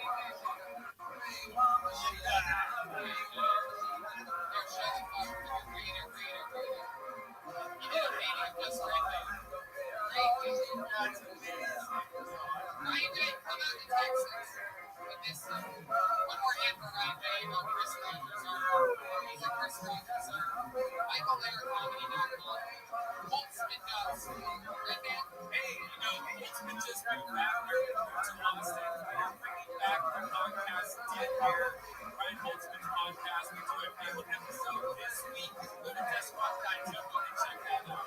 Audience, we do it every week right here. It's so much fun. The shows are blast. Shout out to Phoenix. We had so much fun here this past weekend. The Phoenix episode. And we're going to Miami in 2 weeks. And some other dates getting ready to be announced. The vaccinations are coming. Our new president, Joe Biden, really getting it done. Incredible. Incredible what he's doing. The work that he single-handedly is doing. I'm sure he had to lie with his neck around it in his office. Anyway, live audience, thank you guys so much. Good night, everybody.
Wow, isn't that special? Come on, guys, we're here. We're in Austin. Make some noise. It's another taping of Kill Tony live at Anton's. The great Brian Rabbi is here. Very, very exciting. Exciting stuff. Well, another episode. Big table tonight. Look at the size of this table. My goodness, how many of you have heard this show before? Watch it or whatever. Very good. And you guys know what you're in for. Great Ryan J. is at home in Los Angeles, California, trying tonight's episode right now on this screen right in front of us. You can't see it, but we can. He draws every single episode of the show, every poster, everything. Some incredible stuff over RyanJEvo.com. The new Kill Tony, the coloring book. How many of you, my Ron, over the years pre-ordered your Kill Tony coloring book? Look at that, the first laugh of the night, Ryan. Can you believe it? It's a dead silence here. I just got it. It was awesome, man. I had no electricity, no power or anything, so I started coloring this whole book. It was great. There you go. I made you create. Great man. All right, another very interesting thing. Kill Tony 500 is right around the corner. It snuck up on us out of nowhere. If you're wondering how many other podcasts in front of a live audience have even gotten to have episode 500 of their podcast? The answer there is the same as how many people in this room pre-ordered the coloring book for Kill Tony. But episode 500 around the corner. This is an announcement right now that there's going to be an announcement next week regarding Kill Tony 500. This is a special announcement about an announcement. Not a big hand for the band. You guys have been listening to them for a few minutes here. This is the Kill Tony Austin, Texas band. John D's on keys. Matt Bewley on guitar. The great D. Magnus on bass guitar. And Michael Gonzalez on drums. I always notice D. Magnus gets the most applause. I don't know why. I don't know why you guys feel the need to clap harder. It's his sunglasses, man. It's from the future. Look at his blade. We gotta get you some blinky sunglasses, John. You're being out-likeable by your bass player.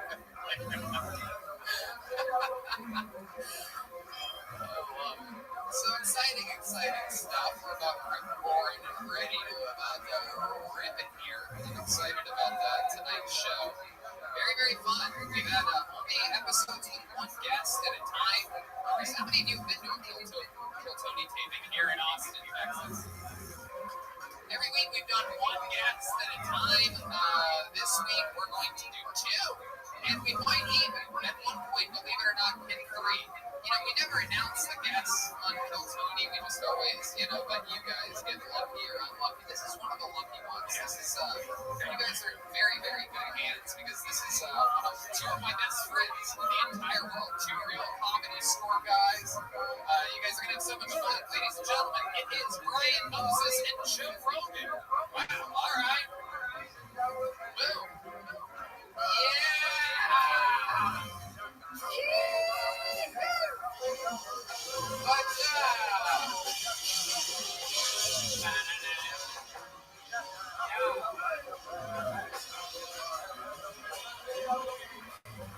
This episode's so crazy. Freddie Gibbs might even be joining us at any moment. Who knows? Anything can happen here tonight. Hey, a special shout out, guys, to Clarissa and Thomas. They made a new Kill Tony Texas book. How about that, huh? Who's that little guy right there? It's The Undertaker, Austin's own The Undertaker. I found out The Undertaker lived here after moving here. I'm not stalking him. But I do wear the championship belt every day. Right after drying off and before putting on clothes, I throw on my Undertaker championship belt. Welcome back to the show, guys. Moses, you're back. It's been, you were on one of the audience list Kill Tonys at the Comedy Store during the global pandemic. And now you're here. How does it feel to be back in front of an audience? We kidnapped him from LA, everybody. It's a real black man, Brian Moses. We're smuggling Negroes into Texas now. Yeah. It's like 1860. Heck yeah, it's the above ground railroad we're calling it. Joe Rogan, welcome back to Kill Tony. It's comedy as fuck up in this bitch. You guys did a fun Crazy buddy got us all killed too. Like for real. There's some points where I was like, this might be an issue. Yeah, you guys did it a couple times also. I was like, what do we do now? I love it. He could show up at any given moment here, so I'm excited. You guys know how it works. We had a bunch of people sign up before the show. I'll tend to the way in. Some people are here, some people's first time. Some people have been trying forever. Some people have been doing stand-up never. Some have been doing it forever. And the names are in the book. If I clear your name out, you get 60 seconds uninterrupted. You know your time is up and you hear the sound of a kid. You hear that? Hear that little kid? Let's hear it one more time. Let's hear the kid. Alright, that means wrapping up that early. We're going to bring out the angry 4th Street Bear. There it is. I'm excited about tonight's show, but before we do, here's a little bit about the amazing sponsors that made tonight's episode possible for you right now. This podcast is brought to you by the Bridgewater. It's light, sleek, and industrial. It doesn't fold or awkwardly bulge in your back pocket. It and it seriously changed my whole pocket situation. It's designed to fit easily in your front pocket. I was having some hip problems earlier this year. Turns out, you move that stuff to your front pocket, it's a whole nother level. Most people are still using wallets designed in the 90s, carrying around old receipts, pictures of their ex, gift cards, and unorganized mess. I mean, you know about this. You have a bunch of fast food place cards in your wallet. Come on. Yeah, but I did think a lot of people like us still carried around that old wallet, you know. This one holds up to 12 cards, plus it has one for cash. Over 30 colors and styles. I got the carbon fiber one. It's awesome. If this wasn't enough to win you over, check out the 40,000 five-star reviews. The durable material means each wallet comes with a lifetime warranty. You can buy this wallet and carry it for life. The Rich team is so confident that you'll like it that they'll give you a 45-day trial. You can test it out for 45 days. If you don't like it, you can send it back for a full refund if you don't love it. Look, I'm telling you, people, every single cast member at Kill Tony has one. They use it. It absolutely works. It's sleek. It makes sense. Get your life together. Get rid of your silly, chunky wallet that your grandpa gave you. And have a better life with the Rich wallet. Get 10% off today with free worldwide shipping and returns by going to ridge.com/KillTony. That's ridge.com/KillTony. Use the code word KillTony. Don't forget, get 10% off. It's an amazing thing. Treat yourself. You'll thank me later. And we're back. Who's ready to start tonight's show? Oh my God, it's so fake. I have to leave. I can't do this. I'm too high. It's too fake. Here we go. And your It's first an audience night. It could be anyone, ladies and gentlemen. That's the craziness about the show. They think people have been signing up that should not be out in public. We're going to see what happens here tonight. Your first comedian, 60 seconds uninterrupted, goes to Alex Frank Encenia. Alex Frank Encenia is first. A lot of people socially spread out on the sidewalk. Alex Frank Encenia has a nice steady pace. Very excited. Here we go. How about one more time, everybody, for Alex Frank Encenia. Anthony's, how we doing? Appreciate ya. My name is Alex Frank Encenia. Austin was pretty icy this past week, you know. The Mars Rovers landed on Mars. There's some ice down on Mars for the second time also. Yeah. There's some Mexicans up there too. Here we go. Nope. Okay, that's awesome. Alright, I'm half Mexican. I'm from the South Texas town. I'm half Mexican and half racist. So I can say what the fuck I want. Yeah, but it's a weird racist because it's South Texas, so it's like all of my grandparents, grandkids are half Mexican, half black. They have a dog named Chickadoo. Nobody really knows how to work. But I am half Mexican. I'm not Jewish, even a little bit. Please. I know what I look like for the people over here. I know what I look like. I like Mexican. I can what my whistle is. To convince these Mexican dads that I can take their I got it. There it is, right before the bear. He knows the show. Don't be prepared for it. Alex Frank Encenia. How many? You started out with a lot of drugs.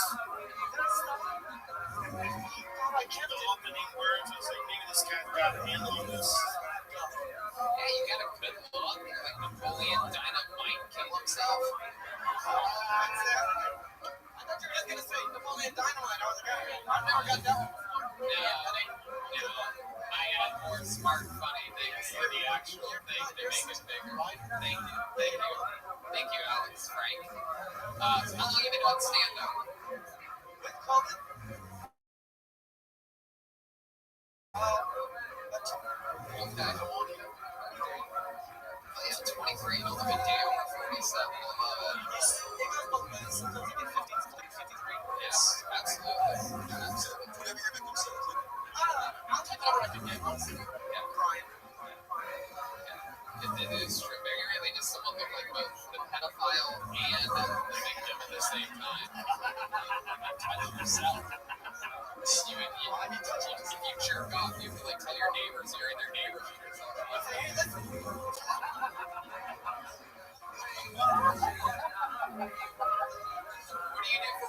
Alex Frank, you're 23, you're here in Texas.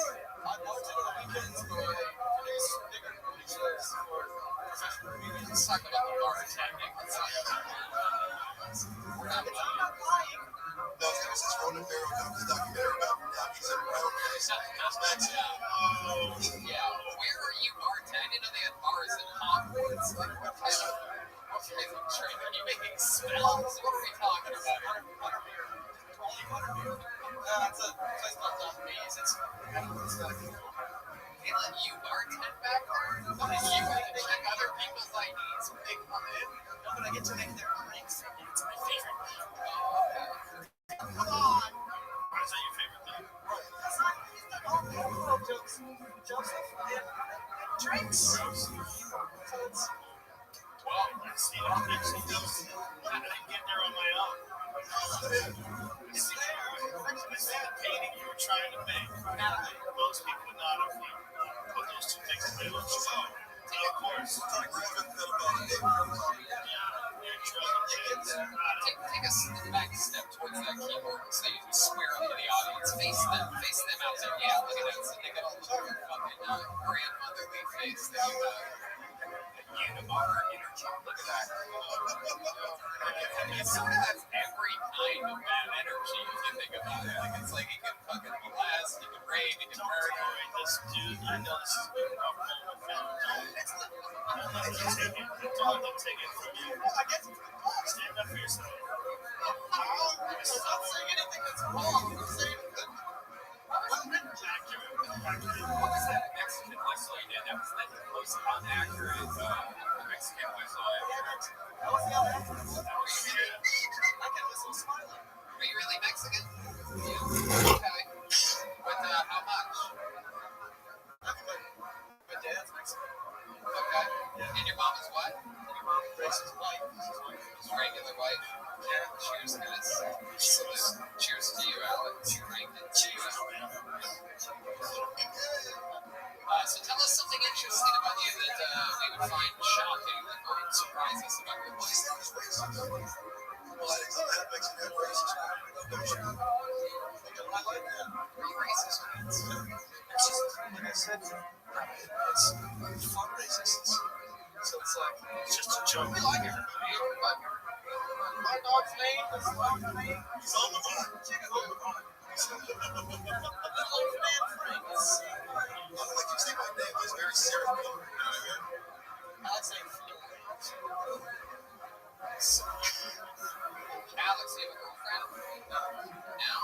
Clear. I mean, fuck. Who are you fucking? I'd be fucking. Respect. Some brother. Respect. Who are you fucking, Alex Franken Senior? Honestly, whoever gets my Whoever stands to. Pillows, socks, all over Texas. All over Texas. I got milkshake. I mean, fucking pillows.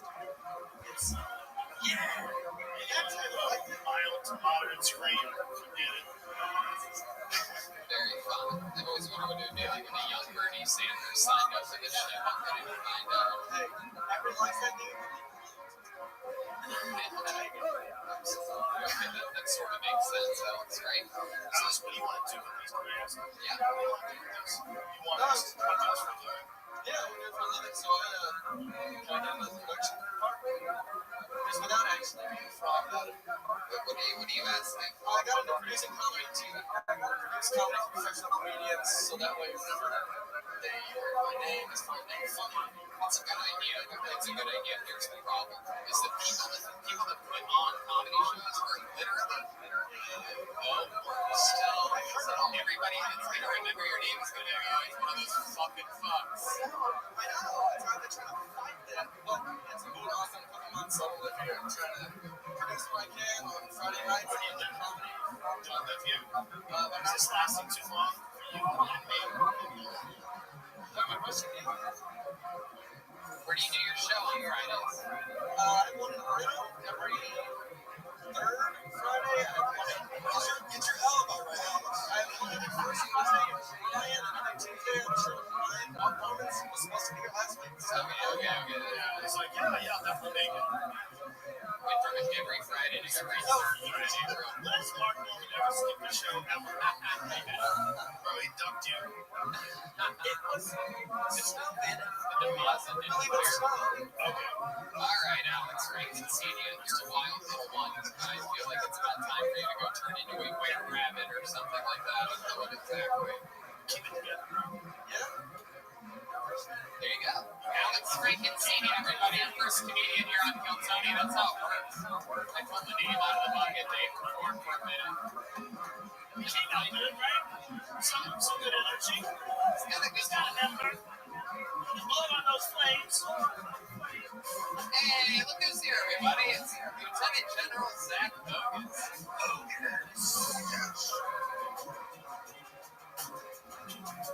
All right. Pulled another name out. Mark Pena is next. Mark Pena. Let's see what happens here. He's coming from the pit of comedians. Deep in the back is Mark Pena.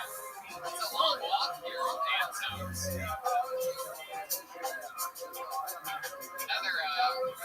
Another sold out show. We know this guy.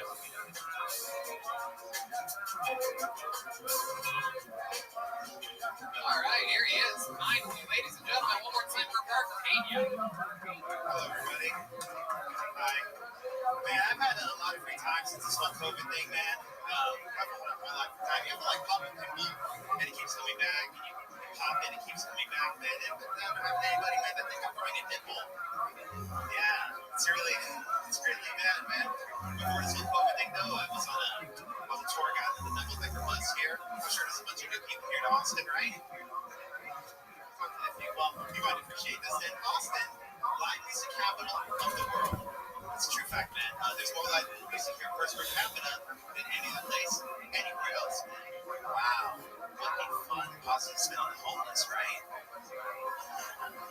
Just like the tar and drum circle in every corner here, man. You know, good for them for being positive, right? It really depresses me. It makes me sad whenever I see it. I see these men, they're so down the road, man. They're so weak, they're so fragile, that music is barely alive. Give it a week. The angel man, party on it. Mark Pena. Isn't he adorable? Here you go. Welcome to the show, Mark. You've been on the run recently, right? Yeah, I was dude that sold plasma and fuck fat chicks. You wait, what? The guy that sold plasma and fuck fat chicks. That's right. That's right. He does fuck fat chicks. Moses, what do you think about this guy? Sells plasma, fucks fat chicks. Tell the rest. I think you should open that next time. That was actually really fun. What a good idea. You fucking eat fat chicks since the last time you were on the show? That's a yes. No, actually, no, they weren't fat. I wouldn't consider them fat. They multiple girls since your last time. Not so bad for a plasma. No, that's their problem. Do you also be fucking? Do I also what? Do you also be fucking? Yeah, sometimes. Yeah. Sometimes I get lucky. I catch a break. What's the wildest thing you've ever done in the bedroom? 300 pounds. She sat on my face. Wildest thing? Oh, shit, man. Come on, you know the one. I don't want to say it's embarrassing. That's what makes this show so much fun, is that you're in front of an audience. Wildest thing? Let's see. Guess right now. Oh, I would love to hear it. I would love to hear it. No, you own it. You tell us. Oh, man. Wildest thing? Shit. Come on, tell us the real one, Mark. Stop thinking about your second scariest memory. I really can't. Mark, please, I'm begging you. Oh, fine. Let's see, wildest thing ever. I'm not choking her out, and she's grabbing me by the nuts. It's a give and take kind of thing. It's not creepy. Mark is mental and soul. You're a liar, Mark. I don't believe that's the weirdest thing. Case file.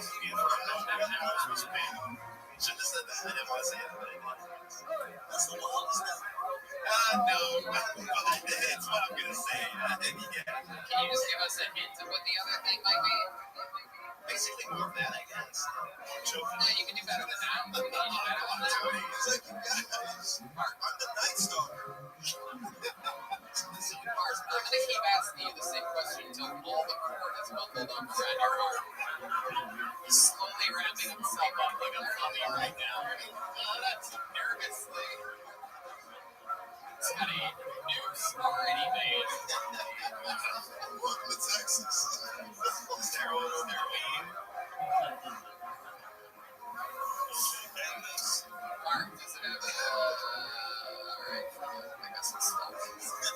You're not going to tell us anything about it? Oh, that was pretty wild, I think. No, what? Mark, how long have you been doing this? Been doing stand-up? I've been doing 9 years in February. Yeah. No. 2 years? 9 years, yeah. Maybe next time you should squeeze her nuts and let me choke you out. Maybe I will. Wow. Jesus, Mark. What else do you do for fun when you're not fucking fat chicks? Yeah, what's another hobby of yours? Choking people to sleep. What else? Oh, man, I read a lot of books, man, basically. Books? Just read kind of books. Cookbooks that the girls give you girls likes. What was I reading? The Death of Common Sense, that's a good one. My judgment is out, actually. It's Astro. And, what was it? Mark, we don't want your book recommendations, right? Well, I'll just take what I was reading. What are you, fucking Oprah Winfrey up here? Give some fuck with our books. You know, I gotta tell you, a lot of other people are recommending this read as well. Not a lot of people recommend books here, Tony. Well, that's what I do for fun, basically. It's not very fun, but it is cheap and free. I'll just read, fucking run, get depressing. Yeah, normally I write down, like, the topics that people talk about, like, every 60 seconds. I didn't even know, like, what to write down. I didn't even know what we were really getting at. All right, Mark, People are reading books. Well, I used to do the jiu-jitsu thing, but then the whole COVID thing hit, and, like, they do it online now. I don't really dig that a whole lot. Jiu-jitsu online? Yeah, it's lame. Yes. you know you can read books online, too. You know that's online, too. Pretty late, right? Where you doing jiu-jitsu? They're doing online. They do gyms. Oh, they do now. Yeah. They did. They can do both, but I don't know, man. You gotta put basketball time too. That's what you do, yeah. I definitely do, but they won't let me out of my contract, man. It's late. I gotta wait for a couple times. This is before I die with them. What kind of contract are you Just a regular contract. Just like a gym. Yeah, that's basically. What gym? Aces. Sounds like That's a hardware store, son. That should have been my first one. You got family problems. Spend the day just in $2 wrestling with fucking attendants. Yeah, that's really lame. I regret that. Dude, trying to run the card mile. I love it. Out there working out with fucking Black and Decker.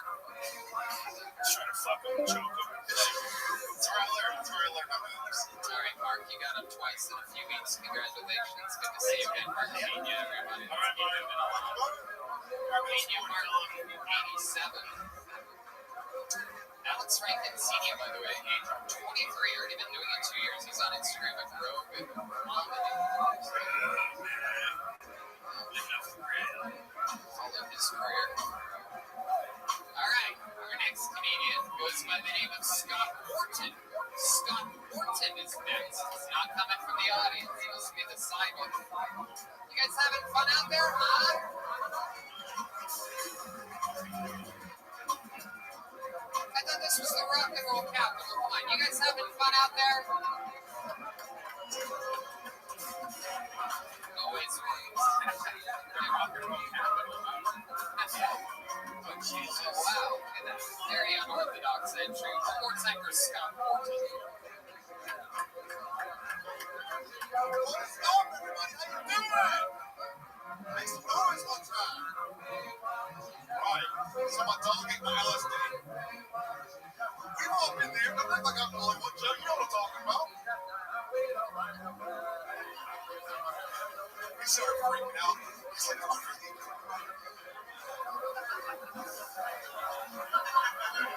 Do all dogs really go to heaven? Hold on, man. If dog is God spelled backwards, does it mean if I walk in reverse, I'll become God? They started freaking out. He's like, hold on, man. K9. K is the 11th letter of the alphabet. 9. 11, 9. 9, 11. 9, 11 was an inside joke. Yeah, dog. Yo.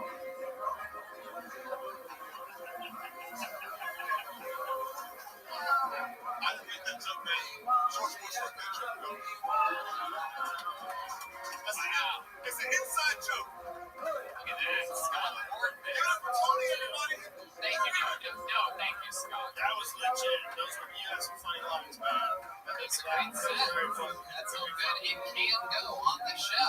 That's incredible. I love it, Scott. Absolutely. You got it. You're so polite. You from Texas? No, I'm from Virginia. Oh, okay. I know your friend Alex Moore. Oh, okay. Alex Moore is an OG comedy store guy. Let's We have a podcast a couple weeks ago. I love it. He's the man. It's in everybody's gonna fuck it up. It's your fault.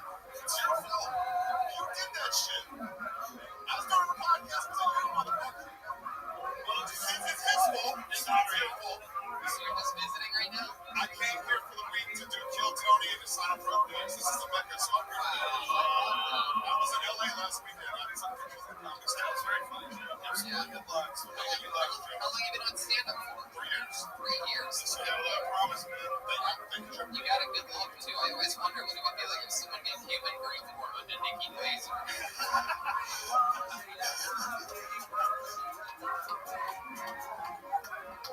I know what I look like.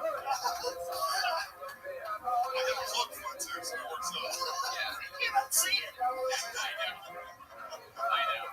I had that in, if you're wondering, I had that locked in my head 5 seconds after he grabbed the microphone. Like, oh, I know one that'll definitely work on this guy. Have you ever seen Nikki Glaser before? No. Oh, okay, when you do it, so you're going to see it as well. Wow. If someone gave her like the main treatment, this is what would come out of the other end. I created a soup on Nikki Glaser. Of all the jokes, man. The extended body of a woman. Alright, Scott. Nikki Glaser, she was a volleyball player. Now, do my version. If I meet her, I'll let her know what you said. Alright, so Scott, let's talk about how old are you? I'm 29. What do you do for work? I sell weed. Really? Wow. So, I fucking love this dude. Obviously. Joe, I love you too. You're my friend. what do we got on the menu this week? On the menu this week, Yeah, well, I'm out of town, so I had to give everybody weed before I left. What type of weed are you selling? Can you give us some names of your strands and whatnot? This is in Virginia? Yes, sir. Okay, do you have any seedless variety? Yeah, of course, seedless variety. I smoke waxed out and smoke weed. Hey. I don't like it anymore. Come on, Joe, the clock. I already knew. We knew you smoked wax. You could tell in the eyes. That's why there's people with problems. Yeah, the dabbers, the crackheads. Problems. Hey, man, just because I used to smoke crack, that has nothing to do with it. Exactly. Did Whoa. we got Moses' attention. All you have to do is say crack 3 times. Crack Beetlejuice shows the way. Say it 3 times. It pulls out of your mouth. I wasn't. Yeah, it's fucking horrible, man. What is that like? It's horrible. How did this happen? How do you start smoking crack? Give us an example of what happened. So I walked in the shed one day, my dad was smoking crack. And then he was like, do you want to smoke this crack? I'm sure, man. And then I smoked How old were you? 27. 15 This story just got a lot. So That's fine. For the past LSD, I overcame my crack addiction, and I've been clean for 3 years. see, I don't. That's sad too. It's like you burned out relationship, pace yourself. I got my cocaine stage out of the way before I got into entertainment. Those people that like they go crazy and then they're crazy. Like, just are you sure? No, I'm doing comedy, Joe. You don't want to be. You can't. Bad drugs.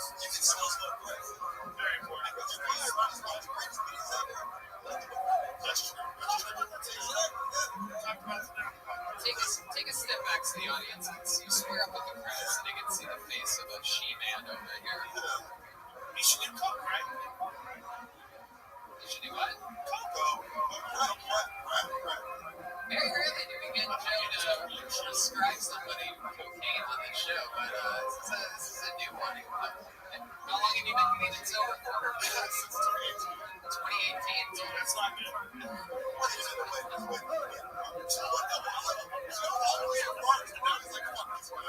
Just kidding. Stay clean. Don't leave it behind. Go back and visit. Yeah, maybe like your old girlfriend broke up with, and then you got your shit together, and she got her shit together, and you go, hey, What else do you do, Scott, when you're not doing stand-up or podcasting? What's your dog's name? Bo. He's a boxer. Wow. How long have you had Bo for? Like 5 or 6 years. He's aggressive. Wow. In dog years, it's probably time to take him back to the shed and smoke crack. Keep the family. There he is. We got him on the line. He's live streaming from Virginia right now. What's his name? What's his name? Bo. That's him. Bo.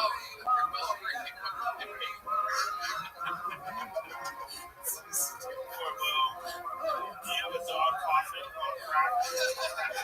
Something, right?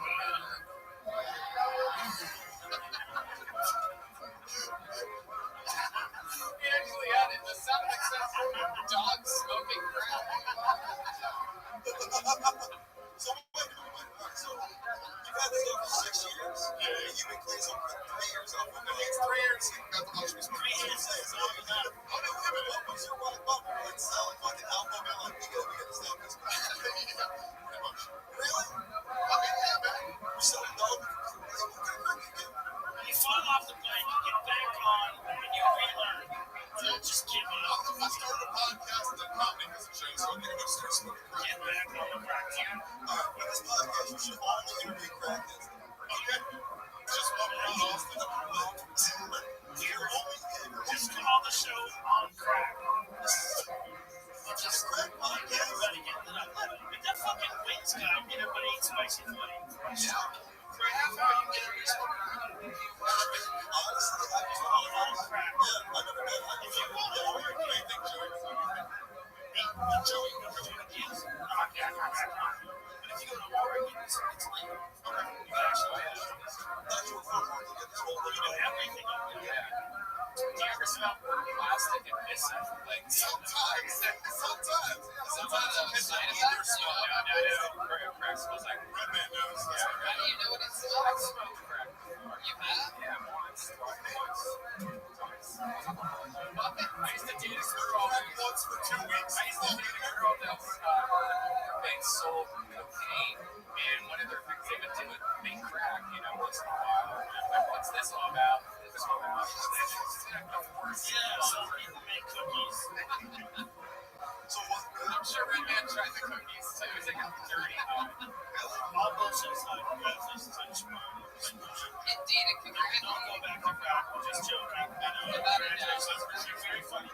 So, very funny. And congratulations on a absolutely fantastic 60-second long set. It's not as easy as it looks out here. You nailed it from beginning to end.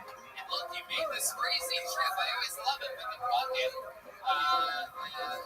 decides that someone is worthy, like you, instead of the 2 pedophiles that got up before you. You know what I mean? Maybe a different thing. You made this trip. You took a big chance, and it fucking paid off with like 50, 60 names in this thing you got to. Congratulations. There goes Scott Ford, everybody. Thank you, everybody. On social media, and this is not _Scott. Here he is. He's getting fist bumps. Everybody, there goes Scott Ford. I'll pull another name out. Let's keep it moving along. Marcus O'Lind, O-L-I-N-D. Marcus O'Lind. Let's get Marcus up here. Here he goes, a nice steady pace.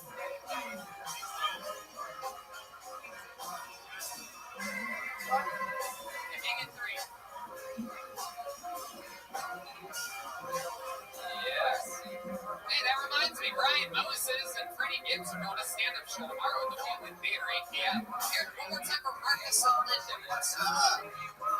How's it going? I'm uncircumcised from uncircumcised guy's ass. Just me, alright? Recognize some of you guys from the meetings, but I'm not going to call anyone out, alright? Meet every Friday, Forcing Fridays, but it's anonymous, alright? It's anonymous. I think uncircumcised guys, I think we're better at sex. I do. I think we care more about it, right? You know, a little bit more invested, you know, a little more skin in the game. You know what I'm talking about? Hey, my girlfriend thinks my dick is racist. Yeah, my girlfriend thinks my dick is racist. Pretty sure that's because my girlfriend's black. My dick has a white hood on it. I don't really know. It's a KKK joke. There you go. You guys got it. Yeah, me and my girlfriend, we've been dating for 3 years. Interracial relationship. It's 2021. Nobody's against interracial, right? Anybody against this still? Young people still against interracial relationships? Or racist people? Because think about it, when you have an interracial relationship, when you got black people, white people getting together, making babies, what do you get? You what racist people hate the most? Mexicans. Wow, that cat is loud on that one. Mark is so thin. Oh yeah, welcome. What did you just talk about? You have a black girlfriend? I do, yeah. You just talk. Talk about his dick for a little bit. You fucking blocked that out. How long you been dating this girl? 3 years. 3 years. How long have you looked like a white supremacist? About 3 years. Oh goodness, this will start to one. Did she ask you to go for this look? Did she tell you that she wants to? I already had it when we started dating. So Already had what? how long do you know that beard for? 4 years. Does your beard get stuck in your bush ever? I don't go down under that much, you know.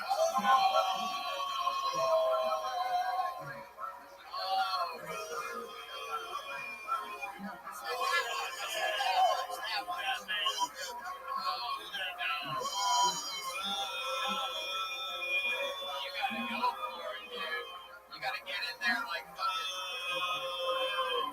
How long have you been not eating pussy for? This is crazy. It's an occasional thing, alright? It's occasional. What's going on here? You need to get in. I'm trying to host this type thing. I'm trying to buck the white stereotype that all white guys do. You know what I'm saying? Is it because of your beard? Does it just make you too long? It does a little bit, yeah. Shave that beard off and start eating pussy stuff. I know, man. I'll do it for you. It's not really an ass word, but it's Why? help me scale the asshole, you know?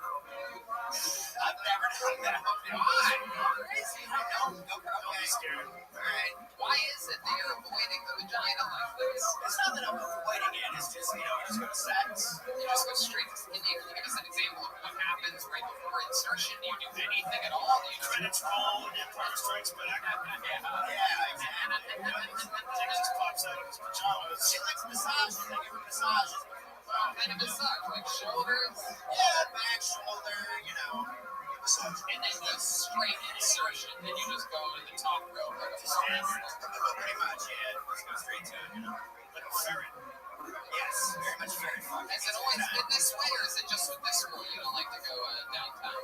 I mean, like when we started dating, we did it more, but now I got lazy. I did. I got lazy. You need to get Girls don't like that, dude. You need to attack that thing. It's really true. What else? What else about you, Marcus? What do you do for work? Full-time comic right now. Full-time comic. Yeah. What did you used to do for work? I used to work in finance for a couple of years. Yeah. You ever thought about being a wizard? I have thought about it. I don't know if I have the powers, man. Yeah, maybe you should start eating pussy. Grand wizard. That's my dad, but I don't know if I can. He's got the look. He's got a wizard-like look. You from Texas, born and raised? No, actually, I was born in Germany, but I grew up in Michigan. Okay, how long have you been here? We moved to Dallas like 2 months ago. We just come down for Tony. Who's we? Me, my girlfriend, and my buddy. We moved this. Okay. Oh, you guys got some fuck shit going on in your house? Well, he's the pussy, you know. Outsource it. Outsource it. Where's that man? Obviously, yes, that. What's that? He was never that way, so swear. Where's your roommate? Is he here? He's out there. He's eating her out right now. Oh, Better now. that pussy better. It does. See, I'm that beard too. Do you guys travel like ZZ Bottom? Where do you meet your black girlfriend now? I met my black girlfriend in Detroit. Okay. What are the odds? Where do you meet black girls, right? That's it. Jesus Christ. said, what? There's availability. It's the most racist person in the middle. Finding a black woman in Detroit is like trying to find an apartment in Los Angeles right now. It's, they are available. They are, and they're there. And the price might surprise you. You don't like your style. Alright, what's the sugar value for fucking Detroit black pussy? Detroit black pussy? Detroit black pussy? I mean, you know. Real. Yeah, she is. She's gonna kick my ass. I know it. It's gonna happen. What's your circumstance? What you said last time? I said uncircumcised. No. You said that you're a full-time comedian. How much money do you make doing stand-up comedy for a living? I mean, before COVID, I was making, $300-400 a month, paid my rent, and then, driving Uber and other shit. Wait a minute. This was Michigan rent. This was Michigan rent. Michigan rent. Michigan rent. 8 miles? 7 miles? Jesus Christ. 10 miles. What the fuck was this? You can buy a house for $300 in Michigan. You can, but Where are you from? you gotta pay the taxes. So, black girls in the summer. No, instead of shopping dealer like this, we can be mayor there. We can be mayor. Marcus, what's your favorite thing that what are you really good at? You ever get a trophy in your life? They're not eating black pussy, man. I don't have a skill. You can start tomorrow. What's her name? Was it tomorrow? What advice do you have on eating pussy? Just like generic. Here's why I think you don't know it. It's a rhythm. You don't go back to that old white woman. Yeah. She's like, man, just put that uncircumcised black penis inside of me. Do you know my girlfriend? Yeah.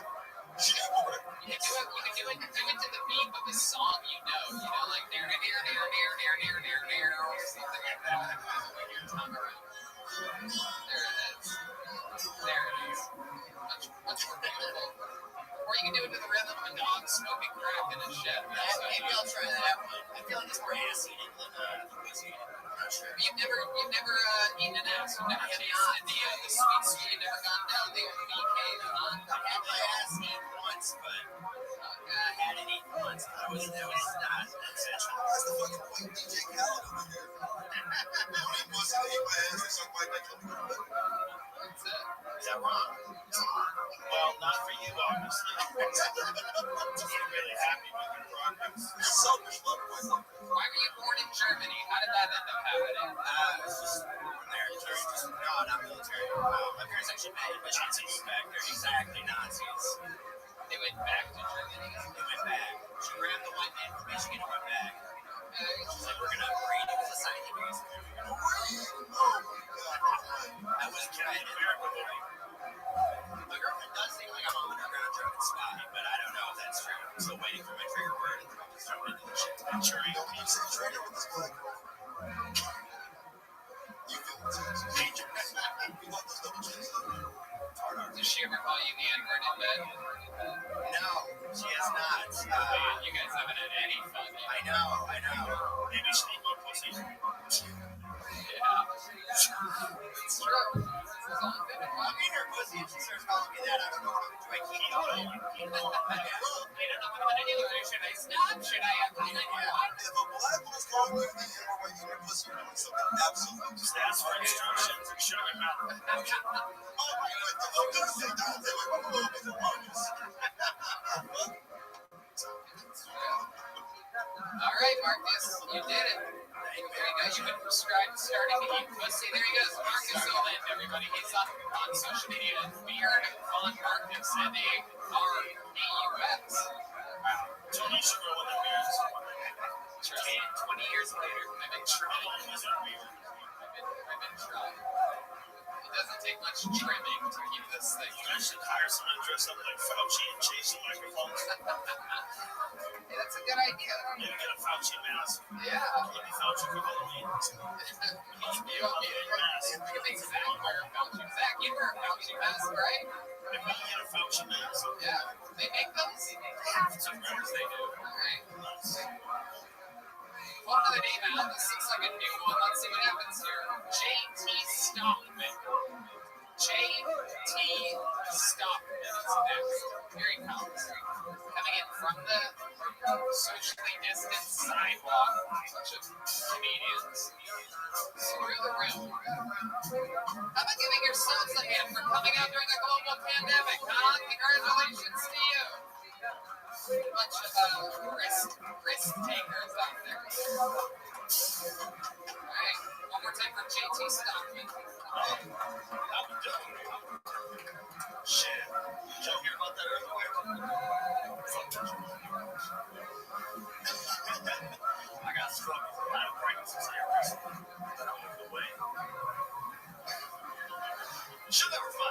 she's on. I fuck with you. She's not bad.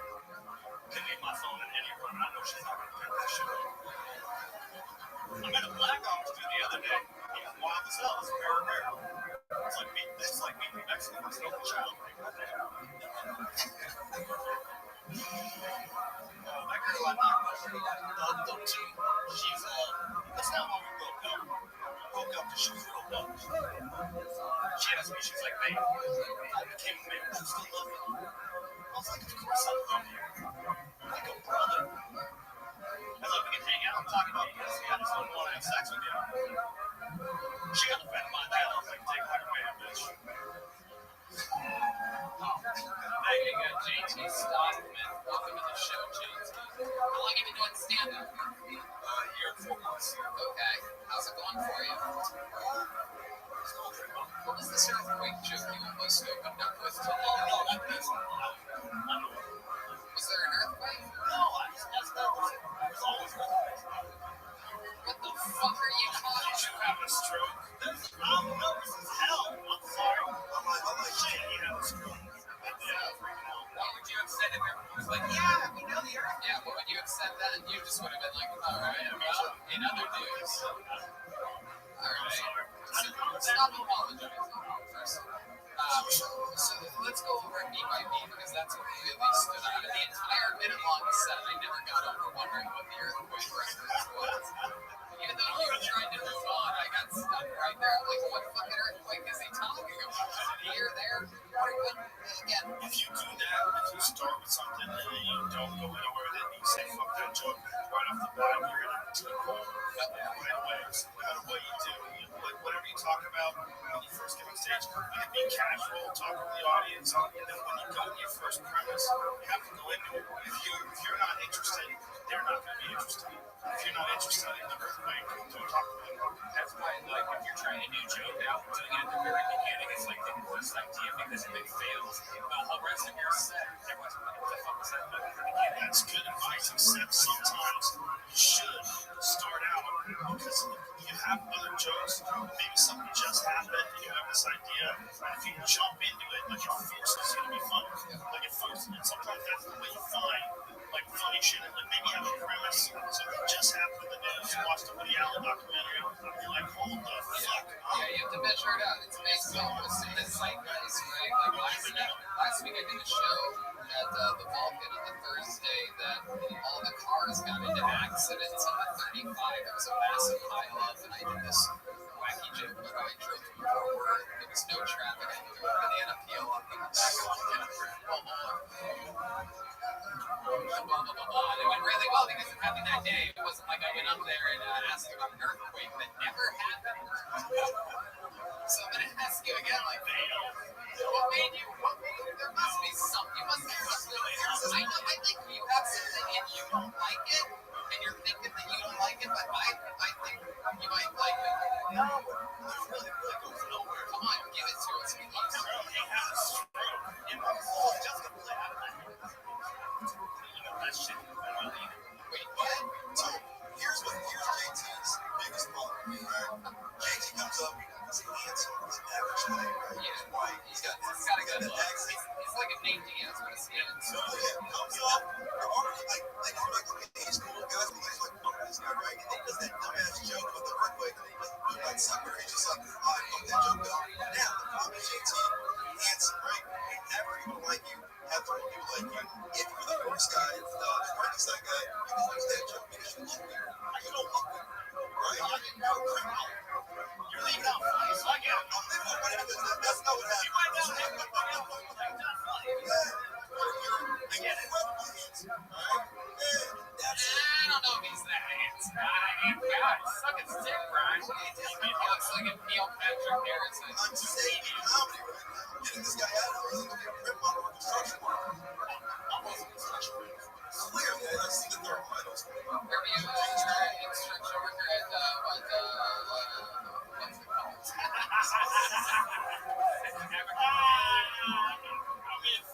Teddy, build shelves. What's the mail strip club called, Teddy? You're not a geek, though, dude. Chip and Dale's. Chip and Dale. Dude, me right here. What's going on over here? So, I'm saying, like, don't they really don't know there's some, like, nonsense or fucking east side of, like, bullshit, or fucking, don't they be like, yeah, all this bitch is fucking, they can't take my phone, and they go from there. And then, like, walk the truck off the living room. It's true. That earthquake shaking doesn't shaking real. JT, is there anything interesting about you? Something that you've accomplished or a trophy that you've won in your life? Something that you've done successfully? Something that you're good at? Something you got a certificate for, perhaps? Or you moved up a rank or learned something in your life? I got HVAC certified in Marine. HVAC? Yeah. What's that again? It's just a heating ventilation. Yeah. I'm not one of the mini split. It's on top of it. Damn, dude. You dropped your fucking HVAC out here. Yeah, I'm about HVAC, so What my Texas look? we don't know no restrictions. I thought he had his vaccination or something. You guys Get the workers back. call it a vac for sure. I think most people know that both. Yeah. Most people know that HVAC. Yeah, but You fucking dorks. All their fathers work in the industry. They all took from HVAC. You guys still know shit about drywall. they all have cats that fucking talk about trying to work on the HVAC today. What the fuck's up? About stucco. JT, any music, dancing, anything you sing at all? No, I can't do any of that shit. Anything athletically that you're good at? I mean, no, I just work out. What kind of workouts do you do? Motherfucker, I'm trying to switch it up. We knew you do body. What else do you do? Do you even lift, bro? So I see that. I don't lift like that. I'm too long to have. Oh, shit. I'm busy we're chasing you, bro. Yeah, he's doing HVACs and everything like that. I'm off one day. And you're working construction, you said? No, I'm working. I used to run construction in South Florida. How about now? Now I'm the mini split installation. You're on the what? It's the mini split, just another term for ACs. Oh, okay, air conditioning. I know all about that. HVAC, fucking all the way. What do you want to do in comedy? You want to be a professional comedian? I want to get better. I mean, I want to get better. I like to write a lot. I'm dyslexic, so that's an issue. That explains the earthquake, too. Wow, you wrote your set list tonight backwards. That's how it happens. So it's a simple thing. It all makes sense. Yeah, after I say, there he goes, JT's song, but he's like, thank you, earthquake, good night. Good morning. Thank you, good morning. This is a song called Dyslexic Heart from Mr. Another song? Someone does, though. Alright, that's enough. I don't know what's going on. I was fucked up tonight, just building up anticipation back there. Yeah. When has dyslexic ever backfired in your life? Has there ever been a time or a moment when it really, Texting me. oh, That's it. Yeah. okay. It's not bad. Yeah. Especially when you're dyslexic after like 1 a.m., right? Do text to speak or something. Yeah. Alright. Well, JT, hopefully, you learned something else about how important opening a set with a little bit of confidence, and you just gotta fool them for a couple seconds, and then Work on that earthquake bit, bro. Appreciate it. Thank you. there he goes, JT_Stockman on the internet. Wow.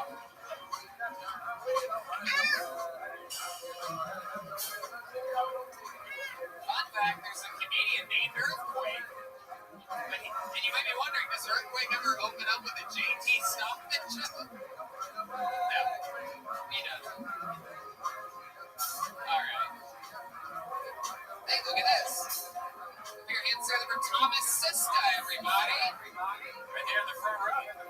Oh, wow. I do believe this is the young man that made the new Texas bucket. One more time.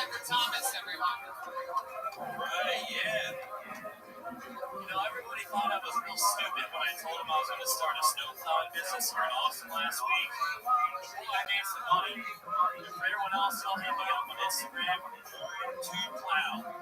Was born to plow. I like the show Naked and Afraid. I feel like they should switch it up a little bit. Like maybe do the Urban Jungle edition where they drop you off at 7th and Red River. Let's hope for the best. Preferably in the middle of the dark winter. Or better yet, how about we team up with rules when you're clothed, armed, and confident, where they just give you all the tools to get out of a sticky situation. I'm gonna come out a winner. I'm actually a little bit afraid of Kamala Harris. Yeah, because her name sounds a little bit too much like Kali Ma, the Hindu god of war, death, and blood sacrifice. Something about it, when she's like talking, is condescending. Her eyes turn jet black, her tongue sticks out, and she's like, we gotta take it serious with you. We're not joking. We gotta get the vaccines. It was my favorite rapper live to buy. There you go, Thomas Sisko going over his modded time for that show. Welcome to the show, Thomas. This is your first time here? This is my first time performing here in Austin for Kill Tony. I did a Kill Tony set in Plano, Texas. How did that go? I think this went a little better. I'm doing better right now because I'm facing the audience. And last time, everybody just stared at my ass, so I was kind of turned like this and had a good angle of the camera. I was looking forward to not showing my ass the whole time. So. Okie dokie. Yeah. Really, your own thing. So I'm already winning. Yeah. Do you have a plow that you put on your truck? What's your name? Well, it's a Jeep Patriot, and it's a work in progress. Yeah, I do. That's what I thought was weird is that, like, in Ohio, everybody had plows that they could attach to their trucks. But there's trucks out here, but no one had plows to attach to their trucks. Yeah, it's right in Ohio. It's different plows. I'm just saying, if you had that, I can't figure it out, but I was in Alaska. Everybody had plows.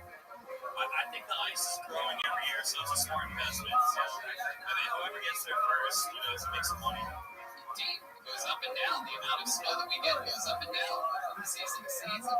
Yes. So, Thomas, let's talk about your real life. Stand-up. How long have you been doing it? 2 years. 2 years? All of it here in Austin? I started here in Austin. I've done some sets in New Orleans, traveled around a little bit, did some shows outside of Austin. Okay, what do you do for work? Currently, I'm unemployed. Yes. How long have you been unemployed? March 17th when the shit hit the fan. Right. What were you doing before that? Worked at a little Italian restaurant on Congress Avenue.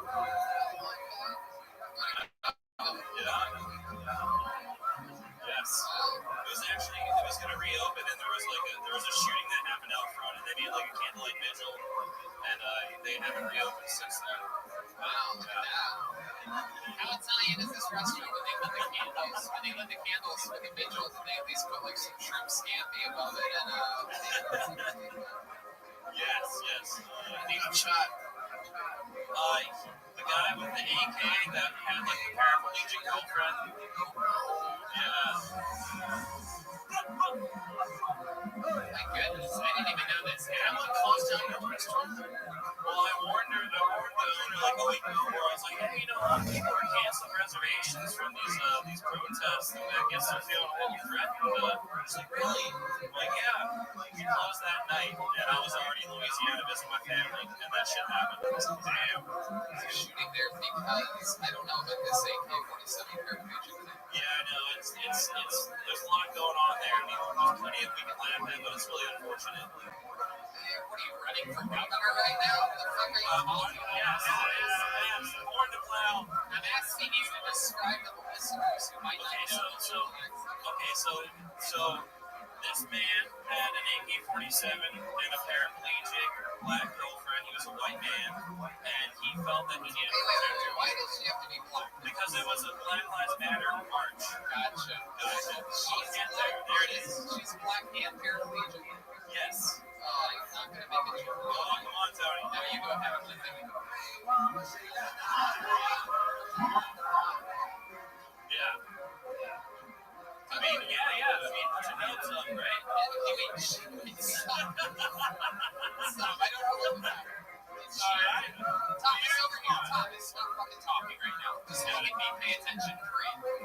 She's the one that got shot? No, Tony. Okay, she did the shooting? No, Tony. Well, how does she fit into all of this? She was getting pushed around by the boyfriend, right? In the middle of the street on Colliers Avenue. They didn't have a permit. They're just marching the street with guns and paraplegic people and so on. Yes, please do. Joe Rogan's going to tell the story. So, please, Joe, it was Black Lives Matter protest, and the man was the Uber driver. He was also a veteran with a concealed carry permit. His Uber car was on Waze and took it right into the protest. They didn't understand what was going on. They didn't know the road was shut down. They drove towards the crowd. He stopped the car. The guy put an AK-47 in his window. He had no idea what was going on. He pulled out a gun and killed the guy. The guy with the AK-47 was pointing it at various people that got too close to the protest. Stopped and pulled over. They were driving towards like the running video. It was a terrible misunderstanding. I don't think they knew what the fuck was going on. It's just a bad scene. The dude was open carrying with this large rifle. The other dude was just driving an Uber. It's crazy. That whole law to where you're allowed to just carry around a black female paraplegic. It is There it is. Son of a bitch. It is. You think I forgot about that? I just didn't know that shit. But no, seriously, R.I.P. And I've been out of work since then. So what's the name of the Italianers? What?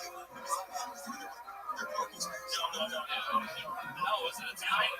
Didn't know what was happening. He was Italian, so I moves towards him with the car. He thinks the guy's gonna run them over, so he pulls up the gun. The guy in the car, I hear all this. When I read it, he sees the guy before an AK-47 out. Stick takes effect. He shoots the guy and kills him. It's a disaster. Don't laugh. Look at this evil fuck. The Joker. The real Joker.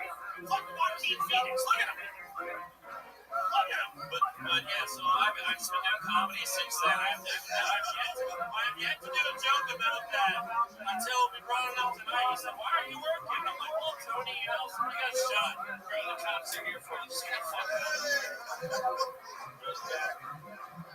Take you with. I love it.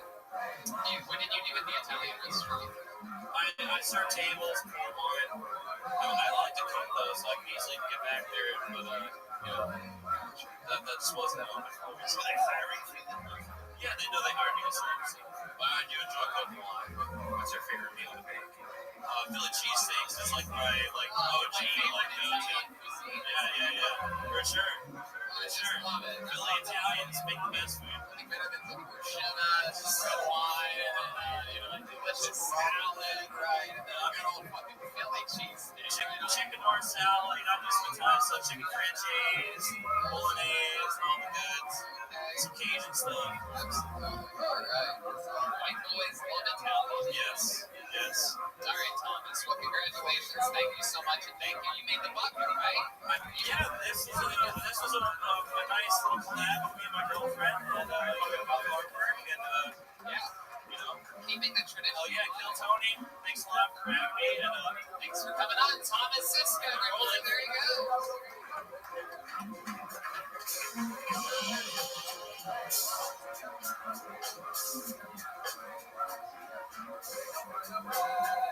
This is pretty cool. Yeah, it's cool. Austin's own The Undertaker. All right. I hope I get this right. Tom Win, or Tam Nguyen, or T-A-L or T-A-I perhaps. Win, N-G-U-Y-E-N. The Asian kind of win. With an N. Here it comes. Hell yeah. Oh yeah. We know Tam Nguyen. This is the return of it's been a long time since we've seen this guy. Here he is, everybody. Tam Nguyen. Hey, what's up, everybody? Everybody hear me?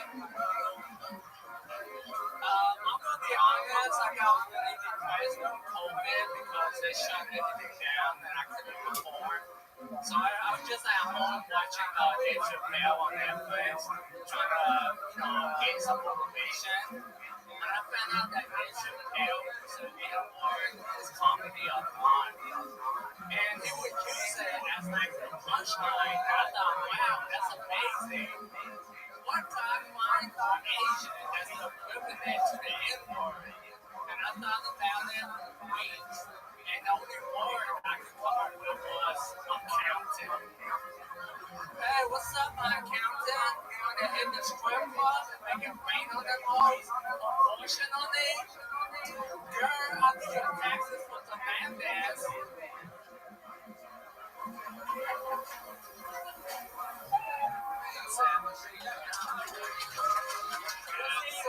Good to see you again, my friend. How long's it been? 5 years since my house. 5 years. That's right. That's right. From Spider House Ballroom here in Austin, Texas. We were doing live Kill Tony's, and you came in and fucking. So what's happening at that place? I'm not sure. I love that place so much. Yeah, I hope they come back and wonder if I can dance with some comedy. I'm sure it will. It has multiple stages outside. It's amazing venues. I'm sure they're going to never let Tiffany Haddish, right? No, Ashley Barfield. Okay. Yeah. This was when y'all were starting out, right? Well, no, we started almost 8 years ago. Okay. But yeah, you were there, and it feels like you were part of the start. It was your start being on the show. Yeah. How do you say your first name again? Ty Win? Yeah. Ty Win. Okay, got it. So Ty, what have you been doing the last 5 years? Other than working on that Asian fucking mullet you got going on back there, huh? So, Party in the back.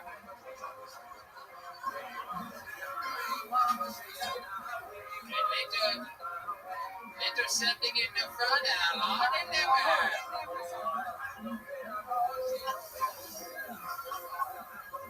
They have the back long time.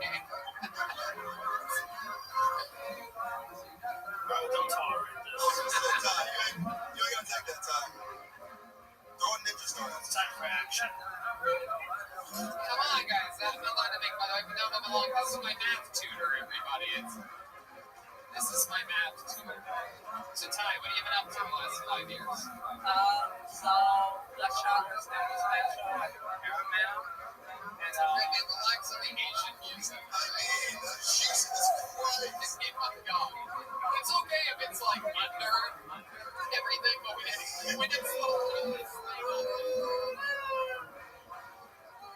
Janice was calling me, which is my ringtone, I think. that is true.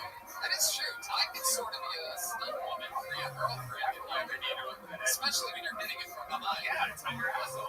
I wouldn't really recommend it for the missionary. Oh, Guys, I don't think Ty's in on any of these jokes. Look at his face. He's like, This is the accent thing that happened 2 years ago. yeah, absolutely. An accident, and you get it. That's the one. I got it. there's still room for improvement. Yeah, back when she was in the sheep competition. Yeah, because we were up on campus, Spider House Ballroom. So let's talk about it, Ty. You've been on stand-up now for how many years? 5 years. 5 years. You still got it. You still command everybody's attention on stage. I know you had me smiling from your first words up here. Very, very easy to listen to. Surprisingly easy to understand. Shockingly easy to look at for some reason. It's great. It's great. I love how you said Dave Chappelle. You added many, many more syllables than what needed on that. But we got it. So, Ty, what do you do for work? I drive for DoorDash. You drive for DoorDash. Oh, Should we eat these fries? Don't lie. oh my God. Can you imagine this guy pulling up to your house?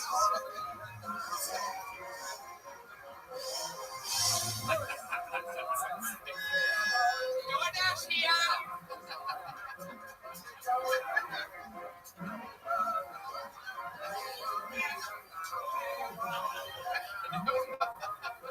This is so uncomfortable.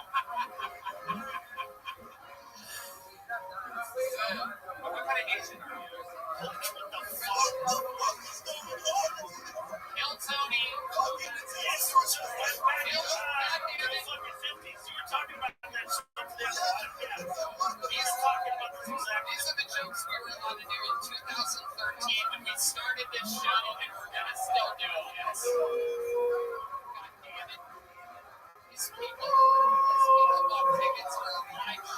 we're not gonna fuck it up. Makes people pay good money to hear that fucking Asian stereotypes. Hey, you know their side is Stop it. I don't even know what that racist sound is. Listen, right. You should be more boyfriend. Be want. any question. You know their side can watch that. You would be excited to watch this. Paul Provenza would be excited to watch this episode. Your friend, okay. But I met you before that one. Before that, I met him again. Right. LA. How do you know Paul Provenza? You're the same way my face. He saw my stand-up special. Yeah. You saw it? Yep, I've seen it. Okay. And then you guys became friends. Yeah, and Does he know your films? yeah, that's helping me on my documentary. Okay. It's helping you on your diamondeering. I'll make sure he's in on this. Your documentary. Oh, documentary. I thought you said diamondeering. Do you know what I'm saying? Like, Paul might not even know what's going on here. Yeah. He might be like, what? What did I do? Well, I can't wait for him to watch this episode. Yeah, on YouTube, right? Yeah, of course, Ty. Yeah. Of course. Of Man, I can hear this thing in the water. We're going to preemptively block him. course. So, Ty, tell us more about your life since then. You have a girlfriend? When's the last time you had a girlfriend?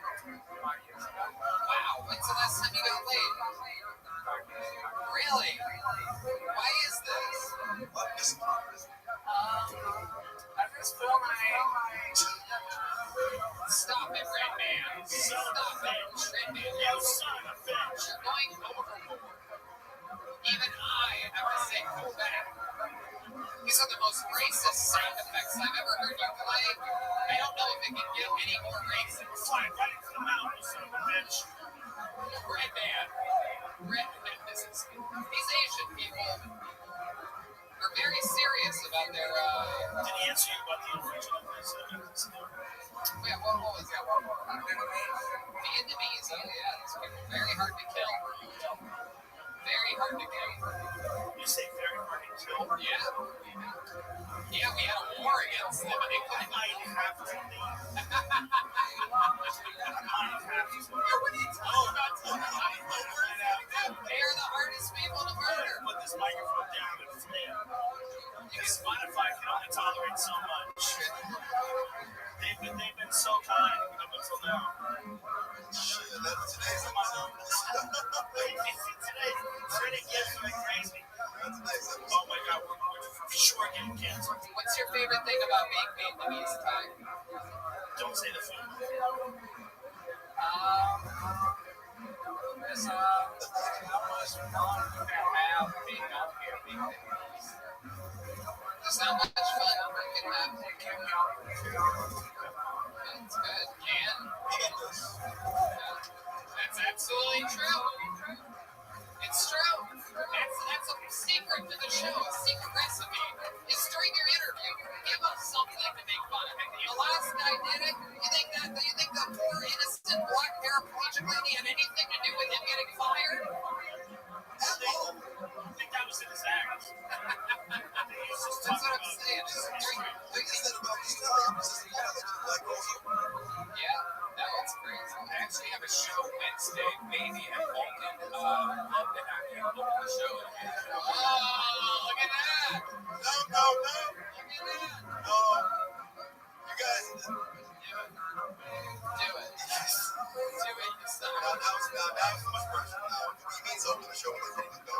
That's. I can't be fucking racist. It's okay with these motherfuckers doing it. He's got a point. He's got a legitimate I said a gum joke. They fucking nothing but gum noises. I've been a long time. That's just your fucking minds. They say, we should open the show with a gum. You're like, Why is that racist? what the fuck is wrong with this Why thing? is that racist? The show's racist. Doesn't make any sense. Racist.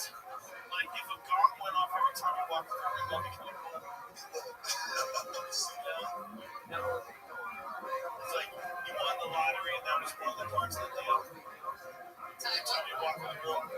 What other than stand-up comedy and DoorDash, like what else do you do? You have any other hobbies or anything else that you're into? Cryptocurrency. Wow. What have you been doing? Can you give us any inside information? I've been stacking Cardano, chain, and Ethereum. Wow, you know the good shit. Those are three of my favorite sushi rolls you just named right there. I love it. All right. Jesus Christ. Stupid. There he goes, Tywin, everybody. The return of Tywin. For you long-time listeners, you just saw a old school legend. It's been a long time since Tywin. Go check out those old Austin episodes from the Spider House Mall where we had fun. Crooked F Beats on social media. I think that one's going to be a real issue. We want to edit that one out. No, we're gonna actually extend that one. We're gonna roll it twice. This is gonna be choppy. Kill Tony is going to be the thing that gets my new place shut down. No, it's not. For sure. Ghost Battle, Kill Tony. Or, 100%. Those are two things we're going to institute immediately. That's why I did an Asian girl, Joe. Good call, bro. Way to think ahead. all right, let's do something special. You guys want something special? All right, I'll do it anyway. Is that like your religion out here? You're not that far off, but a little bit off. Ladies and gentlemen, it is now time for a regular here on this show. He's an absolute monster comedian. Over 20 years of experience coming from Second City in Chicago. Started stand-up after finding out that he got ALS, because he always wanted to do stand-up, and was ridiculously good at it. He's been writing and performing a new minute on this show ever since, and killing it on all the shows here in town. Killed it on my show, killed it on Red Man's show last week doing stand-up. Ladies and gentlemen, you're in for a treat. It's a brand new minute from the great Michael Laird. Fuck yeah. Come on, guys, you gotta get loud for Michael Laird, everybody. Fuck yeah.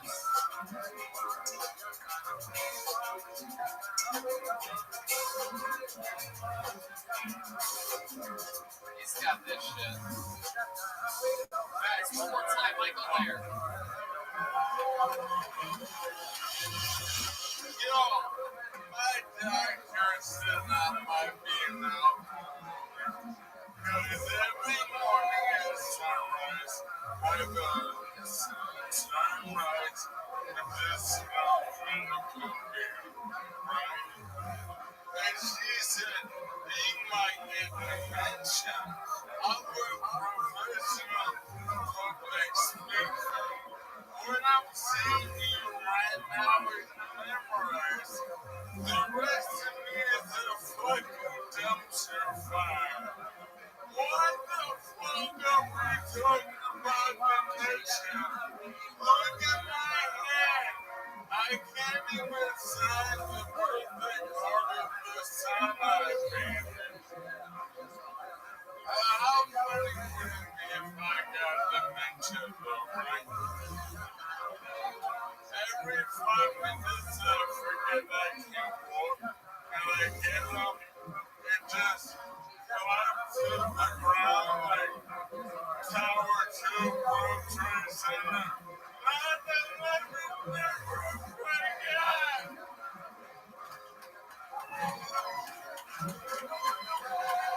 Fuck yeah. Michael Laird does it again. Comes in every single week with a brand new minute. Every single week. So just to like put it into some perspective for you people, that maybe it's your first time, maybe you just come here sometimes. All of these other people that you've seen tonight are coming with most likely their best minute of their career.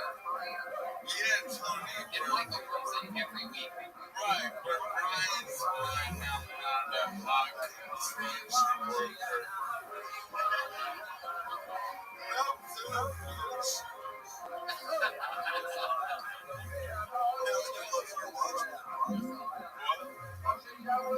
has great style. Thank you. Yo, what a crazy fucking week, I live in North Austin. I lost all my power. I just stay on a hotel Miami Street.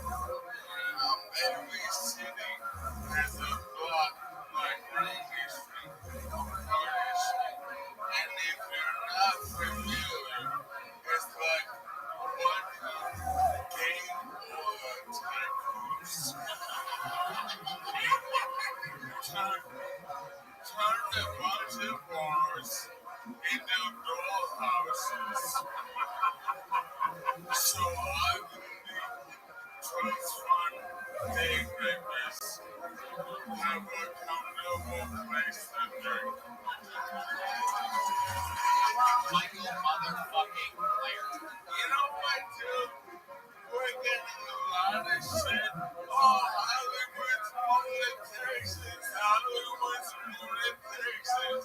On Randy Street, a burrito costs $14. California women are all fucking hot. For $14, that burrito better suck my dick. That burrito better be a fucking flashlight. Hey, also, every ramp on Randy Street leads to one step. One stair.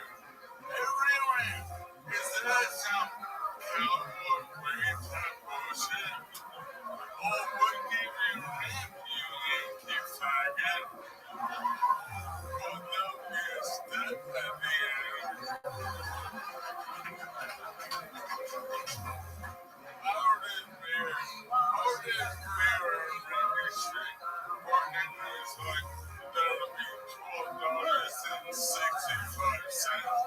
I'm sorry, I wanted the view. I didn't know I needed to bring a fucking abacus. Hey, they're not raw fingers. Yeah, they are. Yeah, I brought you some. I brought you some delicious liquid IV. Oh, we like to keep Michael hydrated. Yeah. Heard of I got you watermelon and the new strawberry. For those of you that don't know, Red Band and I drink these every single day. Yeah. Especially after a long night of drinking or in the morning after, or maybe before a workout, or Red Band's. I work out, Red Band after he eats breakfast or something. It's all this. Is this a fucking ad? No, You sneak. You sneak an ad in? We're just Not the fucking ad in. We're just sharing liquid IV with Michael, and I mean, it just so happened, what coincidence, if you use the promo code Tony, you get 20% off. But I mean, we're just being good friends. Yo, I might as well be the blind guitar about this person because I can't see anybody. Why can't you see around? Good, about 30 seconds ago. Why can't you see anybody? Oh, we're back here behind you, yeah. Don't turn around, it's the great ace of base once. I want you to see my heart rate. You guys all sang different songs. You're just signified by ace of base. One member is a former neo-Nazi. Oh, we should have seen the signs.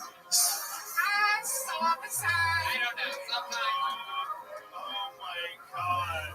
How do you do that? How do you do that? I don't know. You're the best. I mean, I just, You're the best. You know I'm better. if there was a 40-yard dash for stand-up comedy, I'd have a medal of some kind, unfortunately. Stop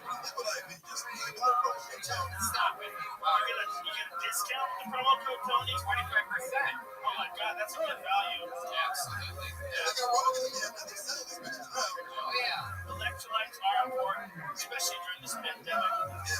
That's why I like the tangerine flavor. That's all of us cautious people in this crowded room with no masks on should be concerned about our electrolyte levels.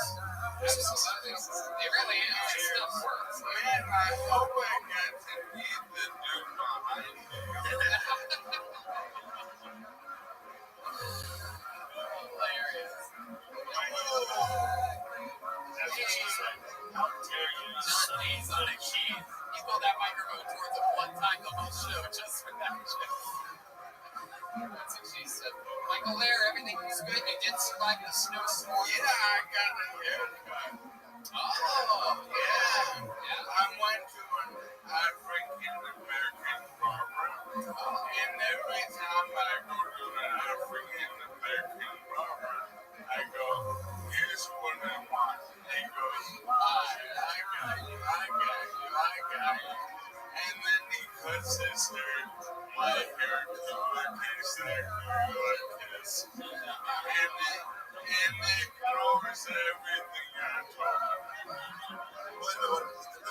African American barber have fried that lady to the side. I've never seen a black barber with no waves. Yeah, I think this morning is joke. right.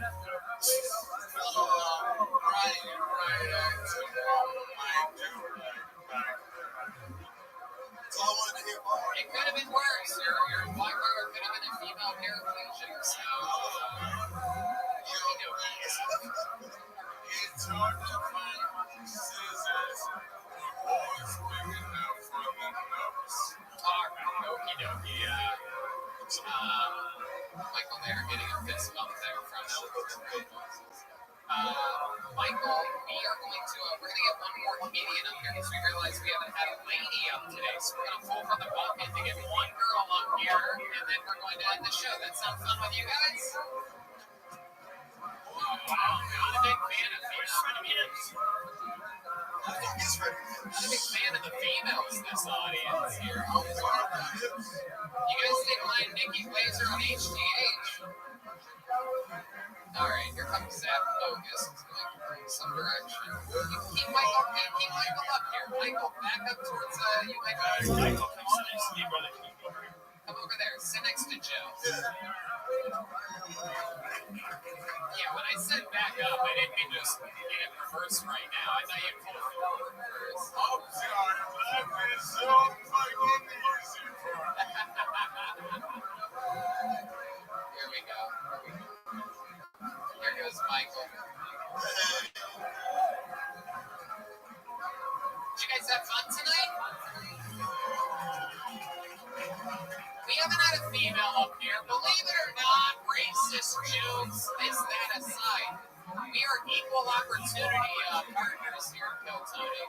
So we believe that even though a bunch of guys signed up, that a woman deserves a shot, even though the odds of the bucket balanced against Stevens and Justins and Charleses, literally a guy named Guy. Here we go. Your final comedian of the night and your first female this evening goes by the name of Ashley Simon, everyone. Here she comes from the audience. This is very exciting. Our first tonight audience bucket full. Everyone else has been comedians coming to the sidewalk. One more time, Ashley Simon. So I've had epilepsy since I was 7, so obviously I've got some good epileptic attack stories. And my favorite's actually whenever I went on a hinge date, we drank a lot that night, went back to fucking his place. I ended up having a seizure, but I didn't have the heart to tell him it's because I'm allergic to mescal. I just let him take his needles that good. But I've taken medication my whole life, and it sucks so bad that I put a magnet inside of me, and that helps stop seizures. And my friend takes medication for epilepsy, and he just gets random boners. So I was like, that's not fair. Like, if I were to take this magnet and swipe it to stop seizures, like, what would my ideal situation be? It would be fucking orgasms, right? Like, every time I swipe my magnet, I have an orgasm. It would have a fucking fake orgasms with guys from Hinge. There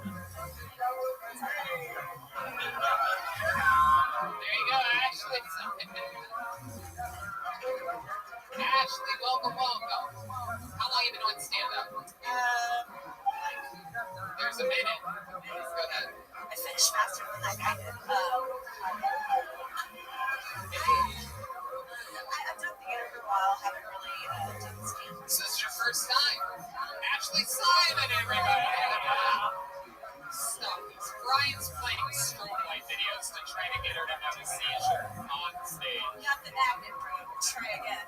So where do they put this magnet? Where do they put this handsaw? Right here. Oh, look at And that. I've got this sick Colombian necktie where they put the wires in that go to my brain. Wow, that's wild. Disabilities in my brain. When did you have that put in? Hey. Time out. He's not the only one.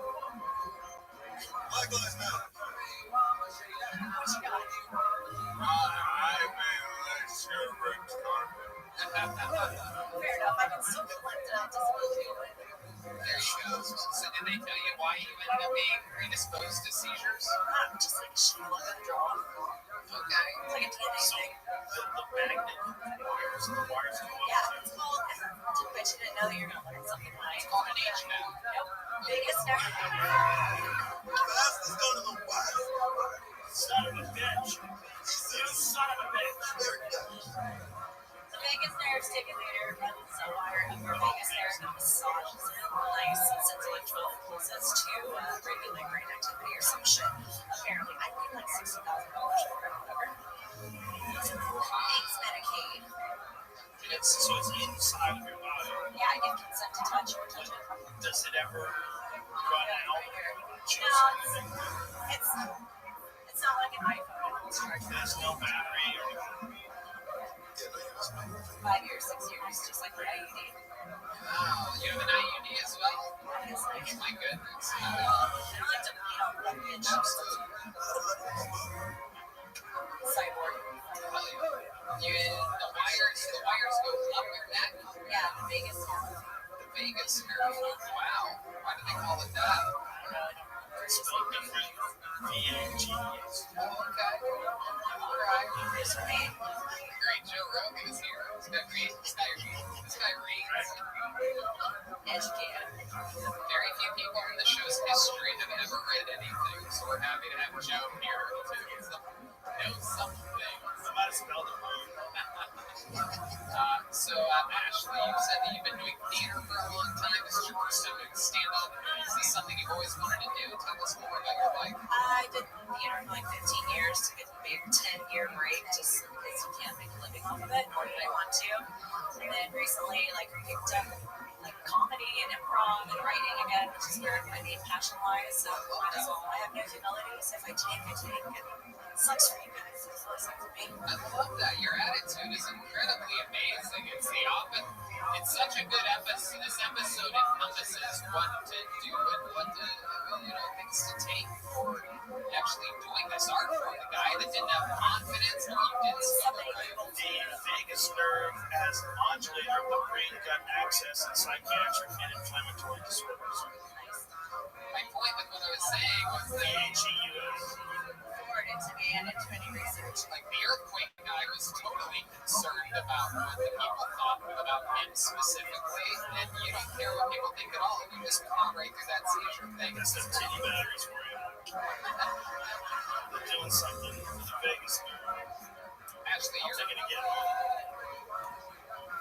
thinking about getting out. Really? Yeah, maybe it's getting We can swap magnets, make it work. Maybe when you get a battery, you can get like a layer of jump or something.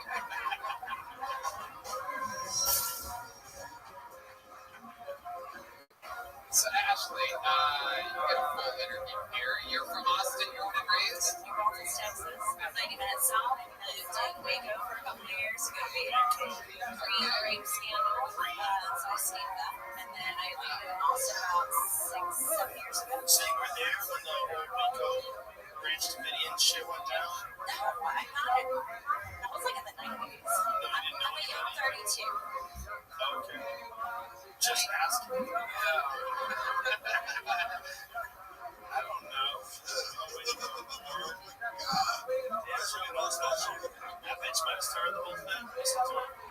Super suspicious. What Bronx, New Bronx was like 90 minutes south. What do you do for fun down there? Just look at the sky and watch politicians fly out of snowstorms. No. What? Even Tuesdays at 2 was a whole thing. Like, me and my friends would show up. It was an open invite, Tuesdays, 2 o'clock, Cold River. We all had weird front tans because we just two clothes started. My friend now used to always do the lot of debate on her birthday. She got a parasite, like something like went up her vagina and laid eggs or something. So watch out for the water. Wow, look at that. That's called anecdotal evidence, ladies and gentlemen. Sometimes you should ignore it. IUDs protect you from parasites and so there's not. What did you say? The IUD prevents pregnancy and parasites from occurring. I don't think it prevents the latter. You need to talk to your doctor a little bit more. Because they're to catch sperm, not lizards. And water lizards, they'll make their way up the canal. It's dangerous. How long have you had the IUD for? Since I was 25, I just got it replaced. Okay. Fresh one in there? You got the new model? What's it like getting a new IUD or getting an IUD? It's cool. Your tires change, son. I know, I'm really excited to go to Traction. Say that again. What'd you say? Them filters, kid. Would you answer the question again? No, I was just super excited to hear everything they had to say about Is it painful, the process, getting one put in? Like, tell us about it. Believe it or not, we are not the panel of commissioners on the IUD Council. So That's the problem with bringing up IUDs. Not going to talk about it. Just keep that shit to yourself. You know what I'm saying? The IUD does not protect you against IUD jokes. Yeah, you can just say it. What's it like getting one put in? You pump it in, and guys with small dicks like to pretend to say, like you feel it, but you can't. You can't feel the IUD, guys. Stop saying that. Someone's body shaming. Small dick dude shaking their head going, I was a fan. I can swear I was a fan. Michael Laird has his hand raised. You want to share your mic there, Ashley? I think you dig and fucking them down with the IUDs that fucking some of you will.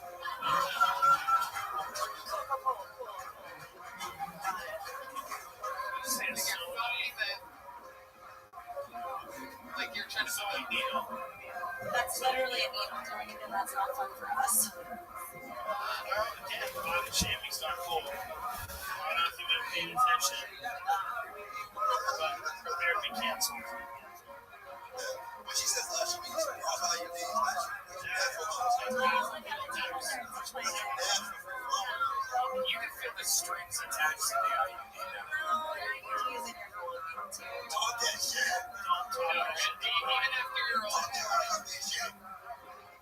Even after your own warning, my man still prove that he definitely has a little dick by saying that he can feel it. You can feel the strings. What strings? There's strings attached to the IUD, and you can definitely feel it.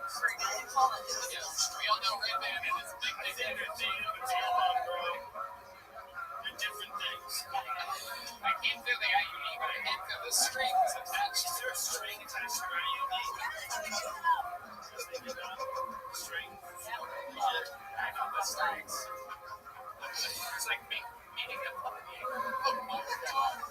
You're mentally ill right now. I wish this didn't happen. Alright, well, IUD, no IUD. You did it tonight, Ashley. Your first sip. I'm seeing the Tom very rarely do you have a girl with an IUD pop her cherry right in front of you, but it just happened. If she didn't bring up the IUD, we'd never talk about it. But once she introduced it, it was open game. That's when it became a problem. That's a part of the, it's a beauty of the show. Trying to find out those little fun facts about everybody's the hard part. Let's check out tonight's drawing for Brian J. Ebelt. Here it comes. He drew it in Los Angeles. The camera flips around and wow, look at that. Zoom in on that bad boy there. We got Redman break dancing. Me looking as evil as ever. Moses and Joe Rogan. Look at that Joe Rogan. badass jacket he puts on. Talented artist. RyanJEmail.com for every single print, including this one. So check it out there. Guys, did you guys have fun tonight? So much fun being here in Austin, a place that gives us the freedom to be able to even do the live shows that we want to do. Things are just going to get better and better. Listen to that big El Tony 500 announcement. First live podcast to ever hit 500 episodes. Very excited about it. It's going to be here in Austin, Texas. I'll tell you that. Thank you guys so much for coming out. Good night, everybody. We love you. Oh, wait, the band. John Keys on keys. Follow him at John Keys, JONKEYZ. Matt Muehlin, Mutation, at MUEHTATION. Michael Gonzalez, Mike Agon's 13. Hey guys, how about one more big hand for Andre Steve Madness, huh? Good night, everybody. Thank you so much. RyanJEmail.com for prints. Good night, everyone.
This is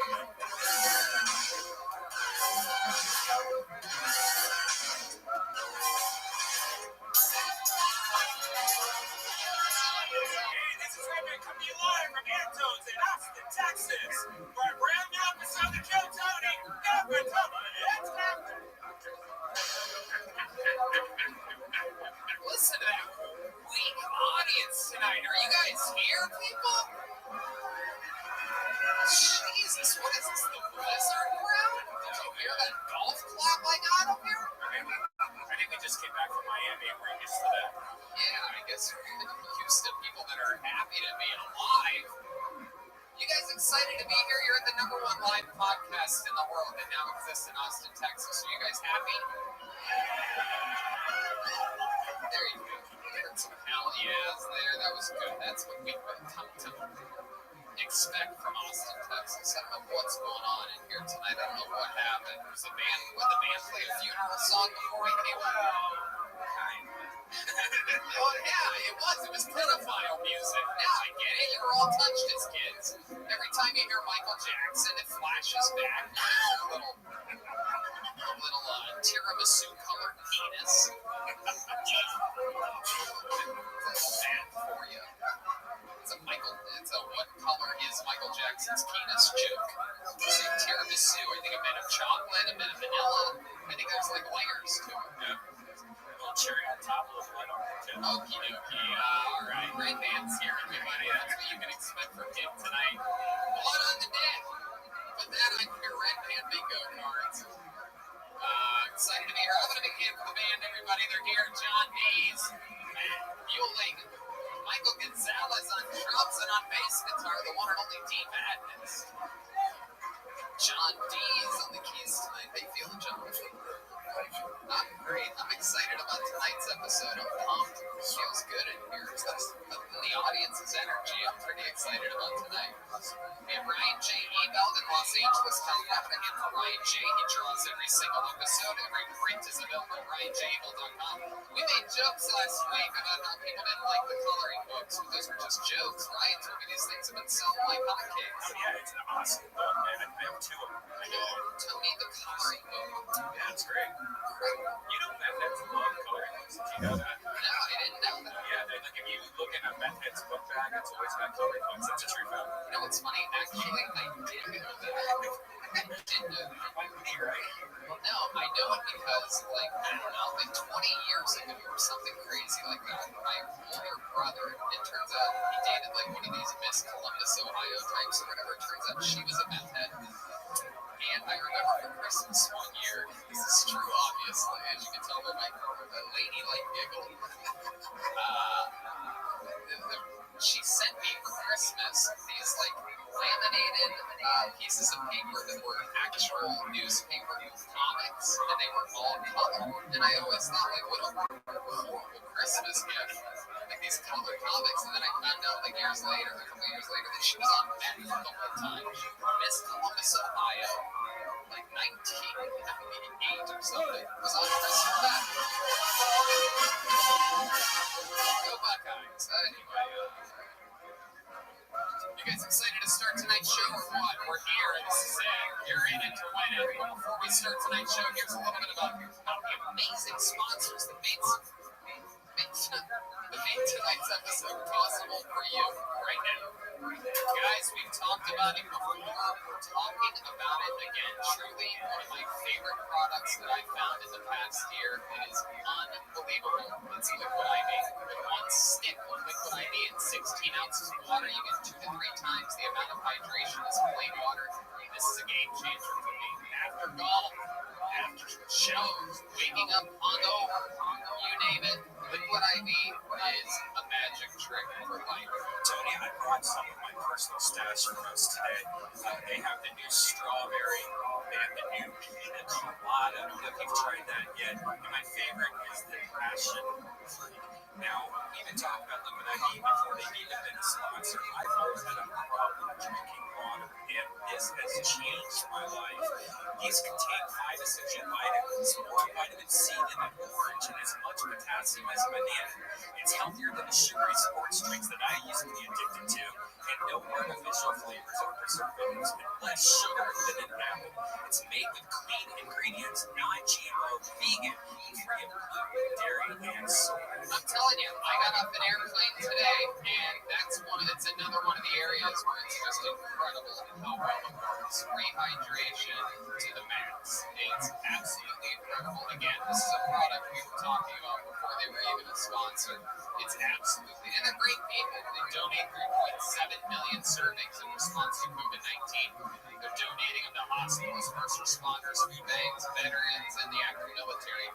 And they donated over 6.7 million servings globally. Grab your strawberry liquid IV or any one of their other great flavors in bulk nationwide at Costco, where you can get 25% off now when you go to liquidiv.com and use the code TONY at checkout.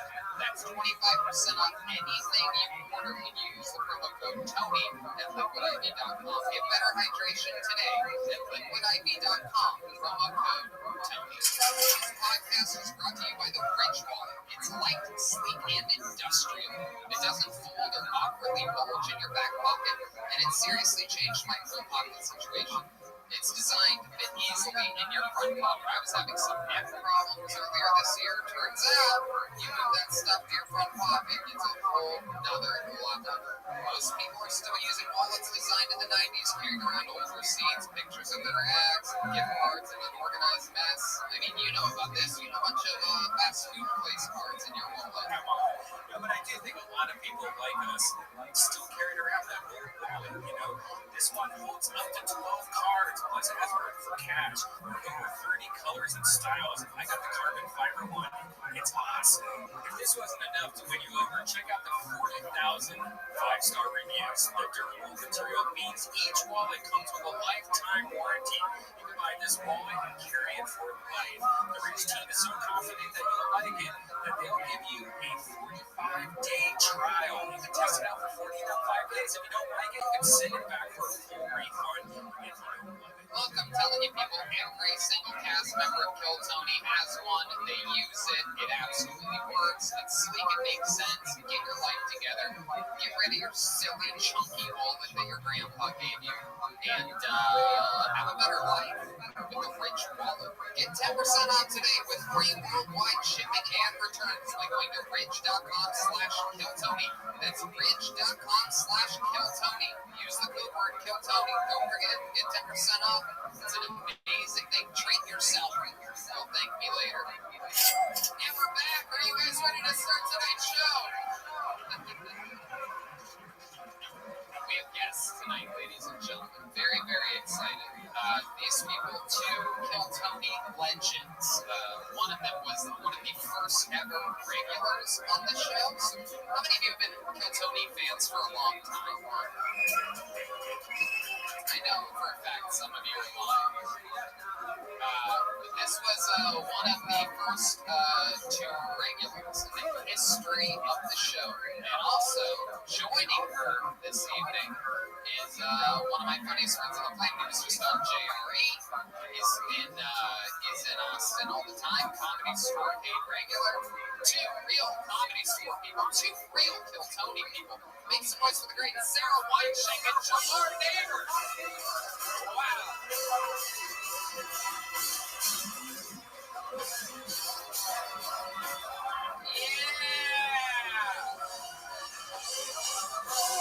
The return of Weinstein. The return of Jamar Neighbors. Both of you were on episodes in which we had zero audience during the pandemic at the Comedy Store. Those episodes of what we called rough. Yeah, man, this is sort of like a throwback to those no audience shows actually here. This crowd tonight in Austin. Because we love you, Tony. That's goddamn right. Sarah Weinstein, welcome back. Thank you for having me. What's up, Austin? Sarah just arrived. You're headlining a show here this week, right? I am on Thursday in tomorrow's meeting. I love it. Thursday, both of you guys company, is that right? Yes, it is. How about you, Jamar? You have any other shows in town this week? Yeah, I'm doing the Native Hospital, my apartment show there every single Tuesday for this whole month. Okay. Can you believe that, Sarah Weinstein? I believe you were on like episode 3 or 4 of Kill Tony, and we are a month away from episode 500 of Kill Tony, almost 8 years. Nice. More episodes than any other podcast taken from the live audience. Seems like 15 years.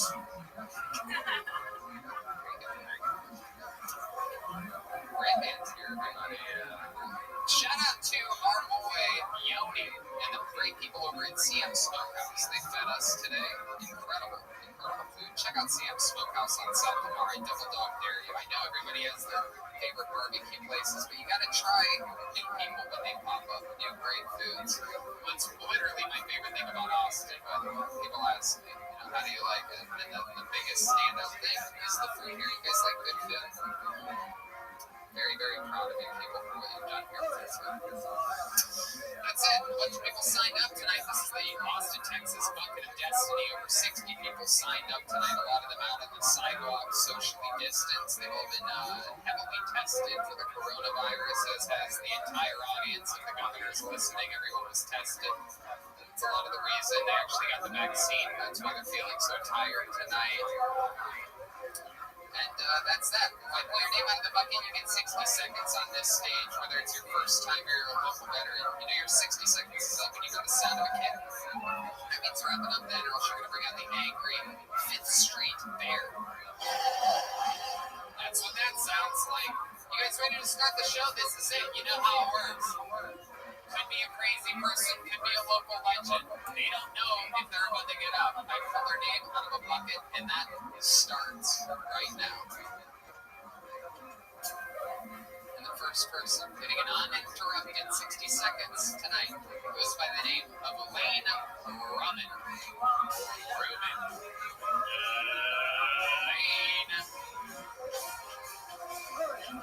Stairs are on that side. Make sure you take those stairs. Here comes Lane.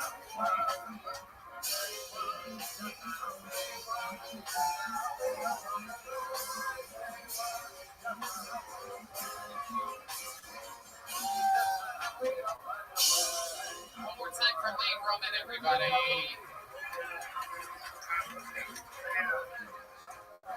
If you'd like to follow me on social media, I'm interested. So my landlord is a woman, which doesn't bother me at all because I'm a feminist. It's also great because I only have to pay 2/3 of my rent.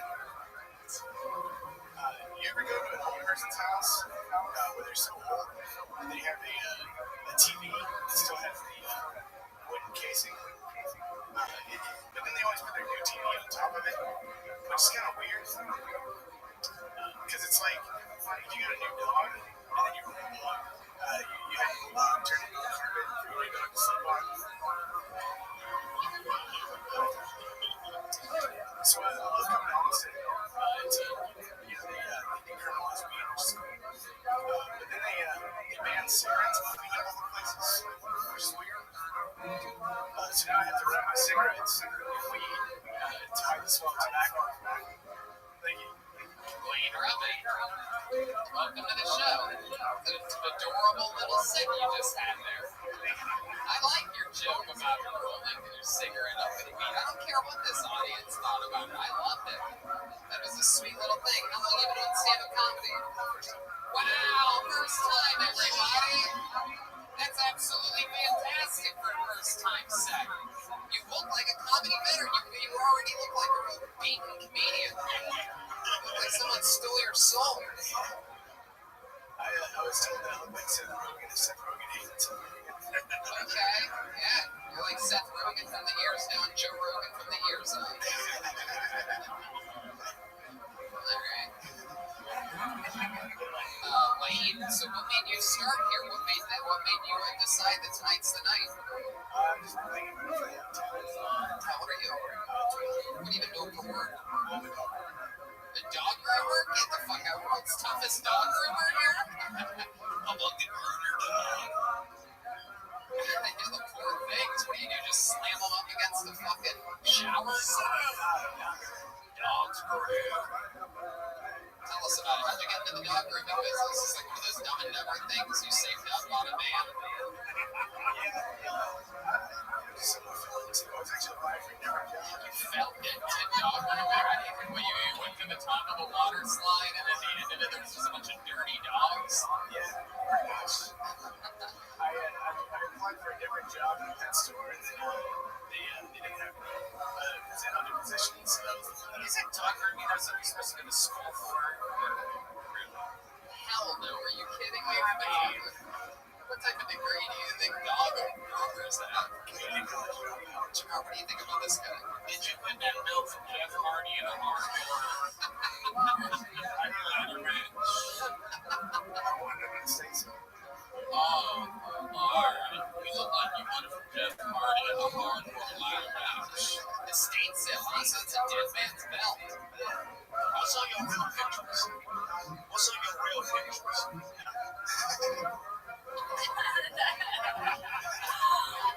Wine check, what do you think about Lane Roman? I think Lane has some good jokes, especially for a first time. I'm a little overwhelmed by the keys that are clipped to her belt loop. It's very distracting with the belts. There's a lot of flair going on. I'm like, are you going to unlock some doors for us? Are you a janitor as well? I was trying to find a restaurant, but I didn't think it was homeless. So you let them know that's your house key on your belt? Yeah, don't need a key for a 10. Not a 10 key at all. Lane, what's up with that hat? Were you formerly like a shrimp boater or something like that? Did you catch sea monkeys professionally? What is that hat? yeah. How long was the guy dead? How long was the guy dead that you bought that hat from? You get everything that you own at estate sales? Really? You only buy dead people's shit? Do you ever kill somebody just so they can have an estate sale so you can buy their shit? Okay. That's actually where I got the joke about the TV. That happens all the time in estate sales. What happens? The TV with the wood casing and the TV on top of it. Okay. When those women let you jack off in front of them, how did you get the confidence to come back and stand up? It's a long, tough road. This is really okay. So Lane, what else about you? What do you do for fun? When you're not estate sale. I've got 6 dogs and 3 cats. Whoa, giant animals. Sorry, that's insane. All their animal plans are expressed, right? Yeah. What kind of dogs do you have? It's a groomer's statement. It's not a joke. What are we talking about? How did this happen? Are these like all the dogs and cats that you got in relationships? Like, what's called?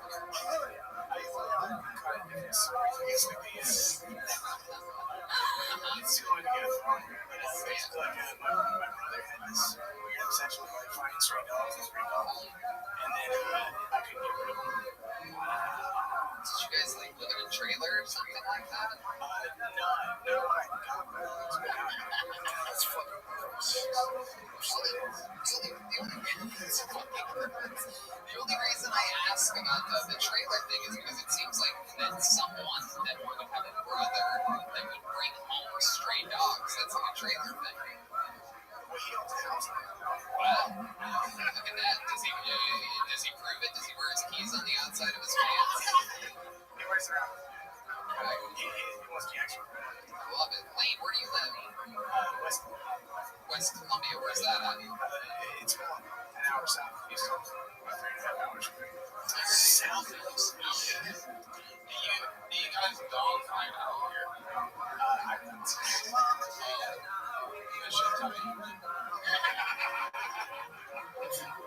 I love it, Lane. What's your love life like? Yeah, it's good. I've got a girlfriend. You do? Oh my goodness. How'd that happen? Where'd you meet this little dog lover? No. Really? You groomed her guy? You guys are both dog groomers? That's so crazy. If you could watch 2 dogs fight, which kinds would it be? Which 2 kinds? Cats. There you go. Everyone's favorite kind of dog, a cat. Music ability and shit. Lane, I'm a little bit confused here. Was your girlfriend a dog groomer when you met her? How do 2 dog groomers even meet? Because dog grooming company. Wow. And how did that happen? You guys were just scrubbing dogs? Or each other once. Yeah. When did you know Sparks flew? Like, what was the line? What did you say to her? I think she said, I don't know, just kind of happened over time, I guess. Jesus. Couldn't really said anything other than that there. It would have been interesting. But really just happened over time. There was never one thing that I said to me. It still freaks me out that you think they're still for dog grooming. Like, they just hire anybody, like a cashier, no dog groomer. Like, well, you have to know a bartender to be a dog. What do you think you have to know? Like certain dogs on the dog? Like, if dogs have, like, like hair knots, you can't, like, just fucking, like, What do you do with the hair knots? Comb them out. There you go. What would you do?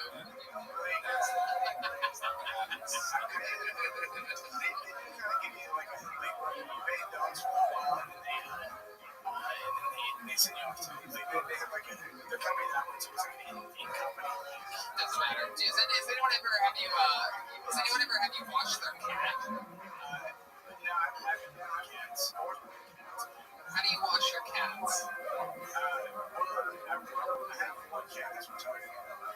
It's actually mentally retarded, the cat? It's okay. Is that true? You have a retarded cat? Yeah, he has a cerebral palsy. Your cat has cerebral palsy?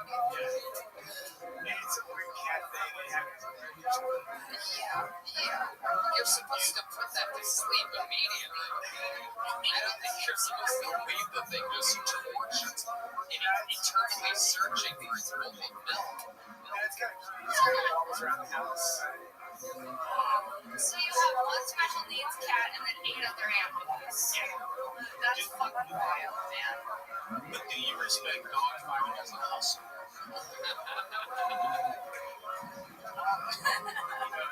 Whatever it takes to keep it going off the job. Wayne, you got pulled out of the bucket. Your first time ever doing stand-up comedy was here to kick off tonight's show. I'm going to make it for Lane Rumman, everybody. He's on Twitter at Lane Rumman, RUHMANN. There he goes. That's fascinating to me.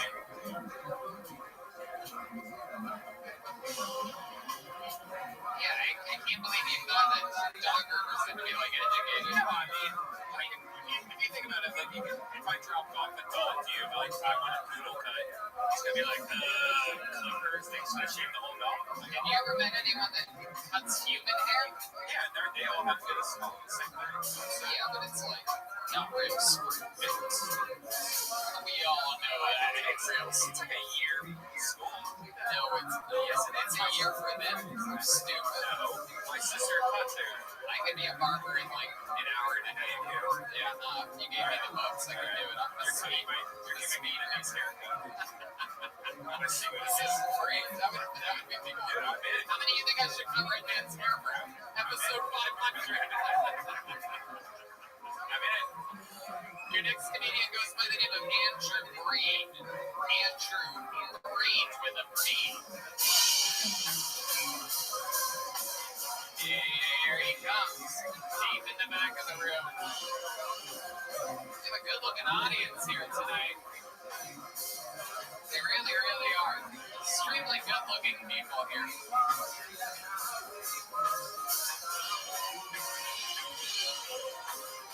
Clap one more time for Andrew Green. All right. Okay. Now, as everybody can tell by looking at me, I take fantasy football very seriously. I have to, because the league I'm in is a punishment league, right? That means if I come in last place, I have to do a punishment. I guess we came in last place this year.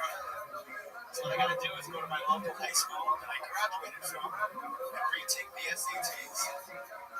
Yeah, the full test. I didn't do great the first time, so can't imagine 7 years of not really reading the book is gonna help me with this test.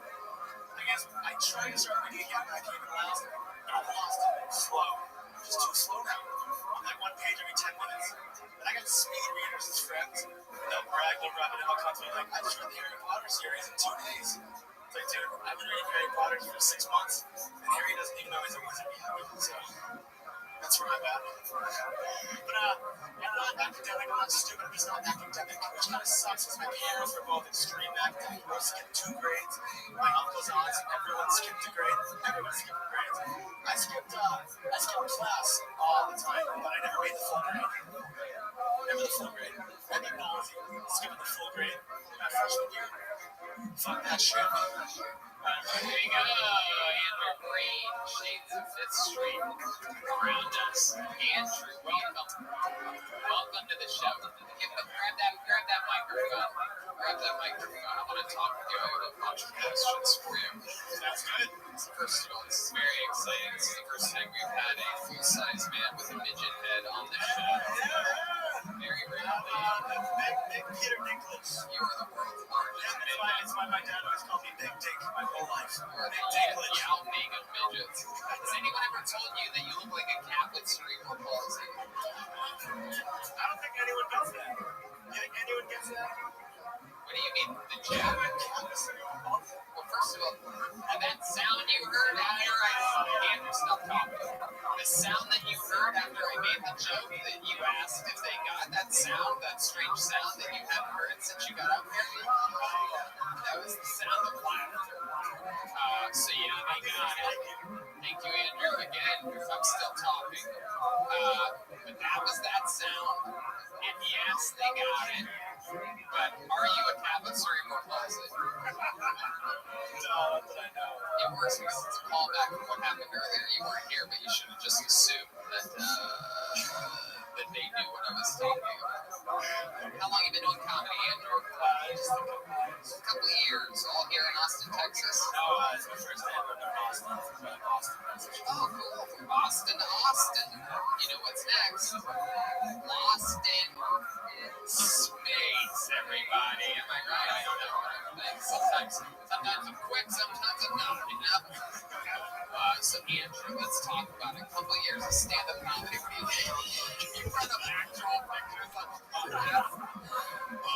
what's that guy's name again? I was trying to see if this was Christopher Titus. The headset comedian, Christopher Titus. So welcome, Andrew. What made you come from Boston here? No comedy in Boston. Shut down stuff. Right. And what made you come to Austin, though, and not anywhere else? So you came like, did you guys drive or fly? Okay. How long have you been in town for? All right. What else do you have planned? Where else are you planning on going around Austin? Across the street, there was some pig. I don't know. I don't do open mics anymore. Uncle's not here on the area. I'm curious to know if you knew what you were doing. I know what gigs I'm doing. Dude, open mics. I love it. Andrew, tell us more about you. What do you do for work? I do construction. Underneath a garage floor made of concrete. I got you. Okay. I'll tell you a joke. Oh, no. How about just the concrete? How much for just the concrete? For free. How much for a nice silent garage floor? Yeah. Pro bono. I love it. So, is that something that your father did? Your dad? Yeah, not exactly. He did concrete, but I did that. He did concrete, not exactly that, but that's where he got it. My dad did concrete too. He walked on it in the other direction. I didn't have a dad. That's fun. What do you guys think about Andrew Green? Is there a wine shank to our neighbors? I just got this picture of John Claude Van Damme. That's what I am. He doesn't even look like Jean-Claude. Yeah, I know, but I was trying to Pull up pictures of other people. I'm trying to match what his forehead looked like. Just put 0 eyebrows. Well, I mean, put real eyebrows. I almost brought those in. Can we draw eyebrows on you and you do a different minute later in the show? Can you do that? Is there a woman out there with an eyebrow thing that can draw eyebrows on this guy? Does anyone want to participate or help the show? Female Kiltony fans don't wear makeup. This is the catch. The show. Okay. All right, well, we'll figure it out. Anybody have it? What do they call it? What do they call it? Eyebrow pencil? Or a Sharpie.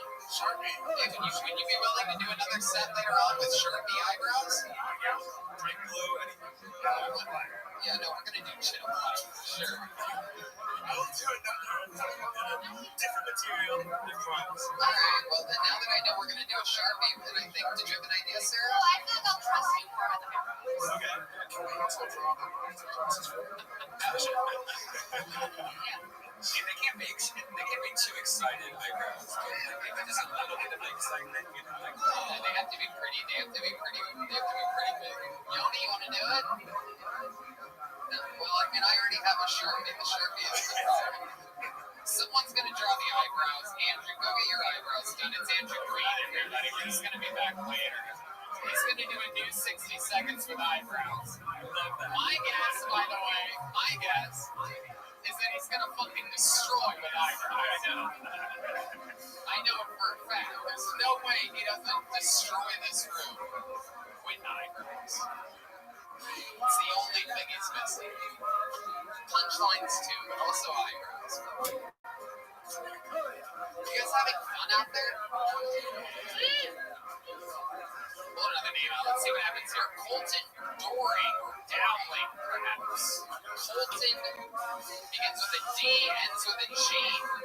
Rough handwriting. Colton, you're next on Girl Tony. I'm not seeing any movement. The guy's handwriting is so bad, I feel like he might not be here. I've hosted this show so long, I can tell a lot just from a person's handwriting. Yeah, there's nobody coming. Oh, there he is.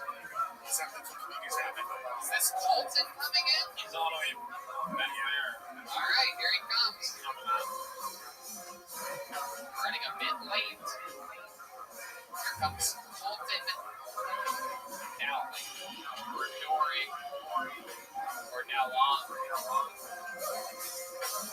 One more time for Colton, everybody.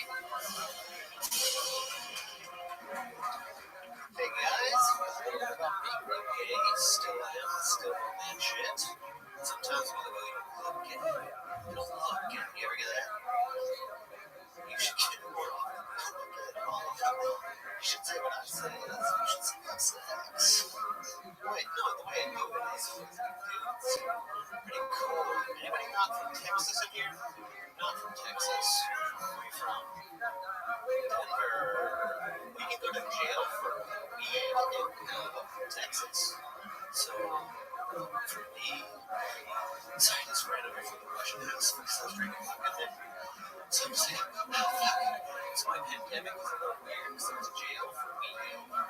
Yeah, I wasn't stoked about it either. Let's just say you don't have to sell cigarettes to be king of that castle. You know what I'm saying? I castled Larry Brotherhood. Oh my god, those boys are so gay. You're like, your eyes are so blue. Like, shut up.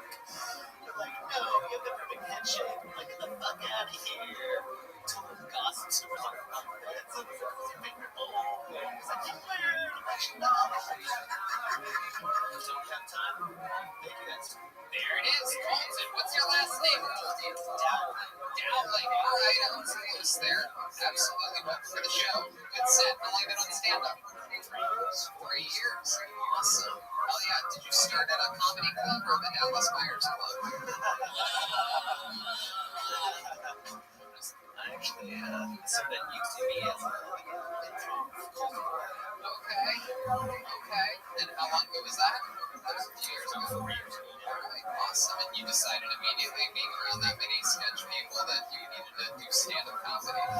Actually, I played professional rugby and a comedy, and I couldn't dance on stage so long, so I stopped that. Okay. You played professional rugby? Not anymore. Right. You're so gay you even blew your knee. That's incredible. Very rare, which, man blows his own knee. Incredible. I've never heard of a gay rugby player before. I mean, I don't know many rugby players. It's kids, right? Like the gay community and everybody being good together, like polo kind of. I don't know. I'm not sure. I've imagined many things, so. You really went to jail for weed? No. Okay. No, it's good. It's communicate. Good luck, Jamar. Were you that gay in jail? People wasn't in jail, but I would have been. I definitely would have. Sure. I was gonna be like, I bet you had bitches. No, I was a bitch in my imagination. If it was a thing, I bet you was bitches. I would have been many bitches. Yeah, you would have gone right into the jail and been like, excuse me, can I have this soap, please? I would have, for sure. Hell yeah. Drop it like a microphone. I like him. I like you. I think you're fun. I like your outfit. Cool black socks. You came out confident. You had some punchlines. I feel like you're like secure in your identity, which is always good to see on stage. It's true. It's true. Absolutely. Owning it in Texas. I mean, there's a lot of guys here that pulled out their weapons when you said that you were gay, and you just kept moving forward. It's actually fantastic. What part of Texas do you live in? Here? I live here, but I'm not from here. Okay. Where were you? Germany, France, England, Colorado, California, lots of places. Goodness. Do you have any strong opinions on potato head? That's a good question. It was always genderless, like there was never anything there. That was never missing. Yeah, but there was a misses and who gives a shit, you know? Like, do you think there's one like transgender person sitting at home going like, oh, this is pissing me off, writing letters? Yes. I don't know if you've ever met a transgender person before, but yes, they get pretty pissed off pretty easily. I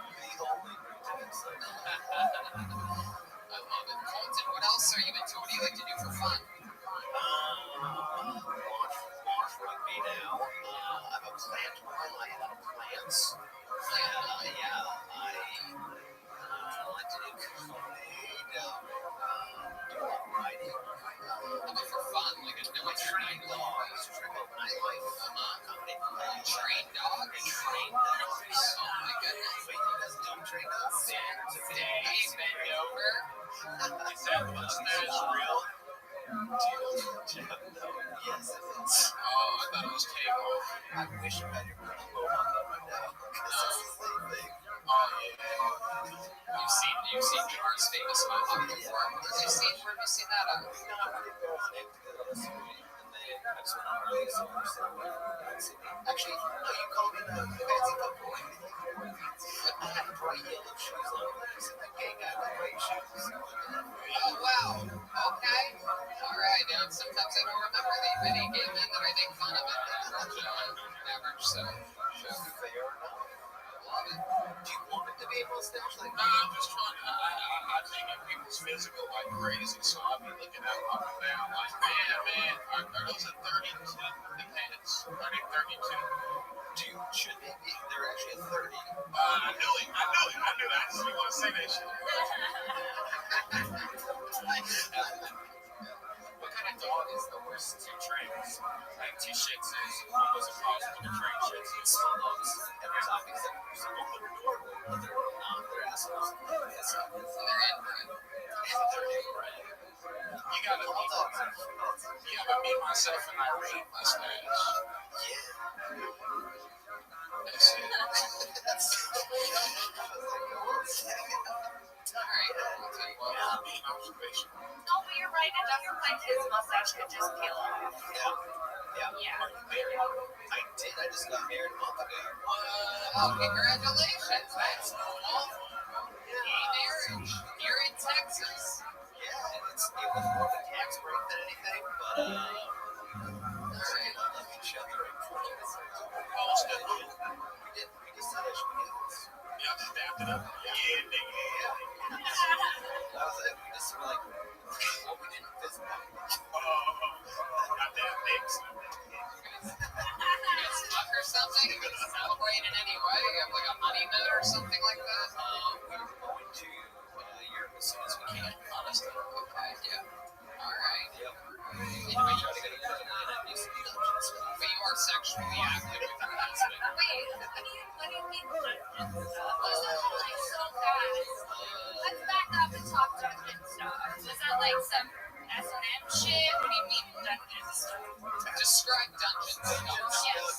You guys are familiar with bathhouses. You don't have to have a bath to do all of the many things that you can do in a bathhouse. There's swings, there's whips, and you just like welcoming strangers, but you do it without the shame of not fucking them. Okay, without the shame of not fucking. Like, you don't have to go to the There was a lot of negatives. you don't have to go to like the back of the subway and just act like Swing with them. Wait, you just go swing naked? No, you fuck them too. here's a guy. Thank you. I just want to know what happens in these dungeons. What do you get, like an STD vaccine before going in there or something? You cross your fingers or something. I don't know. Okay, hell yeah. You would cross your fingers and just spread your cheeks. Yeah. So you go to Europe for some swings. That's fun. I mean, You can do that in a bar. yeah, you can do that in Martin's Yeah, we do. That's what I do with the costume, All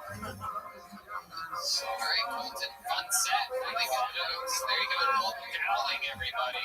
On to the next one we got. Moving forward. Right now, somewhere, David Green is getting eyebrows drawn onto his face. I just got confirmation it was done. Wow, it's already done? Yeah. Wow. How exciting. I requested the Rock. Oh, well, that's really going to sort of mess it up if you think about it, because it's just going to look like shits on his face instead of eyebrows. All good. Ladies and gentlemen, Zach Stank-Toe Robbins is next on Tiltonic.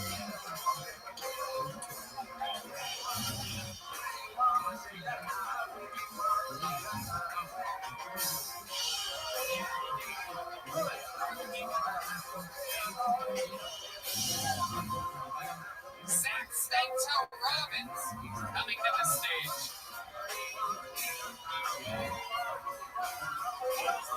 There he is, one more time for Stank-Toe Zach Robbins. Yes, my friends do call me Stank-Toe, but you only get a story if you sign up for my OnlyFans. And I drink too much, and I ended up on farmersonly.com. But I got a date with a cowboy this weekend, so fuck that guy. I don't go to church. I can just be a hypocrite at home. I don't know why they call it hand lotion. It just ends up on my crotch. The Bible belt is basically also the cousin belt. You didn't laugh at that, you're a cousin fucker. What's the best flavor of Axe body spray you recommend for bacon? I'll suck the hair off a Wookiee's dick just to see what it looks like. What, no Star Wars fans? I thought they said eat up beans, and I'm over here shoving dry pinto beans up my ass, so I'm curious not alone. Beans. Feels kind of the same. What's it called when you put a candy cane in your girl's butt? Sexual harassment. Unless you use a cherry candy cane, then it's her ass cherry. But if the girl's letting you put candy canes in her ass, that cherry's been busted before. Y'all over 69?